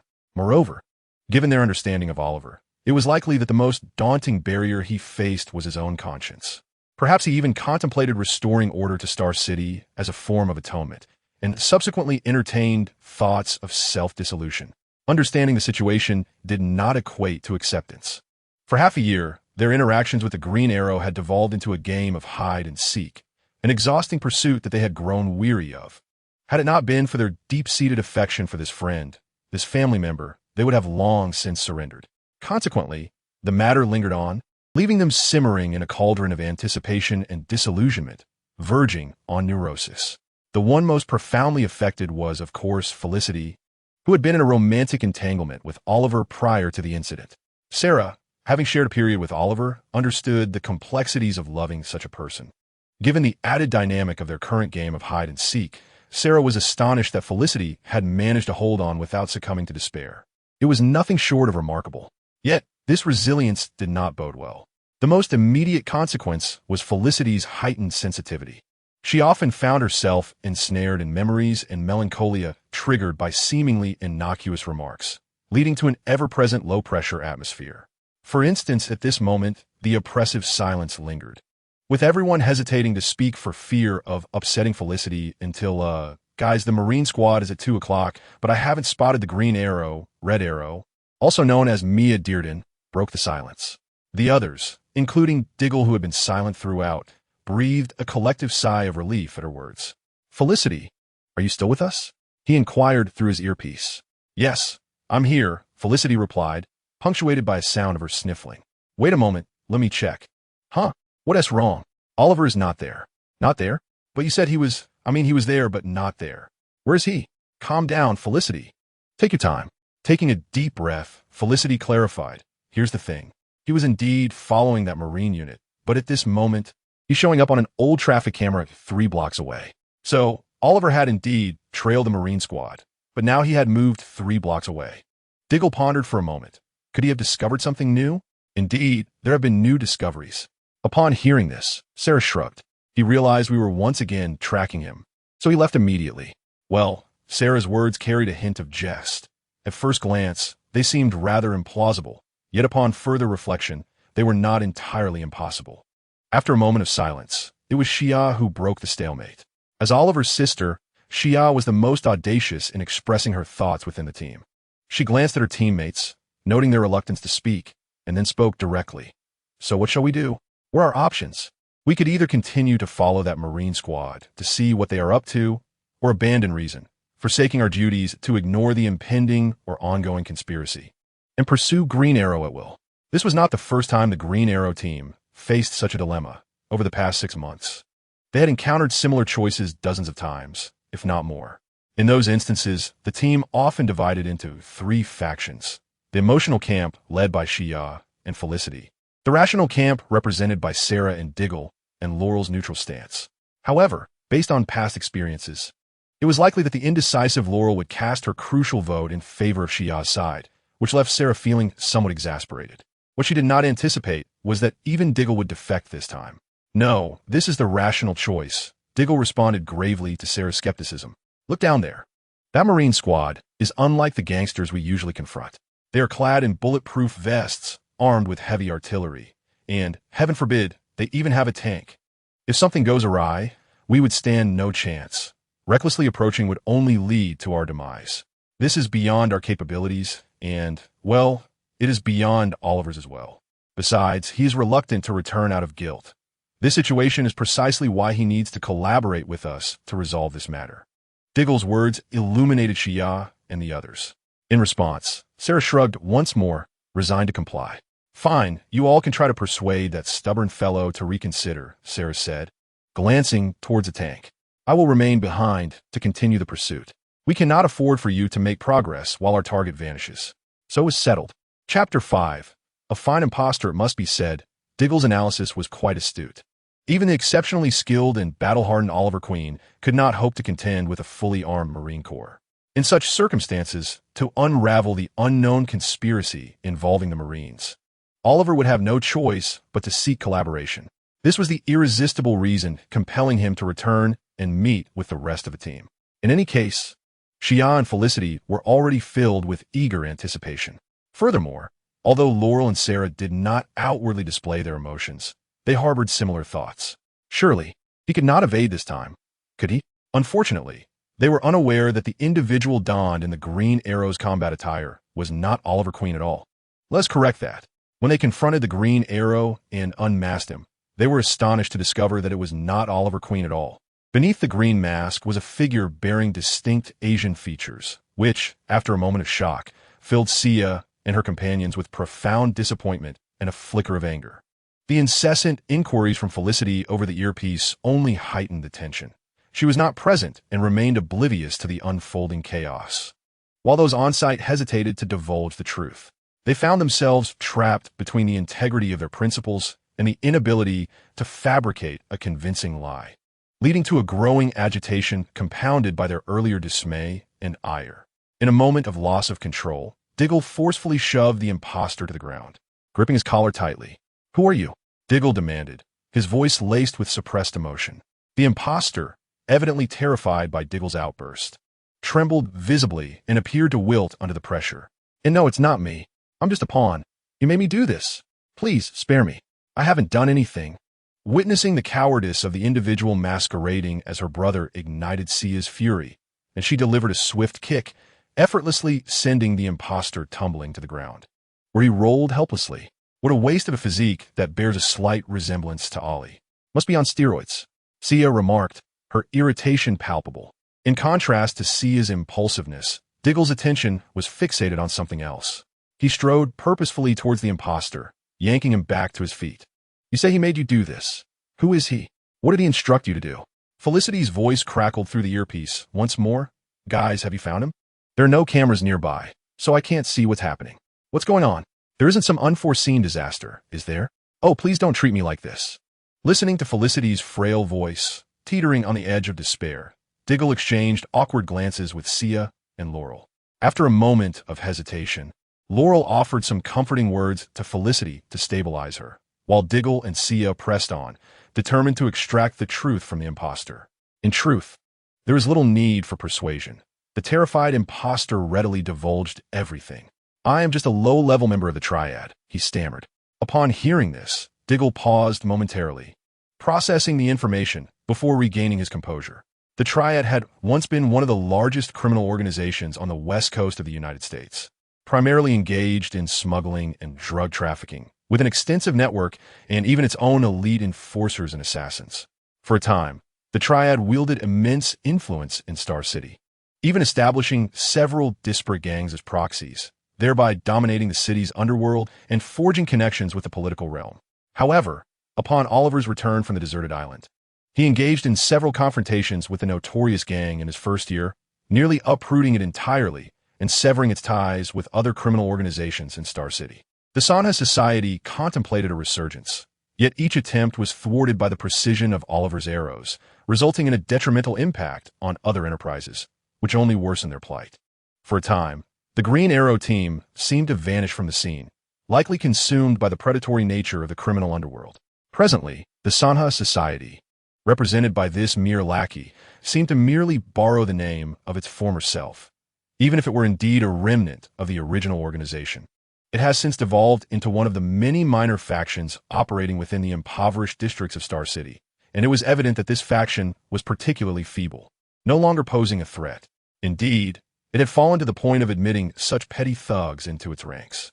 Diggle, without uttering a word, silently reached this conclusion after scrutinizing the lackey once more. As Shia had suggested, this muscle was likely not forged in a gym, but was merely an empty facade meant for display rather than combat. To return to the matter at hand, according to the lackey's account, their leader had departed for some frivolous gathering that evening, granting him and the other lowly members a rare reprieve from guarding their meager territory. Thus, upon leaving the Sanha Society's base, he intended to indulge in a drink. Although Star City was under a semi-military control, this was predominantly in the urban areas. Within the impoverished districts, under gang rule, numerous entertainment venues and bars still thrived. In this regard, the impoverished neighborhoods were arguably superior to the city center, save for the occasional raids and vandalism from rival factions. In any case, The lackey had naturally strolled toward a nearby bar when the green arrow descended upon him, brandishing a glimmering arrowhead that glinted ominously, compelling him to don another set of green arrow attire for a brief parade. Faced with a grave threat to his life, he had no choice but to comply. The subsequent events are well known. Damn you, Oliver. Diggle could not help but curse under his breath. Now, the situation had become clear. Oliver had deliberately summoned this imposter to divert their attention while he pursued leads concerning the Marine Corps team and the gang gathering. It was maddeningly reckless to charge into a situation with no chance of survival, let alone the imminent danger to his life. He possessed allies at his disposal, yet chose to forsake them out of a tedious sense of guilt. Such decisions could only be described as foolish. Or perhaps, Oliver genuinely harbored a disregard for death, viewing it as an end to all troubles. Beside Diggle, Xiao's expression also shifted to one of concern and anxiety, clearly having pieced together similar thoughts. What shall we do now? She asked. There is no option. Though he rejects our aid, we must still endeavor to provide it. After a moment of contemplation, Diggle replied gravely, Sarah, Oliver should be in your vicinity. Locate him with utmost urgency and prevent him from making any foolish decisions. Sarah? Felicity. Bad news. Sarah has not responded. Felicity had just been exchanging words of encouragement with Laurel, completely unaware of when Sarah had gone missing. Damn it! She exclaimed in frustration and anger, prompting Diggle to immediately call upon several teammates to depart. That triad henchman? It was of no consequence. Sarah might have already encountered some unforeseen peril, possibly linked to Oliver, and they needed to rush to her aid without delay. Little did Diggle and his companions realize, consumed by worry and focus, that as they sped away on their roaring motorcycles, another curse escaped the lips of that triad lackey. Chapter 6. Armies and gangs. The members of Team Arrow certainly did not imagine that Oliver had not clandestinely diverted their attention, but had rather been right before them all along, putting on quite a performance. Indeed, that triad lackey was none other than Leo, who had been masquerading as the Green Arrow for half a year. This intricate charade, blurring the lines between reality and illusion, had successfully led Team Arrow astray. While it was far from a permanent solution, the motives and methods were enough for those who still believed him to be Oliver Queen to ponder for a considerable time. This conveyed a clear message. Oliver did not wish to engage with them, at least for the time being. Consequently, this should afford Leo a period of respite and a safe distance. However, Leo could not find joy in the situation. He had overheard Diggle's words before their departure. Even without the portion transmitted through their earpieces, it was easy to deduce that the temporarily departed Black Canary, Sarah Lance, seemed to be in danger. It went without saying that if this pivotal figure were to perish here, Leo, an outsider who should not exist in this world, would find himself in grave trouble. Removing the facial disguise that allowed him to adopt an Asian appearance, a nostalgic nod to his former self before his journey, Leo donned the Green Arrow's mask once more. He retrieved a small earpiece, barely larger than a fingernail, and inserted it into his ear, inquiring, Gideon, what is the status of the future? Immediately, a somewhat mechanical female voice responded, Apologies, sir, you do not possess sufficient clearance. Oh, damn it, not now. Leo muttered under his breath. Let me rephrase that, Gideon. Has the future changed? This time, the semi-intelligent program from the future finally provided a concrete response. No, sir. Upon receiving this answer, Leo breathed a sigh of relief. This meant he still had time. He muttered to himself for encouragement before addressing the semi-intelligent program once more. Gideon, lock onto the small arrow I previously left on that tank. Additionally, analyze the traffic conditions and the route taken by Team Arrow and plot a course for me. I need to arrive at the scene before they do. Sir, I must remind you once again that this course of action carries certain risks. Tracking Team Arrow, whether by infiltrating local networks or utilizing military satellites, involves inherent dangers. Leo was growing increasingly agitated. How high is the risk? Infiltrating the local network.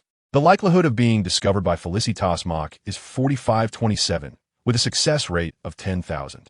Utilizing military satellites, the probability of detection by Felicitas Mach is 874, while the intelligence agency has a detection likelihood of 3,335, with a success rate of 8,642. From a probabilistic standpoint, none of these detection probabilities exceed 50, suggesting a semblance of safety. However, considering the dire consequences of being discovered, even probabilities as low as 20 or even 2 and 12, represent intolerable risks for Leo. He felt a twinge of regret. Dig and the others had already departed nearly 2 minutes prior, meaning he had squandered 2 precious minutes in his haste to arrive at the scene ahead of them, ideally by more than 2 minutes to avoid appearing as if he had just arrived. Leo pressed his lips together. Gideon, please chart a route that maintains the most direct line possible. Understood, sir. Please hold. Gideon promptly responded. The distance between 2 points is the shortest along a straight line. A wise choice, sir. However, considering the Green Arrow team's familiarity with local routes, it is highly probable they have already selected the quickest streets. The analysis indicates that to reach the designated location before them, you will need to take a unique route. Leo paused, standing beside the motorcycle concealed in the shadows. What method? Above, sir. Save your ill-timed jokes, Gideon. I cannot fly. Leo frowned. Perhaps I could traverse the sewers. No, sir. The sewer system in your current vicinity does not have a direct passage to the specified location. What I propose is above, on the rooftop, sir. Gideon maintained his emotionless electronic tone. Your location was once a densely populated apartment area, with buildings of relatively uniform height and close horizontal proximity. Your modified motorcycle is sufficiently robust, conservatively estimating. Maintaining a speed of over 65 miles per hour should allow you to meet your requirements and reach the designated location in the most direct manner possible.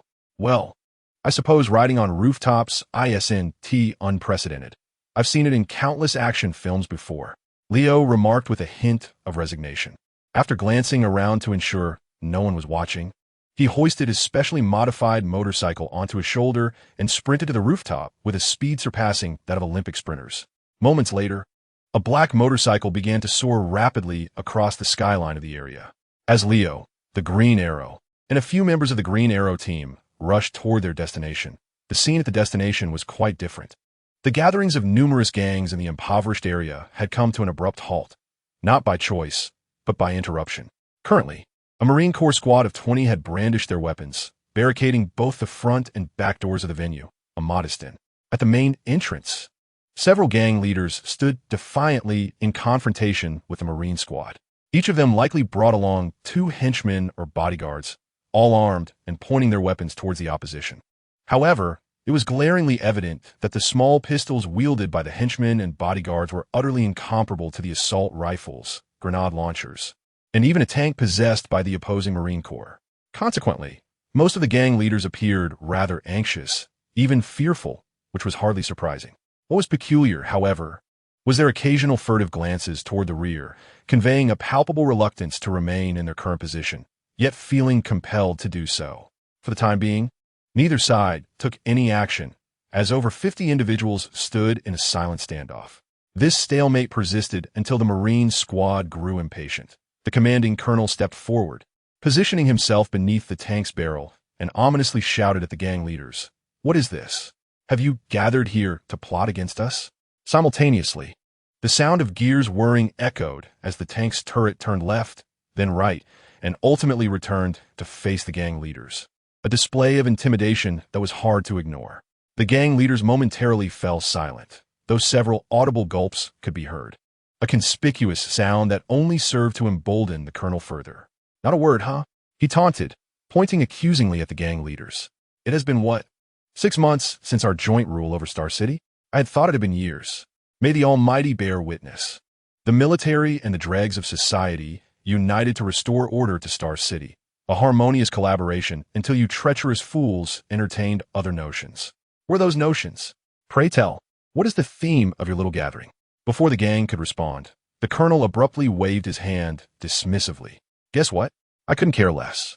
Your thoughts, your plans, they hold no significance to us. We believe you have outlived your usefulness. From this moment forth, there shall only be one ruling faction in Star City. Open fire." With that command, the sound of gunfire erupted. Chapter 7. The Black-Robed Superhumans Conflicting Parties. Marine Corps versus Star City's Criminal Syndicate. Numbers, 2034.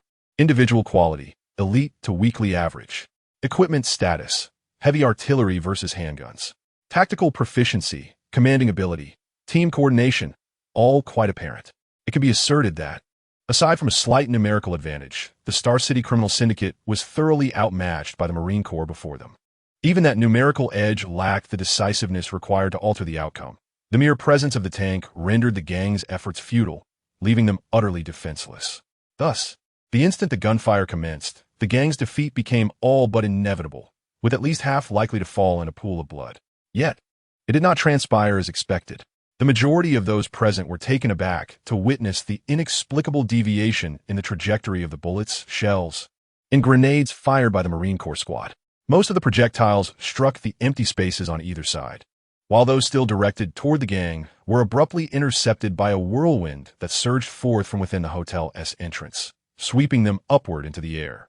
As the echoes of explosions gradually faded and debris drifted down, a stark contrast emerged between the two factions. On the gang's side, those who had previously been anxious and fearful underwent a dramatic transformation, exhibiting either an air of arrogance or casting aloof, disdainful glances at their adversaries. Some even chose to disregard the ongoing gunfire, leisurely lighting cigars while exhaling plumes of smoke. In stark contrast, the soldiers of the Marine Corps, despite their battle-hardened resolve, found themselves momentarily at a loss, with several contemplating retreat in the face of the bizarre scene. At that moment, the gang's leaders and their bodyguards stepped back several paces, clearing a path through the center directly facing the Marine Corps squad. Two figures, cloaked in black hoods and robes, approached with a measured pace, halting about 5 meters in front of the Marine Corps. The figure on the right, presumably male by stature, had his left hand relaxed at his side, while his right shoulder bore the weight of a person, none other than the Platinum Canary, Sarah.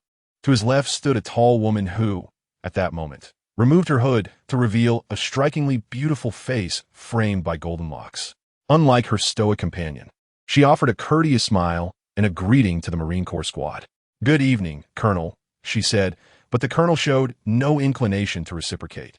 Initially, his gaze fell upon the unconscious figure of the Platinum Canary slung over the man's shoulder, his expression shifting as if to speak, yet he held his tongue. Narrowing his eyes, he began to scrutinize the two figures in black. His gaze, laden with scrutiny, prompted a flicker of dissatisfaction from the male figure. He raised his empty left hand and shot a glance at the colonel, evidently preparing to unleash some form of assault. However, the woman beside him preemptively restrained his arm, gently shaking her head in disapproval. The male figure offered no argument and withdrew his hand. The colonel did not overlook this detail. He clicked his tongue, seemingly disappointed that the male figure had refrained from attacking him, as if he were confident he could easily overpower his adversary. "Now, you two, one of you is a superhuman, correct? Allow me to take a guess. It is you?" The colonel directed his gaze toward the female figure. Before she could respond, or perhaps sensing her inevitable silence, he feigned a casual glance at the male figure. "Or perhaps it is the other woman." Undoubtedly, this provocative remark carried far greater weight than his earlier scrutiny. Typically, a man of stature would be incensed by such an insult and would likely engage in a confrontation. In a fleeting moment, onlookers anticipated that the man in the black robe would take action, yet to their astonishment, he refrained. It became increasingly evident that a hierarchical relationship existed between the figures cloaked in black, with the woman occupying the superior position. The colonel opposite them clicked his tongue. He began earnestly. Half a year ago, Green Arrow made a rather astute observation. Posthumans are all threats, all harbingers of disaster.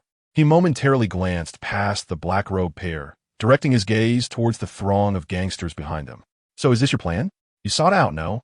Allied yourselves with a posthuman force, and now you believe you possess the capability to confront the military? Humph. You shall soon realize the magnitude of your error. I will ensure you come to that realization post-haste." Before the colonel could conclude his proclamation, the blonde, beautiful woman in the black robe interjected with a courteous smile. "I must apologize, Colonel. It seemed to have erred on a few points. First, there is no question of allegiance here.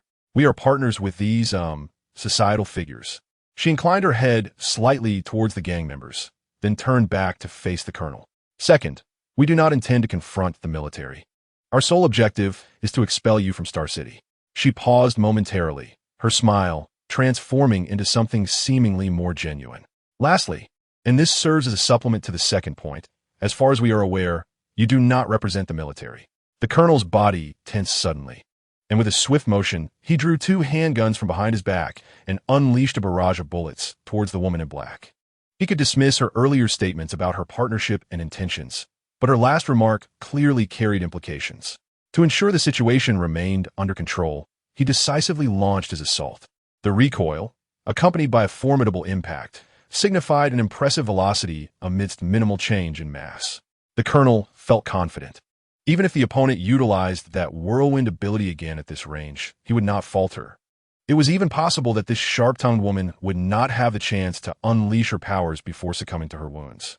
However, to his astonishment, even after emptying both magazines, the woman remained standing, her insincere smile still plastered on her face. It became evident that she was not the same individual who had previously summoned a whirlwind to deflect bullets and shells. She possessed an extraordinary ability that rendered her impervious to gunfire. The colonel understood the mechanics at play, yet the almost inaudible, delicate chime that accompanied the bullets, striking her raised questions he had no time to ponder. At that very moment, as the first bullet left the barrel aimed at the woman in black, the man in the black robe, whom he had designated as a secondary target, began to move. A minuscule whirlwind, reminiscent of chalk dust, materialized in the palm of the man's left hand and gradually expanded. Simultaneously, this diminutive whirlwind detached itself from his grasp, swirling towards the colonel's feet and lifting him skyward as he had just emptied his firearm. It resembled a preordained signal. Before the lieutenant colonel could reach the zenith of the dissipating whirlwind, the male figure, cloaked in black, set down the platinum canary he had been shouldering. He then summoned 2 whirlwinds with his hands, launching the initial assault on the Marine squad. This time, the female figure in black did not intervene. Instead, she maintained her serene smile while retreating with an air of casualness. Observing their movements, the gangsters swiftly reacted, joining the onslaught against the Marines. The one-sided massacre was irrevocably confirmed the moment the formidable tank was lifted into the air by an even larger whirlwind. Ultimately, the tank crashed down upon the already mangled corpse of the lieutenant colonel, signaling the end of the battle and the commencement of war. Let the proceedings begin, dear collaborators. It was still the female figure in black, but her demeanor had shifted from polite smiles to fervent oration, rallying her comrades. Return to your territories, gather your forces, and embark according to the plan. By sunrise, the citizens will discover that Star City belongs to you. Chapter 8. A pitiful little thug when Leo tracked the device he had covertly placed on the tank to the entrance of a hotel. He was met with the wreckage of the tank and the remnants of a nearly deserted gang gathering. He could not fathom why the gang had audaciously declared war on the actual rulers of Star City, the Marine Corps, and even managed to overpower them. Initially, he speculated that the gang had laid a trap for the Marine squad departing from the port, allowing them to annihilate their foes in one fell swoop. However, the evidence left at the scene suggested otherwise. It did not seem to be the aftermath of a fierce battle. There were scarcely any shell casings, minimal scorched traces of gunpowder, and little evidence of destruction from shell fire. As for the tank, if it had sustained internal damage or been blown up from the outside, Leo would not have been surprised. Yet, the extent of its deformation indicated that it had been lifted into the air before crashing down. It seemed that some form of superpower was involved in such an occurrence. Leo pondered several hypotheses regarding the nature of the superpower involved. To elevate a 60-ton main battle tank high enough to cause such deformation upon impact with the ground, it would require extraordinary strength, or perhaps a more accessible ability like metal manipulation or a magnetic field.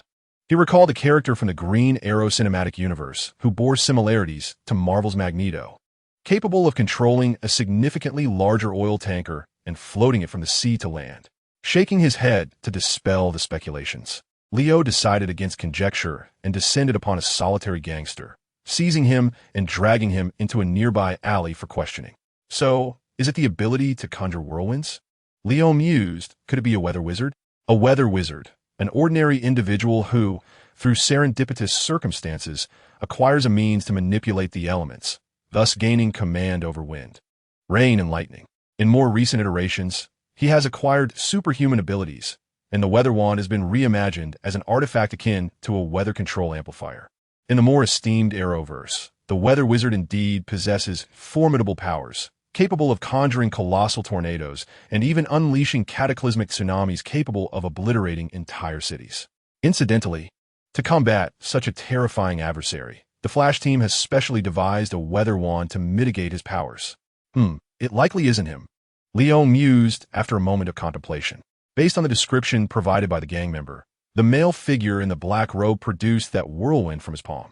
The weather wizard can create hail-like ice balls by condensing moisture from the air in his hand, but the principles behind generating a whirlwind are fundamentally different. To conjure a whirlwind, one must manipulate numerous environmental factors, such as temperature and humidity, resulting in a far more substantial disturbance. It is simply implausible for it to originate solely from the palm. Furthermore, the male figure's nonchalant and effortless demeanor, while unleashing a whirlwind capable of lifting a tank weighing over 60 tons, suggests that the phenomenon did not stem from the surrounding environment. If he does not possess the ability to alter air density instantaneously, then his powers must involve some deeper, more complex principles. However, if he could indeed modify air density, why resort to the elaborate method of generating a whirlwind? Surely, it would be far more efficient and straightforward to elevate the tank directly from below. Leo shook his head. Such scientific matters were not his forte. Nonetheless, he resolved that should he encounter this male figure in black again, he must meticulously observe the man's hands. Though he mused, one should not overlook other parts of the body. What if he could generate a whirlwind with his feet? Vigilance is paramount. As for the female figure in black, the gang member had divulged little, with over 75% of his comments fixated on her beauty, allure, and charisma. Despite Leo's relentless interrogation, he could not extract further intelligence. Presently, it appeared she possessed some means of deflecting bullets from inflicting harm upon her. Hardened body? Damage redirection? Or perhaps she transported those bullets to another location or even another dimension. Leo shook his head once more before apprehending the already bruised gang member. Now, for the final inquiry.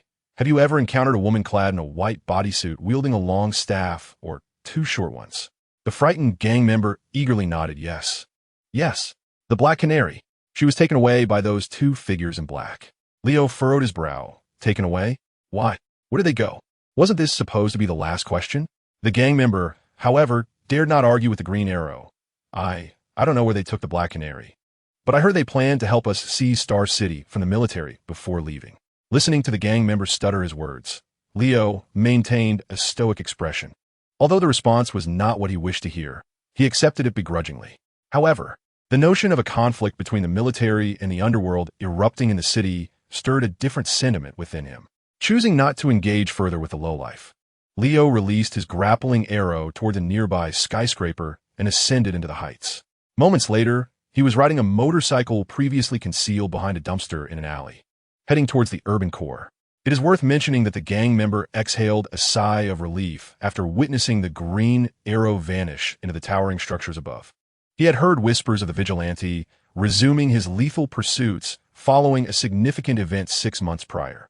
Oh, the Green Arrow. He has nothing to worry about, he mused. As a survivor of that notorious figure's wrath, perhaps he could indulge himself at a bar, regaling others with tales of his bravery, and who knows, maybe even charm a lovely lady. His expectations were modest. He'd settle for someone possessing even half the allure of that enigmatic woman in black. While he cheerfully sauntered away, nearly salivating at the thought, he noticed 3 figures, a man and 2 women, standing in the glow of the streetlight at the alley's entrance. Who are these newcomers from which gang? He muttered to himself. As he edged closer, he recognized their attire, reminiscent of something he had heard of before. He instinctively slowed his pace. Before he could gather his thoughts, the trio dashed toward him. The male among them brandished a handgun, swiftly closing the distance. In an all-too-familiar maneuver, they apprehended him. What transpired at the end? What is the situation with the tank? And where is Black Canary? Speak.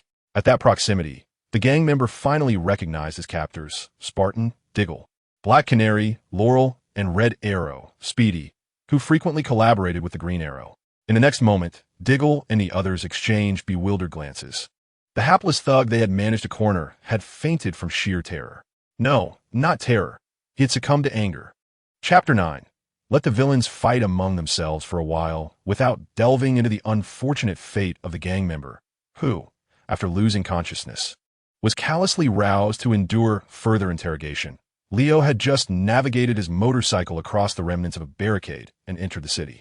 The gang forces entrenched in the slums, devoid of elite soldiers or cohesive teamwork, had engaged in incessant infighting for the past 6 months, alternating between open gunfire and covert espionage. Yet, once a common objective emerged, they unveiled a formidable capacity for destruction. In less than 20 minutes, the barricade that had divided the impoverished district from the urban landscape for over 150 days was utterly obliterated. The sentries stationed along the barricade by the Marine Corps proved ineffective in delaying the onslaught. The soldiers stationed there barely had a moment to relay the news of the attack before succumbing to the destruction of their posts. Do not let the sight of those gang leaders, armed with mere handguns and momentarily at a distinct disadvantage before the 20-man Marine Corps team outside that hotel, deceive you into underestimating their firepower. Their seemingly inadequate equipment was merely a facade for the occasion. They had refrained from bringing heavier artillery and a larger contingent. However, when the tide of conflict turned and they revealed their true arsenal, even the Marines were taken aback. Though they lacked main battle tanks, they were not without submachine guns. Heavy machine guns, grenade launchers, hand grenades, timed explosives, and even rocket launchers. Each one accounted for. The Marines, who believed they had a firm grip on Star City, had indeed conducted investigations and governance over the gangs they had suppressed in the slums, with a particular focus on monitoring the smuggling routes of these criminal organizations, strictly prohibiting heavy firepower from entering the city. Undoubtedly, they had failed miserably. Yet, from the Marines' perspective, they had considered the possibility that the gangs might find a way to circumvent their controls and smuggle in various weapons. Though they never anticipated the scale at which this was occurring, Leo found this situation exceedingly peculiar. It was worth noting that during his previous encounters with gang factions fighting for territory, they predominantly relied on handguns, with shotguns being the heaviest weaponry employed. Thus, he sought out a figure of apparent significance to interrogate. This individual, perched on a vehicle with half his body protruding from the open sunroof, unleashed a heavy machine gun upon the shops lining the street, laughing maniacally amidst the cacophony of gunfire and shattering glass. The small-time thugs, who maneuvered motorcycles with one hand while clutching submachine guns in the other, certainly posed a challenge. Nevertheless, employing a few explosive arrows as an opening gambit, followed by a volley of standard arrows once they had toppled, Leo managed to seize the leader of the group. To his surprise, this fellow turned out to be a minor gang chief. Initially defiant, the gang leader boasted of the unity among the gangs in Star City, threatening dire consequences for any who dare to cross them. Yet, after a few well-placed blows from Leo, he quickly capitulated. All right, I'll talk. It was those two men in black robes. They were the ones who brought the weapons into the slums. There were several containers worth, and we have no idea how they accomplished it. Once again, it was those two men in black robes. What were their intentions? What schemes had they devised? Leo shook the gang chief vigorously, demanding answers. Unexpectedly, the chief coughed a couple of times and then smirked, revealing a mouthful of bloodied teeth, an unsettling sight indeed. Considering what you did 6 months ago, he said, I can't tell if you're a good or bad person. But regardless of your moral standing, you should be aiding us, not hindering us. Leo furrowed his brow. What do you mean? He inquired. I understand the concept of bad. That damned army may have afforded us some conveniences, but they have taken far more from us. Undoubtedly, their absence would grant us greater freedom. As he pondered the situation, the leader paused for a moment, casting a glance at Leo before breaking into a smile. It seems you are quite the good person after all. What a pity. However, I suspect you have not paid much attention to the happenings in the city lately, have you? Upon hearing this, Leo was taken aback. For various reasons, he indeed had not ventured into the city for some time, at least not under the guise of Green Arrow. Noticing his prolonged silence, the leader chuckled softly. I knew it. Clearly, you are unaware of the army's activities in the city. Believe me, expelling the military from Star City would be a boon for everyone. Snapping back to reality, Leo pursed his lips noncommittally. Enough. You still haven't revealed what I wish to know. The leader shook his head. I am not privy to the true intentions of those two figures draped in black robes and hoods, but I have indeed heard whispers of their plans. It is of little consequence to share. As far as I know, the organized crime factions responding to the summons have divided into 3 groups. One faction, relatively weak like ours, is tasked with sabotaging properties with military involvement along the route. Another faction, of moderate strength, is responsible for launching assaults on key municipal figures and certain business people supported by the military, capturing their families to coerce them into turning against the military. The most powerful faction, I suspect, is currently seizing control of vital transport routes surrounding key military industries, including Star City Port, to thwart any military counterattacks. We intend to trap them within.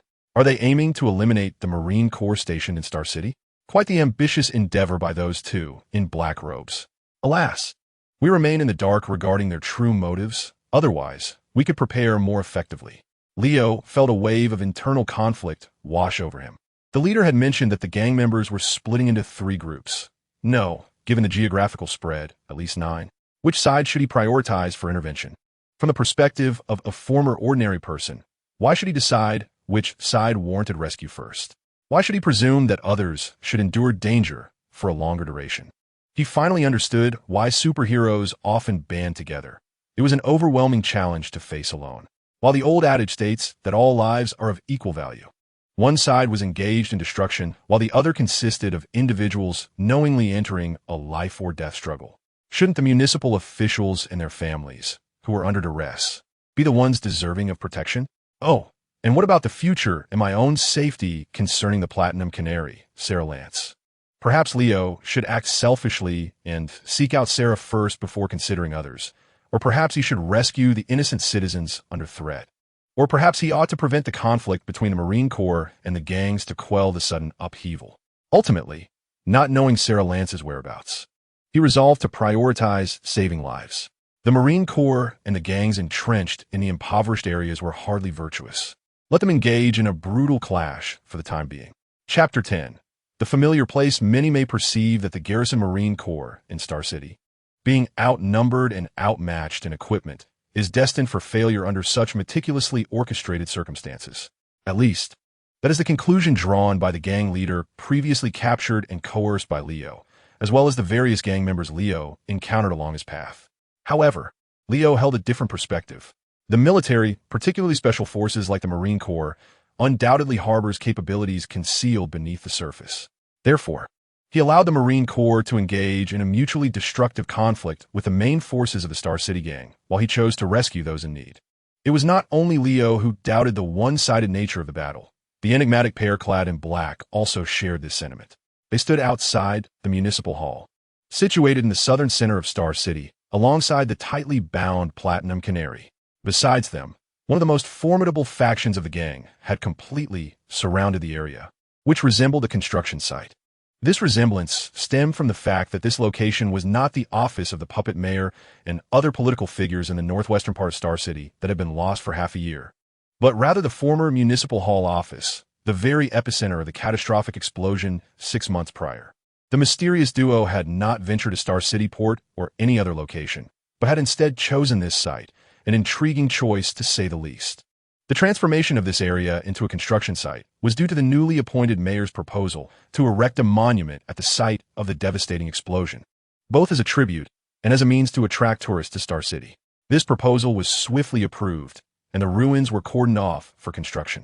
However, merely 20 days had elapsed when the skeletal frame of the monument began to rise, only for the contractor to be embroiled in scandals involving embezzlement, bribery, and fraud, leading to the dissolution of the construction team and a halt to the project. Consequently, the work was suspended for several months, with the municipal hall claiming they would take a more cautious approach and impose stricter standards for evaluating all bidding construction teams, given the prior experience. Yet, these were mere FAAs. Prior to the allocation of actions, the mysterious pair had informed the gang leaders that the so-called monument project was merely a FAA. The municipal hall had indeed received numerous bids, but those proposals had long since been shredded, and there were no contractors or construction teams embroiled in scandals. Presently, while the above-ground portion of the site was indeed cordoned off, revealing various unused materials and a skeletal construction site, the true main structure lay beneath the surface, a military experimental base. The choice of such a historically tainted location for an experimental base was evidently no coincidence. At that moment, 3 gang leaders approached. "Madam, we await your signal. We can launch our assault at any time." Listening to the voice beside her, the woman in the black cloak maintained her gaze towards the construction site, not turning her head, but smiling gently as she spoke. "Mr. Bettinelli, we are partners. There is no need for such formality." "Oh, I understand," he replied. "As a leader of a criminal syndicate, I certainly do not need to report every matter to my associates. Yet, as a gentleman of distinction and capability, I'm always eager to serve a lady such as yourself." With these words, Mr. Bettinelli wore a self-satisfied and ostentatious smile. However, the mocking and disdainful glances from the other gang leaders who had accompanied him indicated that his display of bravado was not particularly successful. It is worth noting that Bettinelli once held a formidable reputation in Star City. This Italian-founded gang had been a rival to the previously mentioned Sana Society for quite some time, and they had even collaborated to effectively dominate the criminal underworld of Star City. However, the dynamics shifted when the Sana Society clashed with the Green Arrow. An internal strife within the Bettinelli family simultaneously unfolded, thereby altering the landscape of Star City's criminal factions. Yet, do not be mistaken, the current Mr. Bettinelli bears little resemblance to the Bettinelli of yore. The former patriarch, having mistakenly killed his daughter's boyfriend, faced her wrath, leading to the downfall of his loyal subordinates and key family members. The family suffered significant losses and, after considerable resource expenditure, eventually realized that the orchestrator of their demise was none other than their own daughter. By the time of the patriarch's death, the Bettinelli family had been drastically diminished. Today, S. Bettinelli is merely a distant relation to the original family, and there are even suspicions regarding his very lineage, with some claiming he may not be a true member of the Bettinelli clan at all, having assumed the surname himself. Nevertheless, an undeniable fact remains: this Mr. Bettinelli commands nearly 100 subordinates, with several hundred more in the outer echelons of his organization. This has positioned him among the top 5, if not the top 3, criminal powers in the impoverished districts of Star City, especially under the covert pressure of the Marine Corps over the past 6 months. Thus, his self-importance is not entirely unfounded. The woman in the black cloak turned to him, smiling as she nodded. "It is my honor." This simple acknowledgement seemed to invigorate Bettinelli, who continued to admire her radiant smile. Without glancing back, he waved his hand dismissively, prompting one of his underlings to retrieve a walkie-talkie and relay instructions. Soon after, his men began their incursion into the construction site. As his men sprang into action, the other gang leaders, despite their disdain for his antics, issued similar orders to advance. While such enthusiasm may not typically characterize ordinary collaborations, this was a military experimental base, and there was no telling what treasures might lie within. Moreover, Bettinelli was not the only one vying for the favor of the woman in the black cloak. Returning to the matter at hand, the gang leaders, including Bettinelli, swiftly located the entrance to the underground facilities within the construction site, successfully blasting open the doors and making a forceful entry. They were soon met with fierce resistance. However, 2 individuals cloaked in black provided equipment that could rival military-grade gear, allowing them to advance smoothly into the depths. Upon receiving feedback through the communication channel, several gang leaders expressed their satisfaction. As Bettinelli had just stated, he was first a gang lord and only later a man eager to win a lady's favor. Now, through the exceptional quality of the weaponry, they reaffirmed the sincerity of the 2 black-clad figures, which brought them considerable relief. Additionally, the enemy's numbers were far fewer than anticipated, and after each burst of gunfire, the cries of the adversaries echoed, filling them with delight. Particularly impressive were the bulletproof vests. Their efficacy was truly remarkable. While standard vests may prevent bullets from penetrating, the impact's force often leaves the wearer in pain. However, my associates reported minimal discomfort. I dare say these vests are superior to those used by the military. While Bettinelli engaged in various topics to charm the female figure in black, he also discreetly inquired about intriguing intelligence. Of course, I surmise that their production cost must be considerable, wouldn't you agree? Yet, I wonder which military factory possesses such technology? The woman in black smiled playfully. Guess the Wayne Group? Chapter 11. Taking over here, the Wayne Group? Bettinelli was momentarily taken aback, then shared a non-committal expression with the other gang leaders. If these were indeed products of the Wayne Group, their hopes of acquiring a batch seemed dim, as ordinary channels were ineffective. The Wayne Group had implemented stringent scrutiny on the sale of military supplies many years ago. Currently, apart from the U.S. military, no other factions could obtain their military products, at least not overtly. If these were not Wayne Group products, it implied that this captivating lady had chosen to withhold the truth for now. Why subject oneself to such folly? Once she was conquered, body and soul, the truth would inevitably reveal itself. A splendid notion indeed. Attention shifted back to the construction site. The elite gang unit had nearly scoured the so-called underground facilities. Reports transmitted through the communication channel indicated that the interior was akin to the surface, containing only some construction tools, rebar, and cement. Moreover, it was noteworthy that the previously downed soldiers were not clad in Marine Corps uniforms, but rather in casual attire, resembling more of street thugs than military personnel. Upon receiving this information, the gang leaders, who had been struggling to maintain conversation with the woman in black, suddenly changed their expressions and fell into an unspoken silence. They exchanged several glances before directing their attention to her. With her still smiling, Bettinelli spoke first. Such occurrences are not uncommon. There is nothing particularly strange about it. For instance, once my assistant adamantly claimed suspicion that my office had been bugged. Guess what? I had my office thoroughly searched, even bringing in professionals equipped with devices to detect signals, scouring every inch like a rodent, yet found nothing. In the end, he had no choice but to concede that he had received false information. After Bettinelli spoke, before the woman in the black robe could utter a word, another mob boss interjected. Indeed, I have encountered similar circumstances. Another mob leader nodded in agreement. Thus, there is no need to overly concern ourselves with such matters. In fact, this could be considered a positive development, as it suggests that the military strength is somewhat less than we anticipated. Consequently, we can now allocate personnel to support other areas. Upon hearing this, the other mob leaders expressed their concurrence. However, the woman in the black robe shook her head. No, gentlemen, I can assure you that this is an experimental base. At this moment, her previously maintained courteous smile had faded, replaced by an expressionless visage that exuded a chilling elegance, simultaneously creating an aura of distance. She did not afford the mob bosses an opportunity to interject, continuing unabated. There must be some concealed passage within. If you doubt my words, feel free to withdraw your men. I shall personally uncover the secrets of this experimental facility. With that, she stepped forward, intending to approach the entrance to the underground facility alongside the silent male figure in a black robe. However, she had barely taken a few steps when several mob bosses halted her. Undoubtedly, if they were to heed her suggestion and allow her to enter alone, the dynamics of their cooperative relationship would certainly shift, while discovering a hidden passage would be somewhat fortuitous if nothing were found. It was conceivable that this woman might react with indignation, leading to a significant rift in their alliance. Currently, none of the gangs in Star City possessed sufficiently scaled channels for arms, smuggling, and transport before developing their capabilities in this area. They had to rely on the woman in the black robe.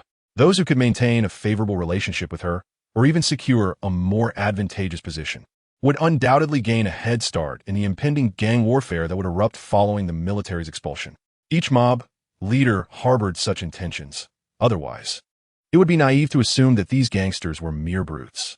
Consequently, a series of blusterous commands were relayed back through the communication channels. Before long, encouraging news arrived.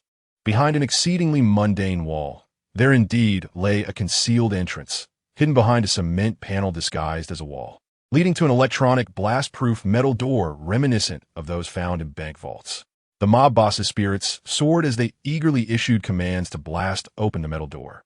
However, breaching it would prove challenging, particularly underground, as it could potentially compromise the surrounding geological structure, resulting in a collapse that could entomb them. The mob leaders had evidently failed to consider this. Fortunately, the woman in the black robe had already provided several specialized tools to the subordinates of the mob bosses, ensuring that there would be someone capable of opening the door. However, I believe it would be prudent for you to caution your subordinates, for behind that metallic door may lie the principal resistance force within this base.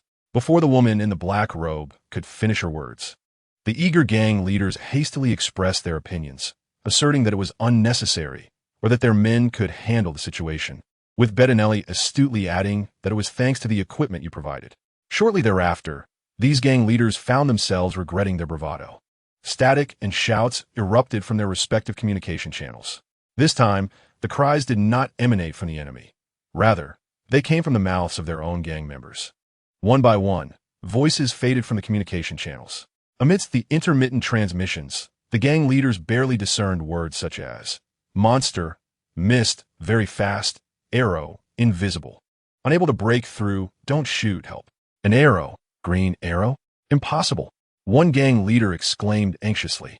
Wasn't he that individual lured to the residences of those puppet officials in the eastern part of the city? It could also be the Red Arrow. Not the Red Arrow.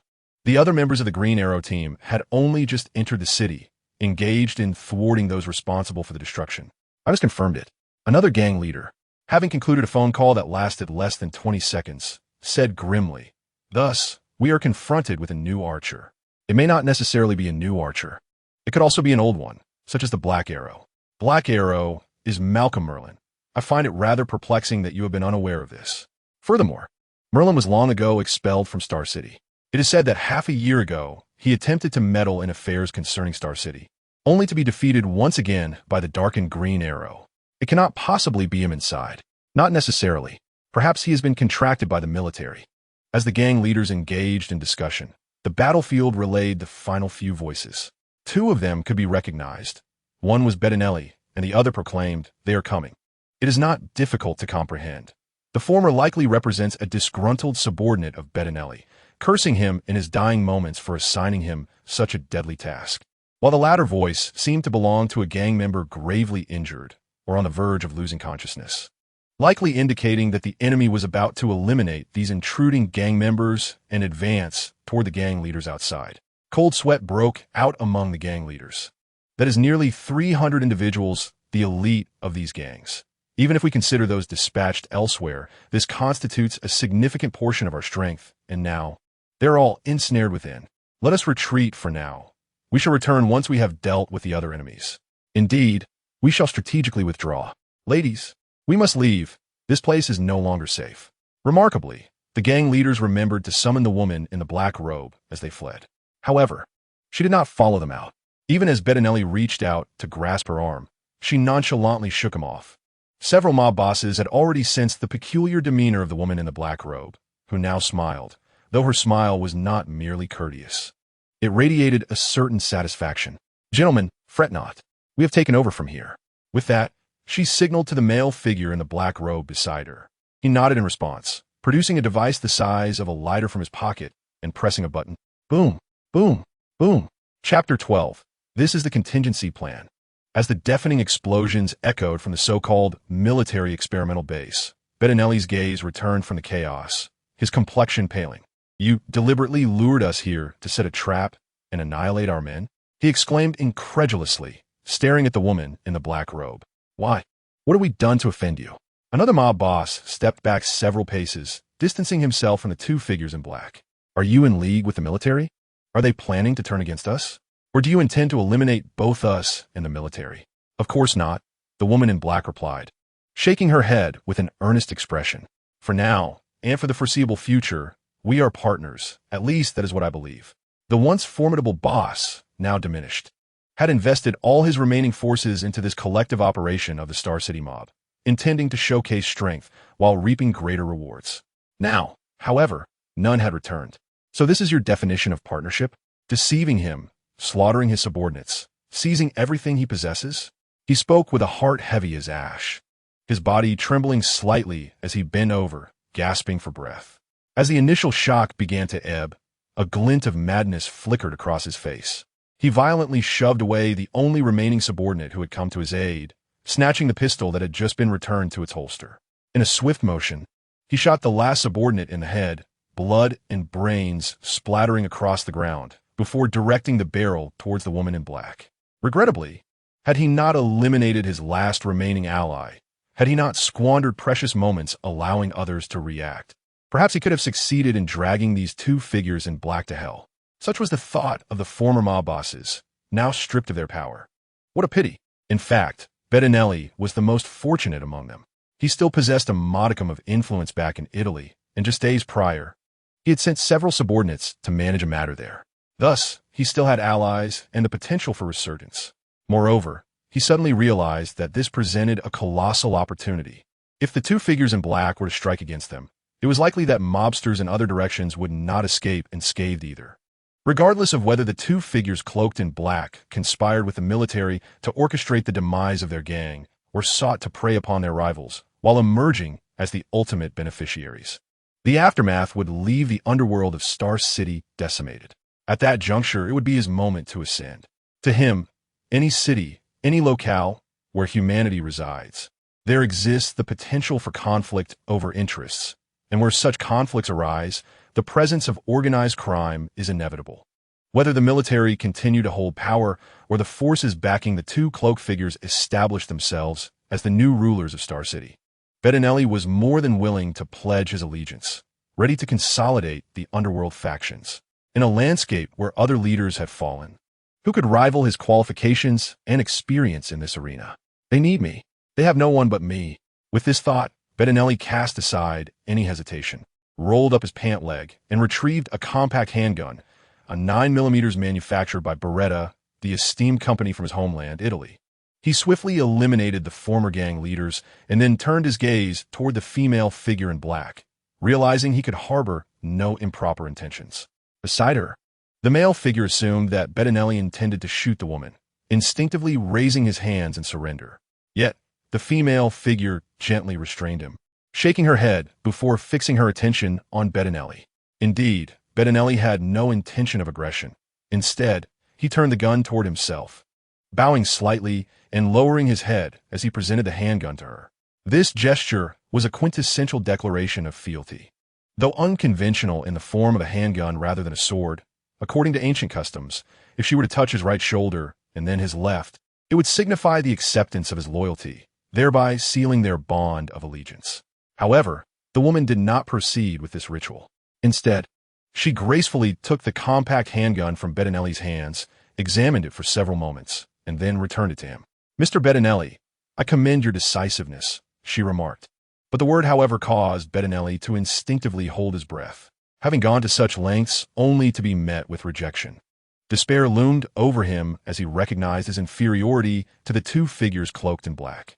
Then, he heard the latter part of her statement, leaving him momentarily bewildered. The woman continued, "However, it seems you have misunderstood. We did not conspire with the military to betray you, nor did we preemptively plan explosives to lure your subordinates into a trap. In fact, those explosives were brought in by your own men." How is that possible?" He stammered, incredulous. Who would be foolish enough to carry detonators for explosives in another's possession? Without needing him to voice his thoughts, the woman elucidated. What if they were unaware that they were carrying explosives? At this point, she chuckled softly. "Do you recall those bulletproof vests you inquired about earlier? We added a little something to them."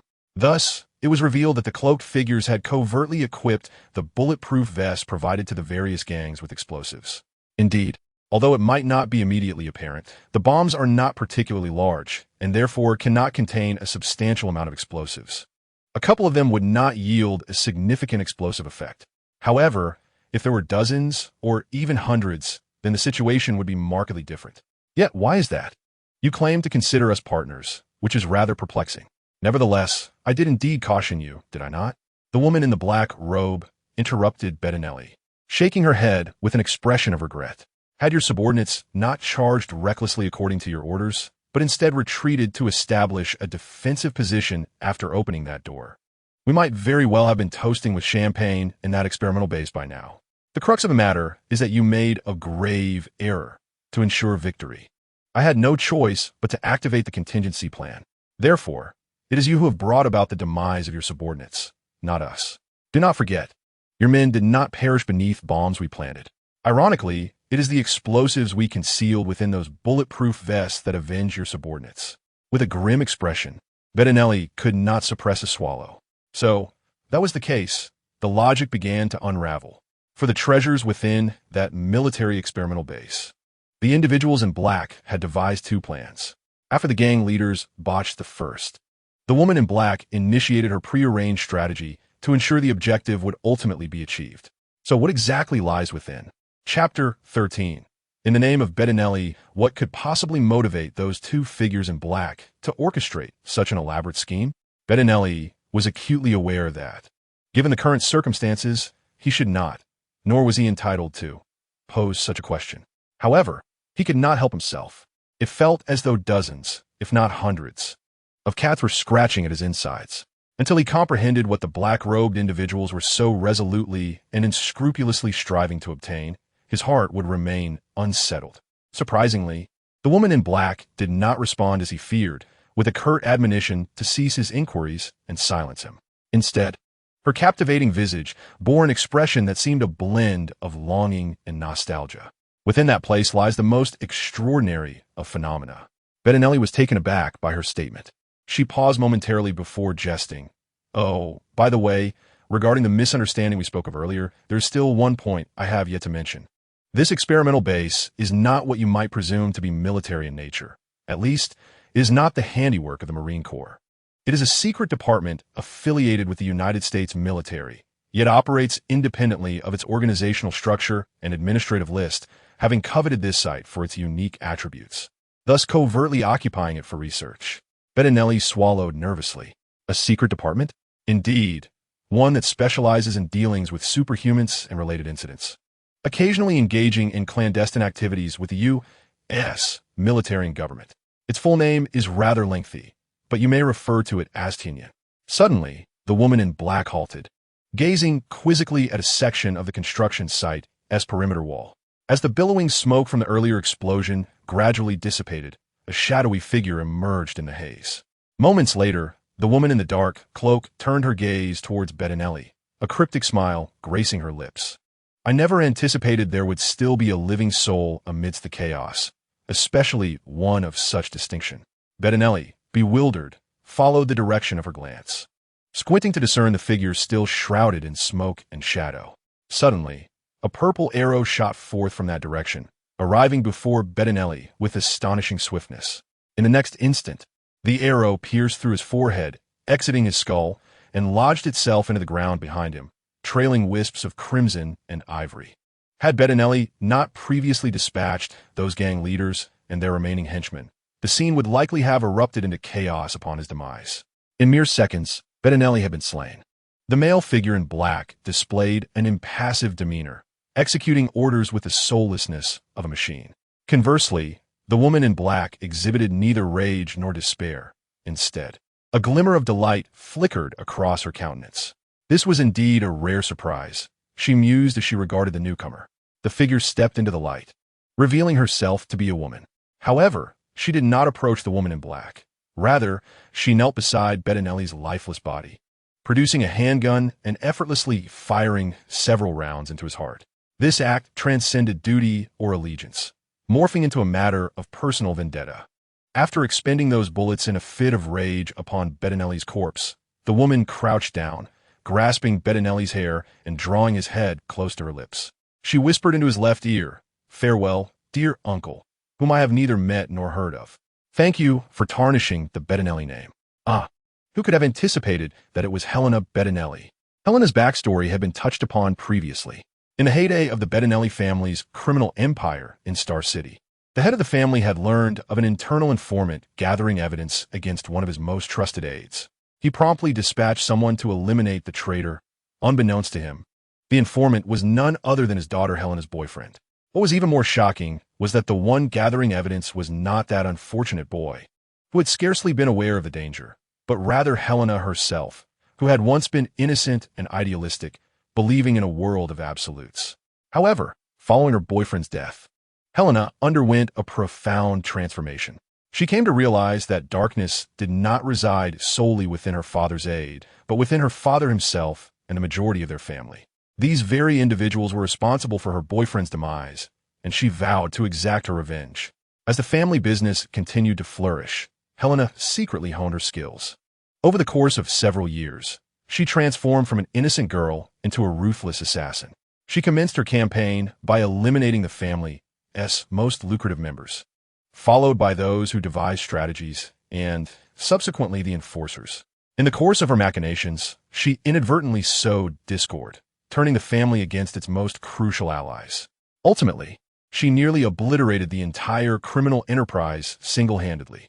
She then confronted her father, prepared to eliminate this final adversary, the principal architect of her suffering. However, she was thwarted by Green Arrow. Upon comprehending the entirety of the situation, Green Arrow turned her father over to the police, leading to his incarceration, and, drawing from his own experiences, sought to counsel her. To gain her trust, he revealed his true identity as Oliver Queen by removing his hood. For a time, Oliver succeeded in his efforts. They even became romantically involved, and he intended to train her, given her potential, as his partner in the fight against crime. He taught her control, returned her to archery, and custom-crafted a military crossbow to compensate for her physical limitations while enhancing her range. Their synergy, though not flawless, was notably harmonious, and the tale of Green Arrow and the Huntress became legendary. However, upon learning of her father's bail, she erupted in fury. She believed that a man like him would never receive the justice he deserved under the law, prompting her to render her own verdict of death upon him. Naturally, Oliver could not allow this, and unwilling to cause her harm, he was left with no choice but to expel her from Star City, urging her never to return. He secretly orchestrated her father's trial, ensuring he was transferred to another prison, thus making him unreachable. Yet, Oliver did not foresee that her father would agree to become a witness against the Triad in exchange for a reduced sentence. Consequently, Helena returned. In the end, her father perished, but not at her hands.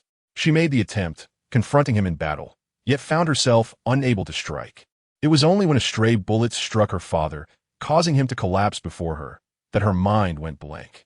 There was no exhilarating satisfaction of vengeance, only an overwhelming sense of loss.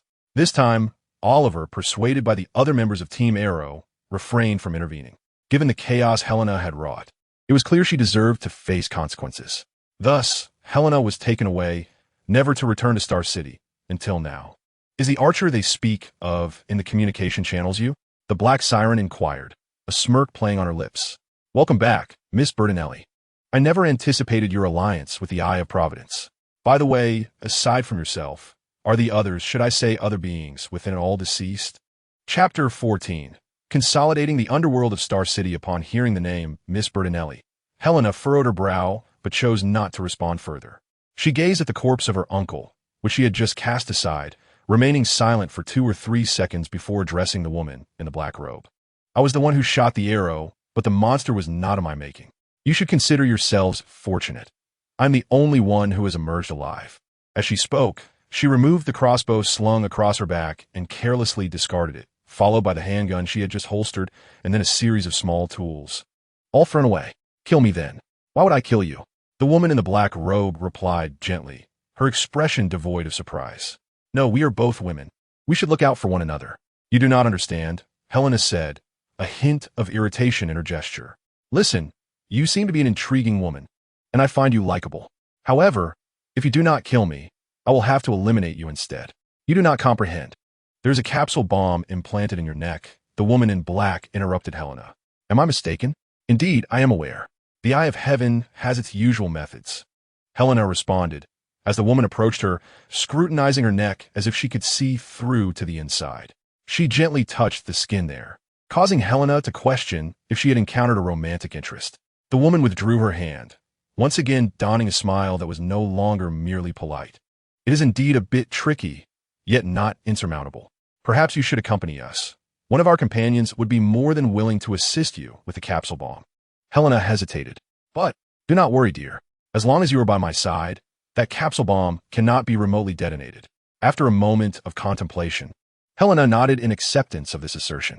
Given her understanding of the Eye of Heaven's tactics, had everything proceeded as expected, the capsule bomb in her neck would have already been triggered.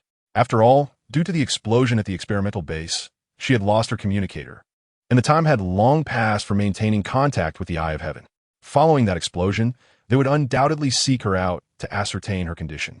In the absence of a response, she would certainly be treated as a defector, leading to the detonation of her capsule bomb. Now that she was still alive, it must be the work of the woman in black before her. Yet, she wondered how the woman had accomplished such a feat. To perceive the arrangements of the Eye of Heaven at a glance indicated that she was no ordinary individual. Moreover, the Eye of Heaven was a clandestine organization. Merely being aware of its existence was exceptional, let alone possessing a degree of understanding about it. However, Helena was not foolish enough to inquire about the woman's secrets. Perhaps in the future she could, but it was inappropriate to question her so soon after their first meeting. Thus, she chose to remain silent and observe the woman. A clever girl, the woman in black chuckled softly, addressing her in a tone reminiscent of an elder speaking to a younger counterpart. She appeared to be in her early 30s, indeed older than the 20-something Helena. I presume you have no lingering attachments to the Eye of Heaven? Then, would you mind accompanying me inside? By inside, she naturally referred to the secret experimental base of the Eye of Heaven. Helena felt indifferent, as she needed to remain beside the other party. However, had that area not been bombed? Do not worry. The amount of explosives and the mode of detonation have been meticulously controlled to prevent a complete collapse. Only a few key areas have been affected, and we shall leave the remediation to our companions. At this point, she gestured toward the male figure clad in black robes. He understood her cue and extended his hands, conjuring small whirlwinds to clear the obstructing rubble and debris. Meanwhile, the conversation between the female figure in black and Helena continued. So tell me, what are your plans after neutralizing the threat posed by the capsule bomb? Helena shook her head. After her father's untimely death from a stray bullet, her path of vengeance had come to an abrupt halt. During her time in prison, she had contemplated her future, yet found no answers. Once rescued from incarceration by the Eye of Heaven organization and coerced into serving them under the threat of the capsule bomb, she ceased to envision any semblance of a future. Even when assigned to Star City, a place familiar to her, her heart remained unmoved. The only flicker of emotion arose upon learning that a likely imposter had arrived in Star City under the name Bettinelli, establishing a new gang. Who could have anticipated such a dramatic turn of events? The gangs of Star City suddenly coalesced, launching an incursion into the urban area, reaching this very location, all without any prior warning to the Eye of Heaven. In short, she was at a loss regarding what action she could take. If you have no immediate plans, may I offer a suggestion? The female figure in black inquired earnestly as she linked arms with Helena, guiding her toward the clandestine laboratory of the Eye of Heaven. Helena nodded noncommittally. Do share. The black-robed woman replied, rebuild the underworld forces. Upon hearing this, Helena furrowed her brow.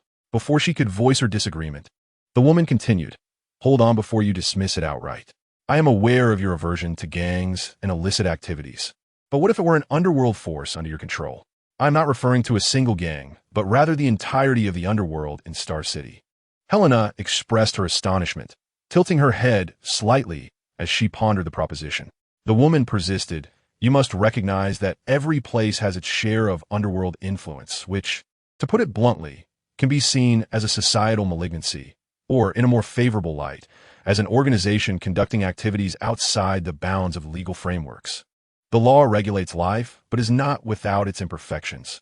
There are matters beyond the law's reach. Otherwise, we would not have so many so-called superheroes or vigilantes. I recall you were once among them. During your forced association with the Eye of Heaven, you have likely come to realize that even the state and its representatives, who are supposed to uphold justice and order, cannot escape the existence of clandestine organizations like the Eye of Heaven, which operate outside the legal framework. Of course, the ordinary underworld is not comparable in scale to the Eye of Heaven and should not be equated. The disdain for gangs arises from a multitude of reasons. Drug trafficking, human trafficking, assassination, arms smuggling, extortion, reckless gunfire, and utter lawlessness. These are the grim realities. Yet if the reins were in your hands, if you were to establish the rules and command the underworld of Star City, all these afflictions could be abolished. You could ascend as the Dark Queen of Star City. I have no desire to be a Dark Queen, Helena retorted with a dismissive curl of her lip, her gaze fixed intently on the woman in the black robe, as if seeking to unearth her true intentions or perhaps her hidden motives. The woman, seemingly deciphering Helena's expression, smiled once more and offered an unguarded look. I do not deny that I am intrigued by your lineage. Your father was once the ruler of the Bettinelli family, which positions you as the most compelling heir, or rather, the most qualified individual to lead the underworld of Star City today. Moreover, you were once the vigilante known as the Huntress, single-handedly dismantling a formidable gang. You possess formidable skills, a luminous past, and resolute methods. You could easily suppress dissenting voices and compel them to act according to your will. If you so desired, you could even harness your underworld influence to safeguard Star City. Upon hearing these words, especially the stirring final statement, Helena opened her mouth, then closed it again. After a moment, she regarded the woman in the black robe and said coolly, I presume you've uttered similar sentiments to my so-called uncle? The woman in black shook her head. I have not, for I know your purported uncle lacks the capability to fulfill what I have described. He is unworthy of the Bettinelli name. He lacks both the ability and, most crucially, the self-discipline. Pausing, she seemed to make a significant decision. In my original plan, the underworld of Star City would be governed by a coalition of the strongest gangs. However, It is evident that following tonight's events, without a common enemy in the military, they will revert to infighting. I can only mitigate and mediate, but I cannot cure it entirely. However, you have arrived. You can unite the entire underworld of Star City, giving voice to a singular purpose. Helena scoffed lightly. Let me be direct. Even if I truly had the opportunity to consolidate all the gangs in Star City, it would require considerable time. What do you stand to gain from this? Or what do you wish to accomplish during that time? What I desire is quite simple. The woman in black replied earnestly, locking eyes with Helena. I seek the data from the Tianyin experimental laboratory and the friendship of you, the future queen of the underworld. Chapter 15. Rotten Tomatoes. Apologies for the delay in updates. We have been experiencing power outages all day, and it has yet to be restored, unbeknownst to anyone. At the site of the former City Hall in Star City, amidst the ruins of a once magic nexus that had exploded, a pact capable of influencing the future of Star City had quietly been forged. Meanwhile, on the opposite side of the city, in the eastern residential area, Leo found himself enduring the most humiliating moment of his 2 lifetimes. He was besieged, yet unable to strike back. If given the choice, Leo would have preferred that the culprits of his predicament were none other than those gangsters. If that were the case, he could unleash a reign of terror without a shred of psychological burden, thwarting his adversary's schemes while simultaneously venting his own fury, truly a twofold gain. Alas, his current predicament bore no direct relation to the gangsters, at least not as the principal concern. Rewind approximately 30 minutes, and we find Leo maneuvering his modified motorcycle, capable of scaling walls, through a gauntlet of adversaries, scattering, toppling, repelling, and frightening off several factions. Ultimately arriving at the residential area where the officials from the City Hall, targeted by the gangsters, resided. The situation was dire, with gang members swarming the vicinity. While the majority of residents had barricaded themselves within their homes, locking doors and windows with utmost vigilance, a small faction, however, inspired by the City Hall officials, had banded together to resist the encroachment of the gangsters. Regrettably, their combat proficiency and equipment paled in comparison to that of the gang.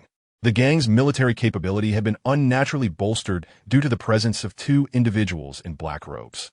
Meanwhile, the ordinary citizens elsewhere were better off. Nearly every household possessed a gun license and at least a hunting rifle. Yet, we must not forget that Star City currently existed under a state of semi-martial law, leaving only the puppets and lackeys of the City Hall officials with firearms, albeit mere sidearms. In light of these disparities, the outcome was all too predictable. Had it not been for the gang's orders to capture the City Hall officials and their families alive, to leverage them against the Marine Corps, these valiant resistors would have fallen after the first barrage of gunfire. It was precisely during this tenuous standoff between the City Hall officials and the gangsters that Leo arrived at the residential area. Upon discovering the Green Arrow had infiltrated, the surrounding gangsters wasted no time in opening fire. Though Leo was somewhat prepared, he nonetheless underestimated both the gangsters' numbers and resolve, suffering an initial setback that nearly resulted in his obliteration, along with his hard-won motorcycle, which was rendered irreparable. Using the remnants of his motorcycle as a makeshift shield, Leo retreated with fervor, seeking refuge beside a house. He cast the motorcycle aside, determined to take down as many adversaries as he could without a second thought, before finally managing to conceal himself behind the building to regain his composure. Then, he commenced his counterattack. In terms of numbers, Leo was undeniably at a disadvantage. His previous encounters had been characterized by hunting and ambushing, but now he found himself in a battle for position. The gangsters numbered in the hundreds, effectively sealing off the area. A mere collective spit from each could suffocate him. In such dire circumstances, Leo had no choice but to exploit his speed to stretch the ranks of the gangsters while utilizing the terrain to fragment their formation. He had a limited supply of arrows, necessitating prudent conservation, and, if possible, he should retrieve them after use. Simultaneously, he had to exercise meticulous control over the display of his strength and speed, ensuring he did not draw undue attention from the gangsters. The section concerning control may seem straightforward. However, it is far from simplistic. The human body is not a mere machine, nor does it possess circuit boards and corresponding programs to regulate its efficiency. To employ a possibly inappropriate analogy, one cannot expect a nuclear explosion to yield only the power of a bullet, can one? Some have invoked the image of Superman. Yet, Why does this immensely strong being not crush Lois Lane or others with whom he engages in unique physical interactions? The answer is elementary. He has spent over 20 years mastering control over his own body. And what of Leo? How long has he possessed this inexplicable superhuman physique? Perhaps after years of training, Leo too could command his body with precision, exerting control over every inch of it. Presently, however, he must exert an extraordinary amount of focus, even to the detriment of his attention during battle. This is not where Leo finds his frustration, although he stumbles and endures numerous injuries, including several gunshot wounds and knife cuts. He ultimately succeeds in overwhelming the gangsters. Breathless, he retrieves a modest handful of arrows, hastily attending to them before advancing towards the remaining 20 or so gangsters.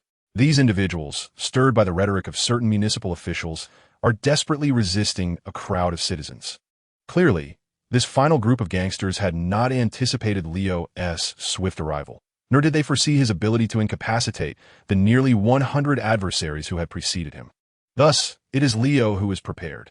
The moment he emerges, he swiftly unleashes 3 arrows, neutralizing 3 foes. The gangsters, in their desperation, attempt to storm the citizens, seeking to take hostages in a bid to threaten Leo. Gritting his teeth, Leo charges into the fray, unflinchingly demonstrating the formidable close combat prowess inherent to the Green Arrow. Armed with an arrow as a makeshift sword, he employs his free hand to grapple with opponents, and when necessary, discards the broken shaft of a long arrow like a dart. As the last gangster falls, Leo exhales a sigh of relief, leaning against a nearby lamppost to steady his breath, which had nearly been held in abeyance. Casually surveying his surroundings, he notices that the citizens he has rescued do not exhibit any signs of joy. Their faces lack the exhilaration of having survived a perilous ordeal, and there is no gratitude directed towards him. If it were merely a couple of individuals displaying such sentiments, Leo might understand. After all, humans are emotional beings. He remains oblivious to whether any among them have lost loved ones due to the actions of the Green Arrow, either directly or indirectly. Yet now, an entire crowd regards him with expressions of apathy, disdain, and even loathing. It is not just those citizens who had been resisting alongside the municipal officials. From the surrounding villas and apartment buildings, others who had been hiding now approach, encircling him. They all regarded the Green Arrow beside the lamppost with complex expressions, rendering the atmosphere somewhat eerie. Suddenly, a vibrant red tomato emerged abruptly from the crowd, soaring through the air before splattering against Leo's head, creating a strikingly vivid stain. Almost immediately, a harsh voice resonated from the throng. "Get out. We do not need you in Star City." Chapter 16. The rotten tomato that landed on Leo's head served as a signal. Thereafter, an array of objects was hurled from the crowd towards him. Corn, carrots, cabbages, and even eggs and potatoes joined the fray, accompanied by an incessant chorus of insults. "Indeed, get out. Do you hear that? Monster, you ought to leave Star City. I am truly ashamed for you. How dare you still show your face here? Why couldn't you have been the one who perished in the explosion 6 months ago?" These remarks, while harsh, barely scratched the surface of the vitriol directed at him. But why would these ordinary citizens hurl such derision and project their ire towards their supposed protector? The answer lay in the events of 6 months prior, the catastrophic explosion that claimed the lives of several hundred residents, a tremendous loss indeed. However, the crux of their disdain stemmed from a prior incident. Their once proud Green Arrow, the guardian who had protected them for years, had inexplicably intervened in the affairs of the Metropolis Superman and Luthor, publicly declaring war on all superhumans worldwide. To make matters worse, he was exposed for his nefarious scheme to experiment on superhumans to acquire their powers. Consequently, Green Arrow's reputation plummeted, leaving a lasting stain on his legacy. Had it ended there, perhaps the citizens of Star City would have merely discussed over tea how their hero had turned out to be a schemer, lamenting their misplaced trust. Such revelations, after all, would not have significantly impacted their lives. Yet, Green Arrow committed the ultimate folly by bringing calamity to Star City. He had detonated a bomb in the heart of the city. Officially, that was the narrative. Following this incident, the lives of the citizens of Star City transformed drastically. Initially, with the destruction of the City Hall and the total obliteration of that administration's officials, chaos ensued as the police force, led by Sheriff Lance, was thrown into disarray with his demise in his office. The absence of leadership plunged the city into turmoil, with gangs seizing the opportunity to claim territory, extort protection fees, and wreak havoc. It became commonplace for a neighborhood to witness a change in leadership twice a day, with residents being extorted multiple times daily. Naturally, some could no longer endure the chaos and sought to escape. Ironically, fewer than half of those attempting to flee succeeded. Many were recaptured by gangs, facing increased extortion fees, while a select few citizens were eliminated altogether. As life grew increasingly arduous, the specter of death could not deter the citizens from their attempts to escape. At this juncture, the military intervened. It was a fully equipped and disciplined battalion of Marine Corps, ready to restore order. They arrived at Star City port aboard a warship, subsequently advancing with tanks and an arsenal of formidable weaponry, effortlessly sweeping away the local gang factions as if traversing an uninhabited realm. For a fleeting moment, the citizens of Star City believed their saviors had arrived, feeling an unprecedented gratitude towards the federal government and the military. However, it was not long before some perceptive citizens recognized their premature jubilation. The Marine Corps unit soon unveiled its true nature. The gangs, though defeated, regrouped in the impoverished districts, continuing to menace the lives of the citizens, followed by the establishment of quarantine zones and the imposition of semi-military control. The Marine Corps exploited the gangs' intimidation, manipulating the populace's yearning for safety and stability, progressively transforming them into tools and slaves, thereby converting Star City into their insular kingdom. Those wishing to enter faced rigorous scrutiny, while citizens attempting to exit found themselves ensnared, with any attempt at escape resulting in even harsher consequences. Every aspect of daily life required applications and adherence to protocols. Once cherished pastimes, watching films, shopping, playing sports, and surfing the internet, became mere memories. A small faction, striving to secure improved conditions for their suffering compatriots, found themselves, amidst misunderstanding and scorn, aligning with the Marine Corps, employing every means to navigate the dire situation. Regrettably, the outcomes remained disheartening, with circumstances only growing more challenging. All of this turmoil stemmed from the nefarious actions of the accursed Green Arrow. At this juncture, witnessing the Green Arrow besieged by ordinary citizens, a few gang members who had just regained consciousness erupted into laughter. Ha ha ha, Green Arrow, look at you now. You're no different from us. In fact, you're even more despised by these fellows. You are the greatest evil, the most significant scourge. Observing the gang members rising, the surrounding citizens merely glanced over, recognizing their lack of intent to attack, then returned their focus to the Green Arrow. Perhaps they perceived the gang's menace as not the most pressing threat.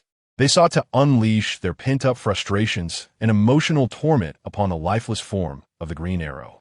This delighted the gang members even further. One discreetly retrieved a mobile phone, intending to summon reinforcements from other factions who had similarly infiltrated Star City. Faced with their piercing words, Leo refrained from rebuttal. He did not retaliate against the citizens' onslaught, even though their animosity was misdirected towards this imposter. From the moment he resolved to assume the identity of the Green Arrow for survival, he had anticipated that his actions would not proceed smoothly, even foreseeing the potential scorn from the citizens of Star City, which was a primary reason for his avoidance of the urban area. Yet, he had not fathomed the depth of the citizens' hatred for the Green Arrow. He resigned himself to this as the price of impersonation. Leo inwardly chuckled at the irony while awaiting the dispersal of the citizens attacking him. He feared that any movement on his part might exacerbate the tension, worsening an already dire situation. In the end, he had no choice but to carve a bloody path, making his role as the Green Arrow even more arduous. Simultaneously, he was keenly observing the few gangsters who had regained consciousness. He had firmly resolved to teach those ruffians a lesson, a means of venting the frustration he had accumulated from the citizens of Star City. However, when he noticed those gangsters making phone calls to summon reinforcements amidst the throngs of people surrounding him, he felt compelled to act swiftly to prevent any further complications. Raising his right arm, smeared with egg whites, cabbage leaves, and tomato juice, he shielded his head, which bore the same unseemly decorations. With his left hand, also stained with the remnants of the earlier chaos, he gently pushed the citizens aside, creating a narrow passage. Throughout this endeavor, he endured numerous kicks and punches, even suffering a glancing cut from a knife.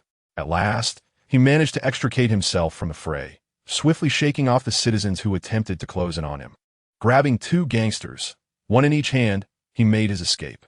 Minutes later, from the mouths of those 2 gangsters, he received news that left him utterly astonished. The gang coalition had, against all odds, been defeated. Chapter 17. The Platinum Canary Leo had always believed that the Marine Corps unit, which dared to impose a semi-military control over Star City while covertly ruling it, possessed far more strength than what was visible to the outside world. Therefore, when he heard from a leader of a small gang that the Gang Alliance intended to uproot the Marine Corps' entire presence in Star City overnight, he scoffed at the notion. This skepticism was one of the reasons why Leo chose to rescue the families of municipal officials before venturing elsewhere. Yet, even with his faith in the Marine Corps, he only anticipated they would manage to hold out for a few days at most. After that, they would inevitably face defeat and be driven from Star City. If they sought assistance from the outside, from the military, then all their actions in Star City would lose their secrecy. What awaited them would be a military tribunal, a fate no better than death within the city. Regardless, Star City would eventually shed the oppressive, semi-military control, and the citizens might gradually return to their former lives. Perhaps their animosity towards him would lessen as well. However, upon learning from those 2 gangsters that their attempt to call for aid had failed, within a mere 2 hours, no less, he was astounded. How could it be that a gang coalition comprising thousands, bolstered by heavy firepower to level the disparity in equipment, had been utterly routed by that Marine Corps unit? It was beyond comprehension. Such a situation seemed almost ludicrous. Yet it was certainly no jest, and he doubted the 2 gangsters would dare to fabricate such a tale. Of course, it was possible that they were merely trying to lower his guard and buy some time. Nevertheless, Leo waited for a considerable duration and still saw no reinforcements from the gang. Unable to fathom the occurrence of such an inconceivable event, Leo gleaned another piece of information from the 2 gangsters. To his surprise, the one who had called for external assistance was, in fact, a high-ranking member of the gang, and he happened to be aware of the movements of 2 figures in black cloaks involved in the night's operations. This revelation filled Leo with astonishment. It is essential to recognize that the 2 figures cloaked in black are pivotal to the entire affair. They likely possess answers to all the queries surrounding tonight's events. And moreover, the Platinum Canary rests within their grasp. They have ventured to the site of the former town hall. Are you certain? In truth, Leo's inquiry was not merely about certainty, but rather about the reasoning behind it. According to the 2 gangsters, the underground there conceals a military experimental base. Leo did not believe this to be a mere coincidence. For ordinary individuals, even those involved in gang activities, the significance of such a place eludes them. They perceive it merely as an ideal locale for clandestine dealings.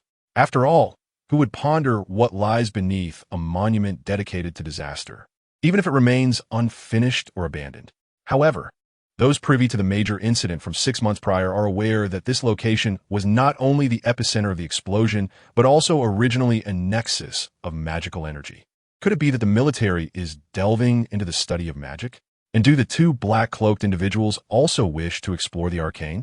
Or perhaps their aim is to obtain the military's research data. Alternatively, are they intent on thwarting the military's efforts? With a heart full of questions, Leo hastened towards that direction. He commandeered a black vehicle from the gangsters, and along the way, he encountered numerous scattered gang members retreating towards the slums. Upon his arrival at the site of the former town hall, once the locus of magical energy, he found it desolate.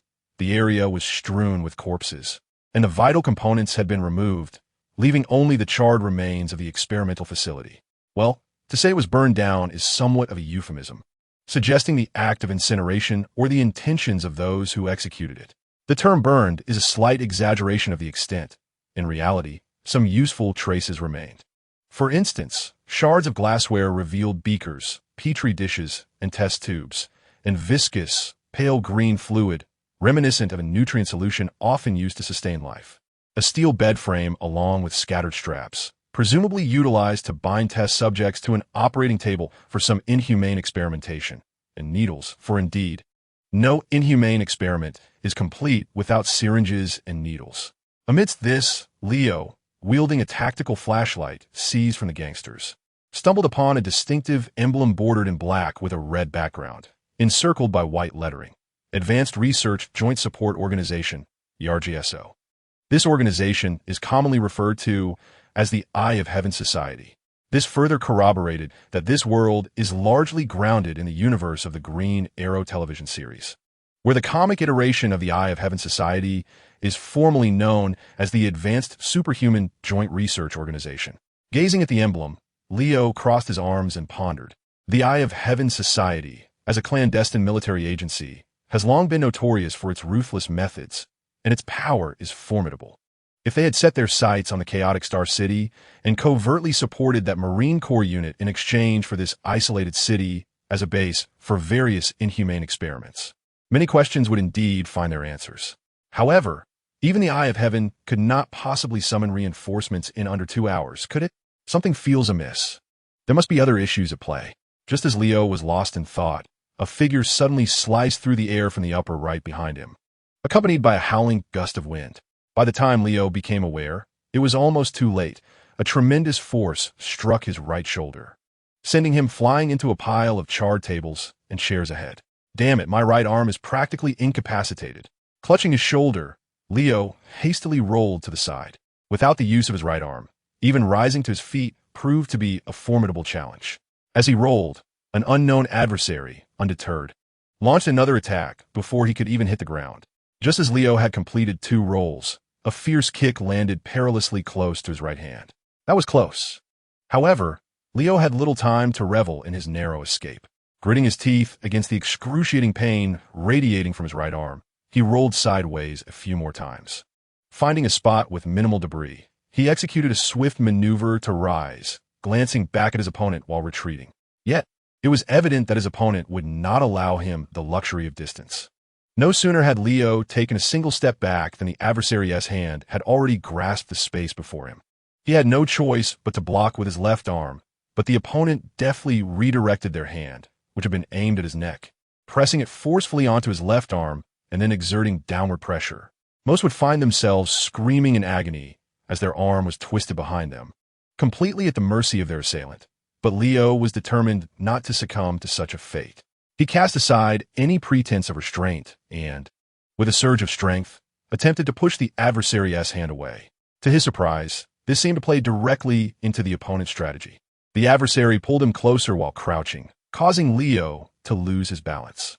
In one swift motion, the opponent brought Leo to the ground, trapping him with their legs against his torso, while their hands forcefully twisted his left arm.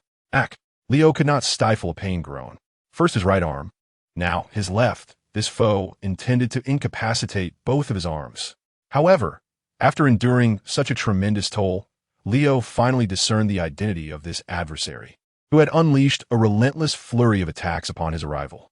It was none other than the Platinum Canary, Sarah Lance. I never expected the power outage to last over 40 hours. My apologies for the delay in today's update. Chapter 18, Step by Step. What nightmare? Could it be that my identity has been compromised?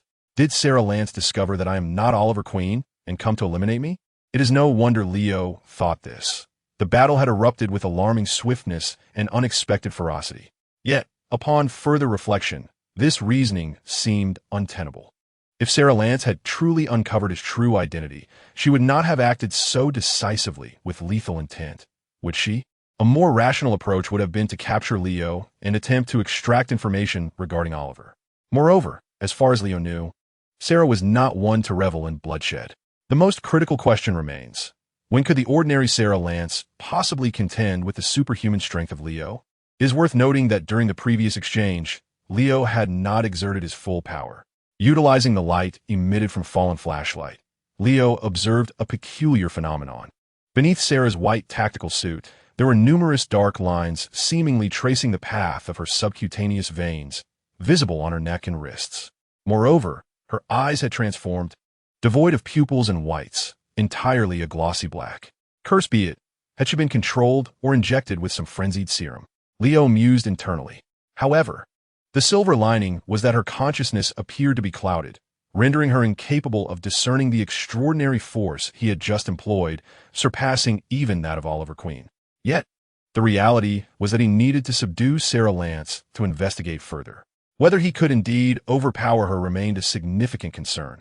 First and foremost, he needed to extricate himself from her grappling hold. with his right hand incapacitated from excruciating pain.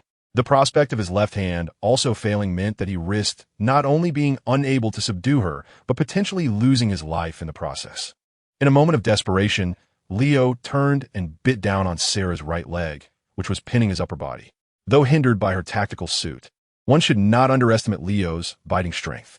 Nevertheless, Sarah showed no sign of reaction, as if she were impervious to sensation. Perhaps this was indeed the truth. Her current state may have rendered her devoid of pain or significantly dulled her sensitivity. In any case, this tactic proved ineffective, compelling Leo to devise an alternative approach. Although his left hand remained engaged in a stalemate with Sarah, he could not extricate himself in the immediate moment. Resolutely, he decided to abandon the struggle and, instead of resisting, concentrated his strength in his core and legs, executing a powerful thrust akin to a leaping carp. This time, he propelled both himself and the ensnaring Sarah upwards, a feat of remarkable difficulty.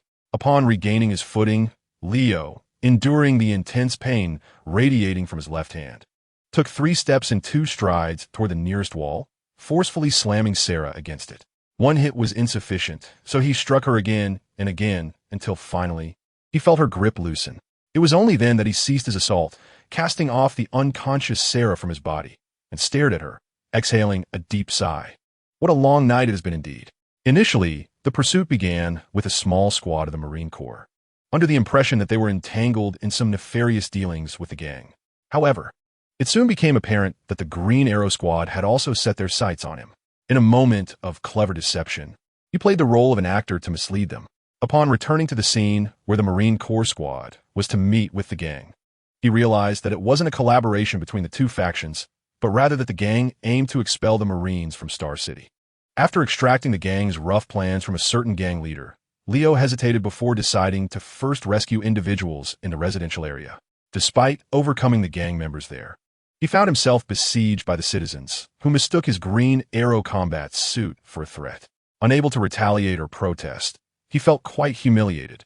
After enduring this discomfort for some time, he thought he might finally catch the 2 troublemaking figures in black robes.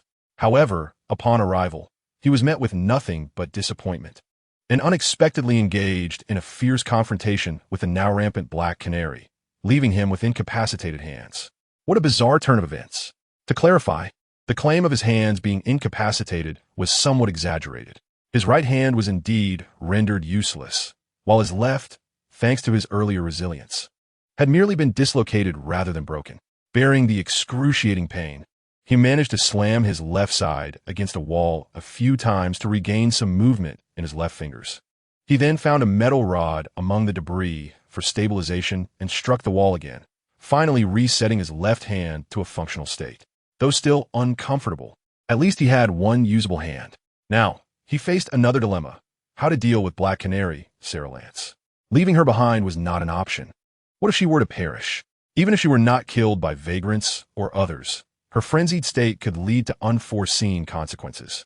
If she were to die here, it would have dire implications for the future, placing Leo in a tragic predicament. What if he entrusted her to the other members of the Green Arrow Squad? Upon deeper reflection, Leo realized that this was not a prudent course of action. While it would not be difficult to hand Sarah over, he knew the location of the Green Arrow's lair and could discreetly deliver her there, or more safely, leave her along a path where the other squad members would inevitably find her. This would inadvertently re-establish a connection between the Green Arrow and the squad. Such a miscommunication would lead them to believe there was still hope of reconciling with the Green Arrow, a scenario Leo had painstakingly sought to avoid for the past 6 months. Moreover, he was eager to uncover why Sarah, taken by the 2 figures in black, had remained at that experimental base and subsequently attacked him. Was she ordered to eliminate him, or was her mission solely to eradicate the Green Arrow? Sighing, Leo acknowledged that he could only take one step at a time. Resolutely, he lifted Sarah with his left hand, tossed her gently onto his shoulder, and began his exit. As he passed by the lifeless bodies of several gang leaders outside, he pondered for a moment before tearing off a few strips of cloth from the corpses. With these, he blindfolded Sarah and bound her wrists and ankles. Of course, Leo was well aware that, given Sarah's previously demonstrated strength, the cloth would be utterly ineffective. However, it would serve as a temporary measure. Subsequently, he unceremoniously tossed Sarah into the back of the commandeered vehicle.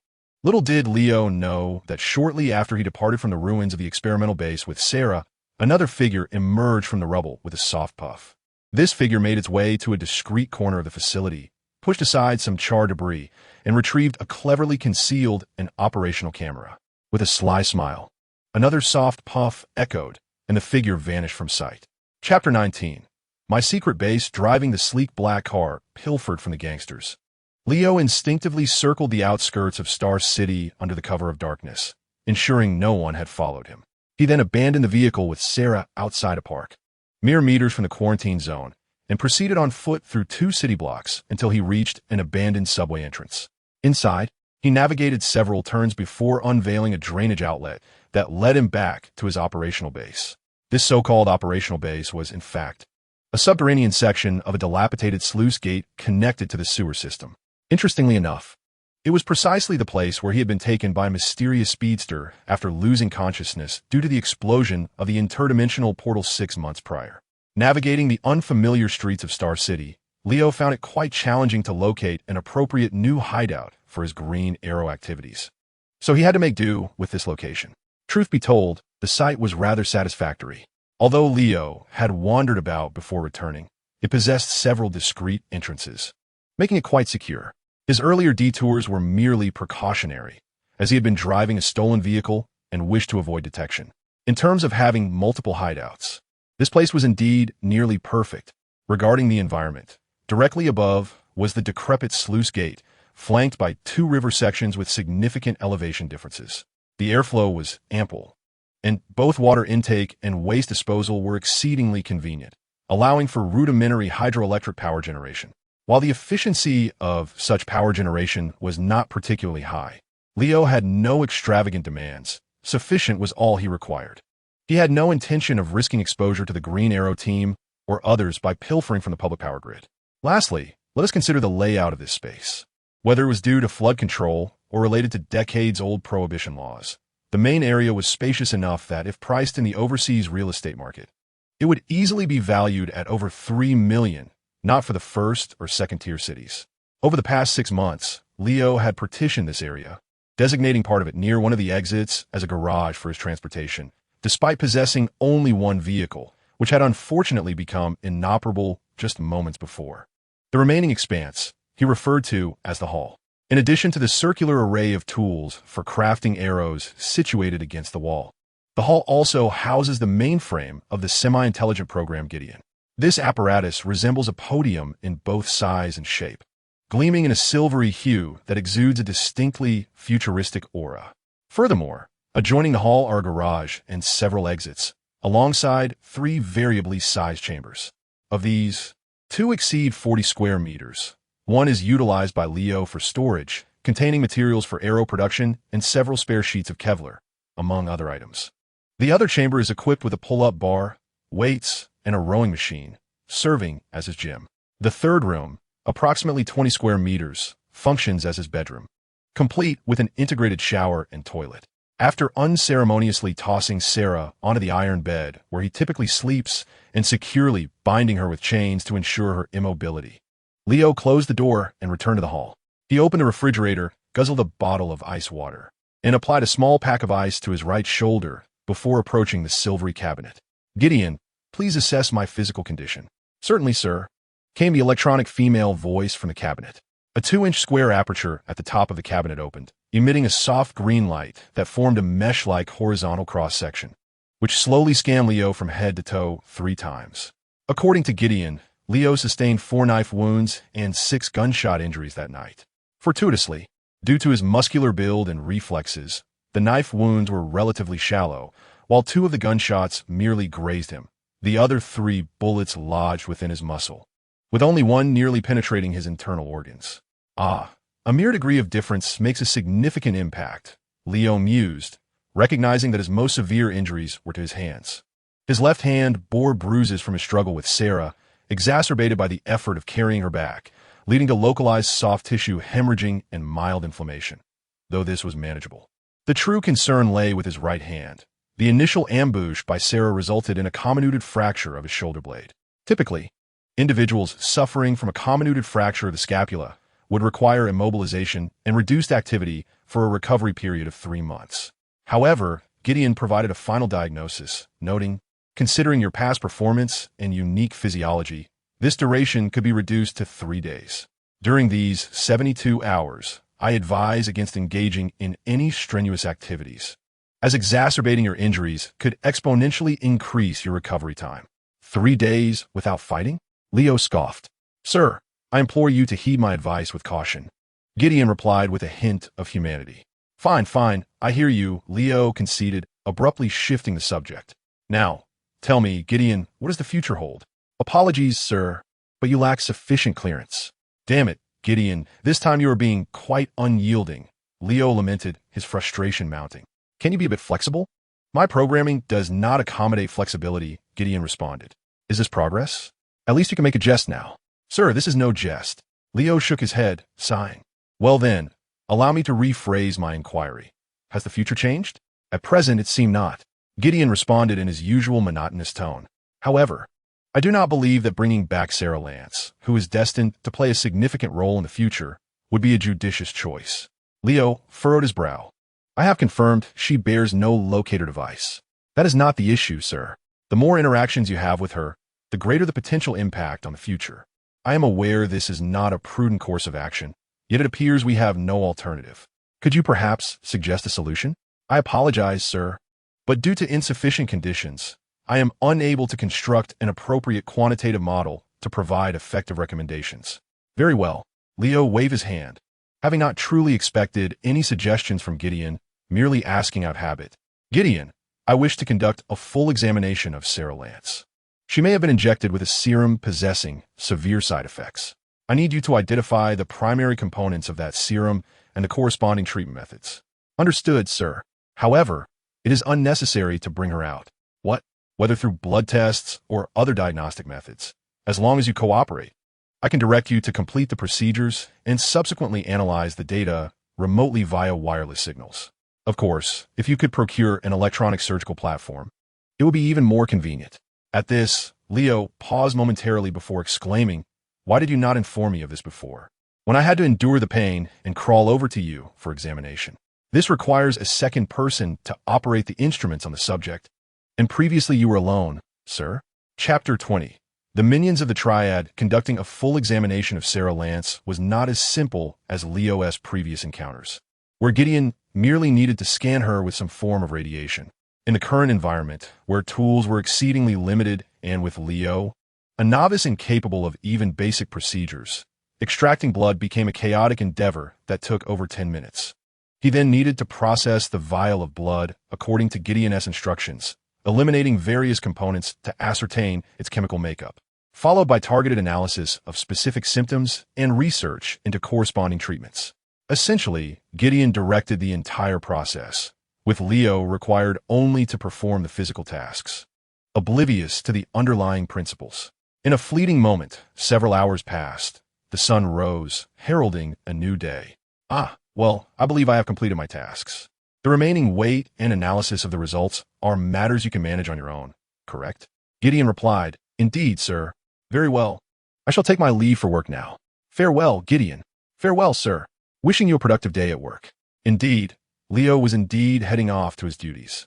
Last night, Leo performed a ruse in which a small-time member of the Triad was coerced by Green Arrow into donning the Green Arrow's battlesuit, diverting the attention of several team members and successfully deceiving Diggle and the others. It is worth noting that this scene was rife with inconsistencies. Had Diggle and his companions not been overwhelmed by anger and anxiety over Sarah's disappearance, a mere examination of the battle suit, considering its exorbitant cost, likely nearing $10,000 or more, would have raised suspicions. After all, Oliver no longer possessed Queen Consolidated at that time. Furthermore, had they delved deeper, they could have seized the suit and traced its materials back to the original orders, at the very least identifying the supplier of the Kevlar fibers, thus following the trail to uncover the purchaser. Logically speaking, even if the individual were not Oliver himself, they would undoubtedly be connected to him. Ultimately, this presented a viable lead for investigation. However, while Diggle and his team chose not to pursue it, One cannot deny that Leo's so-called performance was far less impressive than he believed. Nevertheless, this is not the crux of the matter. The essence lies in the fact that, in certain respects, Leo did not entirely fabricate his tale. Indeed, he genuinely held another identity apart from that of the Green Arrow, as a member of the Triad. As previously mentioned, the Triad of today pales in comparison to its former self. Once it dominated the entire west coast of America, boasting nearly 1,000 members within Star City alone. Among these, aside from a small contingent of enforcers, most were elites from various sectors: business, politics, entertainment, and even academia, granting the Triad an influence that ordinary people could scarcely fathom. Externally, their prospects appeared bright, and internally, the members brimmed with vigor and ambition. However, fast forward to the present, and one finds not only the absence of dedicated enforcers and elite professionals, but also a complete lack of enthusiasm or vitality. The Triad now consists of but a handful of individuals, and including the so-called leadership, their numbers barely exceed 10, most of whom merely exist in a state of lethargy. Once a formidable force in the underworld, capable of handling millions in transactions, they have devolved into a low-tier gang resorting to petty theft and extortion, occasionally reduced to performing grim tasks for other criminal organizations, such as disposing of bodies. This is not merely a dreamless existence. It is akin to worms wallowing in filth and consuming decay. The stark contrast between past and present is indeed poignant. Yet, who could have anticipated that they would provoke the indomitable Oliver Queen? Ironically, within the current Triad, two individuals remain intent on transcending their miserable state, not merely existing as worms. One is Leo, the Asian youth who joined under his real name, and the other, Michael, harbors ambitions to use the Triad as a stepping stone to ascend to a larger criminal organization. Michael has long held a dream. His aspirations do not possess the grandeur of the illustrious Martin Luther King Jr., nor does his life shine as brightly as that of the legendary basketball icon bearing his name. He is merely a young black man, raised amidst the chaos of a tumultuous underworld. His physique lacks robustness, and he does not boast an exceptionally astute intellect. Nevertheless, his unwavering desire has always been to become a formidable and principled crime lord, capable of wielding power. Yet another individual shaped by the shadows of the Godfather. In any case, Michael has consistently endeavored to pursue his ambitions. Regrettably, constrained by his inherent limitations and narrow perspective, he has perpetually remained at the lowest echelon, often ostracized, with no gang willing to embrace him. His closest brush with success occurred 4 months prior, when a cousin's wife's uncle ascended to a prominent position within a notorious gang. Eager to leverage this connection to gain entry, he was met with rejection. However, fate intervened as he caught the eye of the leader of the Sanhewi, who sought to forge a link with the formidable gang, offering him a way in, albeit through dubious means. At that moment, Michael believed that some latent quality within him had been recognized by such a distinguished organization. He eagerly accepted the invitation to join, his enthusiasm palpable and quite infectious. Yet, on the third or perhaps fourth day, Leo fortuitously discovered him weeping in solitude, lamenting to his mother in heaven about having joined a sham gang, convinced that his dreams were forever unattainable. Alas, the poor child. By the way, the gang, led by the notorious Bettinelli, is a very one associated with his cousin's wife's uncle. Thus, early that morning, as Leo returned to the humble headquarters of the Sanhewi, which scarcely exceeded the size of his family's storage room, he was accosted by Michael at the entrance. "Leo, I've been waiting for you. Come quickly, or we'll miss it." Leo, bewildered, shrugged off Michael's grasp on his arm and inquired, "Michael, what is going on?" Michael, still in a frantic state, replied, "There is no time to explain. Bettinelli has already begun fighting." Taken aback, Leo initially paused, then responded with a chuckle, "You must be joking. Bettinelli? Who would dare to engage them in battle? Never mind, I have no interest. The affairs of those big shots are beyond the scope of our modest Sanhewi." He presumed that the so-called gang alliance, having suffered a setback the previous night, was now fracturing, with factions turning against each other. "Why are you so? Oh, come on." Michael, anxious, paced back and forth. Suddenly, he let out a heavy sigh, halted abruptly, and turned to grasp Leo's shoulders. "Now, I ask you earnestly, Leo, do you truly intend to languish in this wretched Sanhewi for the rest of your life? If not, An opportunity lies before us. If we seize it by tomorrow, no tonight, perhaps even this afternoon, we could ascend to leadership, compelling others to undertake the grim tasks instead of enduring the nauseating chore of dissolving the bodies of nameless elders and children in acid. Damn it, just one sentence, buddy. Are you coming with me? Chapter 21. The passionate male protagonist? Such a stirring call to arms left Leo feeling invigorated, though he was more than willing to feign enthusiasm. After reluctantly following along, he finally unearthed a noteworthy circumstance amidst Michael's grandiose dreams of promotion and success. The female hunter, Helena Bettinelli, the rightful princess of the esteemed Bettinelli family, had returned to seize control of the family's power. However, it was not merely a matter of taking. It was an ongoing struggle. Helena's ambition to ascend to the position of clan leader faced opposition from a faction within the Bettinelli crime family, led by none other than the husband of one of Michael's cousins. Fortuitously for this opportunistic relative, he had escaped a perilous situation.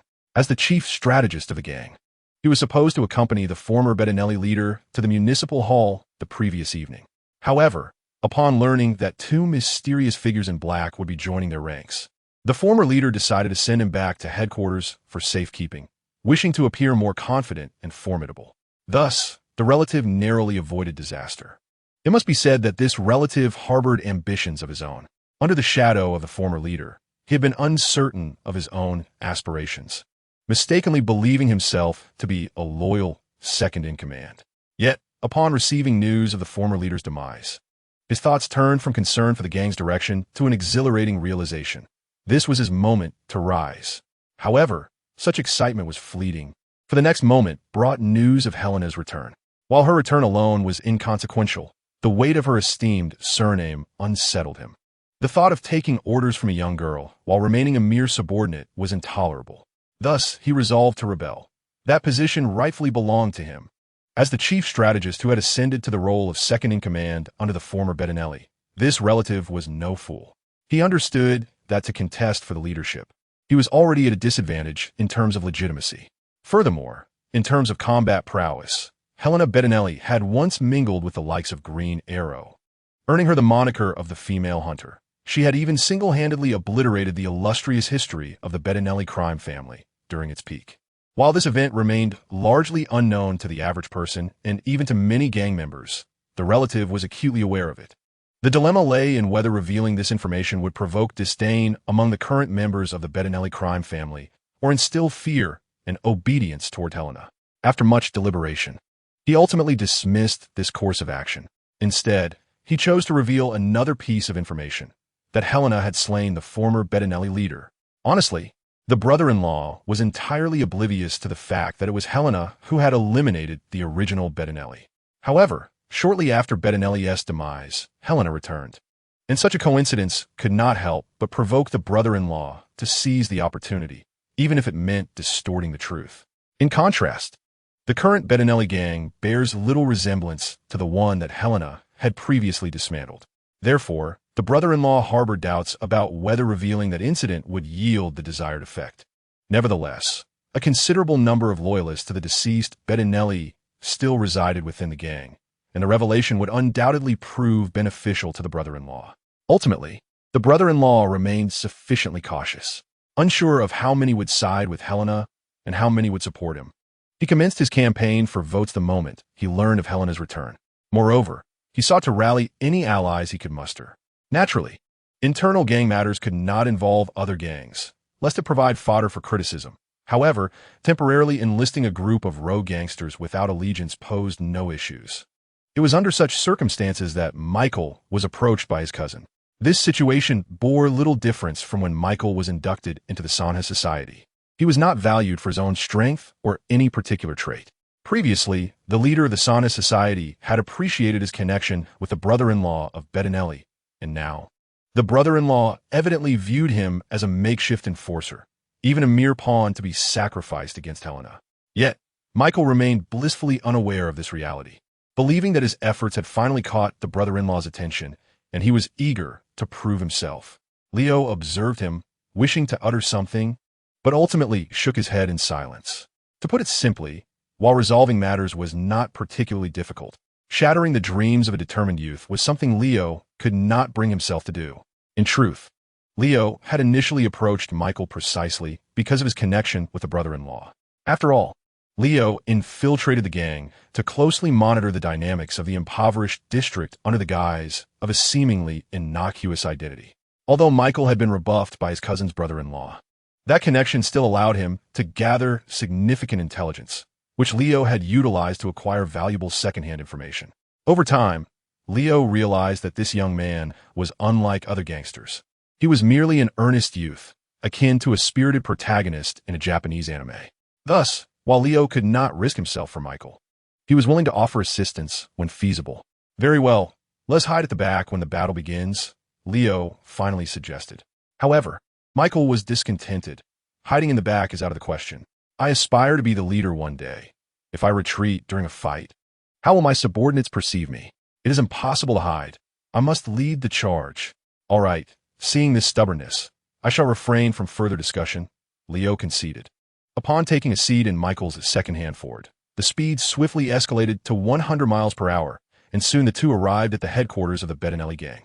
In stark contrast to the modest headquarters of the Sana Society, which spanned less than 40 square meters, the Bettinelli stronghold boasted several grand edifices.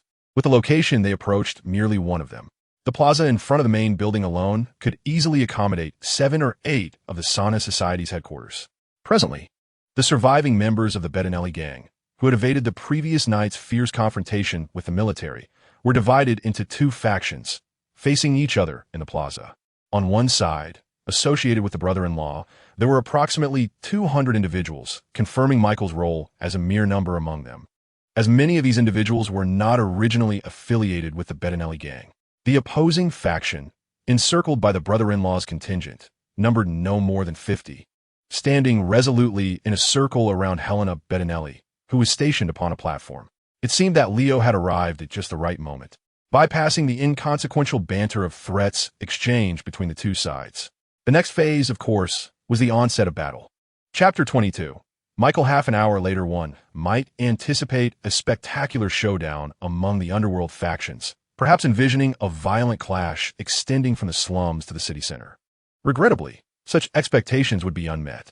In fact, the scale of the conflict was far less grand than the initial display of hundreds versus dozens might suggest. Almost immediately upon the revelation of heavy weaponry, including 5-caliber rifles, M16s, and even a Gatling gun, half of the brother-in-law's faction surrendered. Within half a minute, without Helena uttering a single word, the number of surrenders from the brother-in-law's side swelled to 200 as they discarded their small firearms and eagerly swarmed around Helena, pledging their allegiance. Realistically, one cannot fault their decision. Who could have anticipated that the platform upon which Helena stood, surrounded by her 70 or so supporters, was in fact an arsenal brimming with heavy weaponry? Now it was the brother-in-law's faction that found themselves encircled. However, there remained a faction of individuals who were either unrealistic or simply blind to the unfolding reality. This group, loyal to the brother-in-law, numbered around 30 and, crucially, possessed a small cache of heavy arms. These 30 submachine guns were remnants from the previous night's operations, where the 2 cloaked figures had enlisted a supposed gang alliance to assault military strongholds. Before their departure, they had clandestinely distributed munitions to their invited gang members, which had been surreptitiously smuggled into Star City. The somewhat greedy Bettinelli had sought to gain an advantage in the anticipated internal strife following the confrontation with the military, secretly stashing a portion of the weapons for the brother-in-law to covertly retrieve upon returning to headquarters. The brother-in-law had not foreseen that this small cache of arms would be called into action so swiftly and under such dire circumstances. However, he was acutely aware that, unlike his treacherous subordinates, he would not fare well even if he surrendered, as he was the leader resisting Helena's return. Thus, he resolved to persist. He possessed certain advantages. After all, his 30 loyal confidants wielded formidable firepower, while many of Helena's crates of weaponry remained unopened. When his comrade in arms issued the command, those 30-odd loyalists drew their submachine guns in unison, creating a spectacle that was both awe-inspiring and devastating. In that fleeting moment, the tide seemed to turn once more, as many who had surrendered to Helena began to regret their decision, feeling an overwhelming sense of remorse. As his confidants opened fire on the opposing crowd, chaos erupted. Some of the defectors attempted to quietly rejoin their ranks, while a small faction stealthily approached Helena, perhaps hoping to redeem themselves by capturing her. Ignoring these individuals, his side formed a dense formation, firing in all directions while advancing toward Helena. The square descended into pandemonium. Faced with this turmoil, the few defenders around Helena lost their composure and urgently sought her guidance, suggesting they arm themselves with the weapons from the crates while they still had cover from the traitors. However, Helena nonchalantly waved her hand. Compared to her few subordinates, she radiated confidence. Descending from the pile of weapon crates, she leisurely drew the crossbow strapped to her back, adjusted it, and then turned to sprint toward her adversaries. Leaping onto one of her subordinates' backs for leverage, Helena soared through the air like a blooming violet, her form exuding elegance. Yet this violet was deadly. Upon reaching her apex, she loosed a bolt that struck her target, followed by a rapid succession of shots that claimed the life of the comrade-in-arms, piercing through his skull. The second, third, and fourth bolts found their marks, each taking a life among his loyalists, one nearly achieving a double kill. The fifth bolt, released in a final arc from Helena's elevated position, was an explosive arrow. Uniquely, it appeared to be timed rather than triggered upon impact.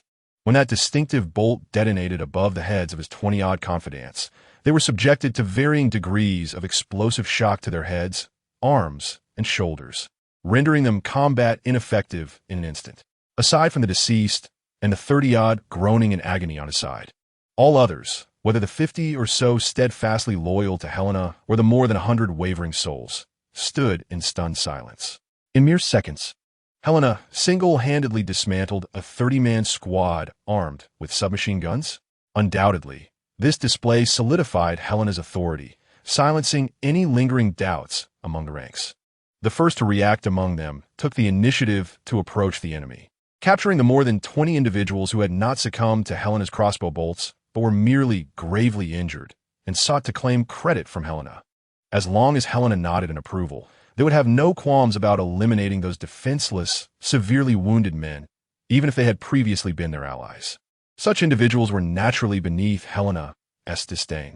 However, in her quest to unify the entire underworld of the Star City, she required a sufficient number of hands.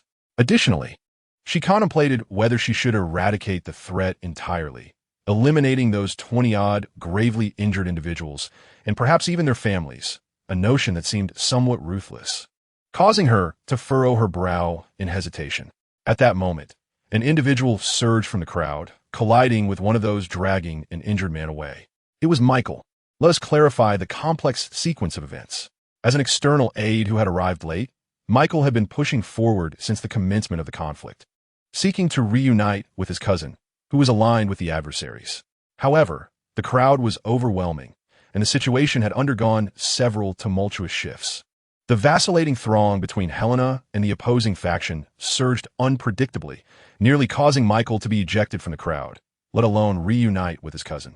Then came the sharp sounds of arrows, followed by an explosion, plunging the scene into silence for approximately 20 seconds. The crowd finally settled, and Michael, elated, shoved aside the individual in front of him and moved inward. There, he beheld his cousin, a trusted confidant of the adversary, sprawled on the ground, his face and eyes smeared with blood. Though still alive and gasping in pain, he was being dragged away. In a moment of heated impulse, Michael forgot about Leo, who was behind him, and charged forward. However, he was swiftly brought down by several thugs eager to impress Helena, who began to rain blows upon him. "Michael, is it you? Damn it, you shouldn't have come. Oh no, it's my fault for bringing you into this." Michael's cousin, enduring his own excruciating pain, shouted out. "You cowards, hiding behind a woman's skirt. Come at me if you dare. What kind of skill is it to bully someone defenseless?" Before he could finish his retort, one of the assailants, growing impatient with the brawl against Michael, turned and shot him in the head. Afterwards, the shooter was taken aback. He had not received Helena's permission yet. Fortunately, he glanced at her and saw no sign of anger, which emboldened him to press the gun against Michael's temple. "Kid, you're quite the tough guy, aren't you? Still daring to struggle? I'll send you to meet your friend." "All right, was he a friend or a relative?" "Such a pity. He is already dead. You'll join him soon." Just as Leo, concealed within the crowd, prepared to discreetly launch a small arrow to rescue Michael, Helena acted first. Another bolt was loosed, but this time it was not Michael who fell, but the man holding the gun to Michael's temple. What transpired next was utterly unforeseen by those surrounding, as Helena approached, driving away the assailants who were mercilessly beating Michael and personally assisting him to his feet. Your name is Michael? Intriguing. From this day forth, you shall be my assistant. Noticing the presence of a gang member, I made amendments to chapters 11, 13, 14, and 21 of this volume. Shortly thereafter, he was unceremoniously kicked down by several thugs eager to impress Helena and endured a painful beating. Michael, is it you? Damn it. You shouldn't have come here.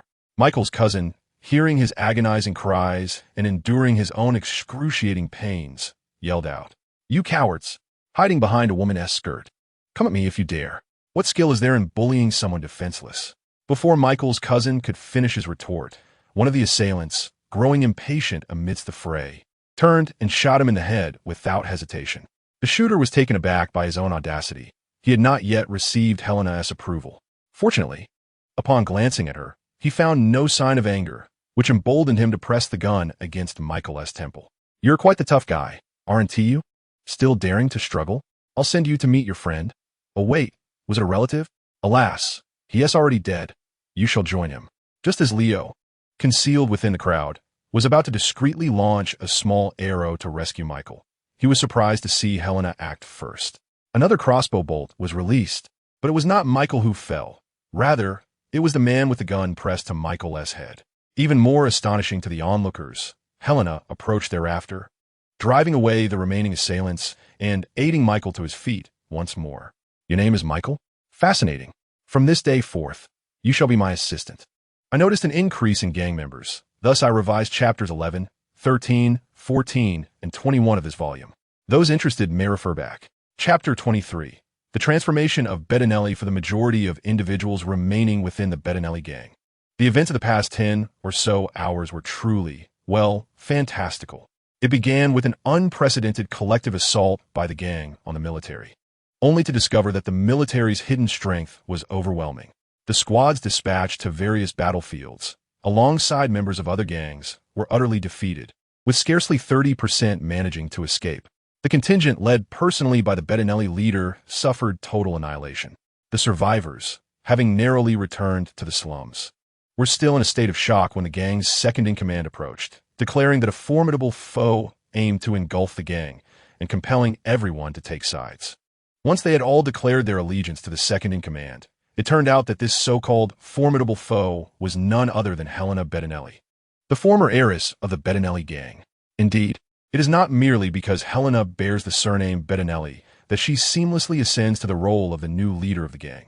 Strictly speaking, the current faction bears little resemblance to the erstwhile Bettinelli family. Ultimately, it is prowess that dictates one's standing.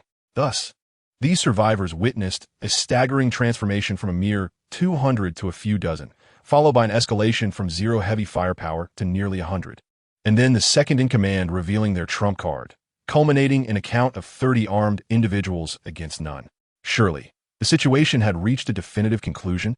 No. Then they beheld the spectacle of Helena Bettinelli, a burgeoning female hunter, single-handedly confronting 30 adversaries within the span of 10 seconds. Such a feat would not dare grace the silver screen in Hollywood. Yet transpired in reality. She was merely an ordinary individual devoid of any superhuman abilities. What began as a potential schism capable of fracturing the gang irrevocably concluded in less than an hour. The newly appointed leader, Helena Bettinelli, nearly single-handedly propelled the gang through a transformative renaissance. Although her emergence was somewhat controversial, under her assertive guidance, the gang evolved to become more focused and promising, emerging anew with great prospects on the horizon. Subsequently, she appointed a seemingly inconsequential ruffian as her assistant. What qualifications did that fellow possess? While he exhibited some muscularity, he still appeared rather frail, lacking in presence and eloquence, and his hand-to-hand combat abilities fell below the average threshold. Otherwise, he would not have been so easily bested during the fray in the square. When armed, his skills were limited to erratic shooting and flailing gestures, with virtually no proficiency in wielding weapons. Perhaps the reason he caught the queens was merely his looks? How absurd! If that could be deemed handsome, then at least 70% of the gang could be considered dashing. Not to mention the individuals standing beside him, an Asian man, was far more appealing and charismatic. Oh, an old member of the former Bettinelli family, who has survived to this day, remarked that Helena's late fiancé, whom she opposed her family for, bore the same name, Michael. How curious. So, sharing a name with the leader's late betrothed grants one ascendancy? What a fortunate coincidence that would be. Across the entirety of America, there are at least a few million Michaels, and even within the gang, there must be 4 or 5. Why then him in particular? The reasons likely remain known only to Helena herself, and naturally, no one would dare to inquire directly. Thus, that morning, as Helena occupied the leader's office, receiving the cadre and petty leaders among the gang survivors while organizing various documents, Michael stood a few feet behind her, to her right. Initially, his expression bore signs of struggle, but soon it transformed into one of resignation. Simultaneously, Leo remained stationed outside the leader's office. Indeed, with Michael's rise, he too ascended. Being my assistant is indeed rather tedious. It is rather unfortunate. Miss Bettinelli has only recently assumed her position, and no concrete plans for the gang's restructuring have been established yet. How about this? Once the gang's framework is completely determined, I shall arrange a suitable position for you. During their lunch of takeout, Michael conveyed this to Leo. Leo, however, paid little heed to Michael's so-called arrangement. Rather, it was Michael's demeanor in this exchange that piqued his curiosity. Look at you, having merely passed a morning and already speaking with such eloquence. Michael smiled with a sense of pride. Of course, I have not simply stood idly behind Miss Bettinelli for these past few hours. While she engaged in discussions about gang matters with others, I listened, observed, and took note, thus learning. This is indeed a prime opportunity. Leo chuckled, then pondered before asking, well, do you not harbor any resentment towards her? Upon hearing this, Michael paused momentarily, his earlier excitement dissipating, replaced by a somber expression, and he slowly replied, resentment. After all, my cousin perished on the battlefield that she orchestrated, and a part of me may forever harbor animosity towards her. However, she personally dealt with the one who killed my cousin, thus avenging him. She has also promised to send someone to manage my cousin's funeral and pledge support for his family. Moreover, she has granted me the opportunity to realize my dreams, for which I cannot help but feel grateful. Leo nodded gravely, signifying his agreement with Michael's sentiments. Nevertheless, he privately felt a twinge of regret. He had broached this topic intending to glean from Michael whether he was aware of how the military had turned the tide the previous night. If Michael were unaware, he had planned to subtly incite him to inquire about it from Helena. Yet, as the conversation progressed, the atmosphere did not lend itself to such inquiries, compelling him to abandon that line of questioning for the time being. The two continued their meal and conversation, with Leo primarily listening while Michael spoke. Previously, Michael had tirelessly reiterated his dreams of how he would lead the gang and rectify various issues. However, this time he seemed more inclined to express his grievances. Before Miss Bettinelli, they were all exceedingly respectful. Yet, once her back was turned, they would provoke her, casting scornful glances in my direction. This feeling is far worse than being overlooked. It appears that in just one morning, this young man is beginning to feel the weight of pressure bearing down on him. You need not overly concern yourself with their opinions. No, they have not truly erred. I am indeed unworthy of this position at present. As he spoke, Michael's earlier despondency suddenly transformed into resolve. I shall exert every effort to grow into a role worthy of this position as swiftly as possible. Yes, Leo, you will support me, won't you? Aye. Very well, it is settled then.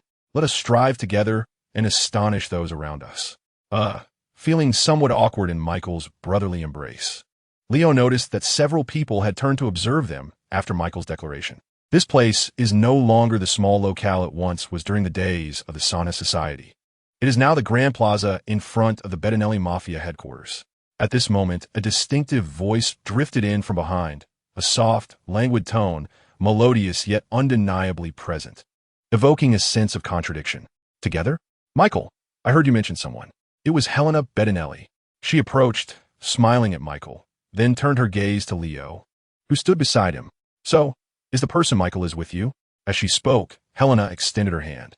Leo, caught off guard, quickly reciprocated the gesture, his reaction somewhat exaggerated, displaying a mixture of surprise and delight.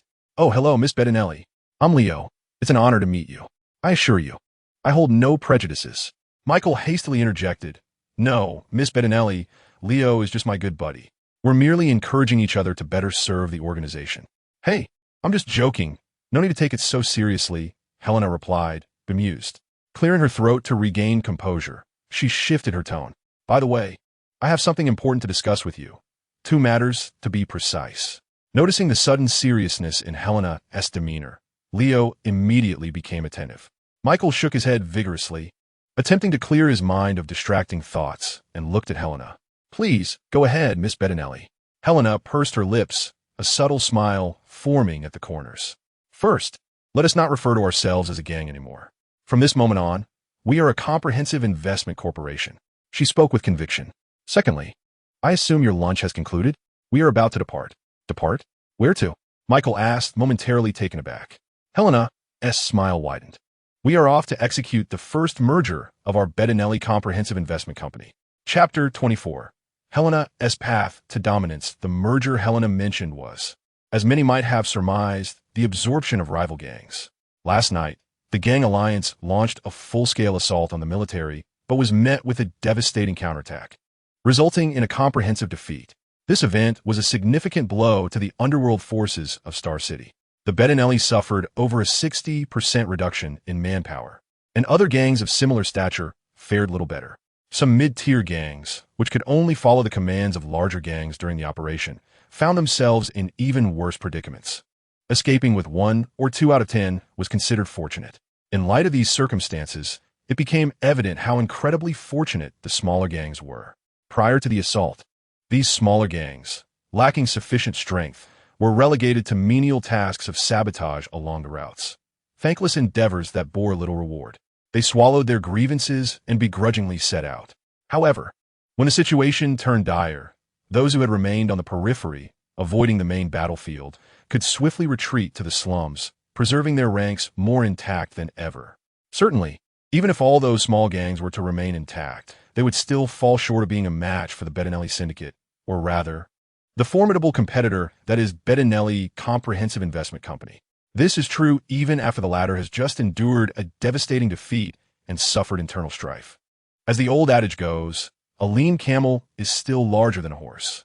To speak of it plainly, after enduring such a disruptive series of hours, Bettinelli still boasts a force of over 200 individuals. This is not a number that those petty gangs, numbering at most 20 or 30, could contend with. As for the medium-sized gangs of 70 or 80, or even the larger ones that once numbered in the hundreds or nearly 1,000, how many remain now? Bettinelli possesses a formidable arsenal, one that outnumbers their personnel. Indeed, it has increased significantly since the morning.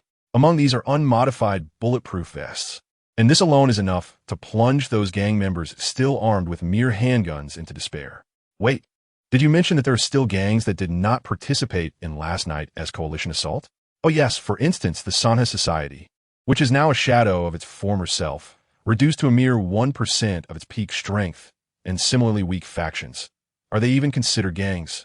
No, they are hardly taken into account by their more formidable counterparts. In the recent merger led by Bettinelli Comprehensive Investment Company, the Sanha Society was the first to acquiesce, and they did so with remarkable eagerness. This was evident when Helena and Michael, accompanied by a contingent, appeared at the entrance of the Bettinelli headquarters. The leader of the Sanha Society hurried over, kneeling partially before Helena, akin to a medieval knight pledging fealty to his lord. It was fortunate for him that he had waited there for so long. Undoubtedly, Helena had little regard for the diminished prowess of this once dominant gang. However, out of consideration for Michael, she accepted the Sanha leader's allegiance, playfully smiling as she placed the entire Sanha Society under Michael's command. Michael was momentarily taken aback, subsequently becoming increasingly restless. In contrast, the Sanha leader exhibited no signs of embarrassment. Rather, he naturally began to praise Michael's steed. The scene was enough to leave even Helena shaking her head in disbelief. Returning to the main subject, the Sanha Society's submission rendered them the first gang to be successfully merged into Bettinelli, an outcome that took them by surprise. It was only after this that Helena's quest to consolidate the underworld of Star City truly commenced. Individuals like the Sanha leader, devoid of any ambition and willingly surrendering their faction to become subordinates of their former juniors, are exceedingly rare. The very first target of Helena's consolidation efforts met with resistance. However, merely a few hours after the disastrous defeat, the various gangs were still nursing their wounds at home. Even those with ambitions who might have contemplated seizing the opportunity to strike against other gangs found their aspirations confined to mere plans. After all, in the wake of last night's crushing loss, most gang members were left with feelings of relief and, more prominently, frustration. The leaders would first need to bolster their spirits before attempting to incite action against other gangs. Thus, no one anticipated that Bettinelli would strike at this moment, nor were they prepared for any form of confrontation. As the clock began to tick from the moment Helena stepped out of the headquarters with her entourage, a span of over 10 hours unfolded until the early morning, during which they swept through half of the Star City slums with an unstoppable force. In terms of total annihilation of leadership, preliminary estimates suggest that within this brief period, 3 large gangs, previously comparable in scale to the Bettinellis, fell beneath the heels of Helena's black leather boots. At least 12 lesser gangs met a similar fate, while approximately 35 smaller factions were obliterated, a fraction of which surrendered within mere 10 minutes. Faced with Bettinelli's onslaught of submachine guns and rifles, which could scarcely penetrate their bulletproof vests, coupled with their elevated morale and synchronized maneuvers, not a single gang could endure against them for even half an hour. During this bloody banquet, Michael, serving as Helena's aide, audaciously rejected her initial directive to remain at the rear as an overseer and to oversee the incorporation of surrendered foes, instead fervently insisting on charging to the front lines. Contrary to the expectations of many, including Leo, who believed Michael's rise to prominence was due to Helena's favor, she did not insist on compliance nor display any particular concern for his safety. It seemed unlikely that she was merely looking out for Michael, hoping for him to earn his stripes to justify his appointed position. She offered him little assistance, allowing him the latitude to act independently. Yet, it was widely recognized that granting the inept Michael free rein on the battlefield was more akin to courting demise than valor. However, Michael remained blissfully unaware of the peculiarities surrounding him. He anticipated that Helena would decline his pleas. This was his first experience of such a grand conflict, and he could scarcely contain his exhilaration. In his own words, adrenaline surged through his veins, rendering every strike, every movement, electrifying. He believed he was born for such moments. Yet, this conclusion perhaps arrived prematurely, warranting reconsideration. Moreover, he had enlisted his good friend, Leo. From the very outset, Leo had been contemplating a passive role, even considering whether to feign severe injury on the battlefield to extricate himself and assume a different identity to intervene in the ordeal. However, Michael's insistence thwarted Leo's nascent plan. Unbeknownst to Michael, Leo harbored ulterior motives, while Michael was merely eager to bring his companion along. Believing they had agreed to strive together. You must achieve something too. Only then can I secure a more favorable position for you in the future, he thought, chuckling at the ambitious youth's far-reaching aspirations.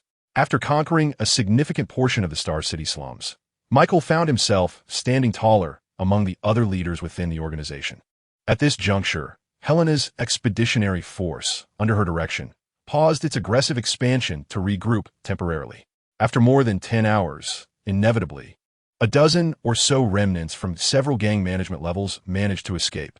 Under their announcement, the remaining impoverished district of Star City witnessed the reformation of a gang alliance. This time, their target was not the military, but rather Bettinelli. In such circumstances, Leo found it even more difficult to extricate himself, as Michael was almost inseparable from his side, eagerly narrating his insights from the previous fierce battle while awaiting the full-scale confrontation with the remaining gang members. Alas, one can only plead for mercy for the unfortunate Leo. Chapter 25. A special visitor. Barely 24 hours had passed, and another large-scale war was on the verge of erupting in Star City. This time, it was not a struggle for control between the gangs and the military, but rather a gang civil war capable of determining the fate of the impoverished areas and potentially influencing the future trajectory of the entire Star City. Many officials within the organization, or rather numerous ministers and deputy ministers, were actively volunteering to assist Helena, asserting that no matter the number of adversaries, they could assuredly eliminate them and secure this business deal. The sentiment was almost fervent. However, Helena remained unmoved. "It is not yet time. Let us wait a little longer," she stated to the first subordinate who entered her office seeking to engage in combat. Wait for what? The subordinate, perplexed, did not comprehend. Helena offered no explanation, maintaining a stern expression and feigning busyness with her documents, effectively dismissing him. Once the door closed behind him, Helena exhaled deeply, allowing herself to relax into the embrace of her office chair. She understood well that she was not suited to remain confined within an office. The last time she had been closest to such a demeanor was before her fiancé Michael's untimely demise. Back then, she embodied the essence of an academically inclined young lady. Now, however, she yearned to don her combat gear and plunge into the throngs of enemies for a glorious battle. Yet, as she had conveyed to her subordinates, it was still not the right moment. From a tactical standpoint, the newly formed gang alliance was compelled to unite under the pressure of Bettinelli's formidable presence. Should any significant upheaval occur during this period, they would inevitably fracture once more, much like the events of the previous night. Nevertheless, at this moment, facing the powerful adversary Bettinelli, they were indeed at their most united. It is often said that persistence leads to exhaustion. They were currently in a state of heightened focus, and with the belief that the underdog must prevail, allowing them some respite could prove to be a prudent strategy. Furthermore, although Helena had already secured a substantial portion of the impoverished district, she had advanced with her forces through violent confrontation, resulting in casualties among her ranks. The gangs she had assimilated were but remnants of their former selves, and when combined, her numbers were, in fact, fewer than those of the new gang alliance. Although the new gang alliance is currently intimidated by her overwhelming presence, rendering them uncertain of the internal dynamics on her side, this grants her an initial advantage. However, should hostilities commence, even if her faction ultimately prevails, it would be a Pyrrhic victory. It would be exceedingly fortunate if they managed to retain even half of their forces after accounting for potential defections.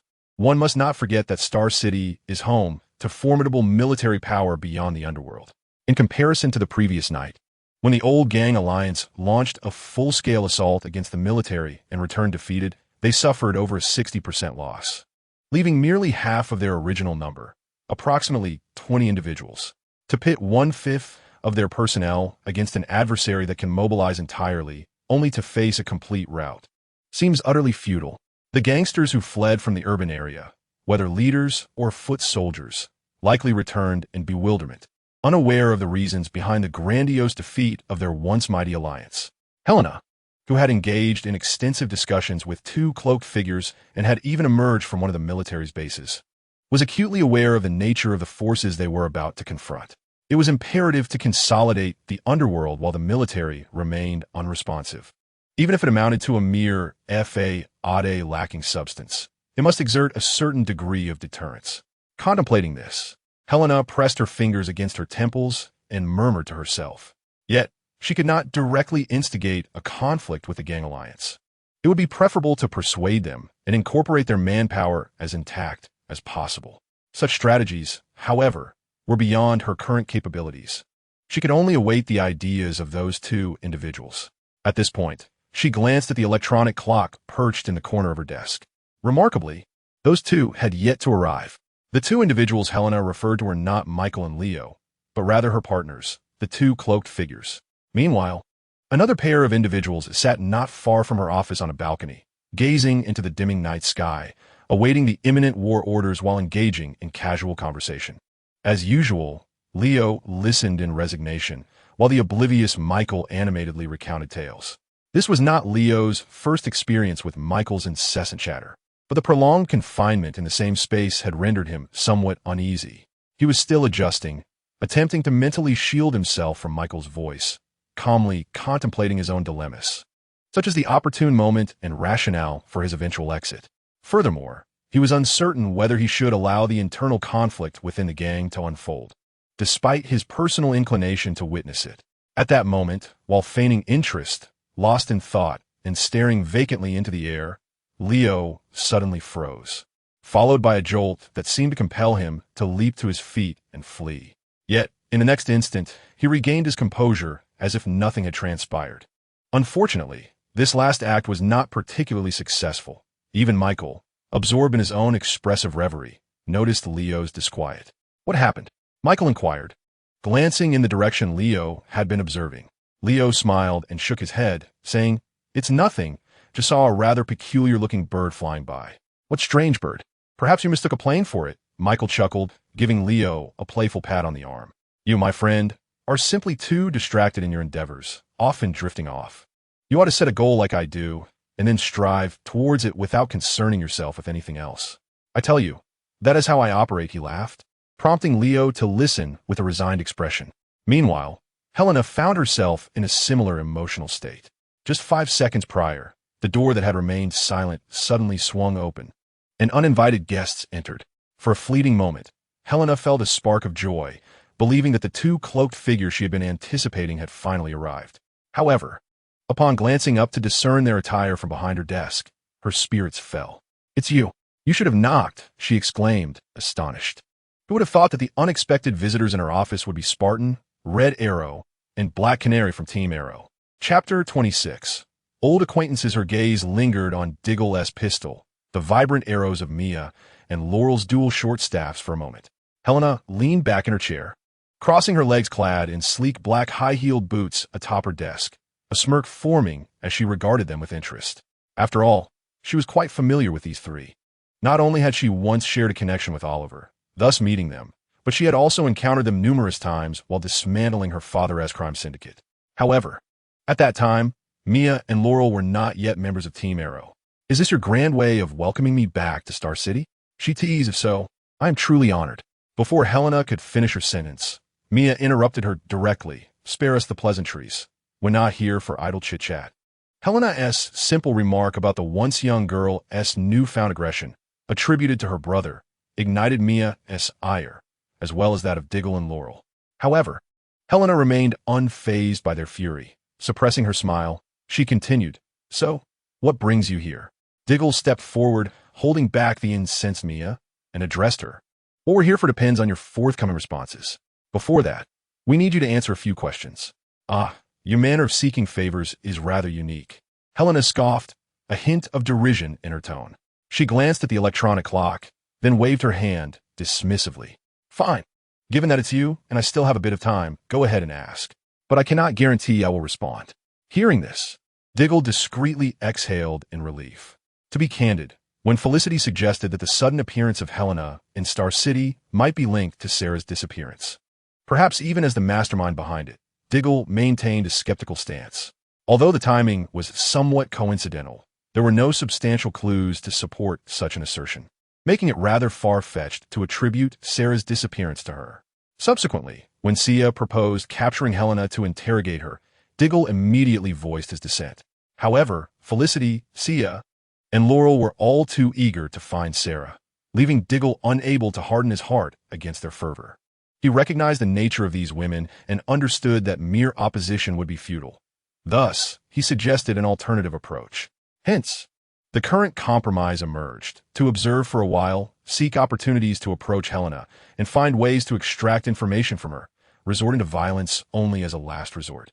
Indeed, observation was key. Diggle and his companions had been trailing Helena for some time, witnessing from a distance her commanding presence with the new Bertinelli crime syndicate as they swept through the impoverished districts. At that moment, Helena was surrounded by her subordinates, leaving Diggle and the others with no chance to intervene. Moreover, Helena's display of authority was unexpected and, frankly, hard to accept. The notion that a woman could wield such power and command the loyalty of so many was almost unfathomable. Diggle even caught a glimpse of envy flickering in Sia's eyes. Perhaps Sia's recent impulsiveness was tied to her admiration, or even jealousy, of Helena? Regardless, this was not the crux of the matter. After some deliberation, Diggle posed his first question: "What brings you back this time?" Previously, whenever Helena had returned as a huntress, it was to pursue her father, the man responsible for her fiancé's death. Eventually, during her pursuit, her father was accidentally killed by a stray bullet, leading her to a profound realization. Even if she killed him, she could not bring back her fiancé's life, and such an act would only plunge her soul deeper into darkness. Following that, she surrendered willingly and was taken away. In the ensuing year or two, she had not reappeared in Star City. To Diggle and his companions, according to the established order, Helena should have been incarcerated for at least a decade or two. Given her state before her capture, She ought to have been reflecting on her actions within those prison walls. Yet here she was, returning to Star City unbeknownst to anyone. And after the recent gang assault on the city was thwarted, she had swiftly regained control of the former Bertinelli syndicate, seamlessly swallowing up a significant portion of the impoverished districts. Were it not for Diggle's rationality, he might have found himself sharing Felicity and Sia's suspicions regarding Helena's involvement in Sarah's disappearance based solely on this coincidence. However, Diggle leaned towards the notion that she might be a key player in a larger conspiracy involving the mafia, the military, and perhaps the entire Star City.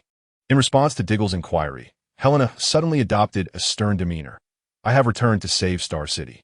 You were supposed to safeguard this city, yet you allowed it to fall into chaos, resulting in its current state. Where were you? You have betrayed this city and now have the audacity to question me. Diggle found himself momentarily at a loss for words, taken aback by her fervent proclamation. You have betrayed this city, were the words uttered by Oliver. Each time he vanquished an adversary threatening Star City, he would direct such a statement towards them, akin to a judgment, which became his signature. Naturally, this emblem of the Green Arrow extended to the entire Green Arrow team, and Diggle and the others shared in this distinction. Even with Oliver's departure, this remained unchanged. Crucially, Helena was not wrong. They were meant to protect the city and its citizens, yet their performance over the past 6 months had been woefully inadequate. Although they were not the primary cause of Star City's current plight, the responsibility lay with Oliver, as they had failed to intervene half a year ago. They first betrayed the city. Secondly, they failed to guide Oliver back to the right path, thereby betraying their loved ones, friends, and brothers. In the subsequent months, their quest to recover Oliver often left them out of sorts, further neglecting their mission and betraying themselves. In that moment, Diggle was engulfed in self-reproach. He had always been a principled and responsible individual, making him particularly susceptible to Helena's incisive words. Laurel, a lawyer by profession, was less easily swayed, and she astutely noted a particular detail. You? Save Star City? I hardly think so, but that is not my immediate concern. I simply wish to inquire, where is Sarah? Pausing for a moment, Laurel took a deep breath. Moreover, after all this discussion, you have yet to mention the Green Arrow or Oliver. You haven't even asked where he is. So, you know, don't you? You know where he is, or has he been by your side all along? Chapter 27. The search for the Green Arrow's whereabouts. Helena knows Oliver's whereabouts, perhaps even having been with him the entire time. Upon hearing Laurel's conjecture, Thea was momentarily stunned, and Diggle momentarily broke free from his guilt, both of them instinctively turning to Helena, their eyes wide with anticipation, as if they sought the answer from the slightest shift in her expression or the minutest pore of her being. Initially taken aback, Helena chuckled softly and shook her head. If Oliver were in my possession, that would make things rather convenient, wouldn't it? Just a quick confrontation to compel me to hand him over. Gazing across the desk at the trio, particularly Laurel, she continued, I remember you, Ms. Prosecutor. Who would have thought that a law student would become a vigilante? Disregarding the law? But that is your affair, and I am indifferent to it. With that, she reclined her chair, legs previously crossed, now brought closer, her hands resting casually on the desk, adopting a demeanor of relaxed confidence. So, did you derive this conclusion from certain clues? Or is this merely a convenient suspicion you've conjured in the absence of leads, a seemingly absurd, yet faintly plausible hypothesis? Perhaps overwhelmed by the force of Helena's words, Laurel found herself at a loss for words. After a brief pause of 2 or 3 seconds, she finally regained her composure, a hint of indignation and anger flickering across her features. Isn't that the case? Otherwise, by conventional logic, upon our arrival, you should have first inquired about Green Arrow's whereabouts. Laurel's observation was not without merit.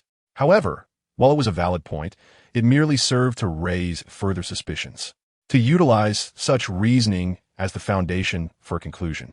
As Laurel did, seemed rather presumptuous. Helena remained silent, holding Laurel's gaze, their eyes locked in a tense exchange, her fingers tapping rhythmically on the surface of the desk, producing a steady sound, her expression a playful smirk. Under this scrutiny, Laurel felt her confidence wavering, several times tempted to avert her gaze. Yet, considering the dynamics of their relationship, she resolved to endure the challenge. Sia, however, lacked their patience. She pushed aside Dig, advancing a few steps forward. By your demeanor, you must know something, she said, Knocking an arrow and pointing it toward Helena's head. At a distance of about a foot, she drew the bowstring taut, poised to release. Speak, or in the next moment, you may find yourself with a gaping hole in your face, reporting to hell. At this, Helena finally broke her gaze from Laurel, casually directing her attention to Sia. An amusing threat, little girl. But are you truly prepared to carry it out? Feeling dismissed, Sia's blood surged, pushing the arrow closer. Now mere inches away, her voice lowered in a venomous hiss. You have no idea what I have endured, nor what I am willing to do. Helena raised an eyebrow. I did not inquire whether you would act. Your experiences are of no concern to me. What I ask is, if I truly knew Quinn's whereabouts and chose not to disclose them, would you genuinely shoot an arrow through my skull? With a light chuckle, Helena nonchalantly swatted Sia's arrow aside, rising from her seat and casually leaning against the nearby wall, observing the trio with keen interest. Let me clarify. I genuinely do not know where Green Arrow is. But what? Sia and Laurel interjected simultaneously, urging her to continue. Speak, or, this time, Helena interrupted them. Or, I would face an arrow through my face, right? All right, I understand your resolve. In any case, although I am unaware of the Green Arrow's maddening location, I do know how to find him. This revelation sent Dig into a frenzy, as he, along with Sia and Laurel, shouted in unison. Really? How? Well, not just him. There's also a Felicity. The voice of the watchtower echoed through the communication channel, piercing through their earpieces with a soprano that could shatter glass, nearly deafening them. Their collective yelps of dismay, as they covered their ears, did not escape Helena's notice. So, this Felicity girl remains a member of your team? Helena teased. What a shame. I had thought she would be the first to crack under Oliver's pressure. Upon hearing her words, Shia, who had just recovered from the sharp pain in her ears, disdainfully exclaimed, You are mistaken. Felicity has always been one of us. She is even Oliver's fiancée. Fiancée? Helena momentarily paused, her expression shifting as she seemingly recalled her own circumstances. Her countenance changed several times before she abruptly shook her head, as if breaking free from her reverie, and coldly scoffed at Shia and the others. Well, do you not wish to know how to locate Oliver? Then listen closely. With that, she extended her right hand and snapped her fingers. As Dig, Shia, and Laurel looked on with anticipation and confusion, the glass of the window behind Helena's desk shattered with a loud crack, and a small, visible whirlwind swept through the window into the office, hurling the desk towards Dig and the others. Unsure of how she controlled it, they rolled to the side to evade the whirlwind, which gradually dissipated. However, in its wake, a larger and more substantial whirlwind approached at a swifter pace. Despite their efforts to escape, they were caught by the whirlwind from several feet away. Under the force of the wind, they were violently propelled towards the ceiling, crashing down multiple times, feeling the very office tremble beneath them. Subsequently, they lost consciousness. Goodness, Helena remarked, her lips pursed in contemplation as she observed the entire ordeal.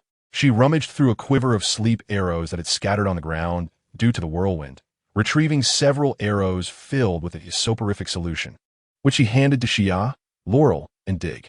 Helena then extracted an earpiece from Laurel's ear, wiped it clean, and attempted to wear it. But aside from a sound of static, she received no response.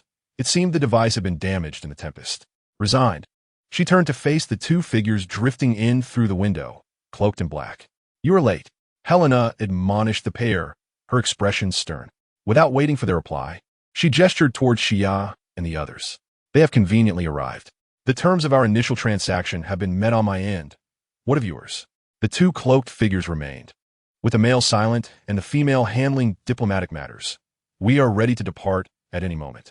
However, she shifted her gaze back to Shia. To my knowledge, the Green Arrow team comprises 4 individuals, yet you only have 3 here. The remaining one is at her usual location. I can depart at any time to bring her here or take you to her. You may choose. Helena smirked. But are you truly certain that they can lure out the Green Arrow? Did you not say? The female in black smiled slightly. The former Green Arrow might have hesitated, but the current one will undoubtedly show up. Seeing the confidence in her words, Helena refrained from further inquiries, simply waving her hand. Then I shall await the spectacle. Chapter 28. The Gathering of the Dragon Balls. In Star City, within the impoverished district near the urban center, lies a former underground air raid shelter, 20 feet beneath the surface. This is the lair of Team Arrow, affectionately referred to as the Arrow Cave, and it is the very same location from 6 months prior. Logically, after the event involving Green Arrow, Diggle and the others should have relocated. After all, Oliver had been hypnotized by Luther, raising concerns that Luther and his associates might have discovered the lair's location through him. Given this premise, it was unreasonable for Team Arrow to remain there. Nonetheless, this was a decision staunchly upheld by Felicity, with both Sia and Laurel expressing their agreement. To them, this place represented Oliver's former battleground, akin to a second home. It now stood as a beacon for his potential return. Felicity's sentiment was particularly poignant. If Oliver ever decides to come back and finds us missing from our old haunt, what do you think? Faced with such compelling reasoning, Diggle found himself unable to counter her argument and acquiesced to their wishes. The base remained in its original location, with its interior meticulously arranged just as it had been before Oliver's disappearance. Of course, Felicity and the others were not entirely devoid of caution. Aware of the possibility that their sanctuary may have been compromised, they undertook certain modifications. They sealed the original entrance securely and transformed what had once been a ventilation shaft into a new entry point. This way, only those familiar with the base, primarily Oliver, would know of its existence, while those who had only heard of it from others would find themselves thwarted by the newly fortified entrance. Additionally, they worked collectively to enhance the security features of their new headquarters, incorporating advanced mechanical and electronic systems, including a surveillance setup that Diggle had clandestinely smuggled back from Los Angeles, alongside traps learned by Sarah during her time with the League of Assassins. However, at present, the Arrow Cave was devoid of Diggle and Sarah, as well as Sia and Laurel. It was solely Felicity who remained. The external security measures were being relentlessly dismantled by a sudden influx of intruders, failing to impede their advance for any considerable time. The monitors had lost their live feeds from the external cameras, plunging Felicity into despair. Damn it, where is Cisco? Clutching her phone tightly, Felicity aimlessly paced within the base, overwhelmed by uncertainty. In truth, she had sensed trouble brewing a full 15 minutes earlier. At that moment, she was in communication via her earpiece with Sia, who was negotiating with Helena Bertinelli, while keeping in touch with Diggle and Laurel. Just moments prior, she had been filled with excitement upon hearing of a potential way to contact Oliver, tears of joy streaming down her face. Yet, in an instant, her elation turned to horror as cries of alarm, curses, and a single, piercing scream echoed through her earpiece, severing her connection with Sia and the others. What had once been sweet tears transformed into a bitter brew of fear and dread. Felicity struggled to compose herself, forcing her mind to begin processing thoughts. The female hunter, Helena Bertinelli, had targeted Sia and her companions, likely linked to the elusive Oliver. Perhaps Helena indeed possessed information regarding Oliver's whereabouts. However, this was not the focal point of her contemplation. Felicity compelled herself to set aside the concern for someone she had long cared about, a matter currently devoid of significance, and instead sought ways to rescue Sia and her companions. Yet, as a recluse accustomed to sitting before her computer, with negotiation and physical prowess barely surpassing 5 out of 100, what could she truly accomplish in this endeavor? Fortunately, she was acquainted with some extraordinary friends. She reached out to the Star Labs in Central City, only to discover that the Flash, Barry Allen, was unavailable. Logically, given Barry's super speed, he could swiftly return from even the most distant corners of the Earth. But regrettably, he was occupied on another Earth, far beyond the poles. Reports indicated that the Earth where Supergirl resided, Earth 38, faced a crisis, prompting Barry's assistance, leaving Central City's Flash team to endure the growing pains of his absence. Nevertheless, the Flash team was in a far better position than Felicity's Green Arrow team, as their reputation remained intact. Regardless, with Barry absent, Felicity had no choice but to enlist Cisco's help. Fortunately, Central City had yet to witness the emergence of new supervillains, prompting Cisco to readily agree to provide support. With Cisco's abilities, opening a portal to arrive would take mere moments. Since they were on the same Earth, there was no need to traverse dimensional energies. And this was not Cisco's first visit. He was familiar with the specific location of the Arrow Cave, or its coordinates. However, as minutes passed, he had yet to appear. What was the holdup? As for the adversaries outside, the footage recorded before the surveillance cameras were destroyed suggested they were indeed Helena's gang. If it were Helena, she would undoubtedly know the location of this base, given her past with Oliver and her training here, which had earned her the moniker of the Huntress. This was particularly vexing for Felicity. They had agreed to remain in place until Oliver's return, never anticipating that Helena would pose a significant threat. Curiously, the destruction of the security measures set up by Diggle and Sarah was not perpetrated by Helena's gang, or, more precisely, they were not the primary culprits.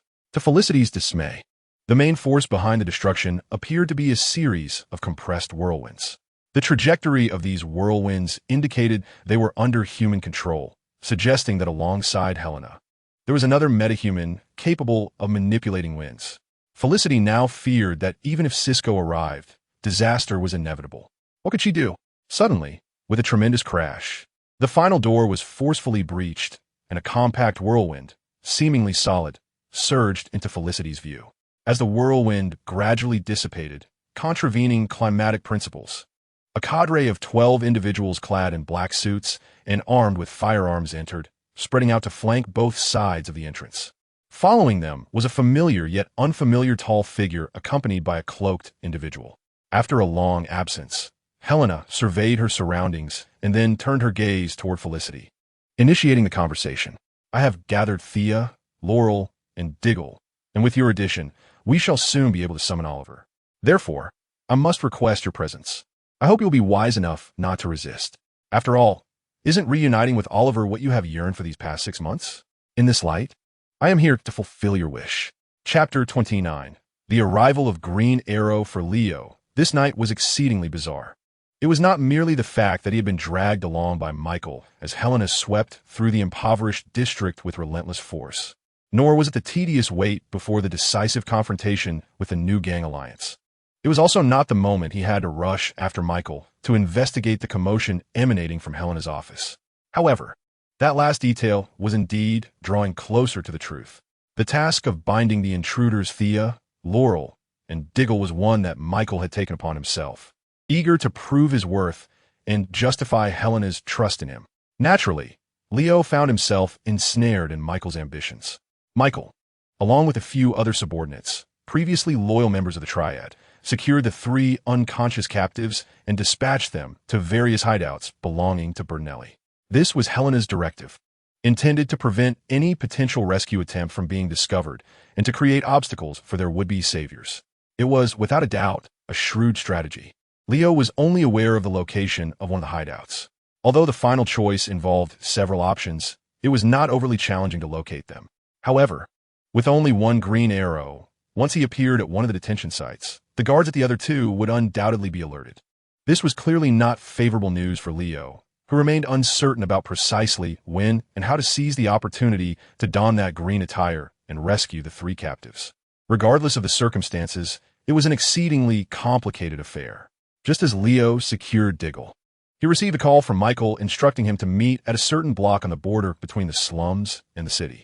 Upon hearing the address, Leo deduced that Michael, or rather Helena behind him, had a specific target in mind. Having visited the Green Arrow's lair, he was well aware of its location. Indeed, the day unfolded as a Black Friday for the Green Arrow team.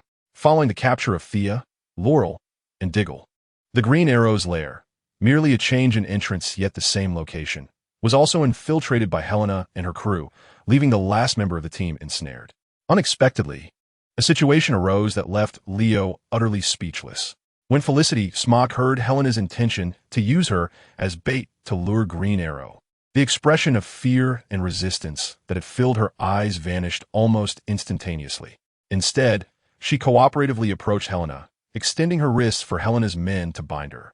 Observing her calm demeanor as she negotiated with Michael about not being tied too tightly, with a hint of excitement flickering across her face, Leo was utterly captivated. Throughout the assault on Green Arrow's lair, Leo finally witnessed the formidable power of one of the cloaked figures. The whirlwind of focused intensity, at first glance, might seem like a mere trick. Yet, the explosive force that followed easily tore apart ceilings and brick walls, leaving Leo astounded. He felt a vague familiarity with such superhuman abilities, perhaps recalling something from films of past life, but the specifics eluded him, rendering him unable to deduce the identity of this individual. Clearly, this was not the limit of the male, cloaked figure strength. No wonder they had previously managed to unite the entire underworld of Star City against that Marine Corps. Yet, Such power was still vanquished by the military? How terrifying must the military be? Leo was unaware that this cloaked figure had never even appeared on those battlefields. Subsequently, Leo discreetly encouraged Michael to engage the cloaked figure in conversation. However, the figure remained unresponsive, truly resembling a mute. Leo had heard rumors suggesting that this male cloaked figure only heeded the commands of another cloaked individual. Speaking of the latter, the enigmatic blonde woman among the cloaked figures, Leo had subtly inquired with several colleagues about her. Without exception, their comments were superficial, describing her as beautiful, noble, and alluring. Yet, this seemed to be a manufactured impression, perhaps misleading Leo's colleagues. Had he not been overly inquisitive, he might have concluded that this female cloaked figure was merely a decorative presence. Upon inquiring about the formation of the criminal alliance, Leo discovered that this was, in fact, the result of the blonde cloaked woman's singular efforts. She appeared to possess an acute understanding of human nature, deftly identifying what others desired whenever faced with skepticism or opposition, and promptly offering corresponding promises or skillfully redirecting the conversation. If this was not some form of supernatural ability, it was indeed terrifying. Lacking further leads, Leo could only rely on subjective impressions to speculate, which naturally held little reference value. Thus, he temporarily set aside his thoughts concerning the two cloaked figures to return to the matter at hand. After Felicity voluntarily surrendered, Helena instructed her subordinates to take her to a certain stronghold of the gang. No, rather, the company, much to Leo's surprise, as he had assumed that this task would still fall to Michael. However, before Leo could ponder the implications, Michael received a new assignment. In Helena's words, this task was of such significance that she only trusted Michael to execute it. Upon hearing Helena's heartfelt discourse, Michael was filled with excitement and accepted the mission without a second thought. He soon learned the details of the task, to remain at the Green Arrow's lair and await the arrival of the Green Arrow himself. He was to inform the hero that the other members of the Green Arrow team were in Helena's custody, and if he wished to prevent any harm from coming to them, he should proceed to a certain location where someone would escort him to meet Helena for a cordial reunion. However, the essence of the mission lay not in the specifics of waiting, informing, or locations, but rather in the daunting prospect of Michael facing the fearsome Green Arrow alone. Instantly, his enthusiasm waned. Uncertain of how Michael negotiated with Helena, it was clear that he succeeded, for Leo, who had initially been exhilarated at the prospect of having no task, now found himself bound to remain at the lair alongside Michael, awaiting the Green Arrow's arrival. Curse you, Michael. For the next few minutes, Leo slumped against one of the walls of the lair, feeling as lifeless as a fish out of water. His mind trapped in a repetitive thought. The Green Arrow had not yet arrived, yet he was already present, thus he would not come. Chapter 30. The Green Arrow has arrived.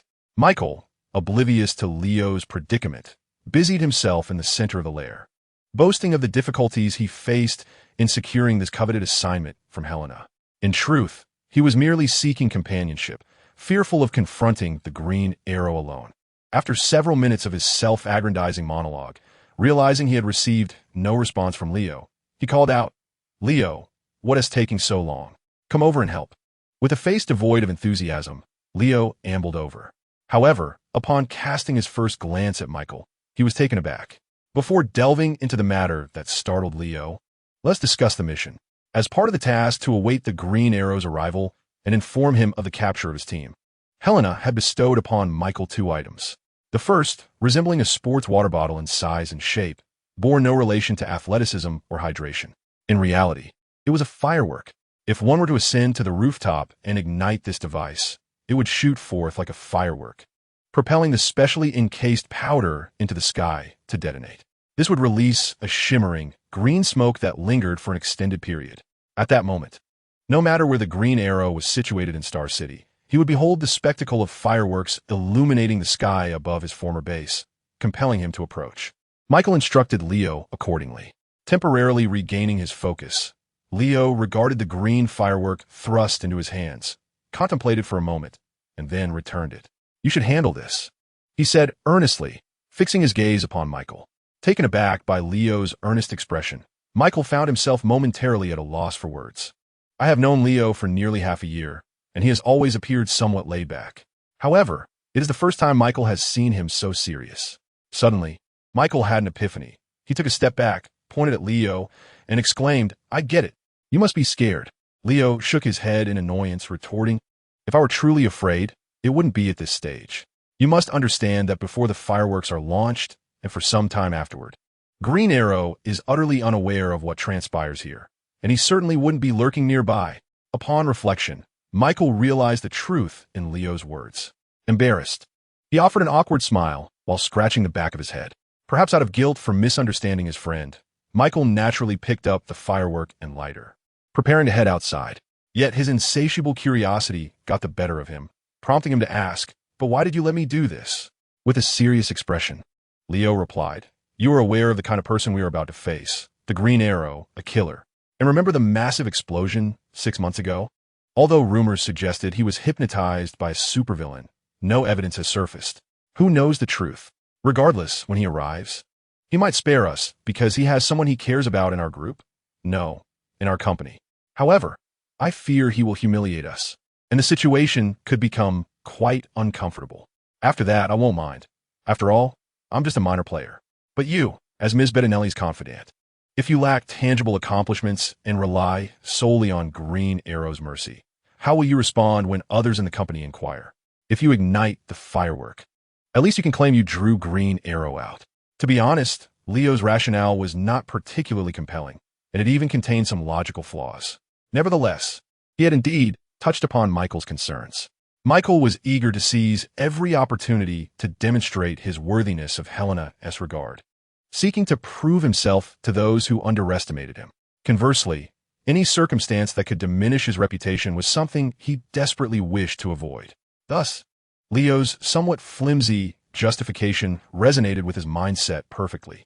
With a look of deep appreciation, Michael gazed at Leo, who felt a twinge of unease from the intense scrutiny, prompting him to suppress the sentiment and adopt a camaraderie-filled expression of unspoken understanding. He then turned to exit. As he watched Michael's silhouette vanish beyond the door, Leo finally breathed a sigh of relief.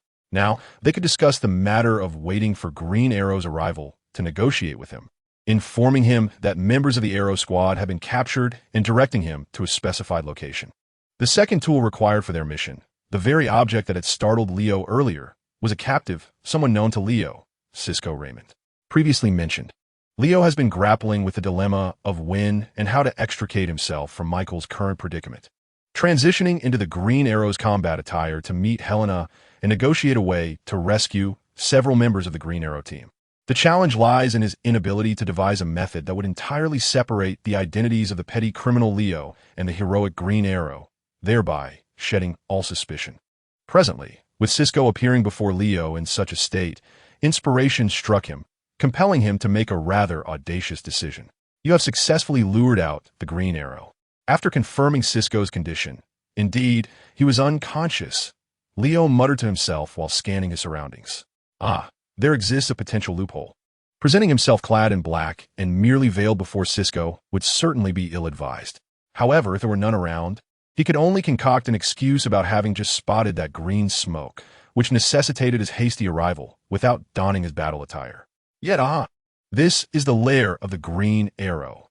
With a hint of excitement, Leo dashed forward, shattering the glass of a cabinet situated against the wall of the Green Arrow's den with a single punch, retrieving its contents. It was the Green Arrow's combat suit. Everything else was manageable, but the green hood was simply unacceptable. Under no circumstances could he wear a green hat. It was a matter of principle. His new version of the Green Arrow's suit bore no hood, only a green eye mask. There was found. With the ensemble donned, Leo smiled and mused. Thank goodness the members of the Green Arrow team are quite nostalgic. He then rolled up the black suit he had just discarded. It could not remain at the scene. Additionally, the Green Arrow's signature bow and arrows were indispensable, both of which were readily available in the lair. However, the disappearance of these three items, bow, arrows, and the combat attire, from the Green Arrow's hideout would undoubtedly attract the attention of the Green Arrow team, presenting a potential issue. Leo pondered for a moment and decided that he had originally intended to create the illusion of a fierce battle within the lair, so those three items could conveniently be destroyed in the fray. Of course, it could not be limited to just those three, Thus, Leo planned to cause further destruction to obfuscate the situation. After mentally rehearsing the plan, he found it largely free of flaws. Nodding in approval before extracting a specially selected explosive arrow from the newly acquired quiver. A few minutes later, upon hearing the explosion, Michael rushed back to the Green Arrow's lair, only to be met with chaos. Not only had the captive vanished, but his loyal companion Leo was also missing, leaving behind a scorched message. "You capture my people. I have captured yours. Want to negotiate? Fine, but the time and place will be determined by me." Chapter 31. On the other side of the impoverished district, half an hour later, Michael stood beside Helena, head bowed and wearing a defeated expression. "Slow down, please repeat that." Upon reaching the rooftop of the building housing the Green Arrow's lair, I ignited the fireworks entrusted to me by Miss Bettinelli. After a brief moment, I ensured that the brilliant green smoke ascended into the sky as intended, before making my way back to the lair. It was then that I heard the sound of explosions emanating from below, a series of them in quick succession, prompting me to hasten my pace towards the source. Unfortunately, I was too late. The detestable Green Arrow had likely been monitoring the lair, aware that we were lying in wait for him, and seized the opportunity to strike when only Lee remained inside. Though Lee was no match for him, he bravely engaged in a fierce battle with the Green Arrow, ultimately succumbing to defeat. The Green Arrow absconded with Lee and the captive, leaving behind a cryptic message on the wall. I must commend Michael. He proved to be a true friend. In an effort to mitigate Lee's failure, he emphasized Lee's valor during the confrontation with the Green Arrow, despite not being present at the scene. After making his remarks, Michael cautiously glanced at Helena, who appeared to be lost in thought. Helena, having noticed Michael's subtle gesture, turned her head lightly to regard him, before redirecting her attention elsewhere. To have engaged in such a fierce battle with the Green Arrow, forcing him to employ explosive arrows. "It seems your friend possesses considerable skill," Helena remarked. Michael, taken aback by her comment, failed to grasp its underlying implications. He simply nodded and replied, "Well, I'm not sure about his prowess, but that fellow is quite clever. Perhaps he devised a strategy to delay the Green Arrow, who, fearing my arrival or that of others, was reluctant to linger too long, thus forcing his way past whatever defense Lee had put up." Helena nodded in acknowledgement of this theory, though her expression remained inscrutable. After a moment of Michael's anxious silence, she cast him another glance and spoke softly. "Do not dwell too much on this. It cannot be deemed a failure. The captive was merely a means to our end. If we have lost him, so be it. Ultimately, our goal has been achieved. The Green Arrow has been lured out." Indeed, that is a valid point. Yet, Michael's concern lay not with that, but Lee. Helena paused, gathering her thoughts before responding. "Do not worry. The Green Arrow has someone of ours in his possession. He would not, and dare not, harm your friend. Otherwise, he would not have taken him." "Well, that certainly makes sense." Michael exhaled deeply, his previously furrowed brow finally relaxing. Observing his demeanor, Helena chuckled softly and shook her head. "Very well. You should take your team down to assist with the organization." With that, Helena descended from her perch, gazing into the distance as she spoke. "Now the entire slum is under our control, and this is merely the beginning." As Helena spoke, Michael barely paid attention, his focus drawn instead to the blood-stained path she had traversed moments earlier. Alongside the road, a row of racks bore the gruesome sight of over a dozen corpses, all belonging to the high-ranking members of the new gang alliance. Indeed, that new gang alliance had become a relic of the past. Following their departure from the Green Arrow's lair, Helena, accompanied by a formidable force, launched a brazen assault on the so-called new gang alliance. Unbeknownst to the alliance, which had been secretly monitoring Helena's movements, Bettinelli's substantial forces had already assembled without their knowledge, catching them off guard when the battle erupted. Initially, the higher-ups of the new alliance felt a flicker of relief, having anticipated a major confrontation. Their personnel remained sufficiently united, allowing for some organization. However, the challenge did not lie with their manpower, but rather with themselves. Two cloaked figures suddenly appeared before them, and with swift, lethal precision, they dispatched all of the leaders in an instant. Moments later, when the remaining members of the alliance beheld the lifeless bodies of their prominent figures hanging in display, the majority crumbled in despair. The few who remained posed no threat to Bettinelli's forces, swiftly becoming encircled and exterminated. Thus, the impoverished districts, comprising over 60% of Star City, fell entirely under the dominion of Bettinelli Integrated Investments. In a stunning transformation, Helena metamorphosed from a slave soldier controlled by a military institution implanted with micro-explosives into the sovereign queen of Star City's underworld. This remarkable shift in identity was accomplished in just 1 day and 2 nights. Meanwhile, on the other side of the impoverished district, Leo remained unaware that less than an hour after his departure, the fate of the city's underworld had been irrevocably sealed. At that moment, he had just managed to rouse Cisco from unconsciousness through various means, including pinching his middle, splashing cold water, and prodding the soles of his feet. What the hell happened? Why does my neck hurt so much? Did I sleep awkwardly last night? Cisco mumbled to himself while rubbing his neck, gradually opening his eyes. After a moment of surveying his surroundings, he took some time to realize he was not in his own bedroom. Suddenly jolted into awareness, he sprang up from the ground. Oh no, have I been captured? Felicity is waiting for my help. Just as he felt the panic rise within him, on the verge of tears, he finally noticed that he was not alone in this place. Oliver, clad in the Green Arrow's combat attire, stood illuminated by the streetlight, gazing at him. Oliver, what are you doing here? Oh, thank goodness. Did you come to rescue me? Where's Felicity? She called for my assistance, but when I just teleported here, I was ambushed. It seemed like that cloaked figure was lying in wait for my arrival.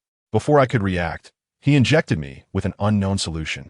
I attempted to activate my powers to teleport away, but I found that I could not unleash my abilities. Is it possible that I have lost my powers forever? My goodness, Cisco's words reveal a wealth of information. Is it yet another cloaked figure? Is this the man capable of summoning and controlling whirlwinds? Or is he the third black-robed individual? Furthermore, is the solution that can restrain Cisco's superpowers specifically designed for him? Or does it apply universally to all superhuman abilities? Additionally, according to Cisco, this cloaked figure is not simply waiting for someone to arrive. Rather, he is specifically anticipating Cisco's presence. He possesses knowledge not only of Cisco's arrival, but also of the precise location where Cisco will materialize after utilizing his powers. With an astonishing accuracy that allows him to strike with a syringe from merely 1 or even half a meter away. How unnerving that is, indeed. Chapter 32. Psychological Counseling from Cisco. Never mind. This is not the moment for deep contemplation. From Cisco, Leo has gleaned some useful information. First, aside from Helena, the enemy comprises 2 or 3 cloaked figures. Let's assume 3 for now, one of whom can summon whirlwinds, while the abilities of the other 2 remain unknown. Secondly, the adversaries possess some means of restricting or nullifying superpowers, though they likely will not employ it in the upcoming negotiations, given that he is the powerless Green Arrow. Nevertheless, caution is warranted. He should avoid being pierced by syringes or any other sharp objects. Lastly, the enemy may possess some form of foresight or real-time reconnaissance, which poses a significant challenge. At this point, Cisco's role has concluded.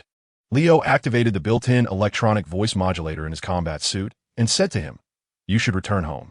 Upon uttering this, Leo turned to leave.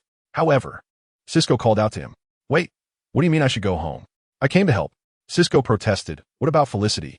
She hasn't been captured like Diggle, Sia, and Laurel, has she?"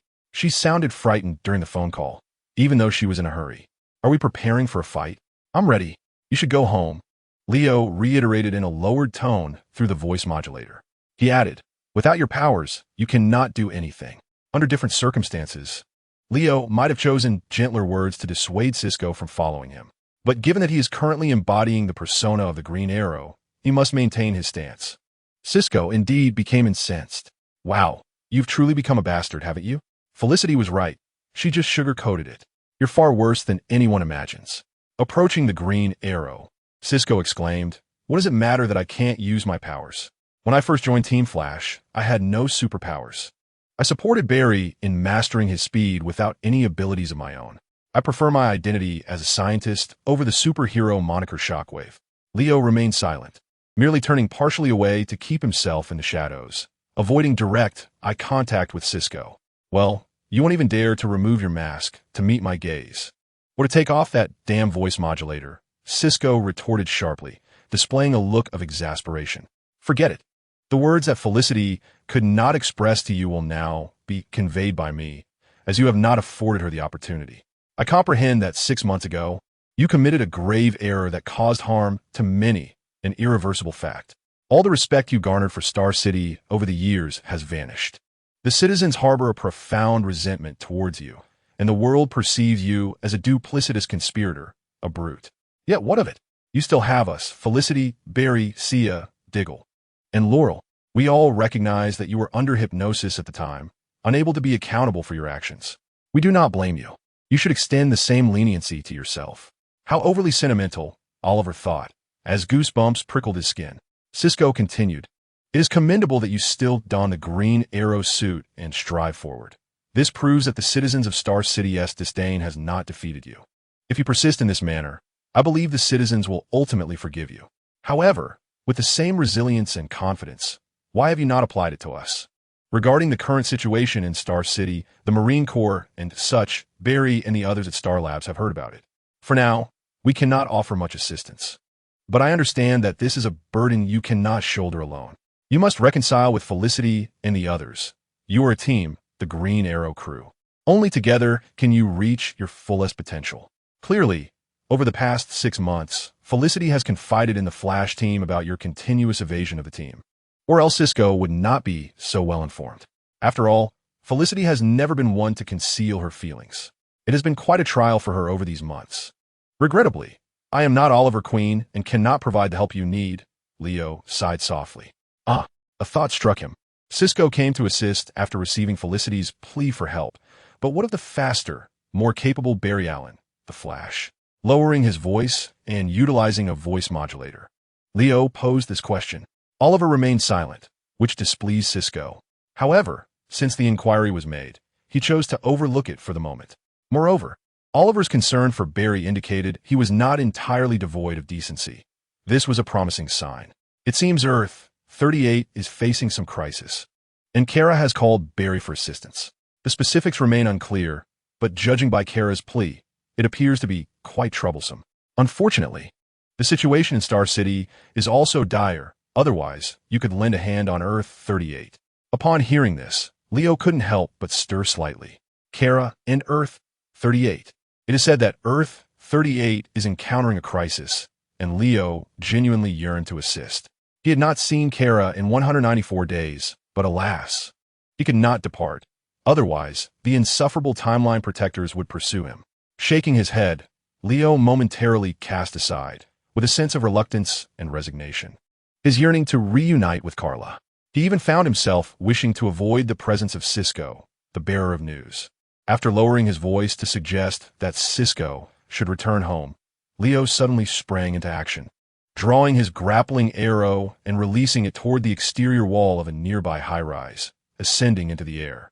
Subsequently, Leo returned to his sluice base, donning a more fitted combat suit, along with a bow and arrows that suited his handling preferences, along with some minor tools. He also listened to an operational report from the intelligent program, Gideon. Sarah's physical condition had stabilized, and it was estimated she would awaken in approximately half a day. However, Gideon faced a quandary regarding the separation analysis of the reagent that had previously incited her fury. While most components were detectable, one specific substance, believed to be the primary cause of her enhanced strength and speed, as well as the resulting disorientation, remained elusive. According to Gideon, even the future had not identified this particular material. Could it be that the Eye of Heaven possessed such extraordinary capabilities, harboring a unique substance that remained undiscovered by the outside world?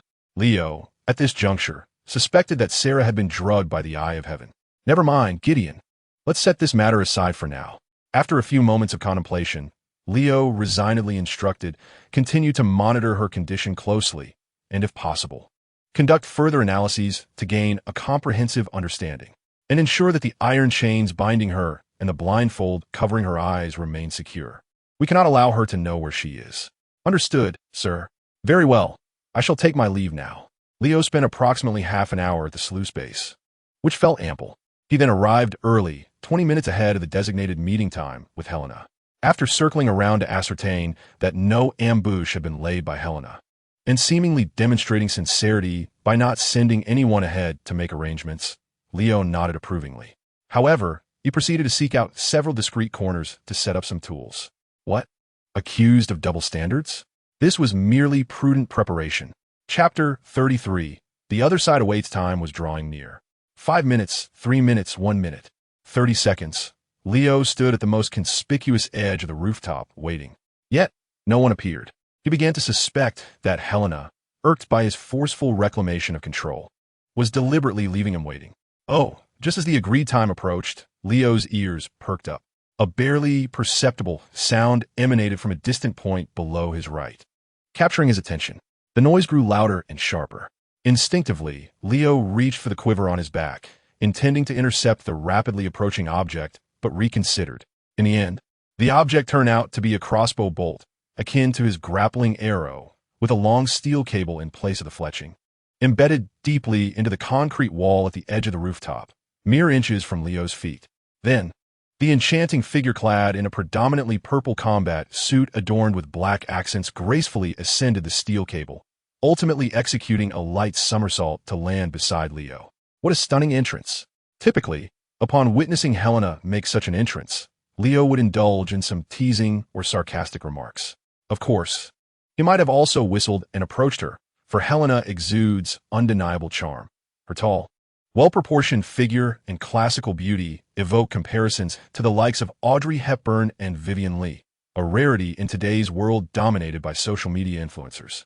Fortunately, Leo remembered that he was now the Green Arrow, preventing this encounter from devolving into a disaster. "You are late," he said, suppressing his voice as he took the initiative to speak. Helena, casually stowing away her crossbow, replied, "I would hardly consider being less than half a minute late as tardiness. You seem significantly more rigid and serious than I recall. Am I mistaken?" Her tone bore the semblance of a statement rather than a question, clearly teasing Leo, who chose not to respond. In a bid to maintain the stoic image of the Green Arrow, he deliberately kept a serious face for 3 seconds before speaking again. "I expected you to arrive with a convoy, accompanied by a substantial portion of the underworld from the impoverished districts." Helena regarded him with a soft smile. "First of all, your information is outdated. It is no longer just a significant part of the underprivileged neighborhoods. I now command the entirety of Star City's underworld. Moreover, we no longer refer to ourselves as a gang. Starting tomorrow, we shall operate as a legitimate enterprise." After delivering this statement, and before the Green Arrow could express surprised inquiry, she continued, "But that is not the crux of the matter. What truly matters is that I am quite pleased with this location you have chosen. I cannot possibly bring those reckless individuals here to disrupt the ambience you have so thoughtfully cultivated." Indeed, the rooftop where the two found themselves, along with the villa it belonged to, was a deliberate selection by Leo. This was once the Bettinelli villa, before Helena resolved to dismantle the Bettinelli family's criminal empire. This had been her home, filled with joyful memories shared with her fiancé. Furthermore, it was also the site of the first meeting between Green Arrow Oliver Queen and Helena. Although Leo was not a direct participant, he had chosen this location intentionally, hoping to evoke a sense of sentimentality in Helena. Of course, the aforementioned details were derived from a television narrative. Leo had initially made this election on a whim, without much expectation. Yet, here they were. It seemed that some aspects of the world remained unchanged. Speaking of storylines and transformations, Leo felt compelled to voice his criticism. The version of the Green Arrow television universe, he remembered, did not unfold in this manner. Helena Bettinelli, after her father was mistakenly killed by a stray bullet in the second season of Arrow, had not returned after being taken away by the police. In stark contrast to reality, Helena had not only returned, but had ascended to become the queen of the underworld in Star City. What a twist of fate! If the changes brought about by his arrival as a time traveler were to be accepted, then so be it. However, it appears that the majority of the narrative within this television universe is sheer nonsense. Is this outcome truly the future that one should expect? Gideon, sir, the future remains intact. Well, the plot seems to have been utterly dismantled, rendering it nearly devoid of any reference value. Fortunately, the characterization and abilities of each narrative figure have not undergone significant alterations. Leo does not need to readjust to this universe. Regrettably, this is the sole aspect that brings him any semblance of joy. Let's move on to the main topic. To avoid revealing his identity, Leo did not intend to remain in Helena's company for long. "Why have you returned? What is your purpose in consolidating the underworld?" he inquired in a low voice. Noticing Leo's attempt to shift the subject, Helena let out a chuckle. "So, our rendezvous here is solely for this?" I had anticipated a long-awaited date. I must confess, I'm quite disappointed. Despite her words, there was little sign of anger or irritation on her face. It seemed contrary to her claimed disappointment, which left Leo both puzzled and relieved. We convened here because you wish to speak with me. Leo continued to play his part, lowering his voice as he immersed himself in the persona of Green Arrow. Now that we are conversing, you should release Diggle and the others first. Whatever you have to say, I am listening. Helena scoffed lightly. Listening, yet you have no intention of taking it to heart or acting upon it, correct? How very much in the style of Oliver, she remarked, her expression not particularly pleased.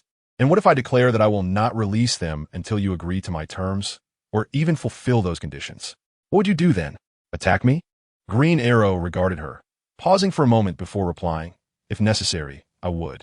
Hearing this, Helena hesitated, then waved her hand dismissively.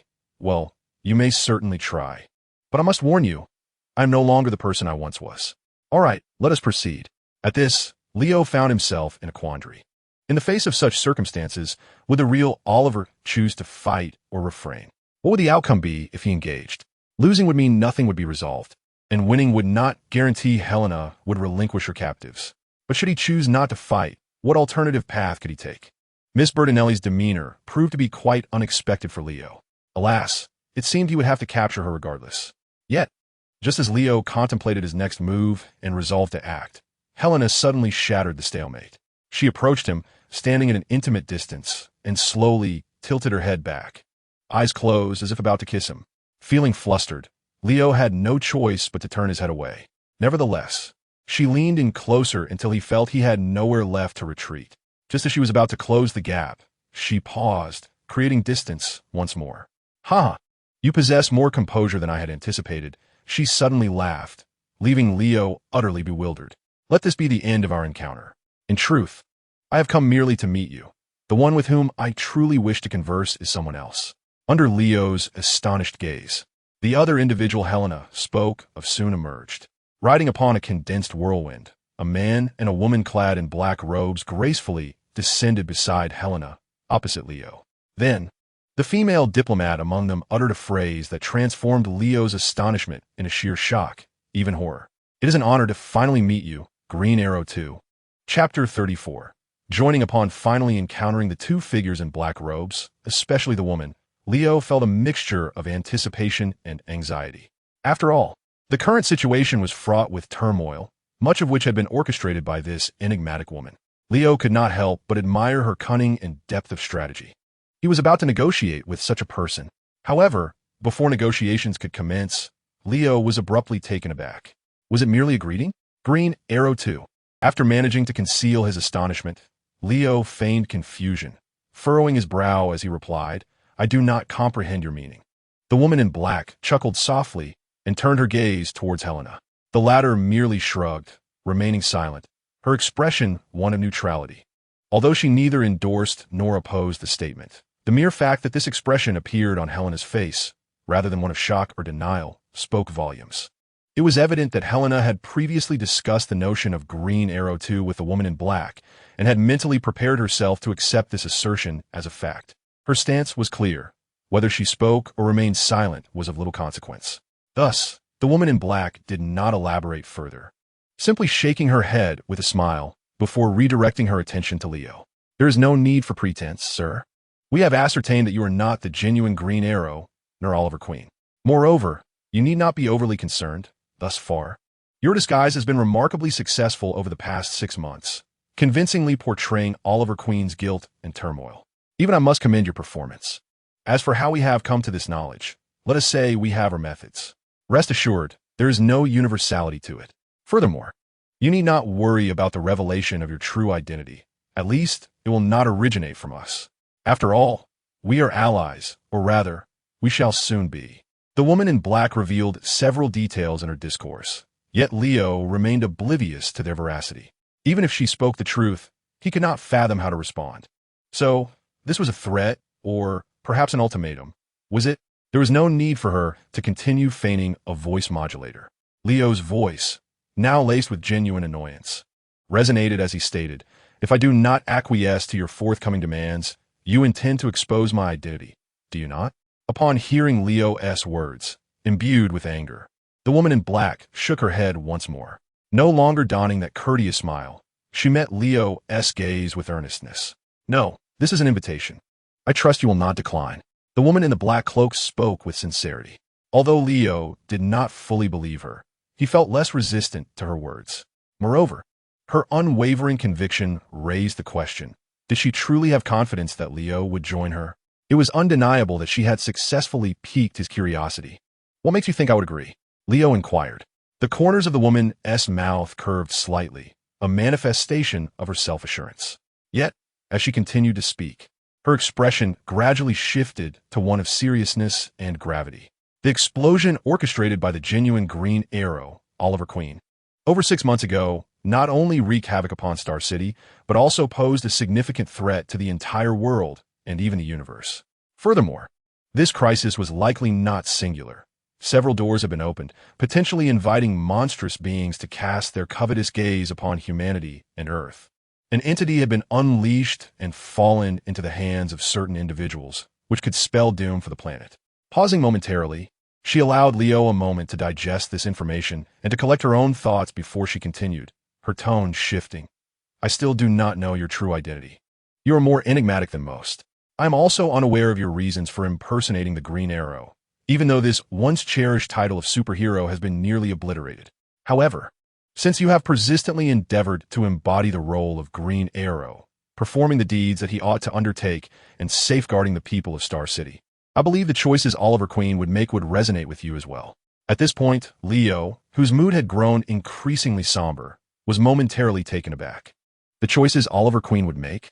Is he still alive? Before the woman in the black cloak could respond to Leo's instinctive query, Helena, who was fiddling with her crossbow and evidently bored, let out a soft laugh. If he is alive, those would be his choices, Helena remarked. She tilted her head in contemplation. If my understanding of Oliver is accurate, he would indeed choose to join us. Besides, joining comes with its own benefits. Benefits? Leo glanced at the woman in the black cloak, who nodded in affirmation. I heard about the incident the night before last when you, the Green Arrow, were besieged by citizens in the downtown area. Regarding this, we can, to a certain extent, advocate for you, or rather, for the name of Green Arrow, seeking greater understanding from the public. There has been widespread speculation that the original Green Arrow was under some form of control, has there not? We can bolster the credibility of that narrative. This was indeed encouraging news, yet Leo remained skeptical. Do you possess any evidence to substantiate that Green Arrow was controlled? None. The woman in the black cloak replied, her demeanor remarkably composed. It was undeniable that, regardless of Lex Luthor's ultimate intentions, he had executed the discrediting of the Green Arrow with remarkable success, leaving no substantial clues behind. Although I have never encountered him, he is one of the most formidable individuals I am aware of. Thus, it became evident that the woman in the black cloak was indeed well informed about the entire affair.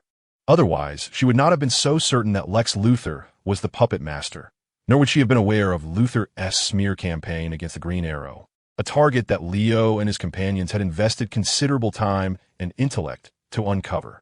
Upon reflecting on this, a question arises. How did the woman in the black cloak come by this knowledge? Leo silently noted this inquiry. Now is not the moment for such investigations. So, what valuable information do you possess?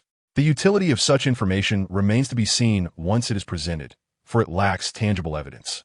Nevertheless, we do have a comprehensive account compiled by a superhero known as Shockwave, a teammate of the Flash from Central City. This account is based on all the clues they initially gathered, along with some reasonable deductions. When we unfold the entire situation for discussion, there is indeed a degree of persuasiveness. It seems the issue lies with Cisco, considering that Cisco, like Felicity, is not one to conceal his thoughts. The likelihood of him aligning with the woman in the black cloak is eliminated. So, how did he divulge such critical information? Could it be that he faltered in the presence of beauty? Damn it, Cisco has a history of such indiscretions.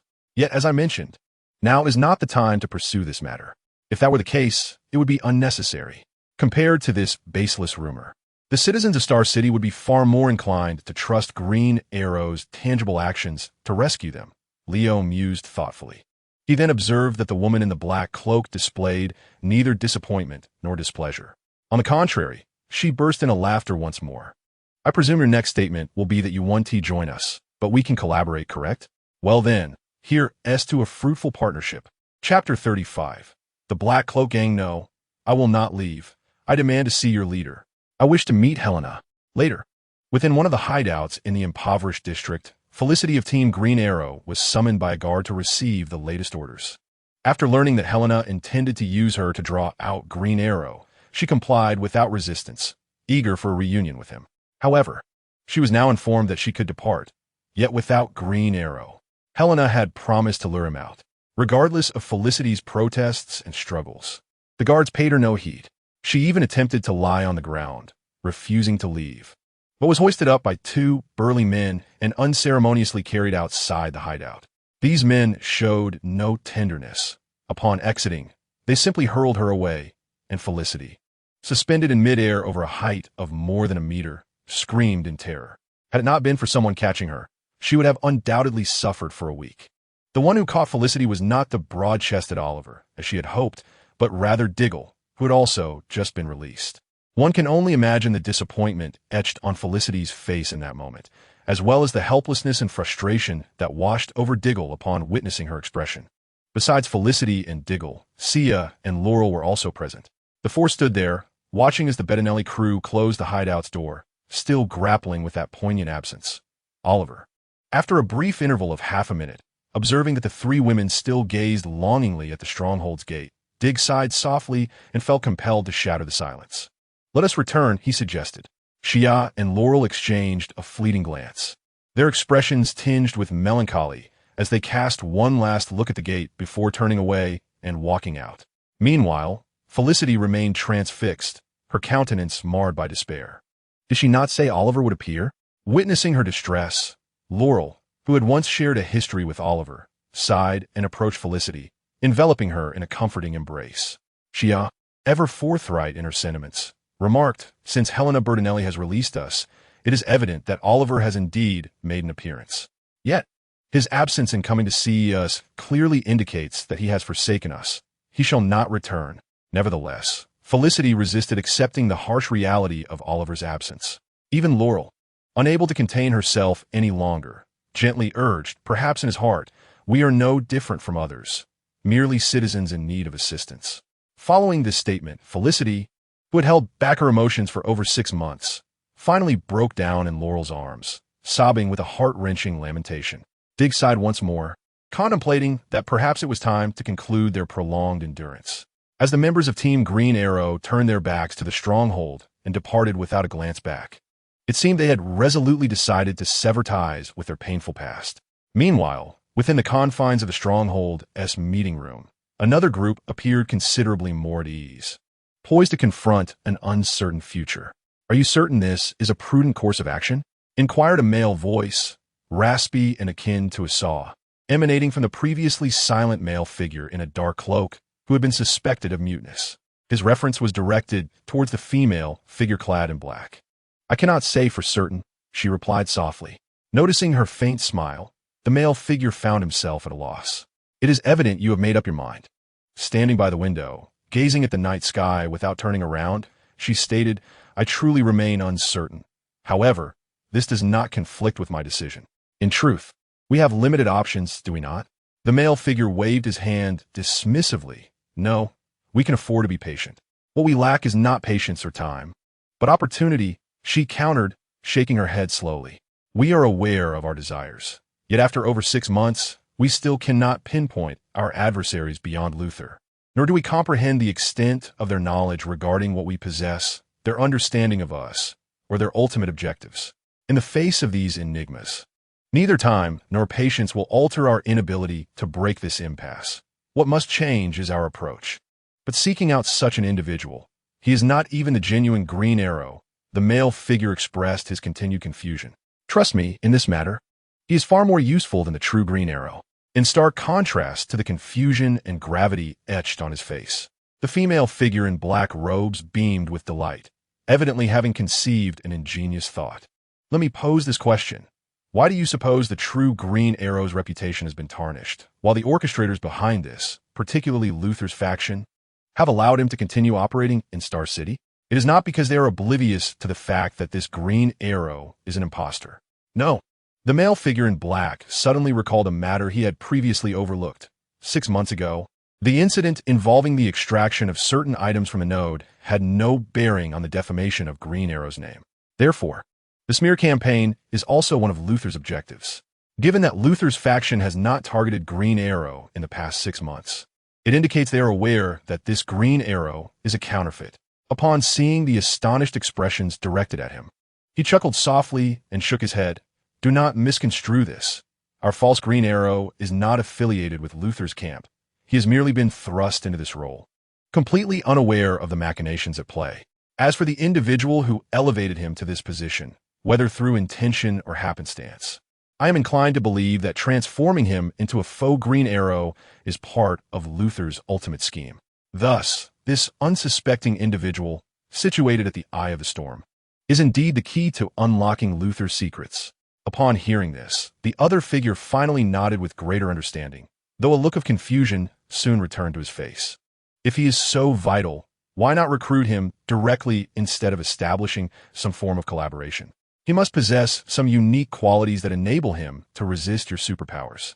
Even if his ties to Luther's faction are tenuous, he could still prove to be an invaluable ally. With a stroke of luck, we might glean insights into Luther's operations through him. This time, the female figure in black refrained from answering immediately. Instead, she turned to the other black-robed figure. Indeed, there was a third individual present in the parlor, a man. What do you think? This gentleman is none other than the one who, in a remarkably brief span of time, dispatched the so-called leaders of the New Gang Alliance. At that moment, he languidly filed his exceptionally thick and hard nails, a flash of crimson wrist visible beneath his robe. Upon hearing the inquiry directed at him, he paused momentarily, then replied with nonchalance. I believe the current situation is quite satisfactory. Until we ascertain the true nature of that individual, it is prudent to maintain our distance. I'm also not accustomed to having someone from this vicinity join our ranks. After all, you understand our circumstances. In response to the male figure's statement, the other male figure remained silent, his demeanor growing somewhat despondent. The female figure in black, however, retracted her casual demeanor and smile, reflecting with a hint of melancholy. Indeed, we ought not to find ourselves among these exiles. Chapter 36. Leo and Leo, at the very moment when these three seemingly formidable and enigmatic figures in black robes began to reminisce about their past with a sense of wistfulness. Leo was seated upon a purple-black sports motorcycle. However, he was not the operator of the vehicle. The driver occupied the seat directly in front of him, almost within arm's reach, separated merely by 2 layers of combat attire and a seat of limited dimensions. Leo found it challenging to create even the slightest distance. Miss Bettinelli, could you possibly shift forward just a tad? Helena, the driver, replied with a hint of irritation. Yet beneath her feigned annoyance, she felt a trace of embarrassment and regret. When she had invited Leo to share her motorcycle after his vehicle had broken down, her intentions were more playful, coupled with a desire to gauge the character of her partner. At that moment, she had not considered that her motorcycle seat was so short that accommodating 2 individuals left little room for movement. Consequently, when the powerful engine roared to life, Leo was almost thrust against her, their bodies in close proximity. As 2 hormonally charged individuals, both of whom had not engaged in such intimacy for a considerable time, they felt an electric spark at that instant. Whoa, we almost toppled over, Helena mused, finally realizing the precariousness of their situation. Reacting swiftly, she regained control of the motorcycle while using her back to push Leo off her. Initially, Leo appeared to be lingering in the moment, but as he snapped back to reality, his face flushed crimson. Deep down, he remained that, principled young man molded by socialist ideals. He also recalled another girl, one who resided far beyond this earthly realm. He maintained an impeccably obedient demeanor, so much so that Helena began to wonder if he was afflicted with some peculiar quirk. How could a man raised in America exhibit such adherence to rules, bordering on rigidity? Typically, such behavior is characteristic of those with profound insecurities.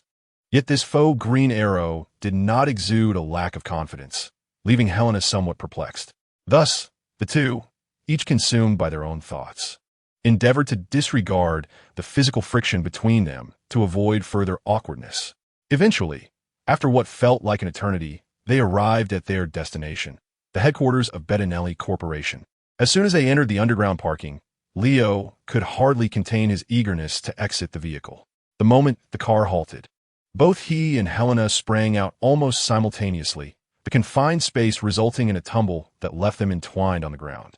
In an instant, they disentangled themselves and, almost instinctively, glanced around to feign nonchalance as they made their way toward the stairwell.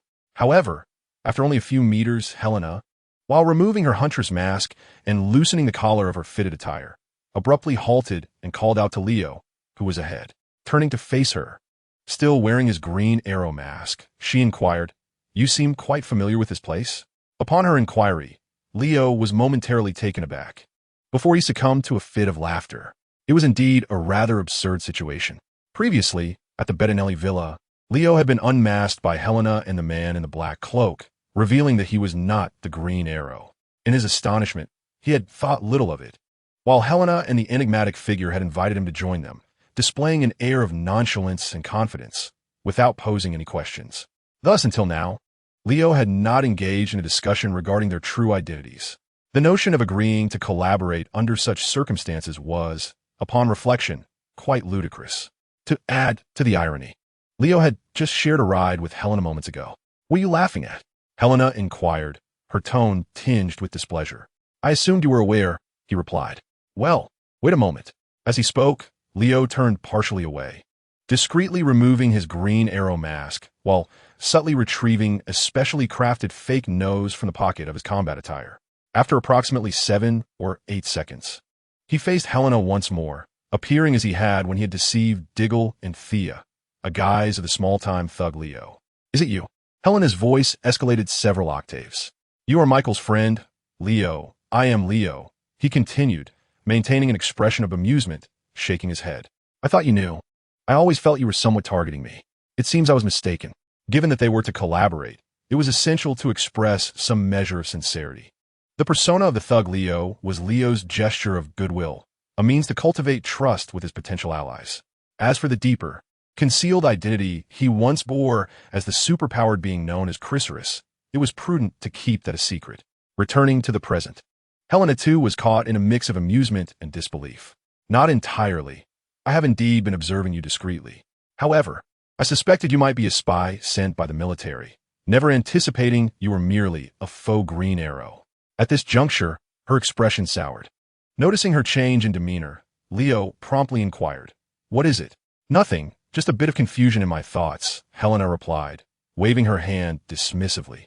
Initially, all had seemed well, but in the next moment, she shot Leo a glare.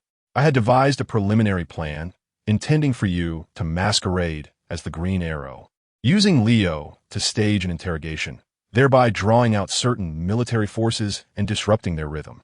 If Leo were truly an operative of the military, to prevent the exposure of any information he possessed, they would, at the very least, send someone to eliminate him. Thus, Helena had initially believed Leo to be a covert operative embedded within the gang, planning to employ the Green Arrow to extract information from him, deliberately alerting the military to force a hasty response that would disrupt their operations. However, Helena had not anticipated that Leo was not affiliated with the military at all, but rather was one and the same with the Green Arrow, rendering her scheme utterly unfeasible. Surprised by this unexpected twist, Leo shook his head. "Oh, by the way, I have a question. Wait, why do you think I'm affiliated with the military?"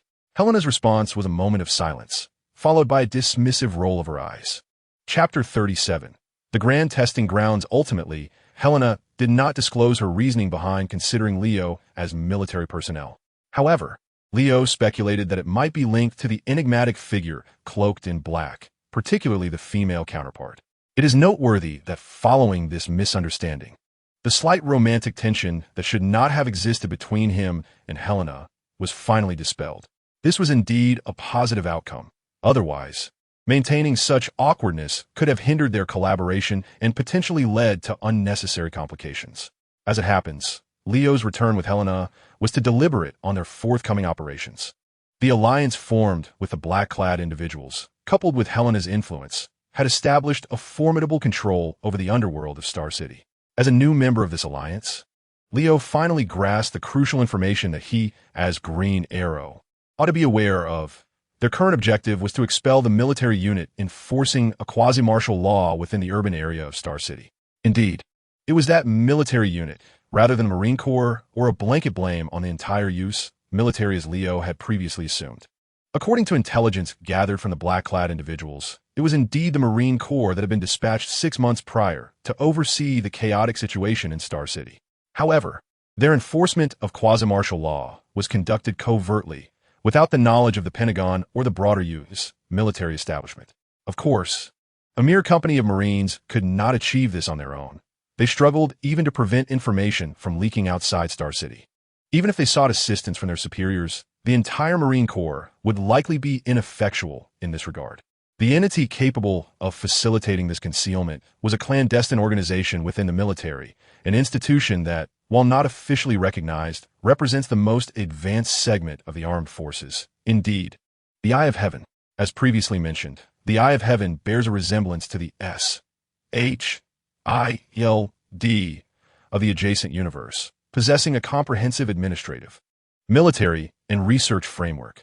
The distinction lies in S-H-I-E-L-D's deep-rooted connection to the United Nations, having established its role and status from inception. Conversely, the Eye of Heaven was initially created by the U.S.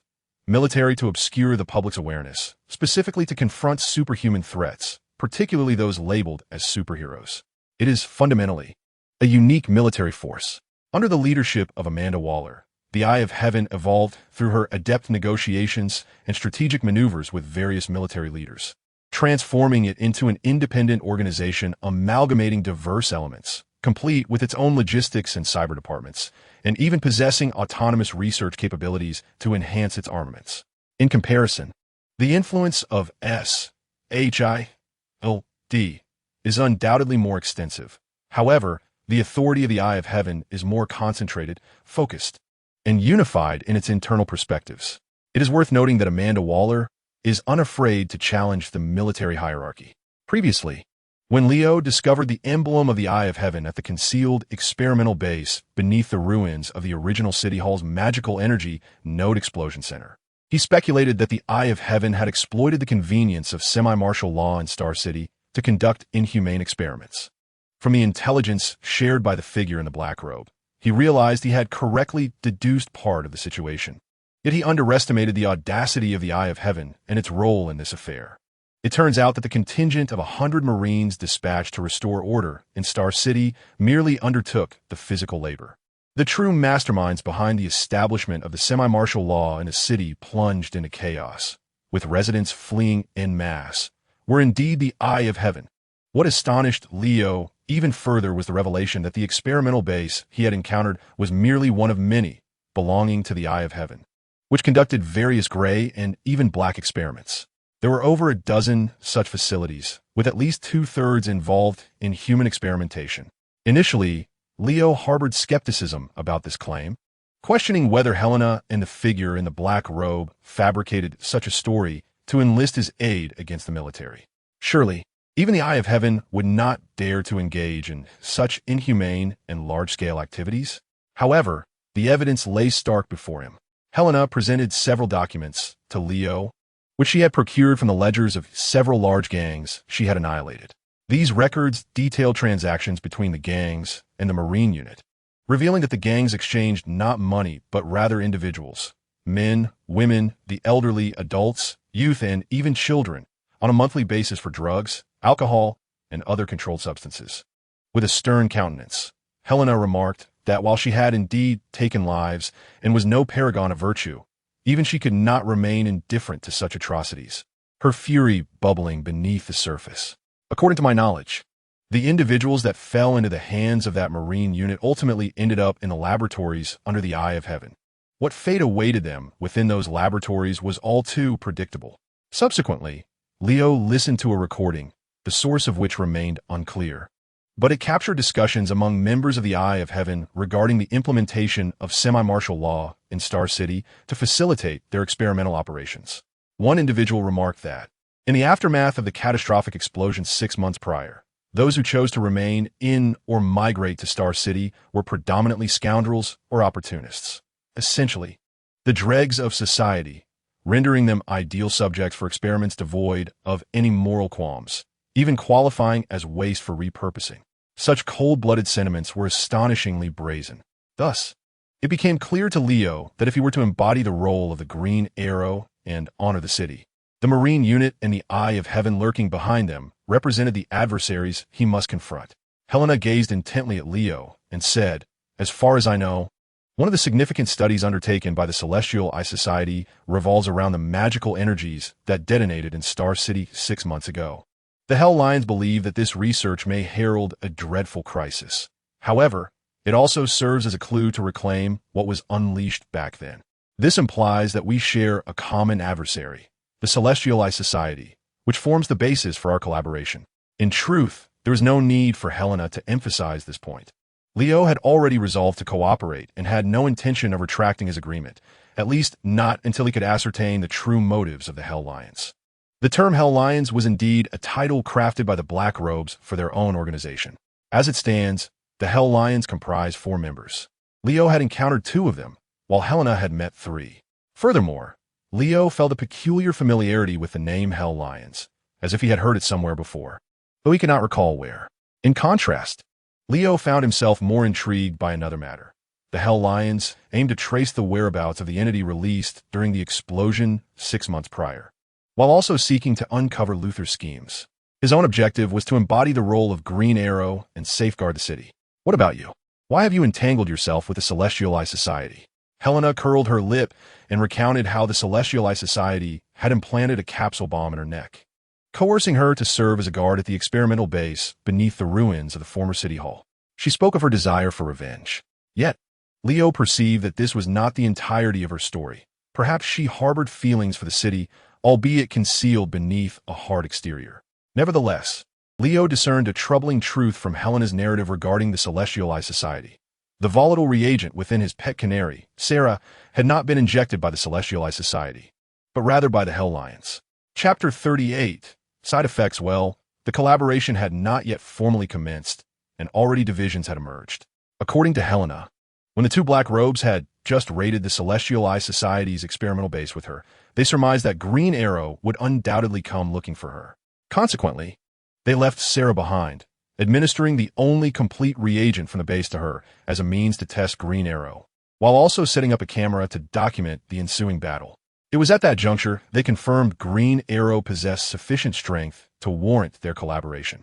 Yet, around the same time, they also concluded that Green Arrow was an imposter, leaving behind an individual to probe a potential ally. Analyzing one's capabilities and character through the dynamics of combat to ascertain suitability as a collaborator is a meticulous approach, one that could be deemed reasonable, even if Leo himself was the subject of this scrutiny. However, the fact that the person left for testing was an innocent party was troubling, and the casual injection of an unknown reagent with uncertain side effects into this innocent individual was even more disconcerting. Such actions bear a striking resemblance to the experiments conducted on ordinary people by the Celestial Eye Society. Leo was neither a paragon of virtue nor a saintly figure, yet he found himself utterly unable to accept such conduct. Helena, indeed, offered some explanations to the Hell Lions, stating that she had previously informed the man in the black cloak about the effects of the serum, which could endow individuals with superhuman abilities at the cost of cognitive function, leaving only a thirst for bloodshed. However, this side effect would diminish over time, alongside the heightened physical prowess. In other words, the black cloak figure was aware that the serum was ultimately harmless, which is why he consented to administer it to Sarah. Furthermore, Helena mentioned that the female figure in black had asserted that Green Arrow would not harm Black Canary, should he attempt to strike at Sarah lethally. The Hell Lions stationed nearby would intervene. Well, if that were indeed the case, the uncertainty surrounding the situation could still be deemed acceptable. After all, Leo was far from being a paragon of virtue. Nevertheless, Sarah represented a crucial element in ensuring that the future remained unchanged, safeguarding the existence of himself as a time traveler under the watchful eyes of the Time Protectors. He certainly wished to avoid any unforeseen complications on this front. The same held true for Diggle, Laurel, Sia, Felicity, Cisco from Central City, Barry, and numerous other narrative figures. Thus, he resolved to confront the female figure in black during their next encounter with the Hell Lions. If Helena's words proved accurate, he would let it go, but he would not permit a second occurrence of such matters.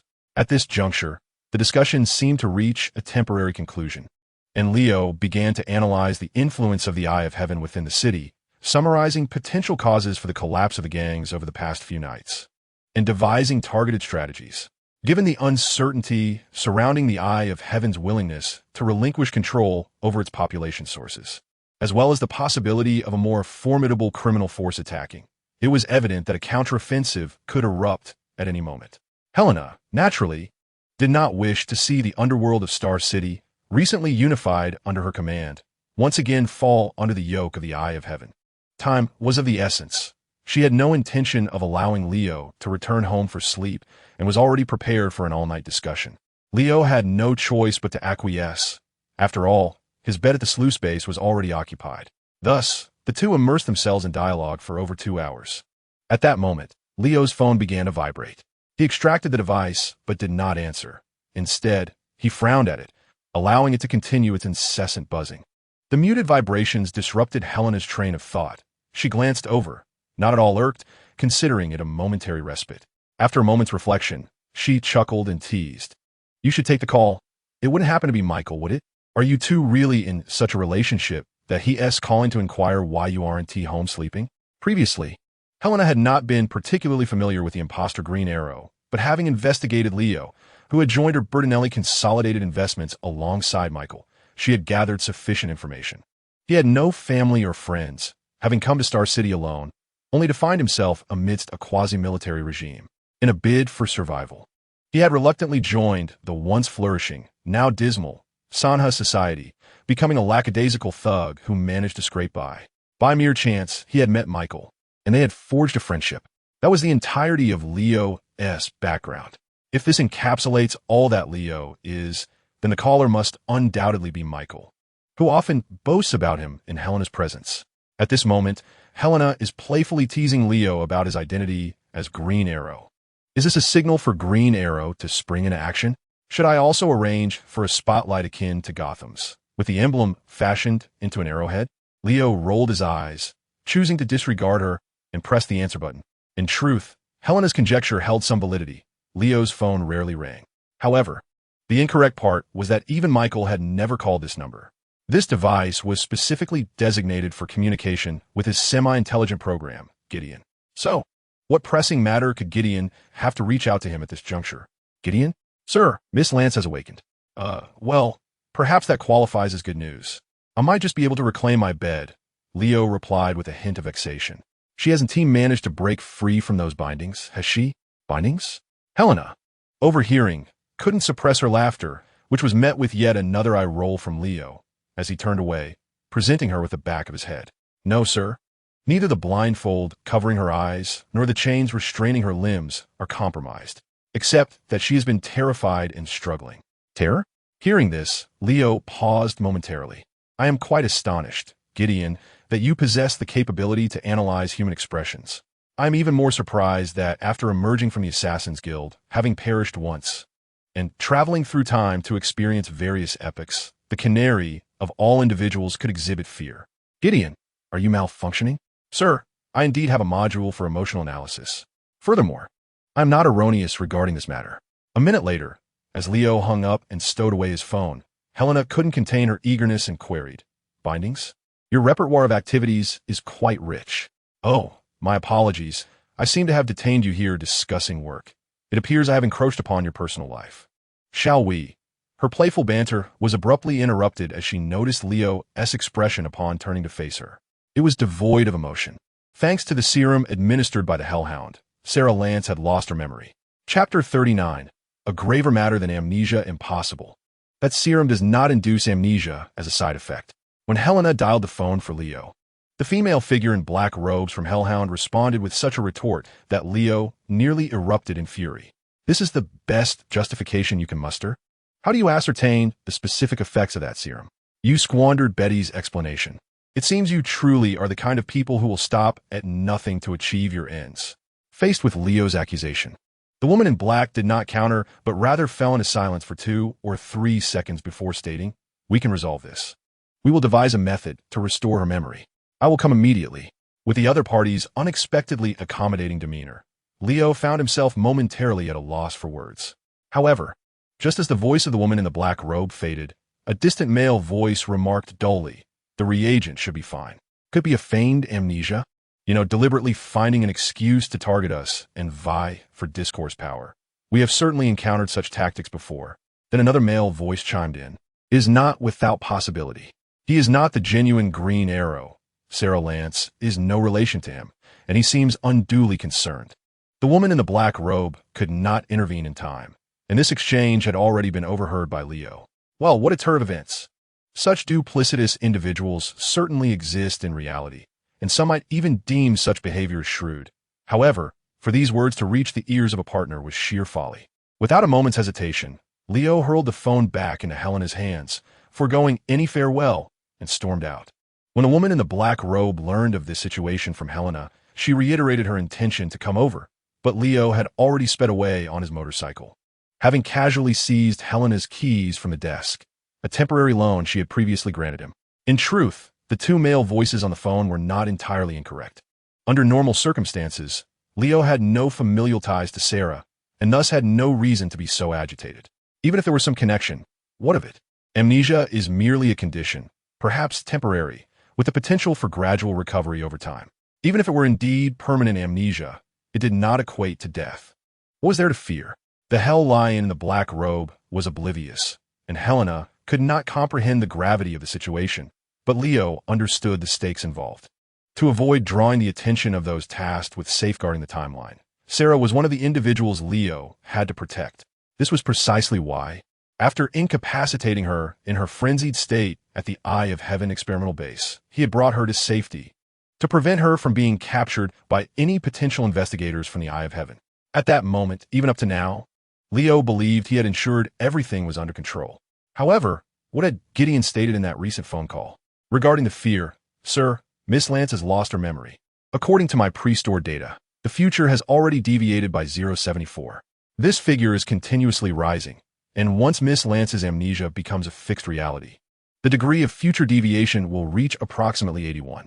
At this juncture, without Gideon needing to elaborate further, Leo grasped the severity of the situation.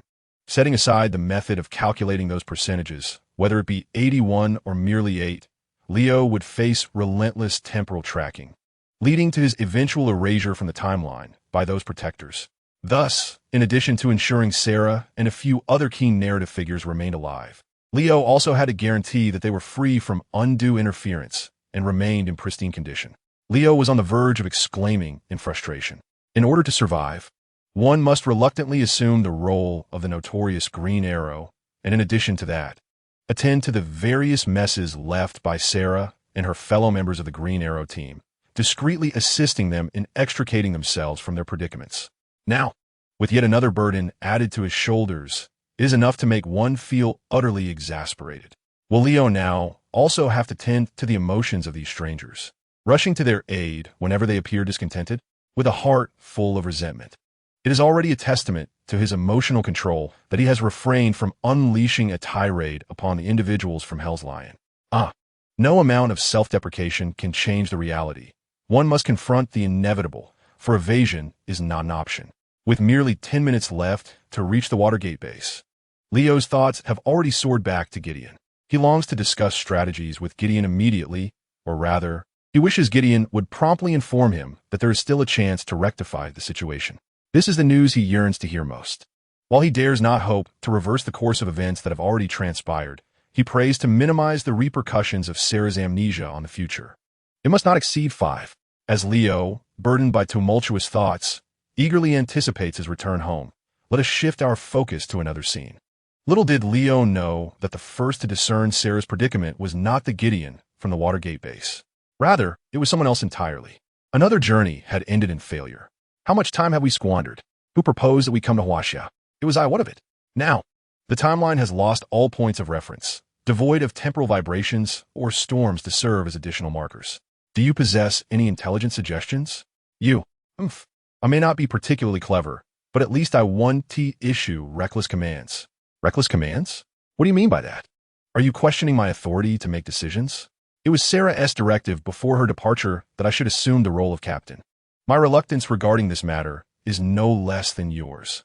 Here, aboard a time ship powered by ion propulsion, known as the Wave Rider, the true contention lies between the temporary captain of the legendary team, Palmer, and the impulsive yet indispensable mechanic, Jefferson Jacks.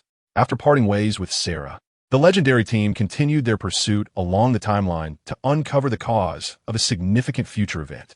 They traversed multiple time points and locations, adeptly resolving several issues along the way, yet the primary target remained elusive.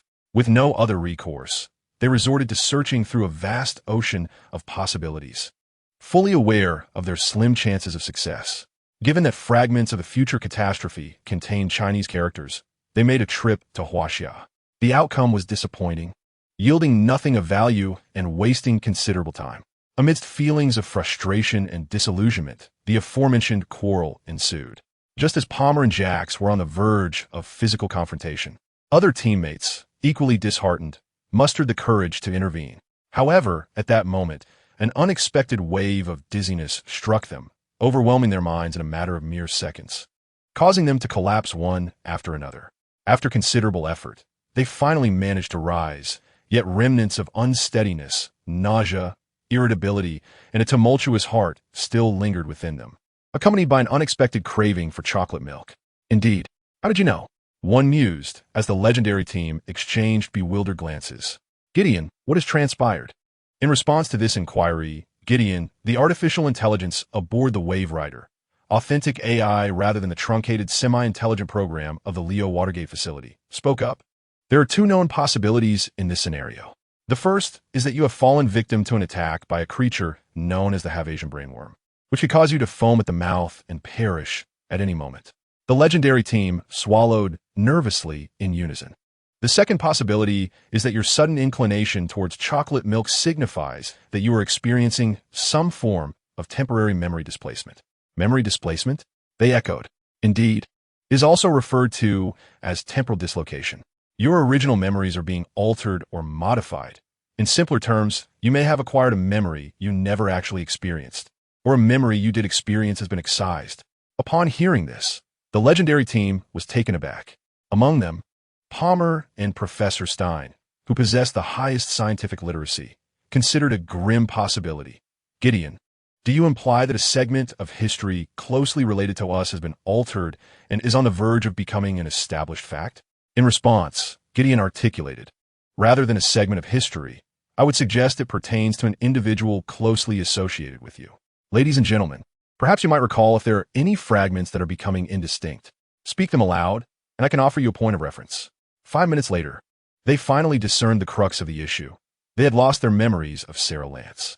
More precisely, their minds bore strange voids concerning a person named Sarah Lance, who had once been a member of the Wave Rider and even their captain.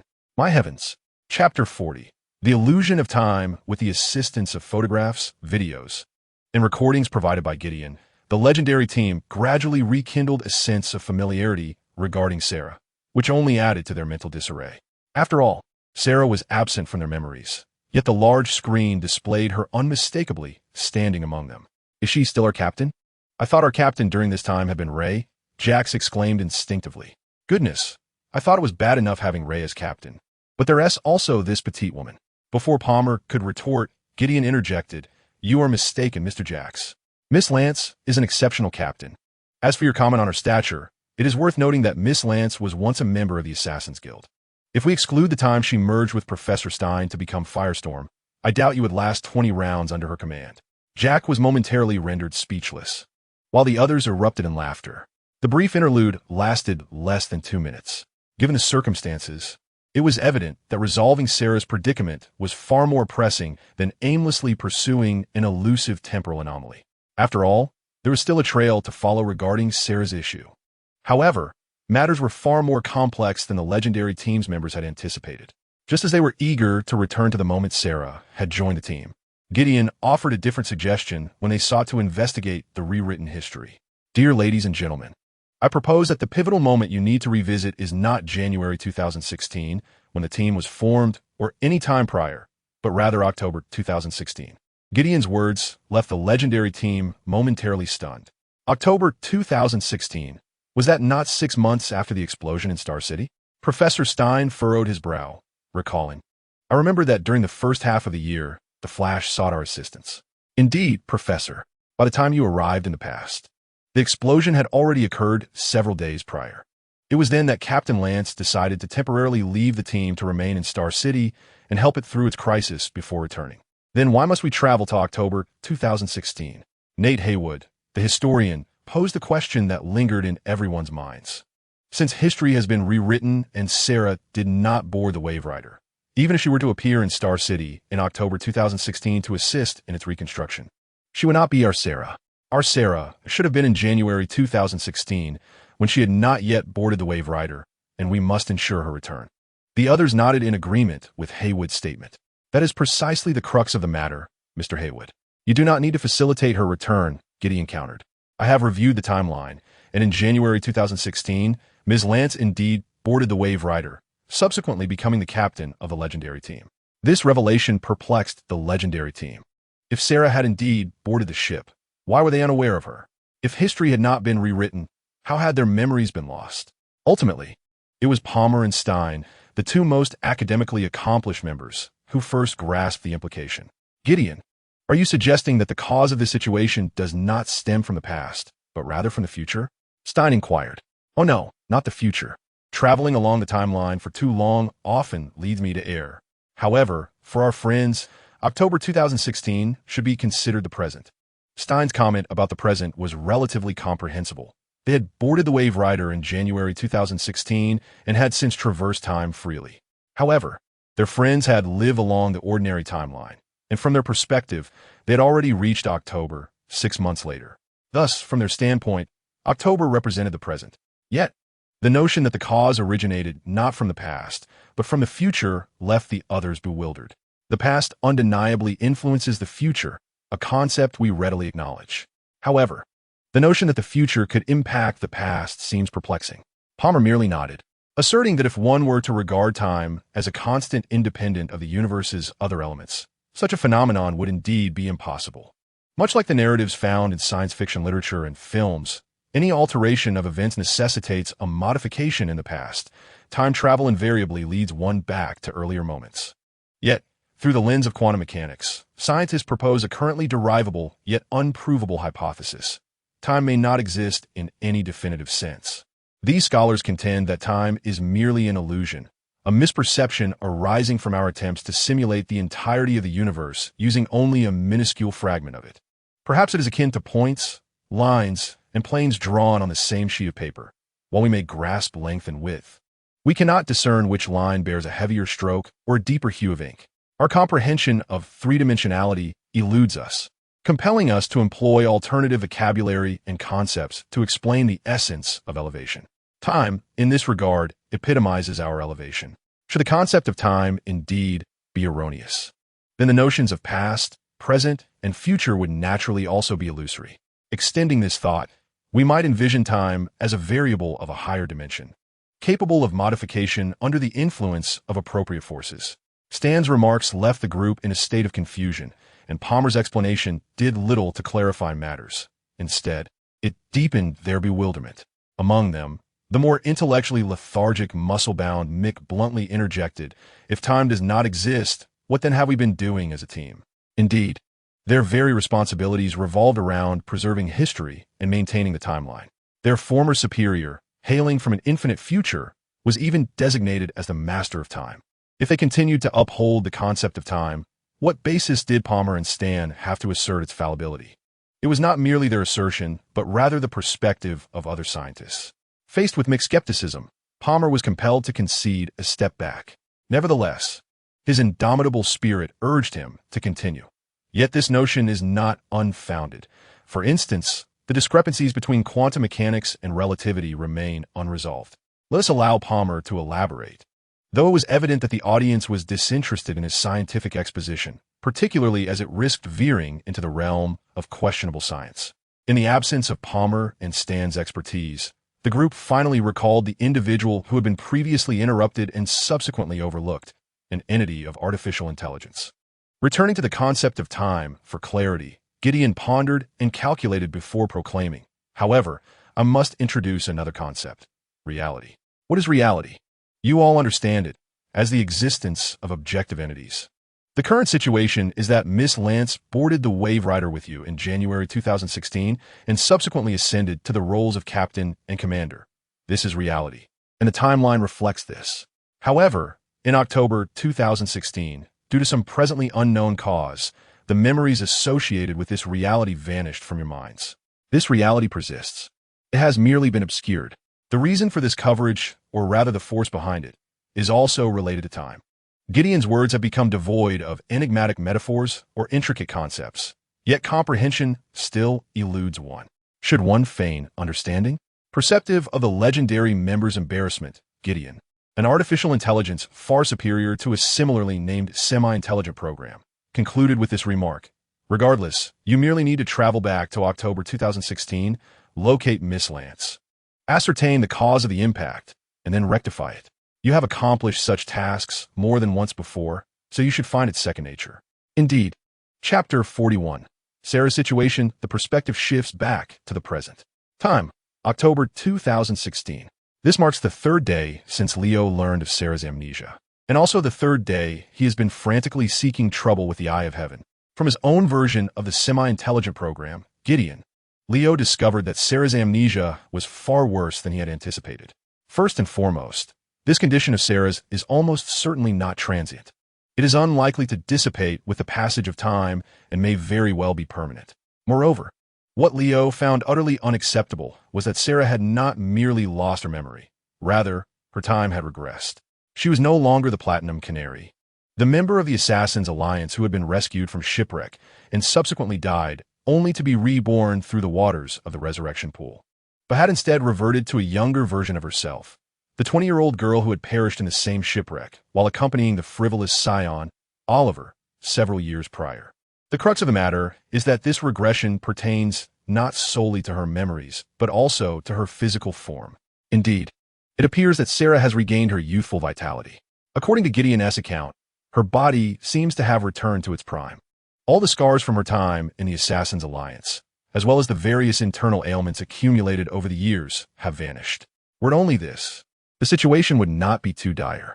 Coupled with her amnesia, this condition resembles certain tales where physical enhancement comes at the cost of memory, akin to the Hell Lion-esque black-robed figure, who deceives themselves with the notion that side effects and enhancements dissipate over time. However, Sarah's transformation extends beyond the mere disappearance of scars and ailments. Even the muscles honed during her training in the Assassin's Alliance, the weapon-like physique she had developed, have dissipated. It is as if her experiences of the past years have been erased.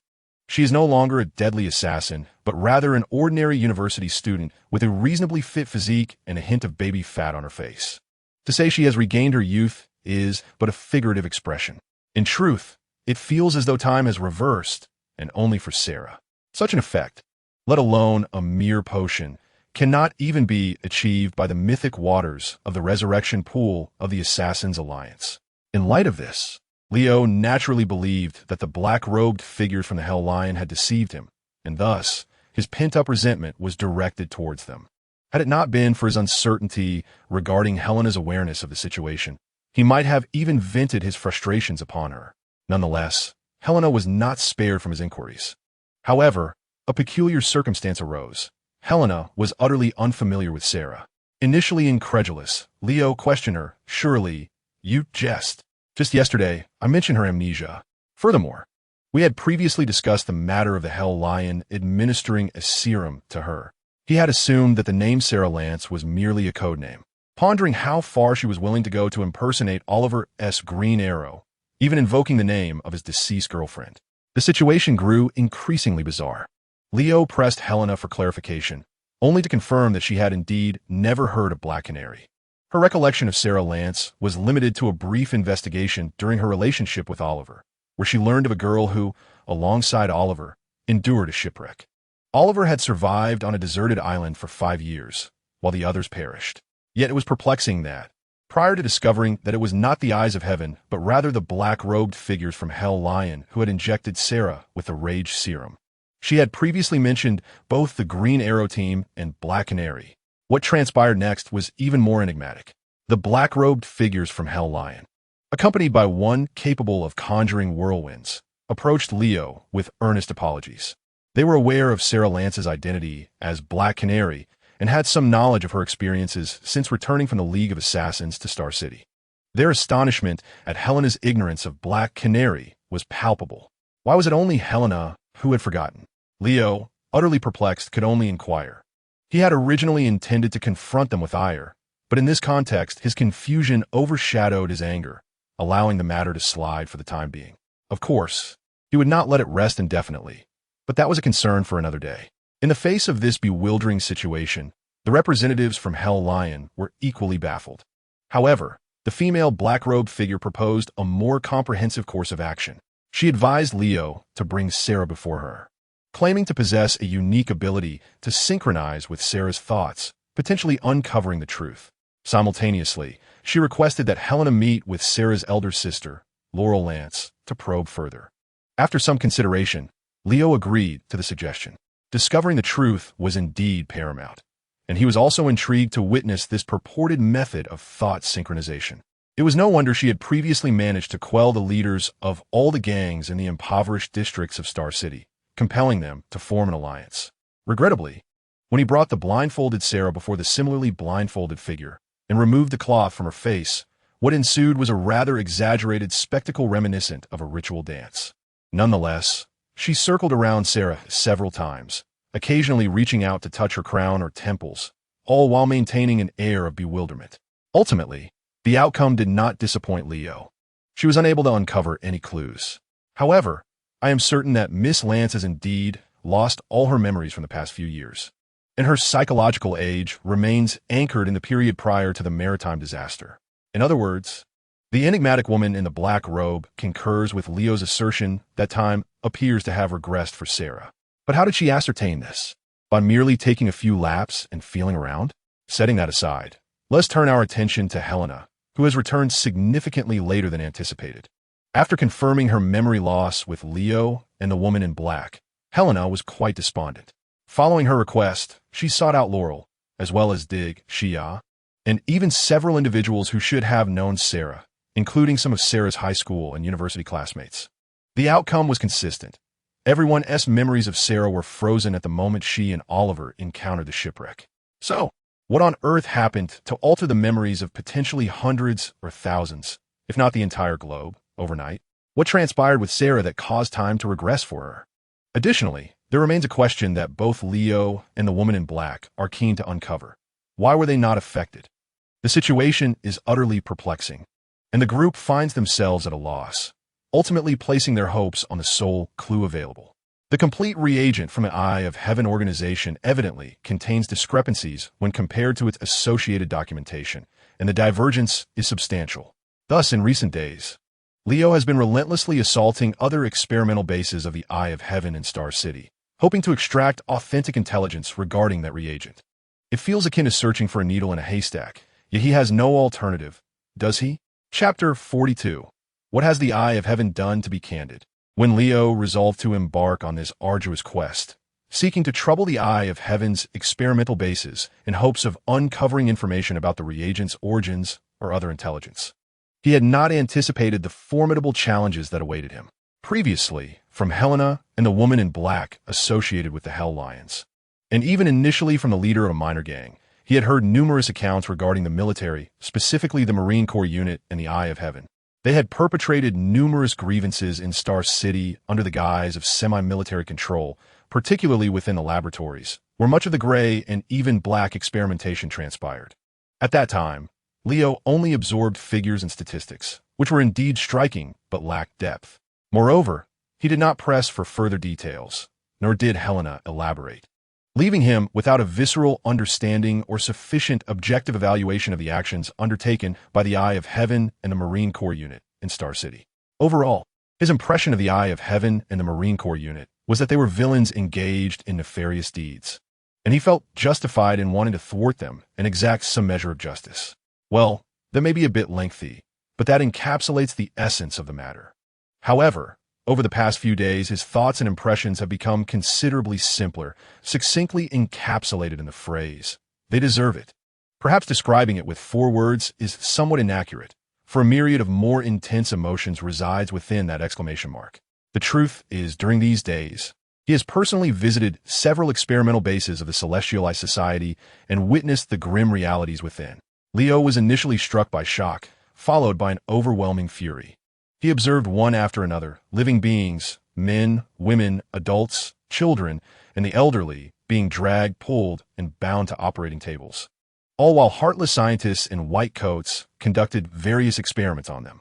He saw individuals injected with blood that was evidently not of human origin, or with unsettling liquids of various colors and viscosities. He witnessed some having their limbs severed, with mechanical appendages affixed to their wounds. He heard the anguished cries of others enduring the torment of a chemical mist. And he saw even more, lying motionless like the dead, submitting to the scalpel of these white-coated figures as they performed grotesque modifications upon their bodies. Leo never anticipated that the Celestialized Society would dare to commit such inhumane acts on such a grand scale. In that moment, he even forgot to temper his strength, almost crushing the bow in his hands. Such an experience can only be fully appreciated through first-hand observation. If Leo's reaction was the most appropriate, then those gangsters accompanying him exhibited the most pragmatic response. Indeed, Leo did not confront the Celestialized Society alone. He was accompanied by the enforcers of Helena's consolidated gang. Comprehensive Investment Company. Helena herself was present as well.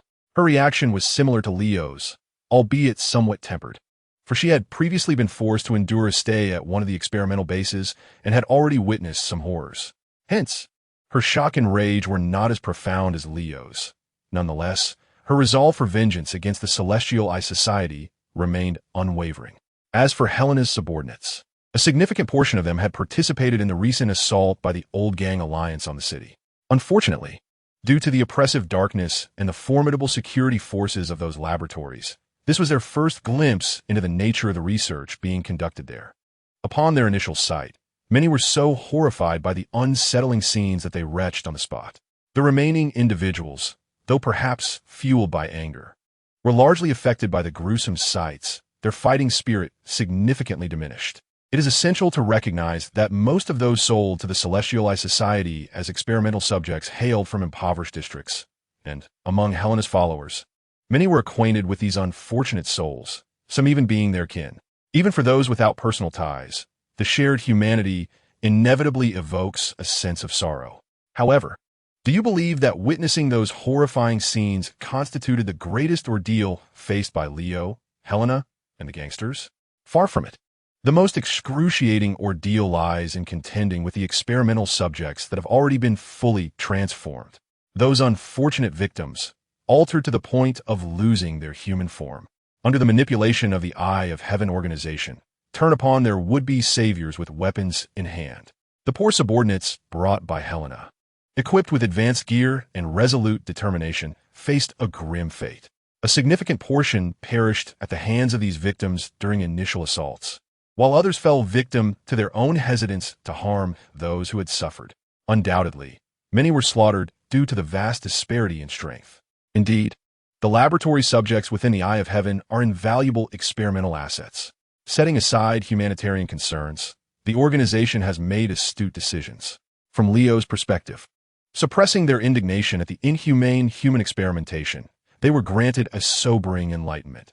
During their initial raid on an Eye of Heaven facility, they encountered a formidable resistance comprising 2 squads of 12 warriors, alongside mechanical enforcers. This cadre of mechanical enforcers, numbering over 20, successfully repelled Helena's forces, which outnumbered them 5-fold. Their prowess was evident. Clad in armor that could withstand even assault rifle fire, they rendered most gang members powerless. Furthermore, the strength and stamina required to maneuver in such heavy, medieval-like armor were undoubtedly present among these mechanical sentinels. Later, while perusing the compiled data on this facility in Helena's headquarters, Leo discovered that the Eye of Heaven had somehow procured a sample of Bane's venom. Yes, the very Bane from Batman lore, and had developed a simplified, mass-producible version. Leo retained a sample and, before Helena's eyes, incinerated the documentation. On the same evening, they launched an assault on the Second Eye of Heaven laboratory, where they encountered a new terror, the Fear Demon, a name coined by Leo himself. The Eye of Heaven seemed intent on transforming Star City into a factory akin to Gotham, for after Bane, They had procured a variant of Scarecrow's fear toxin from years past. However, this time, it was not used in its original form, but rather modified for internal use. Victims injected with this fear solution found their minds devoid of fear, pain, fatigue, frustration, or weariness, emotions that might impede combat performance. In essence, they could fight relentlessly until their last breath. The price of this was their ability to speak and think, leaving only the primal instincts of hatred and slaughter. Ironically, for these anthropomorphic weapons, such a transformation might be seen as advantageous.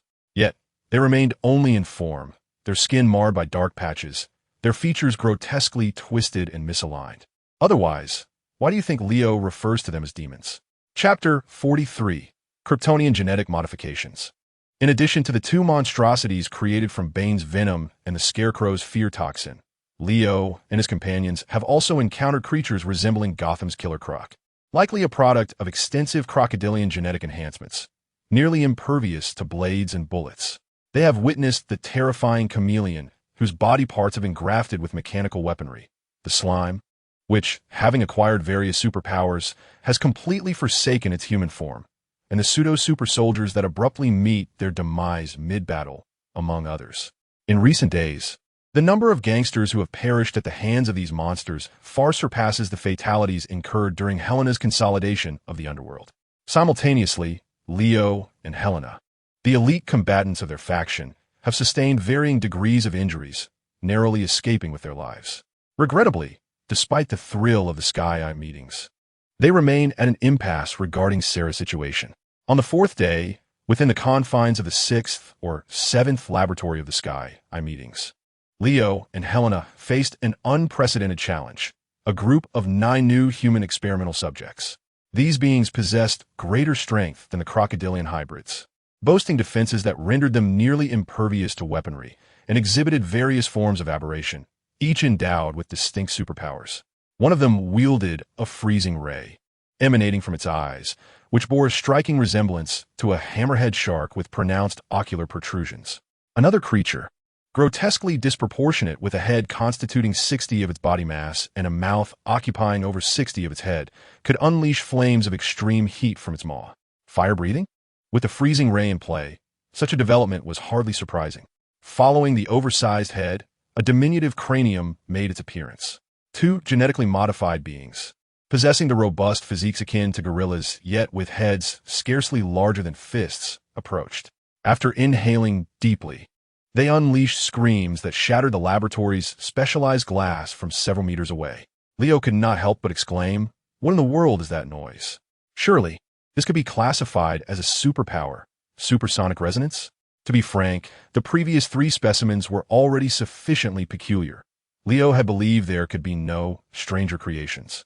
However, he was soon proven wrong when he, alongside several gangsters nearby, was sent sprawling by a genetically modified individual resembling a bellows, who expelled a forceful sneeze that propelled them a considerable distance, directing his subordinates to momentarily unleash concentrated firepower to thwart the monstrous entities. Helena, having narrowly evaded the onslaught, leaped gracefully to Leo's side.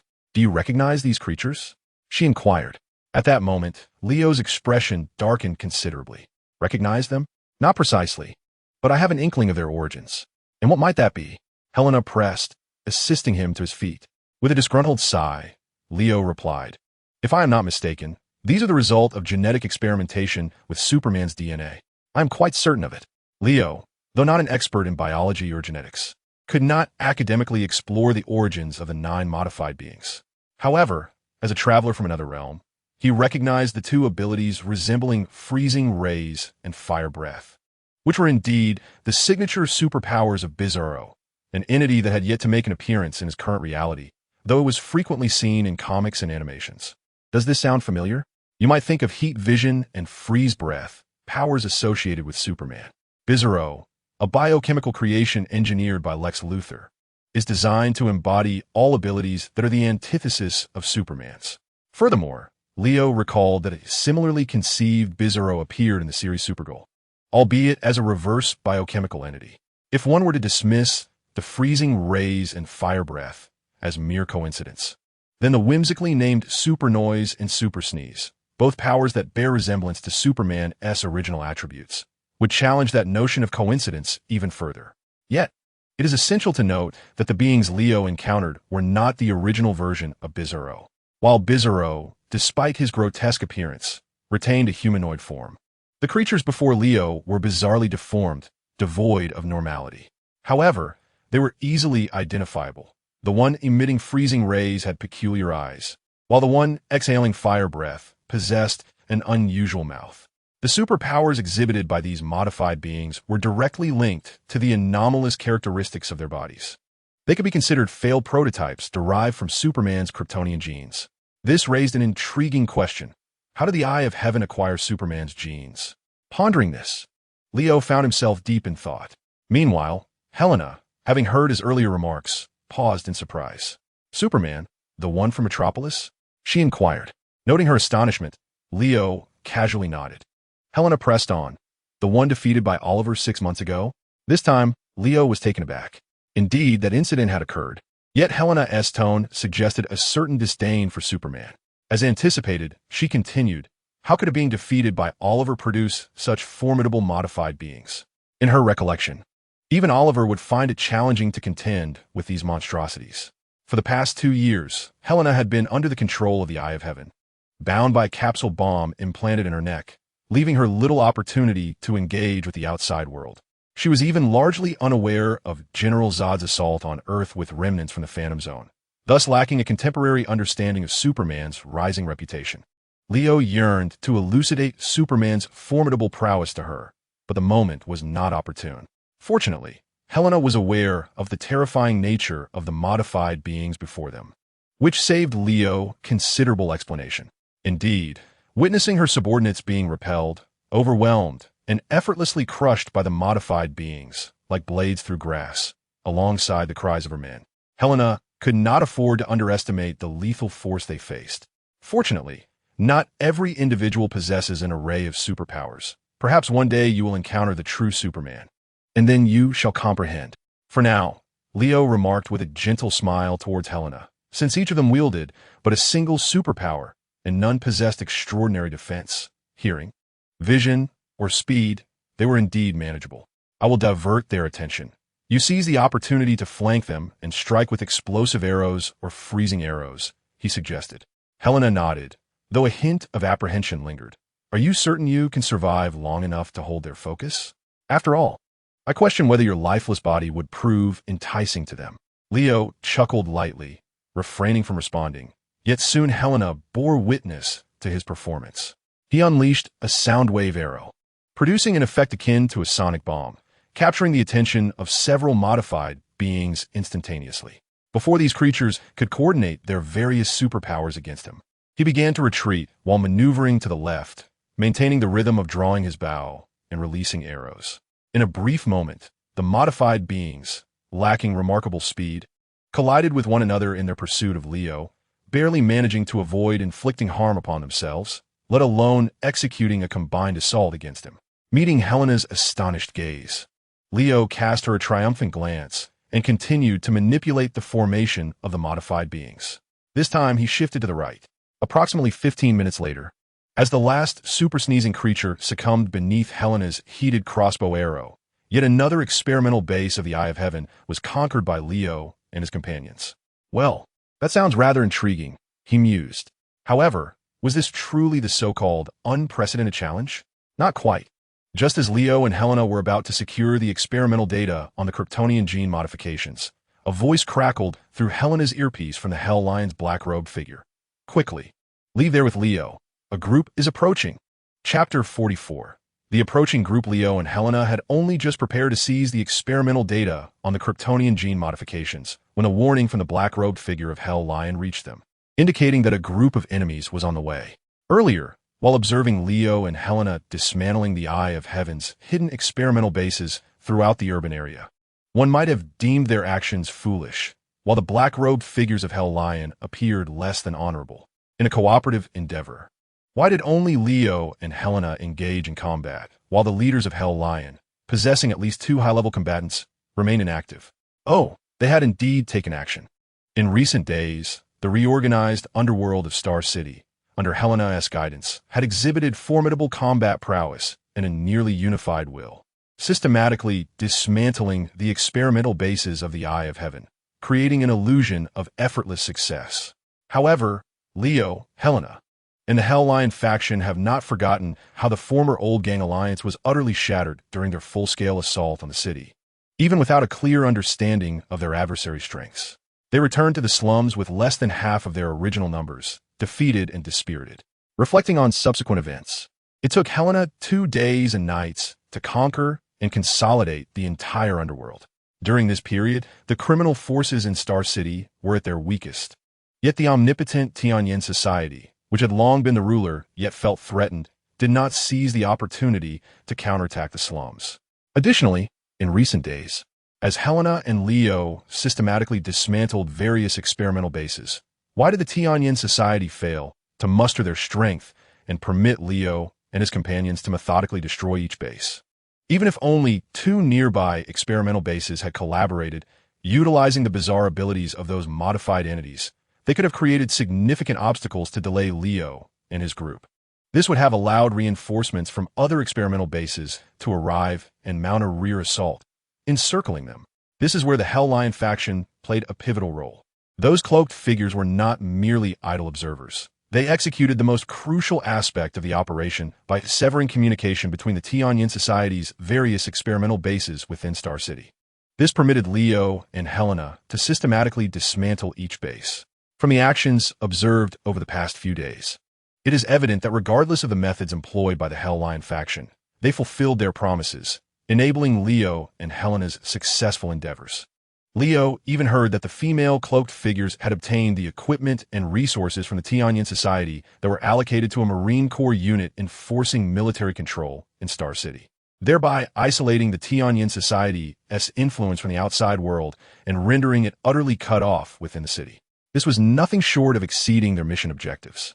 Naturally, for an organization like the Tianyin Society, being severed from external communications was not unprecedented.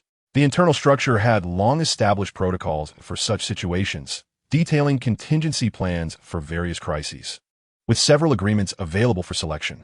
Consequently, when the Tianyin Society was attacked by the Old Gang Alliance a few days prior, the local leader dispatched subordinates to notify each experimental base, declaring the implementation of one of these protocols.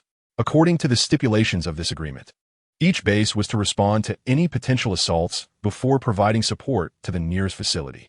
Through this sequence of actions, the personnel of the Tianyin Society could defend against attacks from multiple directions while simultaneously regrouping to launch a counter-encirclement against the gangs. After defeating the gangs, they could then initiate a counteroffensive against the gang's stronghold in the slums, effectively obliterating their morale and deterring any future rebellion. Such a plan sounded promising. Unfortunately, the Tianyin Society's leader overlooked a critical detail. In the absence of communication between the various laboratories, notifications had to be conveyed manually, necessitating that individuals traverse the distance, which consumed considerable time. To make matters worse, a significant number of those tasked with delivering the messages met their demise en route. They unfortunately encountered the weakest faction of the Star City Gang, a group responsible for rampant destruction along the way. Ultimately, less than half of the notifications regarding the agreements were successfully conveyed, and of those, fewer than 1 in 10 reached their destination in a timely manner. Consequently, the Eye of Heaven missed the prime opportunity to launch a counteroffensive in the impoverished districts. Once an opportunity is lost, it is lost indeed, yet a counterattack remains essential. However, upon the assembly of the guards from the notified bases, new intelligence reached the leadership. The gang's forces had been consolidated under Helena Bettinelli, who dispatched a team to assault their base. Gazing at the maps spread across the table, the leader was suddenly alarmed. Which base was under threat from the gang? With no alternatives, the leader issued a new directive, ordering the assembled guards to return and prepare their respective bases for defense. Simultaneously, those bases in proximity were instructed to maintain communication. Should any base come under attack, nearby ones were to provide immediate assistance. Tragically, many of those dispatched to establish communication met their demise en route, falling victim to the Hell Lion's black-cloaked assailants. Thus, Leo and his team, without the benefit of real-time communication within the enemy ranks, systematically conquered those experimental bases. In just a day or two, at most 3, the influence of the Eye of Heaven in Star City would be uprooted. Regrettably, the situation proved far from ideal. The leader of the Eye of Heaven, while ensuring each experimental base fortified its defenses and prepared to support neighboring ones, made a bold decision. Having previously recognized that someone was targeting the agents dispatched by the Eye of Heaven, this time, they ordered each base to send forth a high-level combat unit, forming a mobile team to minimize the risk of being easily dispatched by the Black Cloak foes while simultaneously tracking the positions of Leo and Helena's forces, seeking an opportunity for a decisive confrontation. Of course, decisive confrontation was merely a euphemism. As long as this team kept pace with Leo and his group, victory would not be a daunting task. Even if victory eluded them, merely delaying Leo's advance would suffice, allowing reinforcements from other bases to encircle them effectively. This team, comprised of elite combatants from various bases of the Eye of Heaven, was indeed the group referenced by the black-cloaked individuals. It was an inevitable predicament. After all, we were a vast army, not easily maneuverable, while they were a small team, possessing ample mobility. Helena sighed, remarking that as each base fell to our control, the remaining ones dwindled, making our objectives increasingly evident. They could more readily deduce our location. Observing her pessimism, Leo expressed confusion. Is the situation truly that dire? For that group to delay us, they must first possess the capability. Unexpectedly, before he could finish, he was interrupted. Let us assume that group consists of 10 individuals. Helena interjected. If there were 10 of me, do you believe they could successfully hinder our progress? Chapter 45. Catching up through the observations made during the recent battles. Leo has gained a certain understanding of Helena's prowess. Helena possesses commendable speed and considerable strength. While she may still fall slightly short of the level of Olympic champions, her overall capabilities are undoubtedly on par with those of elite special forces. Moreover, she has undergone training from the renowned Green Arrow, Oliver Queen, and spent a year or two within the ranks of the Eye of Heaven, endowing her with sufficient combat skills. However, hand-to-hand combat is not her forte. She has developed a unique crossbow technique that emphasizes stealthy assassinations, but is also effective in direct confrontations, leaving her adversaries utterly unprepared. To draw an imperfect analogy, should Leo find himself facing Helena's deliberate onslaught, he might find himself in dire straits within the first 3 exchanges, even though he secretly possesses superhuman attributes. Now, considering Helena's hypothetical scenario, Leo is perplexed by her assertion. 10 Helenas? Such a notion is far from a simple multiplication of 1 by 10. Firstly, any individual with a modicum of tactical acumen, provided they harbor no reluctance, would find that pairing up in twos yields results that are not inferior to solo efforts. Secondly, when it comes to a single Helena, despite her impressive crossbow technique, she remains constrained by her weaponry. Even if she can maintain a high rate of fire for a period, she invariably requires time to reload. In this regard, while ordinary skirmishes may be manageable, in scenarios demanding a breach or facing an enemy battalion, her effectiveness would undoubtedly pale in comparison to that of a heavy machine gun. However, if we were to consider 10 Helenas, the dynamics would shift entirely.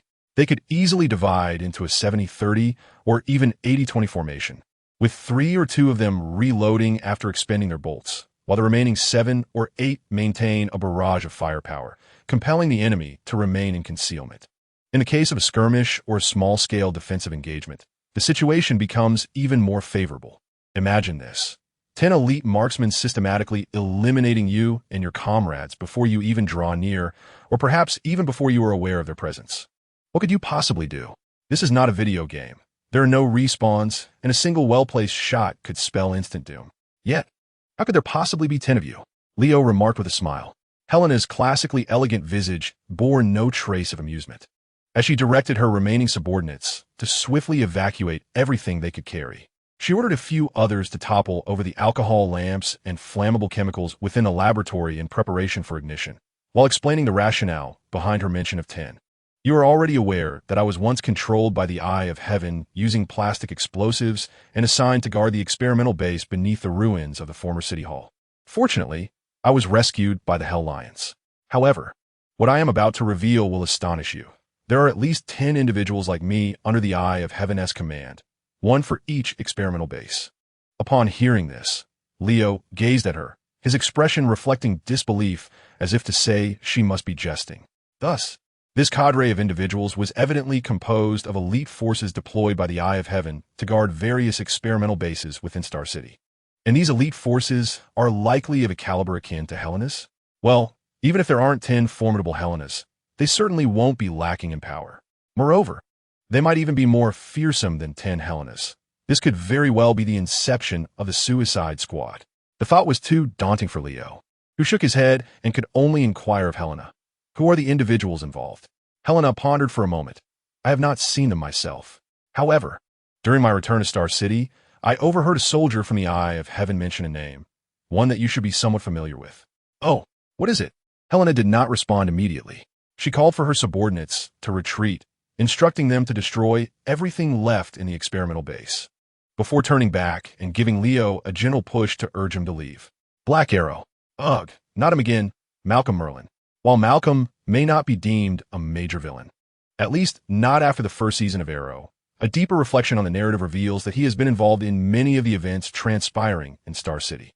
Even disregarding the plots Leo has not personally experienced, one could recall that this individual had stealthily returned to Star City 6 months ago, intent on seizing that magical energy node, deceiving his own daughter, Thea, in the process. Following the resolution of that incident, Thea chose to rejoin Team Arrow, leaving Malcolm in the shadows after his failed attempt to persuade her to stay. Who would have thought he is now a member of the Eye of Heaven? If Malcolm is indeed among them, the situation becomes considerably more complicated. He is quite skilled, a marksman capable of going toe-to-toe with Green Arrow, Oliver Queen.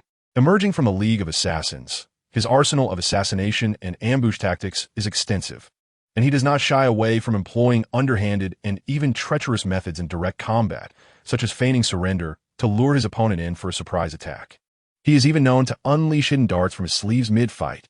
Thus, facing someone who adheres to no combat principles can be, in some respects, more troublesome than contending with the peak of human capability represented by Batman. Of course, combat style is merely one facet. The crux of the matter lies in Malcolm's intimate knowledge of Green Arrow. He has meticulously studied Oliver from the perspective of an adversary. Confronted with such a cunning foe, Leo might find himself compelled to exert power and speed surpassing even Oliver's. Malcolm would undoubtedly detect this immediately, and at that moment, he might very well exploit the information for his advantage. Leo could lose control of the situation, drawing perilously close to eradication. Damn it, what should I do? Noticing his expression, Helena appeared puzzled. I merely sought to remind you not to impulsively engage in a confrontation with him, yet I did not anticipate your level of concern. By the way, your demeanor has changed upon hearing about Black Arrow. Is he truly that formidable? Not particularly formidable, but he may very well discern my identity. Leo replied helplessly. Additionally, I fear there might be even more terrifying individuals among that group, such as certain metahumans. Compared to Leo's agitation, Helena displayed little concern. I hardly believe that the Eye of Heaven would harbor so many superhumans, especially those who can roam the streets rather than the monstrous beings we previously encountered. As for Black Arrow uncovering your identity, I must admit, I am quite curious. Are you truly willing to perpetually bear the mantle of Green Arrow, a title that does not rightfully belong to you? Are you comfortable with having done so much, only for your accolades to be claimed by another, a deceased individual at that? Leo opened his mouth, but found himself at a loss for words. It was impossible to feel content with such a situation. He was also reluctant to spend his days engaged in tasks that were not meant for him. He longed for a life where he could work during the day and indulge in video games or seek companionship in the evenings. Yet, that was not his reality. Moreover, he dared not reveal that he was a time traveler, being pursued by those who safeguarded the timelines. Upon hearing Leo's sigh, Helena curled her lips slightly. She reaffirmed her belief that Leo had compelling reasons to impersonate Green Arrow rather than merely wanting to replace an idol. However, since Leo chose not to disclose further details, she refrained from probing deeper, as their relationship had not yet reached such intimacy. As the atmosphere grew somewhat oppressive, the team began their retreat. Due to the nature of the ambush, their numbers were limited, and with several having perished previously, the remaining group, including Leo and Helena, barely exceeded 30. Just as this small contingent approached a bridge leading from the city into the slums, two vehicles abruptly emerged from either side of the road, obstructing their path. Before they could react, 8 individuals stepped out in succession. Leading the group was Malcolm. They had indeed caught up with them. Chapter 46. Becoming an assassin. The 8 figures, clad in an array of bizarre costumes, stood resolutely in a line, effectively blocking the path for Leo and his 30 companions. Their demeanor exuded confidence and defiance, seemingly dismissing the opposition as though they were the ones with a numerical advantage. It is no wonder. Numbers do not always equate to significance and are certainly not a decisive factor. For instance, the expressions of the 20 or so individuals behind Leo and Helena varied widely. Yet none bore the countenance of confidence, fury, or eagerness to confront the 8 adversaries. Instead, they were filled with shock, embarrassment, and fear. To prevent any confusion regarding their identities, I shall reveal the truth directly. While you were preoccupied with causing chaos in the city, we paid a visit to your base of operations. Benevinelli Comprehensive Investment Company, a splendid name, indeed, for a prosperous enterprise. Regrettably, the owner was unavailable for a meeting. How unfortunate. Thus, we have brought gifts to await your return. Tell me, Benevinelli, are you pleased with these offerings? The bare-chested individual spoke with a grin, causing Helena's expression to darken considerably. Leo's anger flared as well, for he recognized this man. They had crossed paths before. The perverse assassin, Sass, or rather, his cousin. 6 months prior, following the explosion that plunged Star City into chaos, Sass had brought a few subordinates to the city to expand his influence, including his cousin. Speaking of which, this cousin of mine is quite an eccentric character. He possesses no remarkable talents. Yet what leaves a profound impression on Leo is his fervent admiration for Zaz. Zaz, known for his bald head, shares this trait with him. Both are adept in the use of various firearms, and Zaz carves a mark on his body with each kill, a practice he imitates as well. Zaz occasionally goes bare-chested, and so does he. At one point, Leo found himself in a humorous predicament, mistaking this individual for Zaz. However, in comparison to Zaz, this cousin falls short in every aspect of skill. The only area where he surpasses Zaz is in his bloodthirstiness. Although Zaz is referred to by Leo as a deranged killer, this is merely in reference to his method of marking himself after each kill.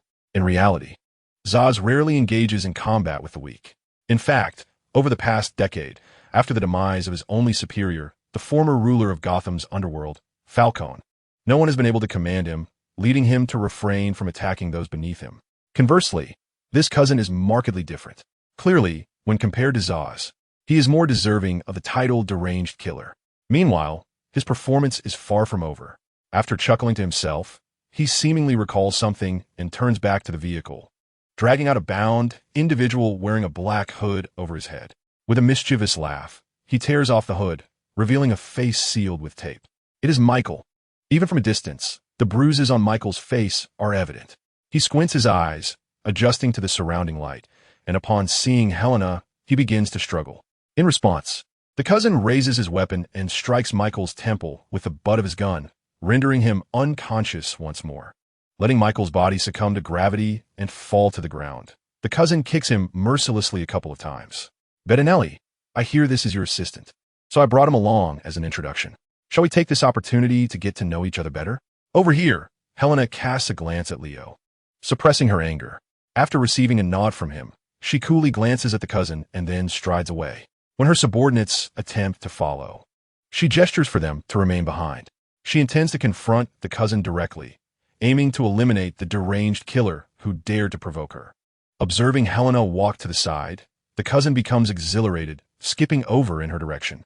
Clearly, his 7 companions are not particularly fond of him, as none offer him encouragement or applause. In fact, it seems that Malcolm Merlin, the leader among them, casts a disdainful glance at the cousin's retreating figure before casually speaking. Komodo, Killer Moth, you two follow him. I'm concerned he might botch the mission and end up getting himself killed. The rest of you stay with me to deal with Green Arrow. With that, 2 of the 7 step forward and head towards Helena. Seeing their underhanded tactics intending to 3-on-1, Leo and Helena's subordinates naturally expressed their discontent. However, before they could intercept that Komodo and the Moth Killer, Malcolm, accompanied by 4 others, charged forward and preemptively blocked Leo and his companions. Do not stray too far, Oliver. Your opponent is still me. With that, he loosed an arrow towards Leo. Faced with this predicament, Leo could only grit his teeth and redirect his focus back to the immediate threat before him. Evading Malcolm's arrow, he swiftly drew a shaft from his quiver and retaliated in kind. Chapter 47. Old rivals in comparison to the disheveled and weary Malcolm Leo had encountered over 6 months ago on the outskirts of Star City, who had suffered from an attack by a hypnotized Supergirl. The Malcolm before Leo now exuded vitality and confidence. Malcolm, why do you serve the eye of heaven? Can you truly bear to witness them ravaging Star City? This city is your home, too. While dodging Malcolm's assaults and firing arrows in counterattack, Leo shouted, "Is there a plastic bomb lodged in your throat by the eye of heaven?" Upon hearing this, Malcolm did not confirm nor deny, but instead wore a peculiar expression that was neither a smile nor a frown. "I didn't expect you to know quite so much. Oliver, it was that traitor Bettinelli who informed you, wasn't it? As a veteran who has witnessed many events, perhaps I should advise you not to provoke those formidable women." His words momentarily stunned Leo. Before Leo could respond, Malcolm abruptly shifted the conversation. "However, technically, I have already imparted this wisdom to you, have I not?" Upon hearing this veiled remark, Leo faltered for an instant and was then struck hard by a punch. The assailant, known as Brickwall, was a powerful crime lord in Star City who had surged to prominence following the downfall of Bettinelli and the Sauna Society. Regrettably, he lacked discretion and had previously found himself on Oliver Queen's blacklist. After several confrontations, he had been handed over to the Star City police by Oliver, only to be later extricated from prison through clandestine machinations by the Eye of Heaven, becoming a pawn in their game. Brickwall was a metahuman, possessing formidable strength and skin resilient enough to withstand bullets and explosive damage. In terms of destructive capacity, he far surpassed both Helena and Malcolm. After receiving a charged punch from Brickwall, Leo was sent flying several meters, crashing heavily to the ground. "Well then, Green Arrow, several of us here are your old adversaries. Are you prepared to endure our vengeance?" Brickwall declared, seizing a thug and hurling him toward Leo while advancing alongside his comrades for another assault. Leo quickly sprang to his feet, executing a nimble maneuver. Now having lost the initiative, he had no time to ponder why Malcolm would say such a thing and could only focus on evading the incoming onslaught. The first to confront him was not the brick wall that had initiated the attack, but rather a petite woman exuding a striking punk aesthetic, Red Dart. Leo was unaware of her origins, only recognizing her as a character from the New 52 comic series. As for her abilities, he had now witnessed firsthand her remarkable precision with the red throwing darts. One such dart embedded itself in the very spot where Leo had been lying, narrowly missing him by a mere second. Before he could ponder the number of adversaries Oliver Queen had summoned, each wielding color-themed, ranged weaponry as a personal signature. The dart released a bluish-white mist upon striking the ground, subsequently cloaking a 2-square-meter area in a notably thick layer of ice. It became evident that these were no ordinary darts. Had Leo lingered even a moment longer, one could easily imagine the dire consequences he would have faced. The onslaught of the red darts continued, their speed surpassing Leo's ability to nock an arrow, leaving him with no choice but to evade as opportunities for counterattack remain elusive. Just as he rolled away from an explosive dart, a leg swept toward him from the side, Ricardo Diaz. Those familiar with the Arrow television series would recognize this name. He was the antagonist of Season 6, who, even by the season's end, had not been entirely vanquished, compelling Oliver to reveal his identity and land in prison, while Diaz merely suffered a slight loss of power, remaining very much alive. Comic readers, however, might not be well acquainted with this character. Perhaps a name change would be fitting. He is, in fact, Richard Dragon, not the world's strongest martial artist known as a superhero, but rather his disciple. This disciple was originally named Ricardo Diaz, possessing world-class combat prowess. After slaying his master, Richard Dragon, he assumed his mentor's moniker. The Diaz before Leo resembled more closely the version from the television series. Upon discovering the clandestine collaboration between the Star City underworld and a Marine Corps unit, Leo had, in line with the show's plot, suspected Diaz to be the mastermind behind it all. He had managed to track him down with Gideon's assistance. At that time, Diaz had already gained a modicum of notoriety and demonstrated commendable skills, yet lacked the ominous aura of a puppeteer pulling all the strings as depicted in the series. Notably, when Leo found him, he was in the act of murder. Considering the futility of allowing a future enemy to persist, Leo had exerted considerable effort to subdue him and hand him over to the Star City Police Department. Ironically, he now found himself once again under the auspices of the Eye of Heaven. However, at this moment, Leo felt a sense of gratitude towards Diaz, who was charging at him with palpable animosity. Previously, amidst the relentless barrage of red dart-like projectiles, he could only evade. Yet, Diaz's arrival inadvertently provided Leo with a shield against the darts. Following this, the punk woman, Red Dart, vocally expressed her profound displeasure toward Diaz, allowing Leo, seizing the opportunity, to convey his gratitude through his own fists, feet, and arrows. Although it cannot yet be said that the situation has been equalized, at the very least, the battle has become vibrant and intense.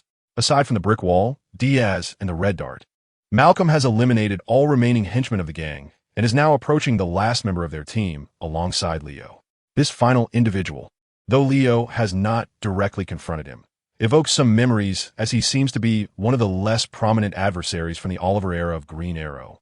Possessing moderate skills and a penchant for ambush, Leo pays him little mind. Bolstered by his unique constitution, his senses are considerably sharper than the average person's. And while prepared traps might inflict damage, an impromptu ambush on the battlefield would be futile against his heightened perception. What truly captures Leo's attention is Malcolm. Contrary to his expectations, Malcolm does not launch a fierce assault like the others. Instead, he appears to be merely shooting arrows intermittently from the periphery, as if he were merely going through the motions. When he catches Leo's gaze, he nods, wearing that enigmatic half-smile. What is this fellow scheming? Suddenly, a pained grunt emanates from another part of the battlefield. Though obscured by structures, it is evident that Helena has been struck. Chapter 48. Unable to hold back, Helena finds herself in a rather dire predicament. Opposing her are at least 8 foes of comparable skill, while her side is bolstered by only 2, with the remaining henchmen posing no significant threat. It is merely her and Leo, and the odds appear overwhelmingly unfavorable. Thus, when Malcolm sends 2 additional individuals to challenge her, she raises no objections. Rather, she readily acquiesces.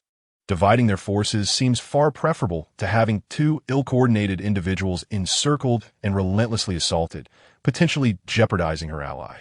In fact, mindful of Leo's possible concerns, she deliberately positions herself out of his line of sight, allowing him to focus on his 5 adversaries. She intends to swiftly dispatch her 3 opponents and then provide support to Leo. However, the strength of her 3 adversaries exceeds her expectations. Truth be told, she is confident that she could handle each of them individually within a reasonable time frame. Yet, facing all 3 simultaneously proves to be a considerable challenge. Among them, the cousin exhibits no inclination to evade. Instead, he relentlessly attacks with a microcharge and knife, drawing much of Helena's focus. Despite having been struck by several of Helena's crossbow bolts, he remains undeterred, continuing his assault. In the short term, Helena finds herself unable to subdue him. Just as she resolves to concentrate on eliminating him first, his companion, known as Moth Killer, intervenes. Moth Killer is a well-known character in the comics.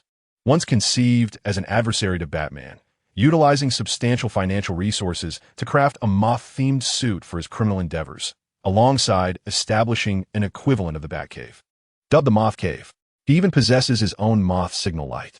However, following the New 52, he emerged as a primary adversary of Green Arrow, forming an alliance known as the Longbow Hunters alongside Count Vertigo, Brick, Richard Dragon, and Red Arrow to combat Green Arrow. Indeed, aside from the long-since eliminated Count Vertigo, the current foes faced by Helena and Leo are essentially the reimagined Longbow Hunters. Yet, in comparison to the Longbow Hunters, it is more fitting to describe them as the embryonic Suicide Squad. Returning to Killer Moth, this character wields a special handgun connected by a flexible tube to his armor, capable of ejecting corrosive acid and viscous slime. The pivotal aspect remains his moth-themed armor, which grants him the ability to fly. Suspended in midair, he need not worry about inadvertently harming his cousin, a comrade who thrives in close combat, allowing him to apply aerial pressure on Helena.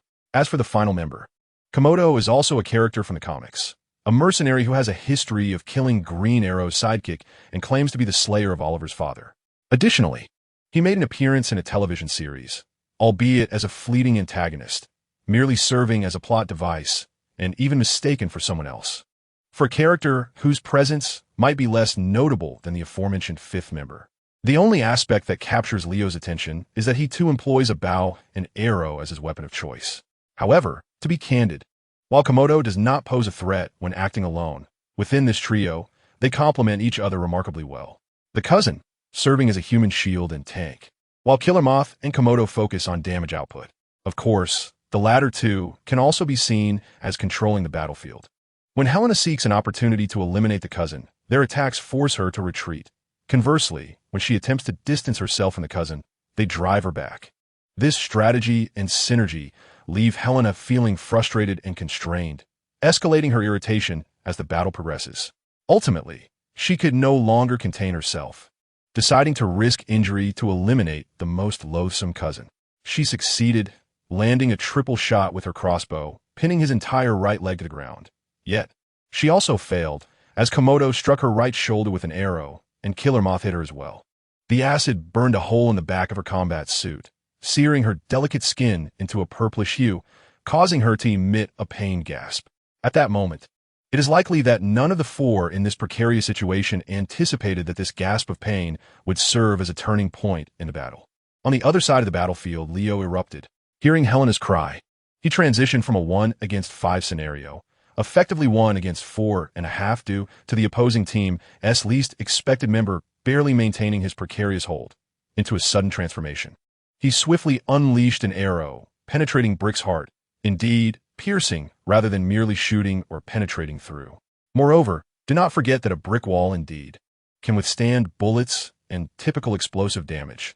Yet such a formidable figure was so effortlessly dispatched, even as the lifeless body of the brick wall began its descent.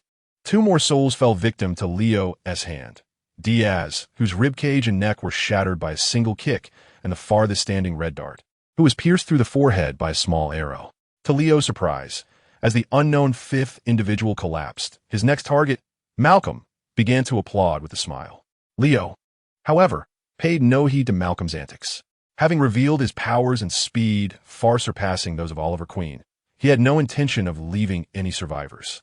Malcolm's dark history indicated at least 4 or 5 instances where one could argue he deserved his fate, and unlike the true Oliver, who bore the psychological burden of a half-sister that was Malcolm's own daughter, Leo felt no such pressure. Malcolm, on the other hand, was quite decisive. Being the last remaining, he had more time to react than his 4 fallen comrades. He rolled to the left to evade Leo's charge, while simultaneously retrieving 3 arrows from the quiver on his back, knocking them on his black composite bow. The 3 arrows landed in a triangular formation and immediately detonated, momentarily halting Leo's advance. Seizing this opportunity, Malcolm shot a binding arrow, ensnaring Leo. Yet, within a second, Leo, relying on sheer brute strength, snapped the wire released by the binding arrow. Malcolm appeared to have anticipated this. Instead of advancing to deliver a fatal blow to the seemingly incapacitated Leo, he maintained his distance and circled back toward the bodies of his fallen comrades. When Leo, realizing his ruse had failed, broke the wire and charged at him once more, Malcolm retreated while shooting another arrow at Leo. This unremarkable arrow failed to inflict any damage or even slow Leo down. However, as Leo stepped over the corpses of his companions, his outstretched hand was mere inches from Malcolm when he pressed a button that had seemingly appeared in his hand. Boom, boom, boom. The brick wall, Diaz, Red Dart, and the 5th man, all their bodies erupted simultaneously. The explosion did not merely decapitate them. The plastic explosives unleashed a gruesome red mist, enveloping the entire area. Leo was at the forefront of this chaos. Chapter 49, Another Who Knows. As the blood mist and dust settled, the disheveled figure of the green arrow materialized before Malcolm. It was a breathtaking display of combat prowess, a sight not seen in some time, a perfect amalgamation of speed and strength. With victory seemingly assured, Malcolm approached Leo with a broad smile, showering him with admiration. Coupled with his deadly resolve, it was indeed terrifying. In the past, people often remarked that the green arrow was merely a shadow or a diluted version of Gotham's Dark Knight. I believe that if those individuals had witnessed what I just experienced, their perceptions would drastically alter. They would share my astonishment, exclaiming, "Wow, the Green Arrow is truly formidable. He is even more fearsome than Batman." No wonder he was capable of defeating Superman. At this juncture, he nonchalantly kicked Leo, who was sprawled on the ground, gasping for breath, and chuckled, shaking his head. What a pity, he is simply too young. In that moment, Leo appeared utterly desolate. His body was smeared with shades of gray, red, and white, and his suit, crafted from the most resilient Kevlar fibers, was rendered more tattered than the attire of a beggar. He was not only gasping, but struggling to inhale amidst the exertion. Yet, as Malcolm drew his blade from his waist and approached Leo with sufficient proximity, the seemingly dying Leo suddenly lifted his feet, ensnaring Malcolm's outstretched arm. And with a forceful tug, he brought Malcolm down. In a swift motion, he twisted his right hand and effortlessly seized the blade that Malcolm could no longer hold securely. Rising from a prone position to half-kneeling on the ground, pressing Malcolm's chest beneath his knee while his left hand clutched Malcolm's throat. Given Leo's earlier display of strength, it was evident that a mere exertion of his fingers could lead Malcolm to bid farewell to this world. However, Leo found himself momentarily contemplating the fact that Malcolm was still smiling. Throughout the entire sequence, from looking down at Leo's body to being countered in an instant, Malcolm exhibited no signs of surprise or distress. After a brief hesitation, Leo released Malcolm and stood to make his way towards Helena for assistance, calling out, "Stay where you are, do not move. Otherwise, no matter where you flee, I will find you." However, I have no intention of fleeing. Gazing at Leo's retreating figure, Malcolm clutched his sore neck and remarked, "Moreover, if you wish to aid Miss Bertinelli, I possess a quicker, more convenient, and less laborious method." When Leo halted and turned back, Malcolm reached into his clothing, presumably to retrieve something, which piqued Leo's wariness. Without requiring any further action from Leo, he instinctively raised his left hand in a gesture of surrender, while Malcolm's right hand slowed its motion in extracting whatever it was. "Relax. I am aware that you hold a small arrow within your palm, capable of piercing my heart or penetrating my skull, just as you did with the red darts. I have no desire to descend into the depths of hell at this moment," Malcolm stated calmly. "I merely intend to show you something." Leo, still furrowing his brow, gradually regained his composure. Utilizing his superhuman hearing, a gift of his extraordinary physique, he discerned that Helena was still resisting around the corner, confirming that, although she was at a distinct disadvantage, her life was not in immediate danger. He proceeded towards Malcolm to receive what he was offering. It was a smartphone. There is no brand, likely a custom piece. The screen measures less than 6 inches with a resolution that is quite satisfactory, though these are not the focal points. The crux lies in the display itself. At the bottom of the screen reside 2 buttons, labeled Confirm and Return. Above these buttons are 10 boxes, 3 of which remain vacant, while the other 7 each bear a distinct avatar. Indeed, there are the avatars of Brickwall, Diaz, Red Dart, Fifth Person, Comrade Cousin, Komodo, and Mothman.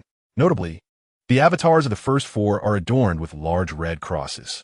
Select the remaining 3 and press Confirm, Malcolm instructed.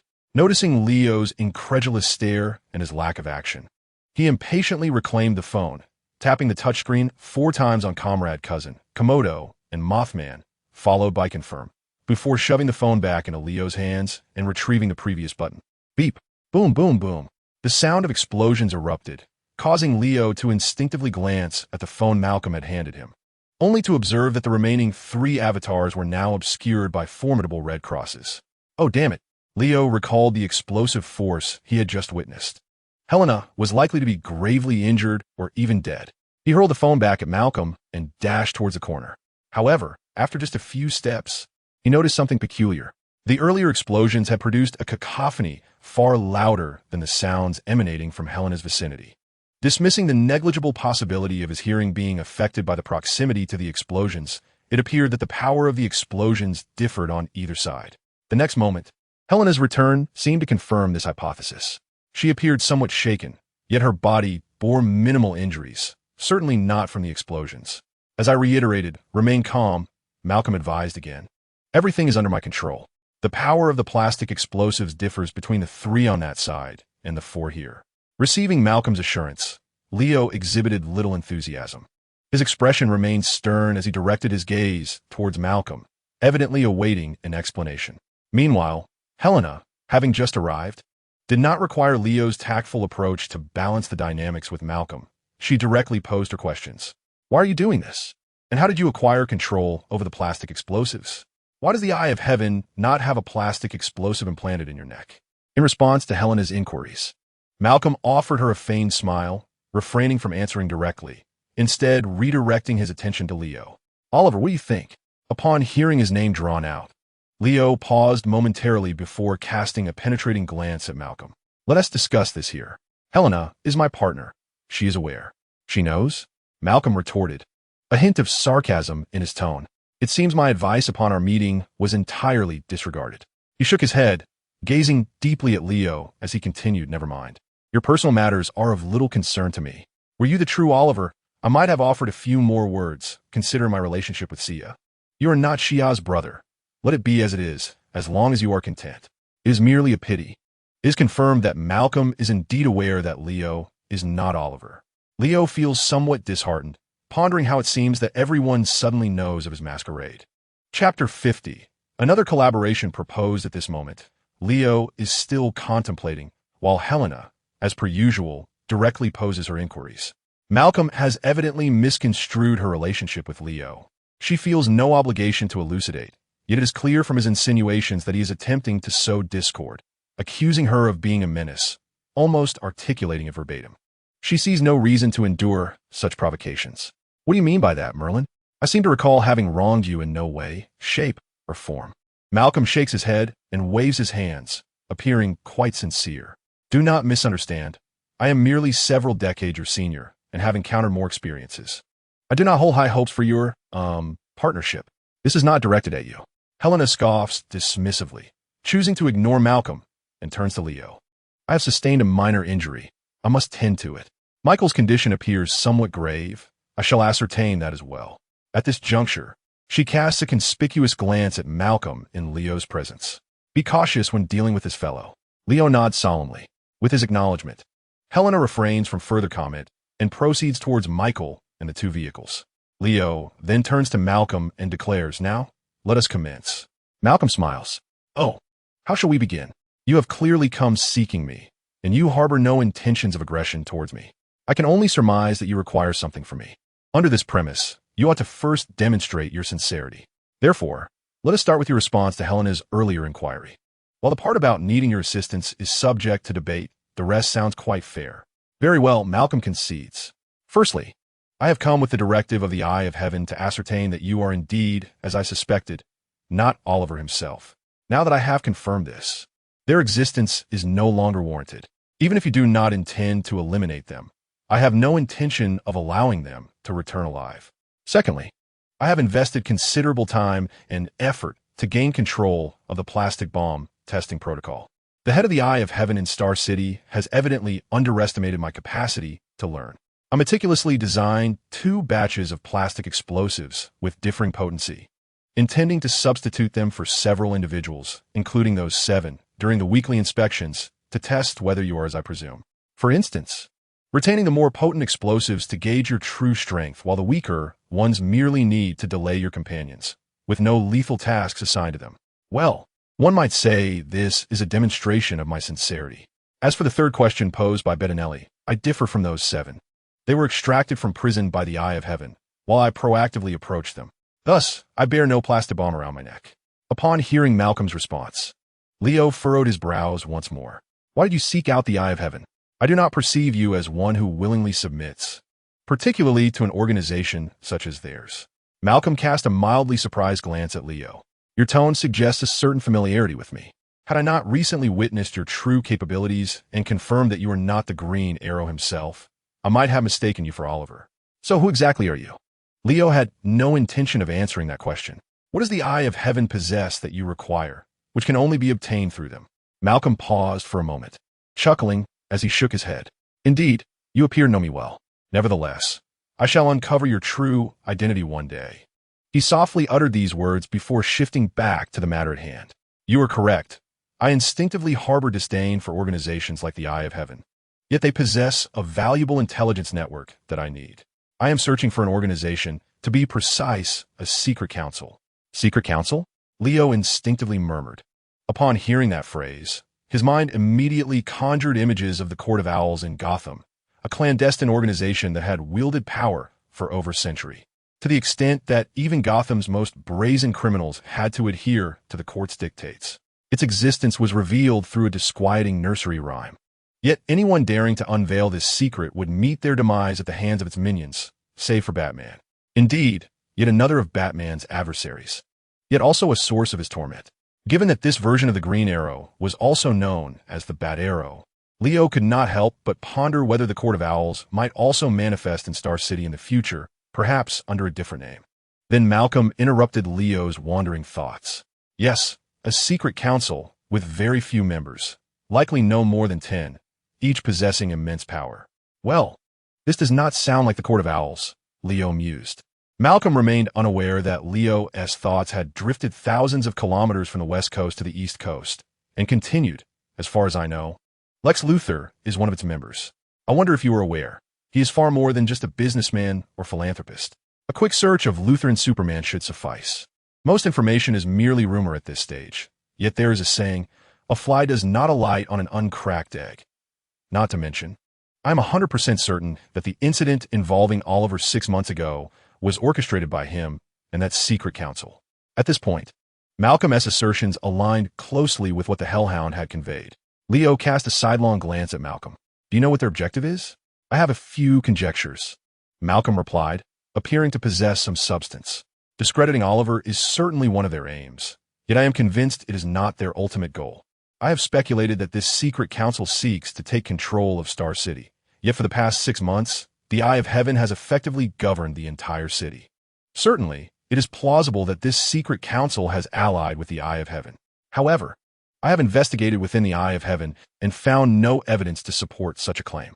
Additionally, there are matters concerning Superman, the Flash, and others. If that were the case, the secret council's perspective would be rather myopic, clearly undermining its very purpose. The crux of the matter lies in the location of the explosion, the underground of the former City Hall, which once functioned as a nexus of magical energy. Subsequently, the Eye of Heaven seized control of that area for research, which was one of the reasons I sought to engage with them. Regrettably, whatever existed there is now lost, possibly obliterated or removed by the secret council. Malcolm's extensive discourse was of little concern to Leo, as he was already well acquainted with most of it. However, the final remark piqued his interest. Are you suggesting that something once existed within that magical energy node? Malcolm expressed his surprise. From your tone, it seems you are aware of its nature as a magical energy node. It is rather unusual that you did not question the term magic when I mentioned it. As Malcolm regarded him with a probing gaze, Leo, feeling somewhat impatient, waved his hand dismissively. Tell me, was that something that once existed, a sculpture or something similar? Interesting. You even know of magical totems, Malcolm replied with a playful grin. However, it is not a magical totem. According to the clandestine information I gleaned through the Eye of Heaven, that magical node once suppressed something through the convergence of magical energy. I am uncertain of its exact nature, but it is evidently an object of significant global influence. If this is indeed true, and the secret council has gone to such lengths and incurred substantial costs for this singular item, it must be a weapon of even greater potency than Superman himself. At this juncture, he set aside his ambiguous smile and adopted a serious demeanor. This leads us to the crux of our conversation. Given your capabilities, which you chose to employ by assuming Oliver's mantle as Green Arrow, I do not expect you to exact vengeance on behalf of Oliver against the secret council. However, you will undoubtedly thwart their nefarious schemes, will you not? Currently, they remain conspicuously inactive, which is both a blessing and a curse. It signifies that they are still far from their final objective. Yet, it also means we cannot yet piece together the fragments to discern their intentions. Nevertheless, if we collaborate, we shall have our opportunity. Malcolm's declaration of partnership was not as invigorating as the one from the Hellish Lion's female black-robed figure. However, considering his deeper knowledge, Leo was inclined to accept the collaboration. Naturally, he understood Malcolm's character and was aware that he had not divulged all that he knew.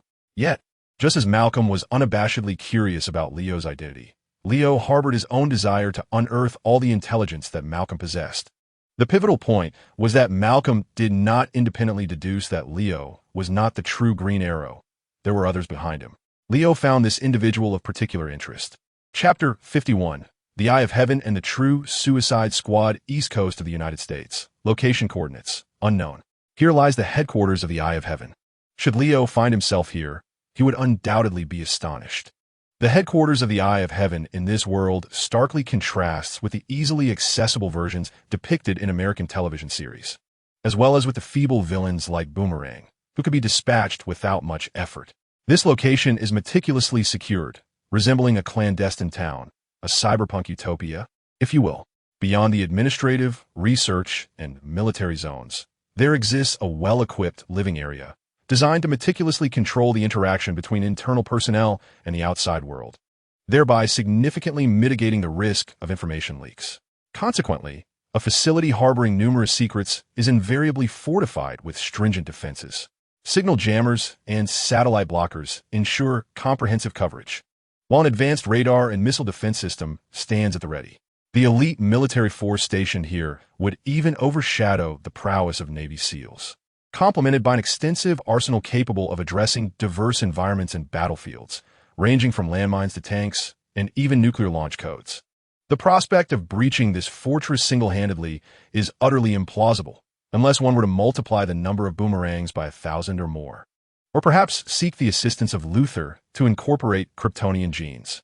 Such an impregnable institution, devoted to a noble mission, has always maintained a serious and rigorous demeanor. However, today, circumstances have taken an unusual turn. Particularly in the expansive Operations Command Center, a lively atmosphere prevails, an unprecedented occurrence. The Eye of Heaven is currently confronting one of the most significant challenges in its history.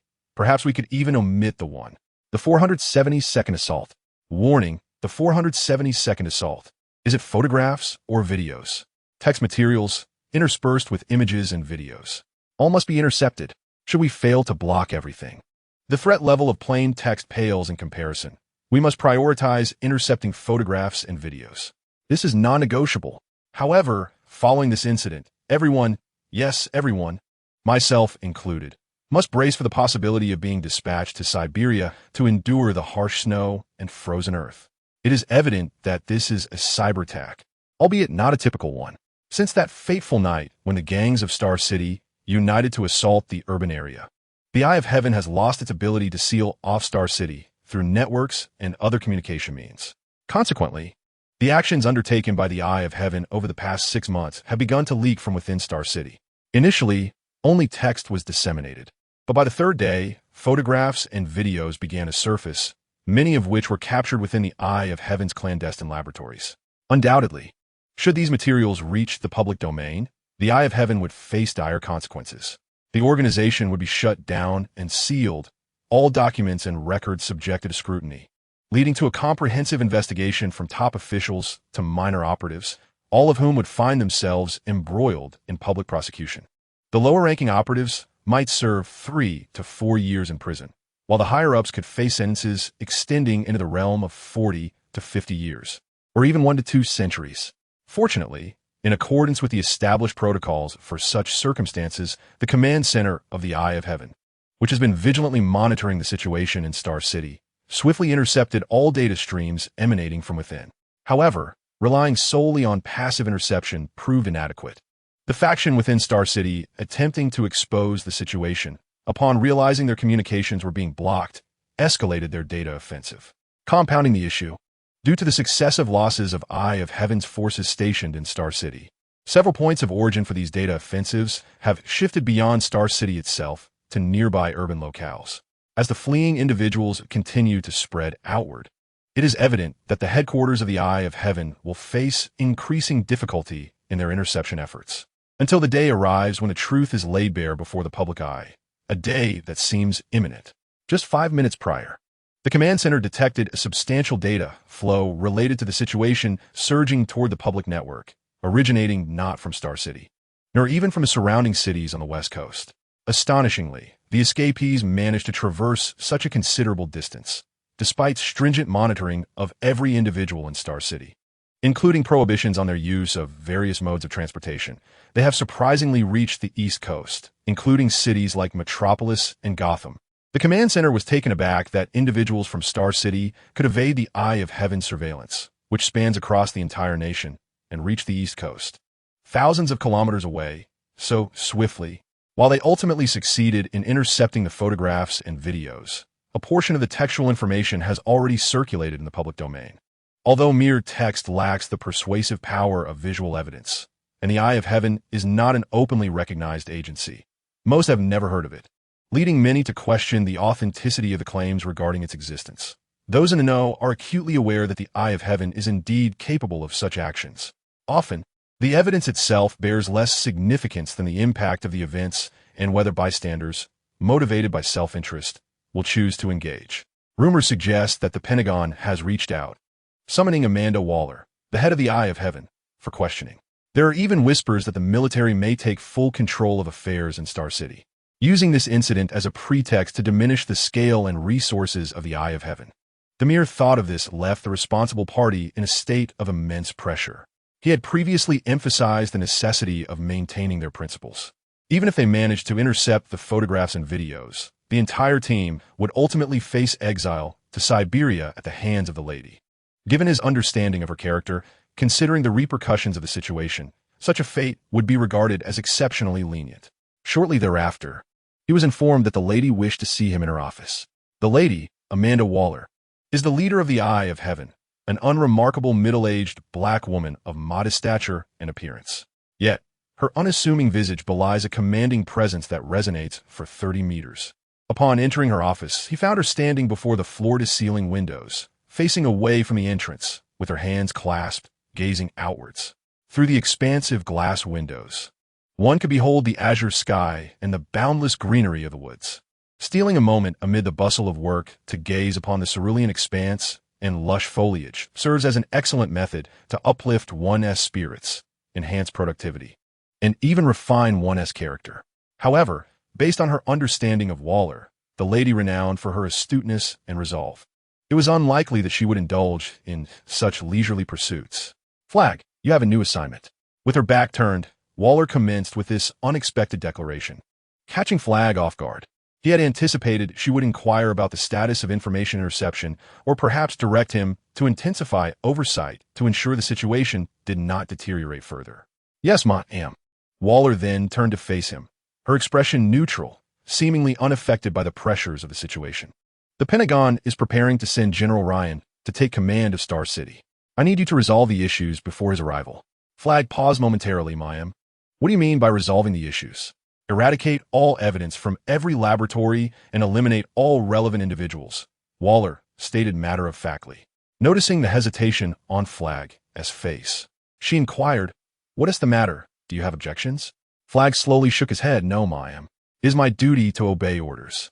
I merely assumed such a task will be assigned to Trevor. Trevor is indeed superior in certain respects, particularly in diplomacy and coordination. However, this assignment does not require such skills. It demands a certain ruthlessness, and I am uncertain whether he can maintain his resolve. You, on the other hand, I know, perpetually uphold your identity as a soldier, which is what I value most about you." Waller continued in her unhurried tone. "Moreover, Trevor has his own task at hand. An acquaintance of his has resurfaced in the UK. If all goes well, he will come to assist you. If not, you may need to support him instead." Flag furrowed his brow, but refrained from further inquiries. "Understood, ma'am. Is there anything I should particularly note? How amusing that you should mention that." Waller scoffed lightly. "In Star City, you will encounter the self-styled vigilante known as Green Arrow. He has been excessively active of late. Take your team and teach him a lesson. If possible, bring him back. I shall gather the team at once." Flag nodded, preparing to depart, but Waller called him back once more. "Wait, there is another individual, Malcolm Merlin. He has never been loyal to us, which does not equate to betrayal. Yet he must pay for his deception. Flag, ensure this." Waller contemplated for a moment before continuing. "Additionally, regardless of how matters transpire with Trevor, you will require a particularly competent team for this mission. Despite Malcolm's lack of wisdom, he has provided us with a valuable demonstration. Therefore, proceed to the special confinement area to assemble your team. Your unit shall be designated as Task Force, also known as the Suicide Squad." Chapter 52. Return to life as Rick Flag and his new team approach Star City. Preparing to infiltrate via high-altitude parachuting and swiftly commence their sweep operation, someone else found themselves in the modest apartment of Leo, a gang member of Asian descent. enjoying a sensation he had not experienced in quite some time. Beneath the warm cascade of the showerhead, amidst the rising steam within the glass enclosure, two vigorous bodies intertwined, engaging in a passionate embrace. Rewinding 2 hours prior, Leo could not have anticipated such a turn of events.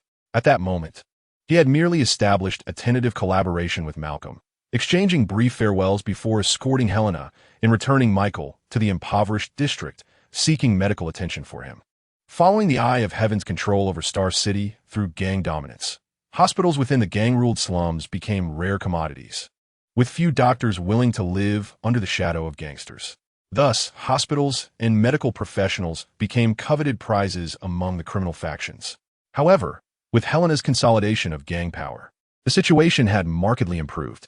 Furthermore, although Michael appeared gravely injured, the reality was that he was primarily suffering from blood loss, lacking any life-threatening wounds. After confirming he was stable at the bedside, both Leo and Helena departed simultaneously. Out of chivalry, Leo offered to drive Helena home, a gesture prompted by the fact that they had only one vehicle at their disposal. Throughout the journey, Helena bore a contemplative expression, and Leo took the lead in the entire process of transporting Michael to the hospital, leaving him puzzled about her thoughts. When Leo made his proposition, she readily acquiesced without much deliberation. However, Leo soon discovered a troubling matter. It had been noted earlier that Helena had not returned to the Bettinelli villa in Star City for quite some time, showing no inclination to reside there. In the preceding days, she had been staying at the former Bettinelli gang's headquarters, now the main office of Bettinelli Comprehensive Investment Company, perched atop the tallest floor, affording a sweeping view of much of the impoverished district. Yet today, while Helena and Leo, accompanied by their crew, launched another assault on the hidden laboratories of the Eye of Heaven in the city, the organization found itself in disarray. Diaz and others, including Malcolm, who claimed he could not control the direction of their operations, chose to ransack their headquarters while pursuing Leo and Helena. At present, the headquarters was in utter disarray, including Helena's quarters. In this turmoil, Helena feigned a pitiful demeanor, lamenting her newfound homelessness and expressing a desire to stay with Leo for the night. She further mentioned having sustained injuries during the recent skirmish, and fearing the sight of her weakness might demoralize her subordinates. She deemed it best to tend to her wounds at Leo's place. At that moment, Leo, without contemplating further implications, hesitated briefly, realizing he could not take her to the Watergate base. His only option was the modest apartment he had used to disguise his identity as a lowly member of the Sana gang. Upon returning to the small apartment, everything seemed relatively normal, save for the presence of Helena. Helena exhibited an air of complete ease, seemingly unfazed by the recent skirmishes, the destruction of the headquarters, or Michael's injuries. Upon entering the modest apartment, she took the initiative to explore her surroundings, offering her observations afterward. Leo's humble abode, a mere facade for concealing his identity, was far from luxurious.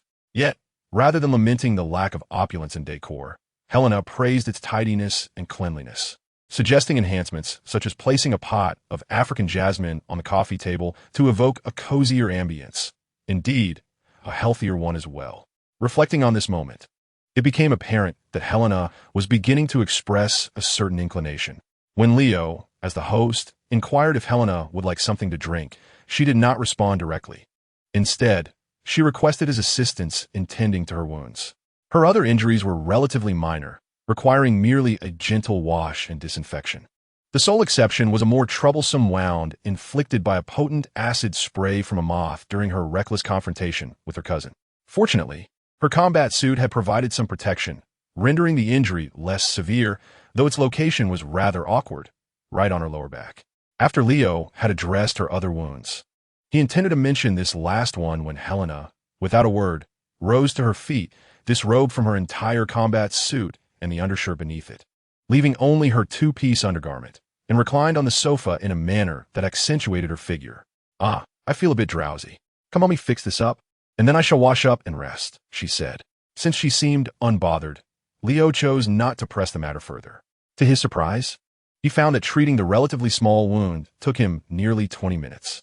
Although the process required patience, it was not particularly troublesome. However, the angles and curves of her form continually distracted Leo as he worked, with Helena lounging there, half asleep, drawing the very light of the room towards her. He found it exceedingly difficult to resist such temptation. Once he finally managed to tend to her wounds with unwavering resolve, a delicate, pale arm reached out to wipe the beads of sweat from his forehead. "Is it that warm?" he remarked, noticing the playful, almost teasing expression on Helena's face. Embarrassed, he offered a shy smile and attempted to distance himself from her. However, without warning, Helena pulled him onto the sofa, turning to pin him beneath her, her previous drowsiness replaced by an intense focus. Before he could react, she tenderly kissed his cheek, then his earlobe, whispering softly in his ear, "Not long ago, Malcolm mentioned that I was a calamity, assuming we shared that kind of relationship. My first instinct was to clarify, but then I realized that such explanations would only complicate matters further, so I remained silent. Yet on the journey back, I discovered that this was not my true sentiment. Until now, I've been bound by my past, forgetting how to look forward and embrace life. Now, I wish to try once more." Helena approached Leo, her expression a mixture of astonishment and surprise. She passionately pressed her lips against his, exploring and advancing with fervor. Gradually, Leo responded with equal intensity, drawed her down, and repeatedly seeking the warmth she offered. The sofa soon became inadequate to contain their wild abandon. Leo, with firm arms, lifted her by her luscious thighs, while she instinctively wrapped her legs around his waist and her arms around his neck, maintaining an unbroken kiss. In the living room, kitchen, by the window, and in the bathroom, they engaged in a fervent battle of shifting locales, igniting their primal instincts until a breathy cry, tinged with a hint of hoarseness, echoed through the air. Reclining on a bed intended for a single occupant, Leo felt the warmth radiating from the woman sleeping soundly on his chest. Suddenly, he craved a cigarette. "What is this?" Imagining himself exhaling perfect smoke rings, Leo shook his head bitterly. It was evident that the events of this night would haunt him for a considerable time. Chapter 53. Do not trust. While Leo embraced Helena, her fragrant shoulder exposed beyond the covers, he wrestled with the pressure of the future when an unexpected shadow darted forth, yanking him from the bed. In the next instant, he found himself on the rooftop of the apartment building. He was clad only in a pair of shorts. The autumn night wind swept over him, and it was quite chilly, sending genuine shivers across his skin. However, Leo's attention was not on the cold. "It's you," he exclaimed, gazing at the figure before him. "I thought I would never see you again." The visitor did not respond to his remark, but merely scoffed. "Helena Bettinelli, the huntress. I never imagined you would be involved with her." The indistinct, shifting black figure, emanating a subtle tremor and possessing a distinctly altered voice, was the unknown speedster who had rescued Leo half a year prior during an unforeseen explosion as he traversed the interdimensional passage back to Earth. Ah yes, the Waterlock base and the neutered semi-intelligent program Gideon were also remnants left for Leo by this speedster. "What do you mean by involved?" Leo replied, somewhat embarrassed. "Wait, when did you arrive? You didn't TC everything, did you?" The speedster's form, which had been moving at high speed, suddenly froze for a fraction of a second before regaining its momentum. "I have no interest in your trivial affairs, as long as they do not affect the future." Unlike the previous extreme indifference, this statement carried a trace of barely perceptible annoyance, catching Leo off guard. "Trivial? This is merely a natural exchange between men and women," he retorted, masking his discomfort. Yet, he could not maintain his facade of composure any longer and hurriedly posed the question that had been on his mind since arriving on the rooftop. "I thought we wouldn't meet again. So why are you here? Has the future changed? I knew that semi-intelligent program you gave me was the least reliable." The speedster let out a scoff. "Are you certain Gideon did not warn you?" Leo continued awkwardly. "Well, Gideon did mention that a deviation of 0.74 has occurred in the future, and if no measures are taken, the final discrepancy could reach approximately 81. I am aware. Before arriving here, I had already communicated with Gideon at the Watergate," the speedster remarked nonchalantly. "Moreover, you should closely monitor the situation and regularly inquire about progress from Gideon, rather than causing chaos here. Congratulations. The two figures are now 166 and 8744. Upon hearing that the numbers had increased, Leo was filled with astonishment. "I haven't done anything. How did it escalate to 8,744? The current detected rate of future deviation had indeed changed, which was understandable, given its cumulative nature. Regardless of whether the change was linear or nonlinear, it would only continue to rise. That was indisputable. However, the latter figure, the final degree of error, had also increased. This defied logic. Something must have transpired in between. Could it be that Leo's inadvertent actions had caused further alterations in the future? Could it possibly relate to Sarah? Should Leo have refrained from divulging matters concerning Sarah to Helena and the Hellhound? The more he pondered, the more convinced he became, and the more frustrated he felt. It is precisely because you did nothing while others acted that the situation has deteriorated further. Others? Leo was taken aback. The tone of the speedster suggested a specific individual was involved. So it was not Leo's fault? Observing Leo's expression, the speedster shook his head and sighed lightly, exuding an air of disappointment. Well, let me put it this way. I have come to warn you, not primarily about the changes in the future, at least not as the main focus. The changes concerning Sarah Lance have already been detected by the legends. They have pinpointed the month of October 2016 and will soon track you down. Legends? It took Leo 2 to 3 seconds to realize that the speedster was referring to the Legends team, and a single thought consumed him. We're doomed. Although the Legends were not coming for the sake of the future, their investigation into the changes concerning the Platinum Canary would undoubtedly lead them to Leo, an individual from beyond the timeline. How could he possibly confront a team equipped with a time ship? Leo lacked such confidence. Furthermore, the Legends were not the only individuals or groups tasked with safeguarding the timeline. Even if Leo could fend off one or even a group, more would inevitably follow. It would be an incessant tide. Even someone as formidable as Superman would struggle to withstand it, let alone Leo, whose physical prowess was likely several Batman short of Superman's strength. Unconsciously swallowing hard, Leo opened his parched mouth and inquired of the speedster, "What should I do?" The speedster sighed once more. "I can assist you in neutralizing the crisis posed by the Legends, but you have yet to recognize your true enemy.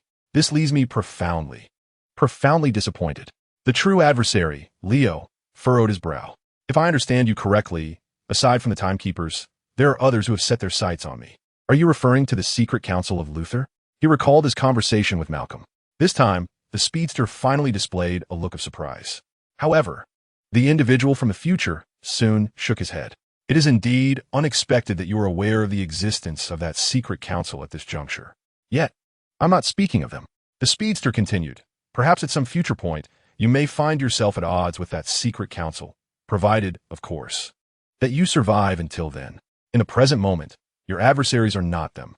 Have you not noticed," he sighed, "that since Sarah lost her life in that maritime disaster for some reason, there's been someone whose behavior is remarkably peculiar and irrational? Is there such a person?" Leo first excluded Helena. Even disregarding the sudden transformation in their relationship, she was the first to inform Leo of the changes in Sarah, and thus, she could not be the one exhibiting such peculiar behavior. Consequently, those confirmed by her, Laurel, Diggle, and Sia, could also be ruled out. Could it be Malcolm? Leo quickly considered this individual, who was adept at manipulation and knew more than those associated with the Hell Lions. Unlike the clandestine organization, Malcolm operated alone. Suddenly, Leo had a revelation. The Hell Lions, only those affiliated with the Hell Lions, like Leo, retained the memories of Sarah's experiences following the disaster. At that time, Leo had focused more on Sarah's transformation and had not contemplated the implications of this fact. Leo possessed that memory because he hailed from outside the timeline and once held a godlike perspective on the relevant narrative. But what about the Hell Lions? By what means could they share the same knowledge as Leo? And how are they different from others in Star City and beyond? If Leo were aware that even the legendary team capable of traversing time only retained their memories of Sarah due to a warning from future artificial intelligence, the shock on his face would have deepened further. Seeing that Leo had finally grasped the crux of the matter, the speedster allowed himself a smile. While Sarah's situation does not strictly qualify as a timeline reboot, the Speed Force enables me to ascertain the existence of the previous reality for a limited duration. However, I do not believe there would be another speedster within the Hell Lions organization that even those in the future are unaware of. Leo mechanically nodded, then, in a somewhat dazed manner, articulated, "So, it is the Hell Lions who have acted against Sarah, or, at the very least, they have been instigating events to accelerate future deviations? Even I," he continued, "only became aware of the Hell Lions while focusing on your situation at this moment. There is certainly something amiss with those individuals, but what exactly that issue is remains for you to investigate. Regrettably, I cannot be too involved in matters at this juncture, as it would provoke more drastic changes." You must remember, do not trust the Hell Lions. Nodding slightly, Leo's movements became more natural this time. After a moment's hesitation, he inquired, once again, why do you choose to assist me? The speedster shook his head once more, reiterating, it is still not the time for you to know. Furthermore, when you return to the sluice gate, remember to improvise. What do you mean by improvise? Before Leo could press for further clarification, the speedster swiftly departed, rendering Leo, clad only in his undergarments on the rooftop, as if he had never been there at all. Chapter 54. Ollie standing half-naked in nothing but his shorts on the rooftop of the apartment building. Leo attempted to harness the chill of the autumn night to maintain a state of efficiency, composure, and clarity in order to analyze the tangled threads of thought swirling in his mind. Eventually, after an indeterminate amount of time had passed, Helena approached, wrapped in a blanket. If I hadn't heard the wind rustling in the stairwell, I wouldn't have realized you possessed, well, such peculiar tastes, she remarked, feigning a grandiose appraisal of Leo. Stifling her laughter. So, is this your unique way of reminiscing about your single days? At this comment, Leo nearly choked. Clearing his throat, he adopted a serious demeanor, stating, I noticed a suspicious figure dart past the window, so I came to investigate. Regrettably, I was unable to apprehend the individual. Oh, Helena adjusted her blanket, shielding her nearly exposed figure. Did you manage to discern whether that figure was male or female? With a fervent display of survival instinct, Leo asserted, I am quite certain it was a male. Why do you ask? Helena, however, glided toward him with feline grace, tilting her head upwards. So, you left a presumably decent woman in bed to pursue a man whose appearance you couldn't even discern. Are you, perhaps, inclined toward men? She playfully stuck out her tongue, lightly grazing his chin. I cannot abide this. Haven't you already verified my inclinations? Snatching the blanket from Helena's grasp, Leo enveloped himself within it, pulling her down beside him as they tumbled onto the floor. If I recall correctly, you had ample opportunity to plead for mercy back then. What, do you desire it now? His words were met with lips ablaze with fervor and an atmosphere increasingly charged with heat. As dawn broke, the unabashed pair spent nearly an hour concluding their rooftop escapade. Stealthily, they tiptoed past several neighbors who had begun their new day, finally returning to Leo's modest apartment. Beneath the cascading warm water and rising steam, the couple savored the intimacy following their morning exercise, resisting the urge to allow their almost uncontrollable sparks to ignite into reality. They then prepared 2 simple omelets using the last remnants of food in the refrigerator. Upon leaving the apartment building, they instinctively distanced themselves slightly, transitioning from the closeness of lovers to a more platonic partnership. Once again, the situation from last night unfolds. There's only one vehicle at hand. Leo suggested first transporting Helena to one of Bettinelli's outposts, serving as a substitute for the severely damaged headquarters. He planned to leave afterwards to visit his secret base. To his surprise, Helena expressed her eagerness to see his clandestine sanctuary as well. It is worth noting that considering Helena is aware of his identity as Green Arrow, she would undoubtedly find it curious that his apartment lacks the necessary gadgets and equipment associated with that persona. Even for the sake of their partnership, which exceeded mere friendship, he felt compelled to reveal the existence of his secret base beyond that small apartment. Moreover, upon careful reflection, concealing the existence of the Watergate base would leave far too many gaps to fill, and it might not even be possible to cover them all. For instance, explaining where he had hidden Sarah would pose a significant challenge. At this moment, Leo had yet to realize that even greater difficulties and explanations lay ahead. After driving around a few times to ensure they were not being followed, Leo brought Helena into the Watergate base. Upon entering the hall, a figure rushed towards him, not in attack, but rather in a fluid, natural motion, leaping into his embrace. Ollie, you're back. It was Sarah Lance, who had lost a part of her past experiences. Caught in Sarah's tight embrace, Leo was momentarily at a loss for how to respond. Beside him, Helena reacted immediately. The last time I saw you, Miss Lance didn't recognize you. In just a few days, you two have become this close? I didn't realize your character development was so impressive. Undoubtedly, this was not a compliment, but rather a trap of a more juvenile nature. According to the principles outlined in the survival manual for male interactions with the opposite sex, whether right or wrong, Leo instinctively apologized. Following that, the customary explanation phase ensued. Believe me, Helena, I don't know how this happened. Just the night before last, She didn't recognize me. The night before last? Helena inquired. Her tone, though merely inquisitive, instilled in Leo the impression that she was brimming with indignation. Perhaps there was a fleeting moment of anger born from misunderstanding, but in the next instant, her expression transformed into sheer astonishment. Wait, what did she call you, Ollie? Ollie, a diminutive of Oliver, is a name reserved for those closest to him. Despite Helena's past with Oliver, she had never referred to him by that nickname. Upon deeper reflection, only his sister Thea and childhood friends Laurel, Sarah, and his best friend Tommy had ever called Oliver by that name. Even his parents, Robert and Moira Queen, had ceased using it as Oliver matured and their closeness diminished. Well, it seems Sarah is indeed on that exclusive list, and considering Leo is embodying Oliver Queen, the use of the name Ollie is not particularly surprising. At this moment, Leo was not clad in the Green Arrow's battle attire. Rather, he bore a thin membrane on his face that restored his Asian facial features. If one were to assert that he was indeed Oliver Queen, and that Sarah could discern his disguise as an Asian, it could be somewhat explained by positing a connection between Sarah and Oliver that transcended physical boundaries. After all, they had shared a history, perhaps establishing a metaphysical bond of sorts. However, Leo was in no way Oliver Queen, and there existed no metaphysical or spiritual connection between him and Sarah Lance. Aside from their gender, height, and general physique, there were no further similarities between them. How could Sarah possibly have mistaken him for someone else? Yet, from Sarah's perspective, it was evident that she did not intend to misidentify him. Noticing that Oliver's body had grown rigid and did not respond to her embrace as he typically would, she first pushed him away with a look of confusion, scrutinizing his face from every angle in an attempt to ascertain what was amiss. At this point, she still believed that Oliver was indeed Oliver. It was only then that she finally noticed Helena beside him. "Who are you?" she exclaimed, pointing at Helena. Before turning back to gaze into Leo's eyes, her expression filled with distress, tears welling in her eyes. "Oliver, are you bringing this woman back to confront me?"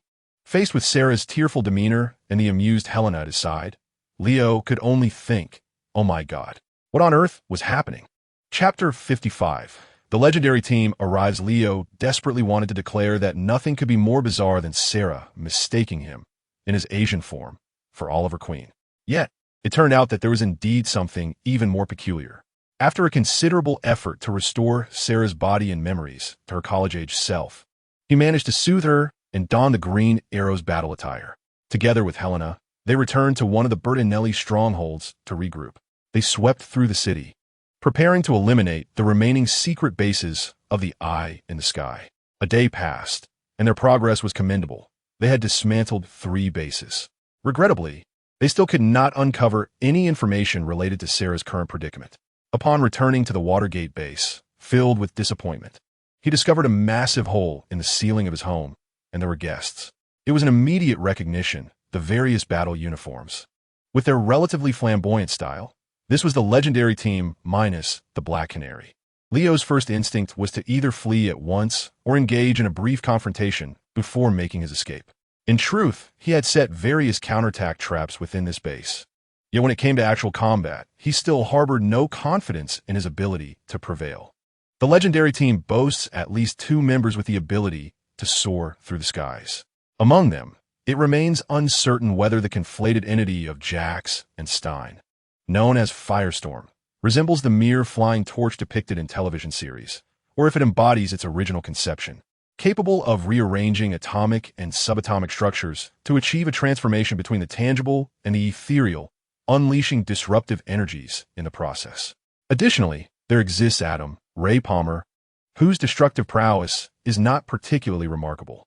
However, when he assumes a diminutive form, Leo finds it exceedingly challenging to pinpoint his location, thus rendering any form of attack futile. Beyond these 2 aerial suppressors, the legendary team includes an African priestess capable of channeling animal spirits for enhanced offensive measures, a historian who can render his body harder than steel, and a former robber and arsonist armed with a specially designed flamethrower, whose very presence exudes an aura of danger. As the members of the legendary team cast their gazes in Leo's direction, he contemplated initiating a test of strength. However, before he could activate the defensive traps within the base, Sarah, previously encircled by the legendary team, rushed toward him. "Ollie, help me. These lunatics want to abduct me to some time-traveling wave rider." Oh right, I am indeed the genuine Oliver Queen, with Sarah Lance as my witness. Lau, initially feeling somewhat guilty, swiftly adjusted his demeanor, unleashing his full acting prowess. He instinctively positioned Sarah behind him, confronting the legendary team directly. Drawing his bow and knocking an arrow, he aimed it at them. You have 1 minute to explain yourselves. I suggest you make the most of it. Leo's intentions were straightforward. He was aware that the legendary team had once lost their memory of Sarah, only to realize the predicament later. At this moment, he could not allow them to discover that he retained memories of Sarah's transformation into the Black Canary. The persona he was embodying, Oliver Queen, had known her prior to her metamorphosis. Thus, it was only natural for him to shield her now. Conversely, the legendary team had only become acquainted with Oliver after Sarah's transformation, and presently, he deemed it prudent to act as if they were strangers. In truth, Leo was underestimating the complexity of the situation. Though he had not experienced it personally, the original Oliver had teamed up with Supergirl, the Flash, and the legendary team to combat various threats. Even with the gaps in his memory regarding Sarah, he ought to have been familiar with the legendary team. Regrettably, Leo was not the real Oliver, and this eluded him. Fortunately, the legendary team was characterized by their carefree demeanor. Their prolonged experiences traversing time and confronting peculiar temporal anomalies had fortified their resilience and expanded their imagination. Thus far, they had not suspected Leo's true identity, merely attributing his behavior to the enigmatic situation surrounding Sarah. To Leo's bemusement, the team disregarded his carefully cultivated atmosphere and the minute-long warning he had crafted, engaging in their own discussion before him. We remember Oliver, yet Oliver has forgotten us. The situation is worse than we anticipated, remarked the historian Nate Haywood. Firestorm is responsible for that half, Jax inquired. What does that mean? Adam Palmer interjected. It means that regardless of the exact circumstances surrounding Sarah, the effects continue to resonate. We are uncertain of the extent to which this will cease, or if it will even halt at all. What we can ascertain is that until we identify the root of the problem and devise a solution, the situation will deteriorate further. Upon hearing this, Amaya, the vixen, furrowed her brow.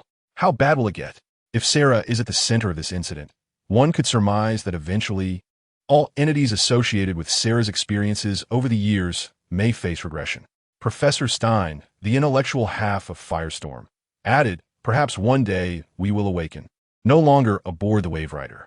I will persist as a mentor to my doctoral students, continuing to organize the Firestorm Matrix data. Meanwhile, Mr. Palmer will still be at his tech company. Jax will be repairing cars. Dr. Haywood will be tracing unique trajectories in history. Ms. Kiwi will have returned to her village. And Mr. Rory may still be that arsonist. We will have no recollection of the Wave Rider or time travel. We will cease to be legends. We may not even recognize one another, just as Mr. Quinn does not recognize us now.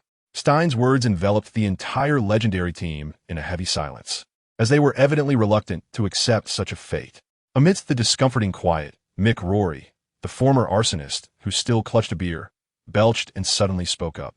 Professor, you mentioned that if Sarah is at the center, then what if she is not? This question darkened Stein's expression further.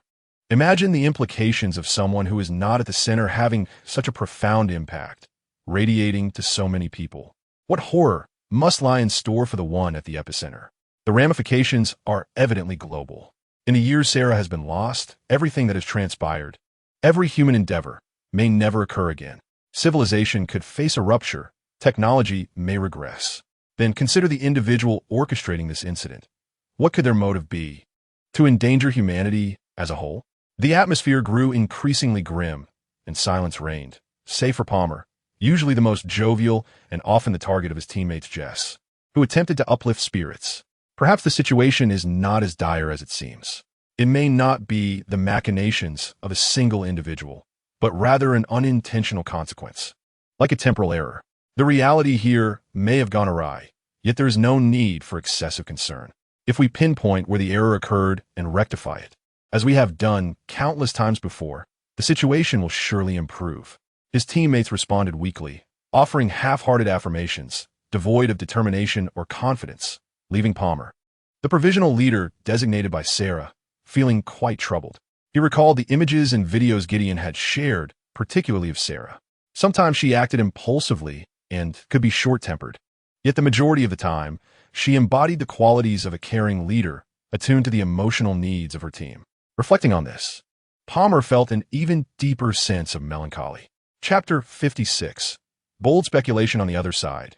After a rather boisterous discussion, several members of the legendary team grew increasingly despondent, while Leo found himself utterly astonished. As a traveler, he had pondered whether the chaotic atmosphere of the legendary team in Legends of Tomorrow was merely a facade. But witnessing it firsthand surpassed his expectations. In a potential battleground, with a possible adversary brandishing a weapon, they nonchalantly engaged in discussions of great significance, even speaking at full volume. Who else could exhibit such audacity? Perhaps it stemmed from their trust in Oliver, or maybe they simply dismissed his combat prowess altogether. Regardless, Leo felt a surge of irritation. He resolved to give the opposing team a taste of their own medicine, even if he could not ultimately prevail. He aimed to make them aware that causing such a ruckus in someone else's territory was ill-advised. Gideon, initiate to close the door on the dog protocol. What on earth? The infuriating, semi-intelligent program failed to respond. Gideon? Still no reaction. Yet this time Leo's voice garnered the attention of the legendary team.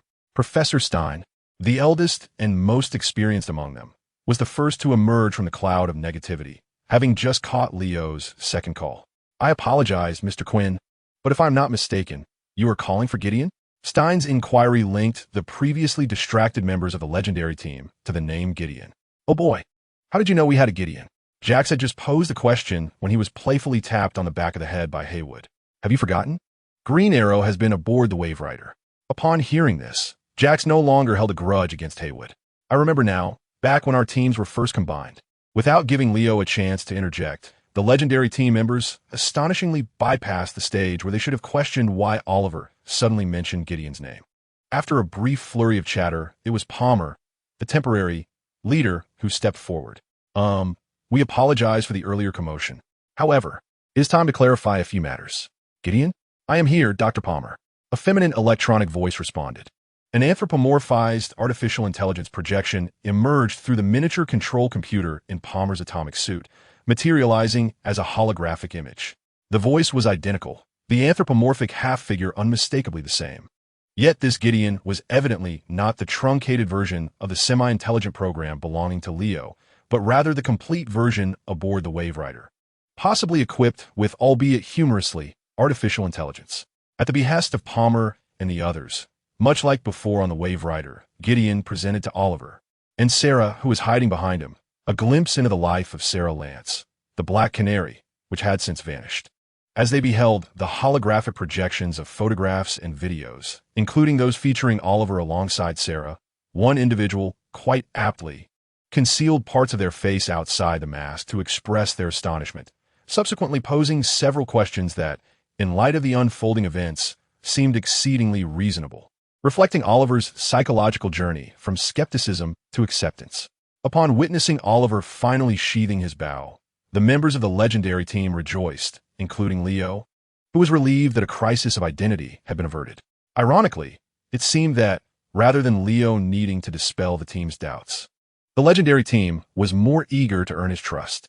Now, Leo found himself pondering whether this was what the previously unknown speedster had referred to as adaptability. Was it not Sarah's recognition of him as Oliver that allowed him to swiftly gain the team's confidence, a circumstance orchestrated by that speedster? With the crisis temporarily resolved, matters were back on track. However, the speedster's abilities and methods became increasingly inscrutable, rendering the situation even more bizarre. Emerging from Leo's thoughts, he returned to the scene in the Waterlock Base's hall.